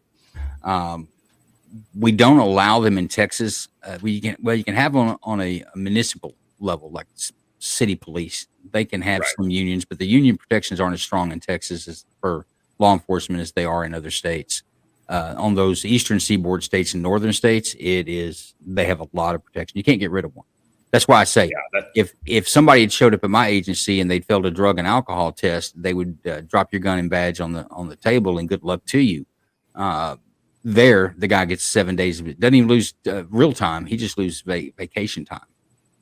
7 days vacation time. So think about that. Yeah, that's crazy. Yeah, I'm familiar with Texas. I'm not familiar with the power of the unions on the east. You're in God's country, my friend. You're safe here. Well, look, when you are drinking and partying, you have a little weed or just whatever, and you fail a little drug test, it's different than you failed a drug test and it's all over the news, all over the country and all over the world. That's a totally different thing. It's like, if just me and you know about it, 7 days and maybe it gets out, a couple people, it'll go away. It'll be like, come and go, like a wave or a political wave. And then it changes the subject and then something else happens. But this is not something that's going to go away anytime soon. This is going to be a stain on the reputation of law enforcement, Massachusetts State Police, the local and everything. You have to get rid. I mean, if the union says that you can't fire them, they're in some administrative paid leave or something. You just can't show up here. I don't care what the fuck the union says. I'll pay you to stay home if I have to, but you can't have any association with the police department. It would be my opinion of what you would do here, regardless of the union. Yeah, it sounds good. What you say, but the other thing is that your personnel record as a law enforcement officer is public record, so that if I have an infraction, they take 7 days of my vacation time away. Every time I get on the stand, the defense can have that information. They're entitled to it. So they can go through and it's like, hey, well, Joe, what about that time that you got caught smoking crack on duty and you got 7 days? Well, yeah, I got smoked crack on duty. Yeah, it happened. Yeah, I've been punished. There's no sense in punishing me again. I've already been punished. There's no recourse when you have the unions under those types of protections, but their offenses can't be hidden, as you say. Well, as long as nobody knows about it. I think that's where you're going with this. Now that everybody knows what's going to happen to Proctor, nothing. It's the same thing was going to happen. You didn't know about the 7 days days until this big thing happened. Now you're like, oh shit, he was suspended for 7 days. But before then, it wasn't like national news that he was suspended for 7 days. Now we know about it. I never even know what the hell's going on over there. Now I know it. Now everyone knows it, and it's different. It hits different. Okay, sure. Yeah. Because of the publicity, yes, they're going to fire every one of them. Bukhenik is gone too. They'll probably bulldoze his office to make sure that no other officer sits in it because it was on the stand. It's ridiculous. What you say is ridiculous. That's not the way it works. I don't know that I'd want to go back to work after the little bit of a beating he took today and what's coming. I don't even know if I'd want to go back to work. I think I'd want to move as far Bukhenik or Proctor? Proctor. Now, Proctor's not going to have a choice. There will be a time that he will be out of a job. The text messages are too damning. And the fact that the whole thing that he's broadcasting out. Now, who did he send? I'm looking to news store. There's just cops, or did he send that to his I went to junior high with people text string? No, they called out the circle of people, and he called out like 5 police officers' names. Apparently it all started because in his circle of trust, I'll call it, in his circle of police officers he texted, they had just gotten the warrant to go through her phone legally in August, and they were texting, okay, you're going through the phone. They're like in anticipation, like, what are you finding? What do you do? Oh, I'm searching for nudes. I'm just joking. but it was like they all knew that the warrant had just happened and it was the next day. So that's how they explained it, and it makes a little bit of sense, but it's a tough to explain that one. If I'm not mistaken, that was a text to his supervisor, wasn't it? Yeah, it was his supervisor, and another person was his supervisor, and another person who is a sergeant that's above him. So two or three of them he was a subordinate. So these were the people, and then that's why they had to sidebar, because Alan Jackson's naming their names who are on this text message, which is opening up a can of, are they implicated just because they were a recipient of a text message? Yeah, I guess. I mean, but you're connecting them in a huge way. Now they got a lot of explaining to do. Like, you were on this text message group, and now everyone knows it because he called you out by name. Yeah, and Bukhenik, the subordinate officers or peers, there's not going to be a lot of weight on that. But yeah, to Bukhenik could be some issues as supervisor, because he should have put a quash to that. It should have been a like it or a thumbs up. It should have been, hey, what the F are you doing? Or if you just said nothing, you can say that you never seen it, or just pretend that you didn't see that. But the fact that you received it and then you responded by clicking and putting a laugh emoji or a like emoji acknowledges, yes, you've seen it, and you gave them a thumbs up, or you gave them a laugh, or you had a reaction to it, which is proof that you've seen it and you reacted to it. And the reaction, whether it's a thumbs up or a laugh or a cry or any kind of reaction, is terrible. But the laugh emoji is not fun. The thumbs up, I can see how you can connect the dots and say that was a thumbs up for approval. Good job. You're looking for nudes. I mean, nothing looks good when you react to it. There's nothing good about that, man. What are you talking about? Zero good in any of this for law enforcement. Well, I got the bulldozer for the office, but I know you were kind of connected the dots, but I think some people around the country are talking about defunding the police, and when you hear shit like this, you're like, yeah. I mean, I say it's bullshit, but if they're really putting people in prison and doing this to people, I don't think that they are. I think it's just this one isolated situation, and a couple people kind of worked in concert and not realizing it was going to blow out of proportion like this. They just thought they'd put her in jail for prison for the rest of her life, and they would just go on about their honky-dory life. But it blew up in their face, and rightfully so. And see, I disagree with you. We learned about it in this case. It's not the first time it's been done. It's kind of like the lady who steals from you and you catch her. It's the first time she stole. The first time you caught her. But I think it's the first time you found a body on Brian Albert's lawn, and that person was actually in Brian Albert's house. I don't think that happens every Friday. What about the drug charge where a guy gets 10 years in prison? What about the assault down the street? I mean, how many of those investigations were taken with the same type of professionalism? Yeah, I mean, believe me, maybe it was just reverse psychology. I just wanted you to talk some smack about your fellow police officers, but yeah, you're right. You're right. Oh, wait, Dante's got a comment about that. Well, you should come to more night courts. You'll hear me say that many times when we talk about Trump. It ain't about Trump. It's about how many people Americans are being subjected to the boot of the government by bullshit like this. Yeah. So B is agreeing with you. So we got that. She absolutely agrees with you. Because B is a great American. Yeah. And Dante says, I thought it was mates from school, but I didn't watch every Turtle Boy stream. That was a dig at me, I bet. Yeah, that's true. Dante, you haven't watched every Turtle Boy stream, so you are far from an expert. But King can tell you everything about Turtle Boy, right. what his favorite pair of underoos are. The nudes were just a state trooper group. That's good. And then Dante also fired off most recently. We never know. By the time Alan Jackson is through with the bulldozer, might become the killdozer. Yeah, I promise you, Proctor is not looking forward to coming back and sitting in that seat. That seat was super hot. Beads of sweat on top of his head. He come in there normal color. He left looking like a pimple coming out of his shirt. His face was so red. It's just getting started. It's just getting started. Oh, Big Ron, you did miss a lot, my friend. But we've got it recorded. Don't worry. Yeah. I think we'll do a show tonight and go over some of the audio on this. So and definitely replay this episode Tuesday when there's no court. Just replay this one. Without a doubt. Yeah, 100%. But yeah, you missed a lot, Big Ron. Michael Proctor, we didn't think the Commonwealth was going to call Michael Proctor to the stand because his testimony is just so damning to the case. even though he's a lead investigator, it's like, I don't really want to call him. And everyone, who are watching online, knows a few reasons why, but they decided to call him and get ahead of it. And the questions that the prosecution was asking him, it was like, I feel for him in a way. I don't really feel for him. I just feel just putting yourself in that position that he must be in right now has to be torture. But it was like grab your popcorn type of moment. And then Alan Jackson had about an hour to go ahead and set the tee up and tee off on him.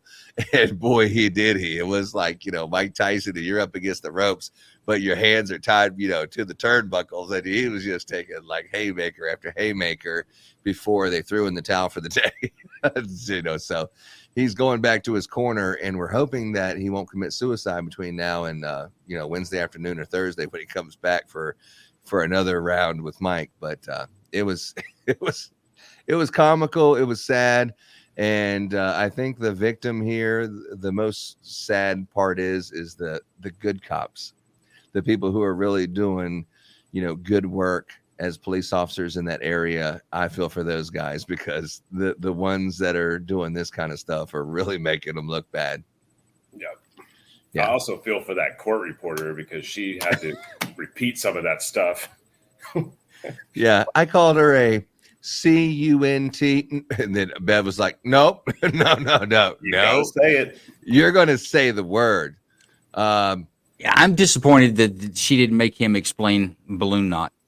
Describe what that is. I'm kind of too, because I don't want to Google it. So that would have been epic. You don't know, but Alan Jackson Google has it. covered retard. It will change the way you look at this when you know what that means. Oh, I bet it will. It will absolutely change the whole. Yeah. I'm telling you, that is what old Bev got upset about. That was it. Let me connect to the old VPN first. Yeah, don't let anybody know you're looking for that. But I don't want to say it with 1,000 people listening to me exactly what that is. But folks, if you don't know what a balloon knot is, you need to look it up, because it puts his whole testimony in perspective as to why the judge changed her demeanor about, I'm not turning the air conditioner off. You speak your ass up. Yeah. Speak up. She's talking to him like he's a first grader. Yeah. So basically, Big Ron, he called her a retard. He said, I don't think they got to the part where he just wishes she would just kill herself. I didn't hear that part. Maybe I missed it. I didn't hear that part, but definitely called her a retard, and that she had a leaky balloon knot because she had was Crohn's disease. So she had a leaky balloon knot, but he was looking for nudes to send to his buddies at work, and they were liking it and stuff like that. But going down through, and also the defense attorney that used to be a prosecutor, Yannetti, he was also telling his friends how he hated her. And then there was also text messages that he had with his sister, where she's like telling him, hey, you need to be really concerned about your job.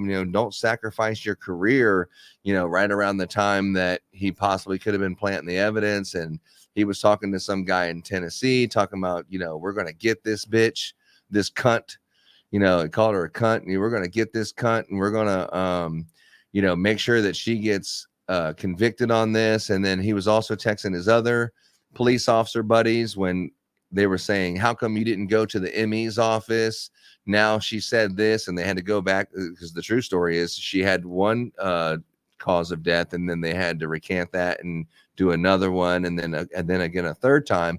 But his buddies were like, hey, you shouldn't have, you should have went and done this. I should have just did it myself if I'd have known this was going to happen. And then he was like, no, if you would have did it, it would have been by accident or something. And then he went and fixed it. But they have all of the text messages from Proctor, and it was so damning but so entertaining. It was so entertaining in a way, in a sick way. All right. No, it was entertaining. I got the balloon knot thing. I didn't need to look that up. You did? What did you see? Describe it for the listeners. No, we're not doing that. I understood that part of it. I was thinking maybe there was something else I was missing. I got the connection. Well, I didn't get it at first until I had to look it up to find out what it was, but it changed the whole aspect of what he was saying, and it's worse than the CUNT in my opinion. Oh, yeah, thanks, Vet. I'm glad you looked that up for yourself. Now you know. Yeah, that's actually a verb in the UK or Australia. I guess he's talking about the balloon knot. What's it a verb for? I don't know. But yeah, I guess Dante's saying that some men are into that kind of thing. So, and then there's that perspective that we kind of overlooked. So thanks, Dante. For All right, bringing that no, Dante, we're not going down. We're not going down that road. That's as far as I'm going with it. Looked it up. I'm not going any further with it. That's where I got confused. I'm like, okay, I get the one thing. What am I missing? I Oh, it's the and I C don't want word. to know. Oh, okay. It's a noun, and they use it for everything. It's like a Prego, or no. What is it? That hot sauce. What is it? Texas Pete. I put that shit on everything. So, Texas guys, Pete. I gotta Lord. bail out. Sorry. All right, Appreciate your Tactical intact- Texan. I appreciate you hanging out, and for the first day, man, you picked a hell of a day, man.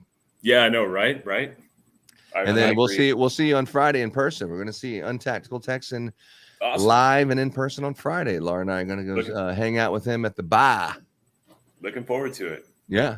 All right, cool. Are you going to the gay biker bar down in Houston? No, we can't record that, Joe. We can't record it. Why? Is that what it is? Untactical? No, that is not what it is. That is a story that Joe is making up. I can give you directions to one maybe afterwards. I Google it or something. I don't know, but no, that is not where You I do work. have the address of one, but it's not where you work. Well played, Yeah, well, Tactical. that's Well correct. played. Yeah, of course. I got a bunch of biker friends. Oh, biker. No, I don't think he was talking about biker. I think he was talking about something else. This is going to go back to balloon knots, isn't it? It's no, yes, I'm not going to yes. take it there. Yeah, No, it no. is. Yeah, I'm bailing. It is. It's going I'm back to bailing balloon out knots. now. All right, man. Going back to balloon knots. Goodbye, Untactical Texan. Thanks for hanging out with us and streaming with us, man. Appreciate it. We have 922 live viewers. Appreciate you, man. Awesome. All right, man. Thank everybody Thanks, for guys. watching. All right. So, yeah, man. So, Untactical Texan came in. That was cool. I really like Untactical. Folks, so. I should have done it while he was here, but he's got you can find him on YouTube or any place you find podcasts, but you should catch his Untactical Texan podcast. He does some really good stuff and super entertaining. And I would like to share with you a video of what it looked like with the defense team coming out today. Let me see if I can get this. Share this stream instead. I mean, you talking about press all over freaking Alan Jackson, dog. Let me see. What do I got? This one? All right, there we go.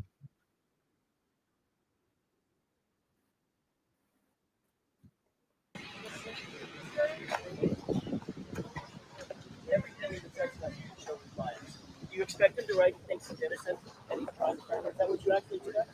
Your questions, it just dawned on me. Your questions.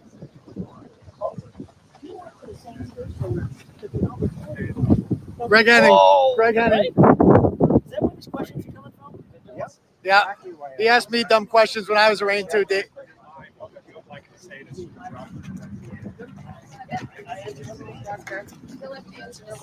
Oh, is that Turtle Boy telling them they asked them questions? Yeah. Of course.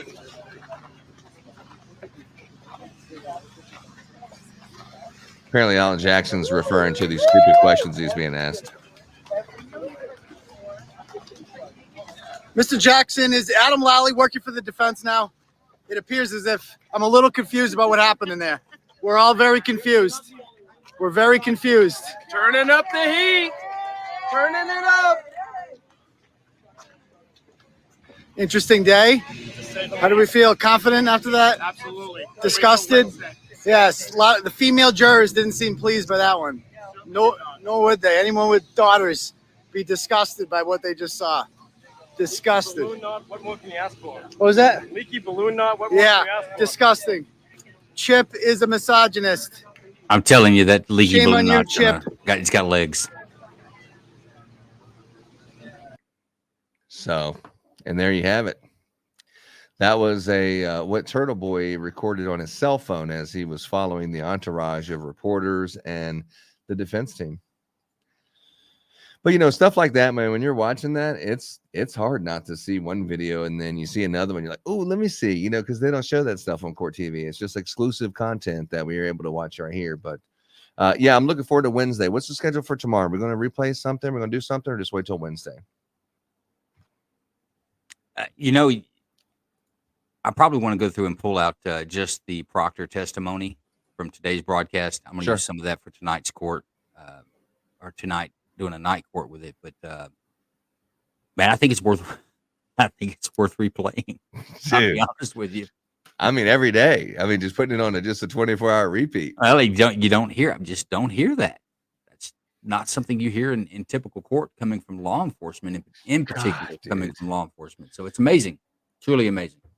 No, it's definitely a great day, and I think that Wednesday or Thursday when court goes back up, I think it'll be another day I need to take the day off, and I really need to pay attention to what's being said because this is history in the making. That I was actually watched this live, and then we did a show together, and we covered this live, and I just you hear things that probably are going to be called, but when you actually see it in the courtroom and you hear it in the courtroom, it just hits different. And listening to Proctor say it himself and be forced to read those text messages where read this line at this date and this time, and he's just sitting there fumbling through the picture like where is this where is this information at? I and is Bev's like just grab the paper and just go point to which one he needs to read. And Jackson's like, no, he's not reading it. Like, I know. Just go up there and just point to him. And then it's like, then he still wouldn't fucking read it. He was kind of like that wasn't her tone. She's like, no, you just read it to him. Just read it. Yeah, you read it to him since he's not going to read it himself. It's like, she was already privy to what was about to happen there, and she was sideways and twisted. Which, you know what, you should be. As a police officer, you're conducting these investigations. I don't care what you locker room talk with the boys and all this other stuff. You've got to maintain impartiality when you're conducting an investigation because you should be led by the evidence, not because you don't like this person or that you think this person has done something because you got no evidence behind it. I mean, that's what the news media does. That's what Turtle Boy does. That's what all these other people do. But we shouldn't have that in our court system. And I'll go back and say it again. It's like if they're doing it to Karen Reed, it's not the first time. There are probably people in the Massachusetts State Penitentiary that maybe shouldn't be there, or at least didn't get a fair shake by law enforcement and the judicial system there in Massachusetts. I do give a lot of respect for Officer Barrows, the guy that went in there and said that the taillight was just cracked. I do give a lot of respect for him. I thought he carries himself well as a law enforcement. I thought he told the truth. He didn't care that it was, whatever. He just said what he's seen, and just he wasn't treating the prosecution or the defense differently. He just they didn't even ask him any questions. He was so forthcoming and just told the truth. I thought he did a great job. The deputy from the Dayton Police Department. Dayton, yes. Dayton, yeah. Police sergeant from Dayton Police Department. No, I agree. And that's when, honestly, you should have no bone to bear when you go in there as a police officer. That's why, personally, I watch when when police officers are on the stand, if their demeanor changes when they go to the defense. You shouldn't, even if you feel that way, you shouldn't let the jury see that your demeanor changes from defense to prosecution. Because if it's true that you follow the evidence, then I'm just bringing in the facts. I have no dog in this fight. This is what I saw. You guys make your mind up and make your decision on what needs to happen beyond that. That should be a law enforcement officer's attitude when they go to trial. But you don't see that very often. I've seen it in personally myself in courtrooms before, where it's like you cringe. It's like, geez, what are you doing? Just don't. Everyone has a right to the defense. They have the right to cross-examine. And if you're secure in what you did is right and true, shouldn't be a problem. Let's talk about it all day. I'll go over it again for you. Would you like? So is this the night court t-shirt of the month? No leaky balloons here. Ooh, I don't know that night court is going to get behind that. No. Well, speaking of getting behind something, did you hear what I had said earlier about Officer Barrows and his accident that he had? No. Okay. So this guy more than likely is not even practicing law or as a police officer these days. In October 2023, Officer Barrows was hit by a drunk driver traveling 70 miles an hour while he was in his cruiser. He was lucky to be alive and has not returned to the job since. Here's a picture of his car and the other guy's car. This was Oh, in yeah. 2023. Yeah. So he was just, looks like he was just sitting still, and some guy was drunk, just ran into him and did that damage to his police cruiser while he was in it. And according to Turtle Boy, he hasn't been working since. So, but he looked okay today. But then again, so I mean, it's hard to tell. I mean, back injuries and things like that that can happen. And it's weird with police officers on the side of the road with the lights on. It's like it attracts drunk drivers for whatever reason. It's not uncommon for officers to be hit on a traffic stop with just their lights going, and a drunk driver didn't even hit the brakes, just right into them. It's weird. like an overcorrecting situation. Don't know. I don't really know where it comes from, or if even it's a real thing. But it in law enforcement, you have people, cops will say that for whatever reason they're attracted to it. And here's your David. That's Chico. DeKiko, and this is him back in high school. Like almost all troopers working for Michael Morrissey's office, Trooper DeSico graduated from high school in Norfolk County, Norwood 2000. He won the superlative Biggest Attitude and references Blumpkins, Fudge, and Fupa in his high school yearbook. These are the people policing us. And this is a picture, Biggest Attitude. That's him. So, yeah, just some more little, I don't know, some stuff you can find online. I mean, it's comical, or just, I wouldn't say it's informative or educational, but it's it's more behind the story stuff. You can kind of see a picture of some of these people, but this was a interesting testimony. But big picture, as we're closing out and giving our final thoughts of today in court. How do you think that the case, big picture, how do you think that today has affected the big picture of the case? I think it's some shade on the state. I think they already come in with some shade on them, or the air of impropriety with the way they handled this investigation. And I think today is just the cherry on top of that. Once again, it's going to be difficult. It's going to be difficult for the jury to get a decision on this. I think it's most likely a hung jury. Hung jury. I mean, we're talking about what does it take for you just to say we can't proceed with the trial? This obviously is not going to be it. As soon as he's done with the cross-examination, the trial will continue. Wouldn't you agree? Or I don't see this. This is not let's throw your hands up and give up the case on it, but it is to take it to the jury, and you're going to bite your nails. If you're the prosecutor, you're going to bite your nails and pace the floor that they can actually get to a decision.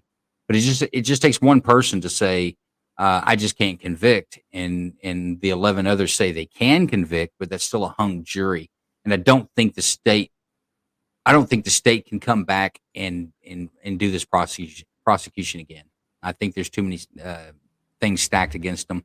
Because you got to remember, a second prosecution is going to bring in every bit of testimony that was in this case, and plus the new testimony on the new trial.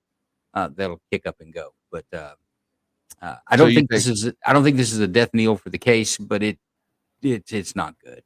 It's not good at all. So if they find the two different shoes somewhere in this testimony, that would be what's a showstopper for the done case here? If you can show that one shoe was put into evidence that's a one type of style or make, and then the one another shoe was found on his body that's another style and make, then the only conclusion that you have to draw is either one, the police were so sloppy they can't figure out which shoes the man was wearing, or two, they finagled or manipulated evidence. Either way, this case is done. Yeah, we haven't seen that shoe yet, have we? But when he pulled out that taillight today, when they pulled out the taillight, the piece in this picture right here in that upper right hand corner of this one, that piece was missing. In that picture, it's not missing here. And I did see a discrepancy of that. I think if you're Alan Jackson, you don't need to point all of these things out. Because the jury sees them. I think they've got enough where they're not going to convict her with murder and send her to prison. I would be shocked if someone in that jury was saying, I want to convict her, and some people don't, and they have a hung jury. I think anyone watching this case, there's no way someone's talking about convicting her for murder. but I could be wrong. Hey, it's hard to say with juries. It really is. It's impossible, and nobody in the legal field that says that they can predict a jury is telling you the truth. Even when you have a good case, you never know what a jury's going to do or how they perceived it, because you don't know. It's like having a conversation with someone and they never give you any feedback. So True. Are they listening to you? Are they buying your story? Or they're thinking this guy's a jackass? But either way, they're silent. You don't know until they come back and tell you how they thought about your testimony. And you're For those- right. It's hard to get the opinion from, say, I would say Turtle Boy, but just anybody who's so strongly on the side of one side or another. It's hard to get their opinion because it's always going to be leaning to their thought.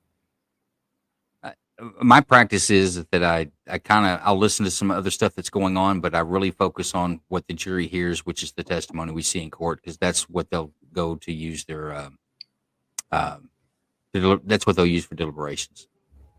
So I think that's the purest way to look at it.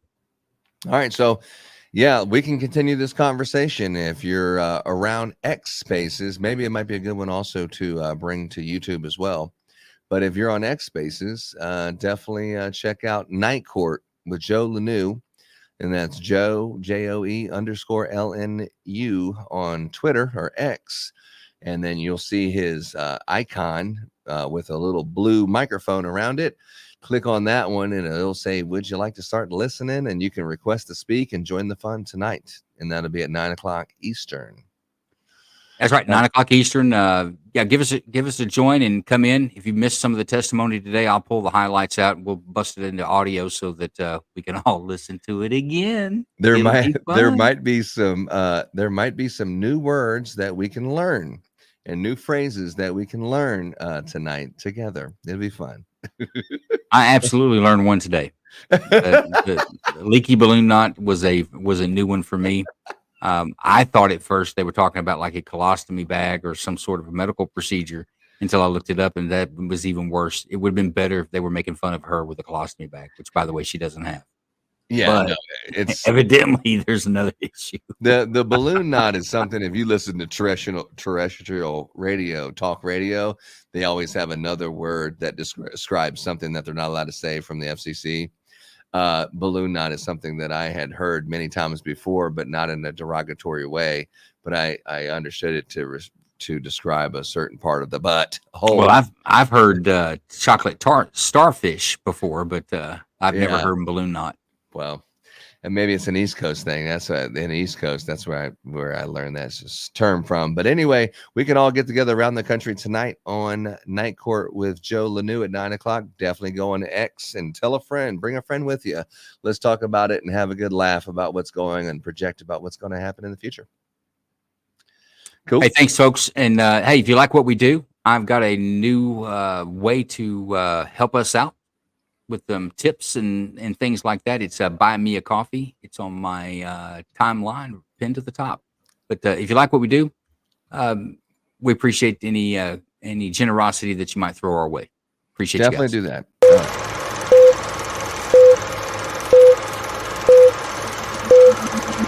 You're listening to the Karen Reed Murder Trial on Kingdom Radio.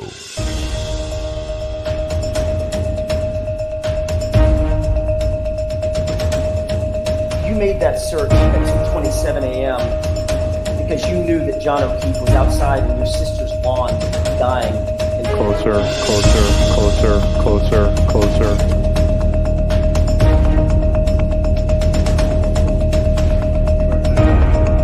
That is an area of damage that I noted as area 1 in my notes.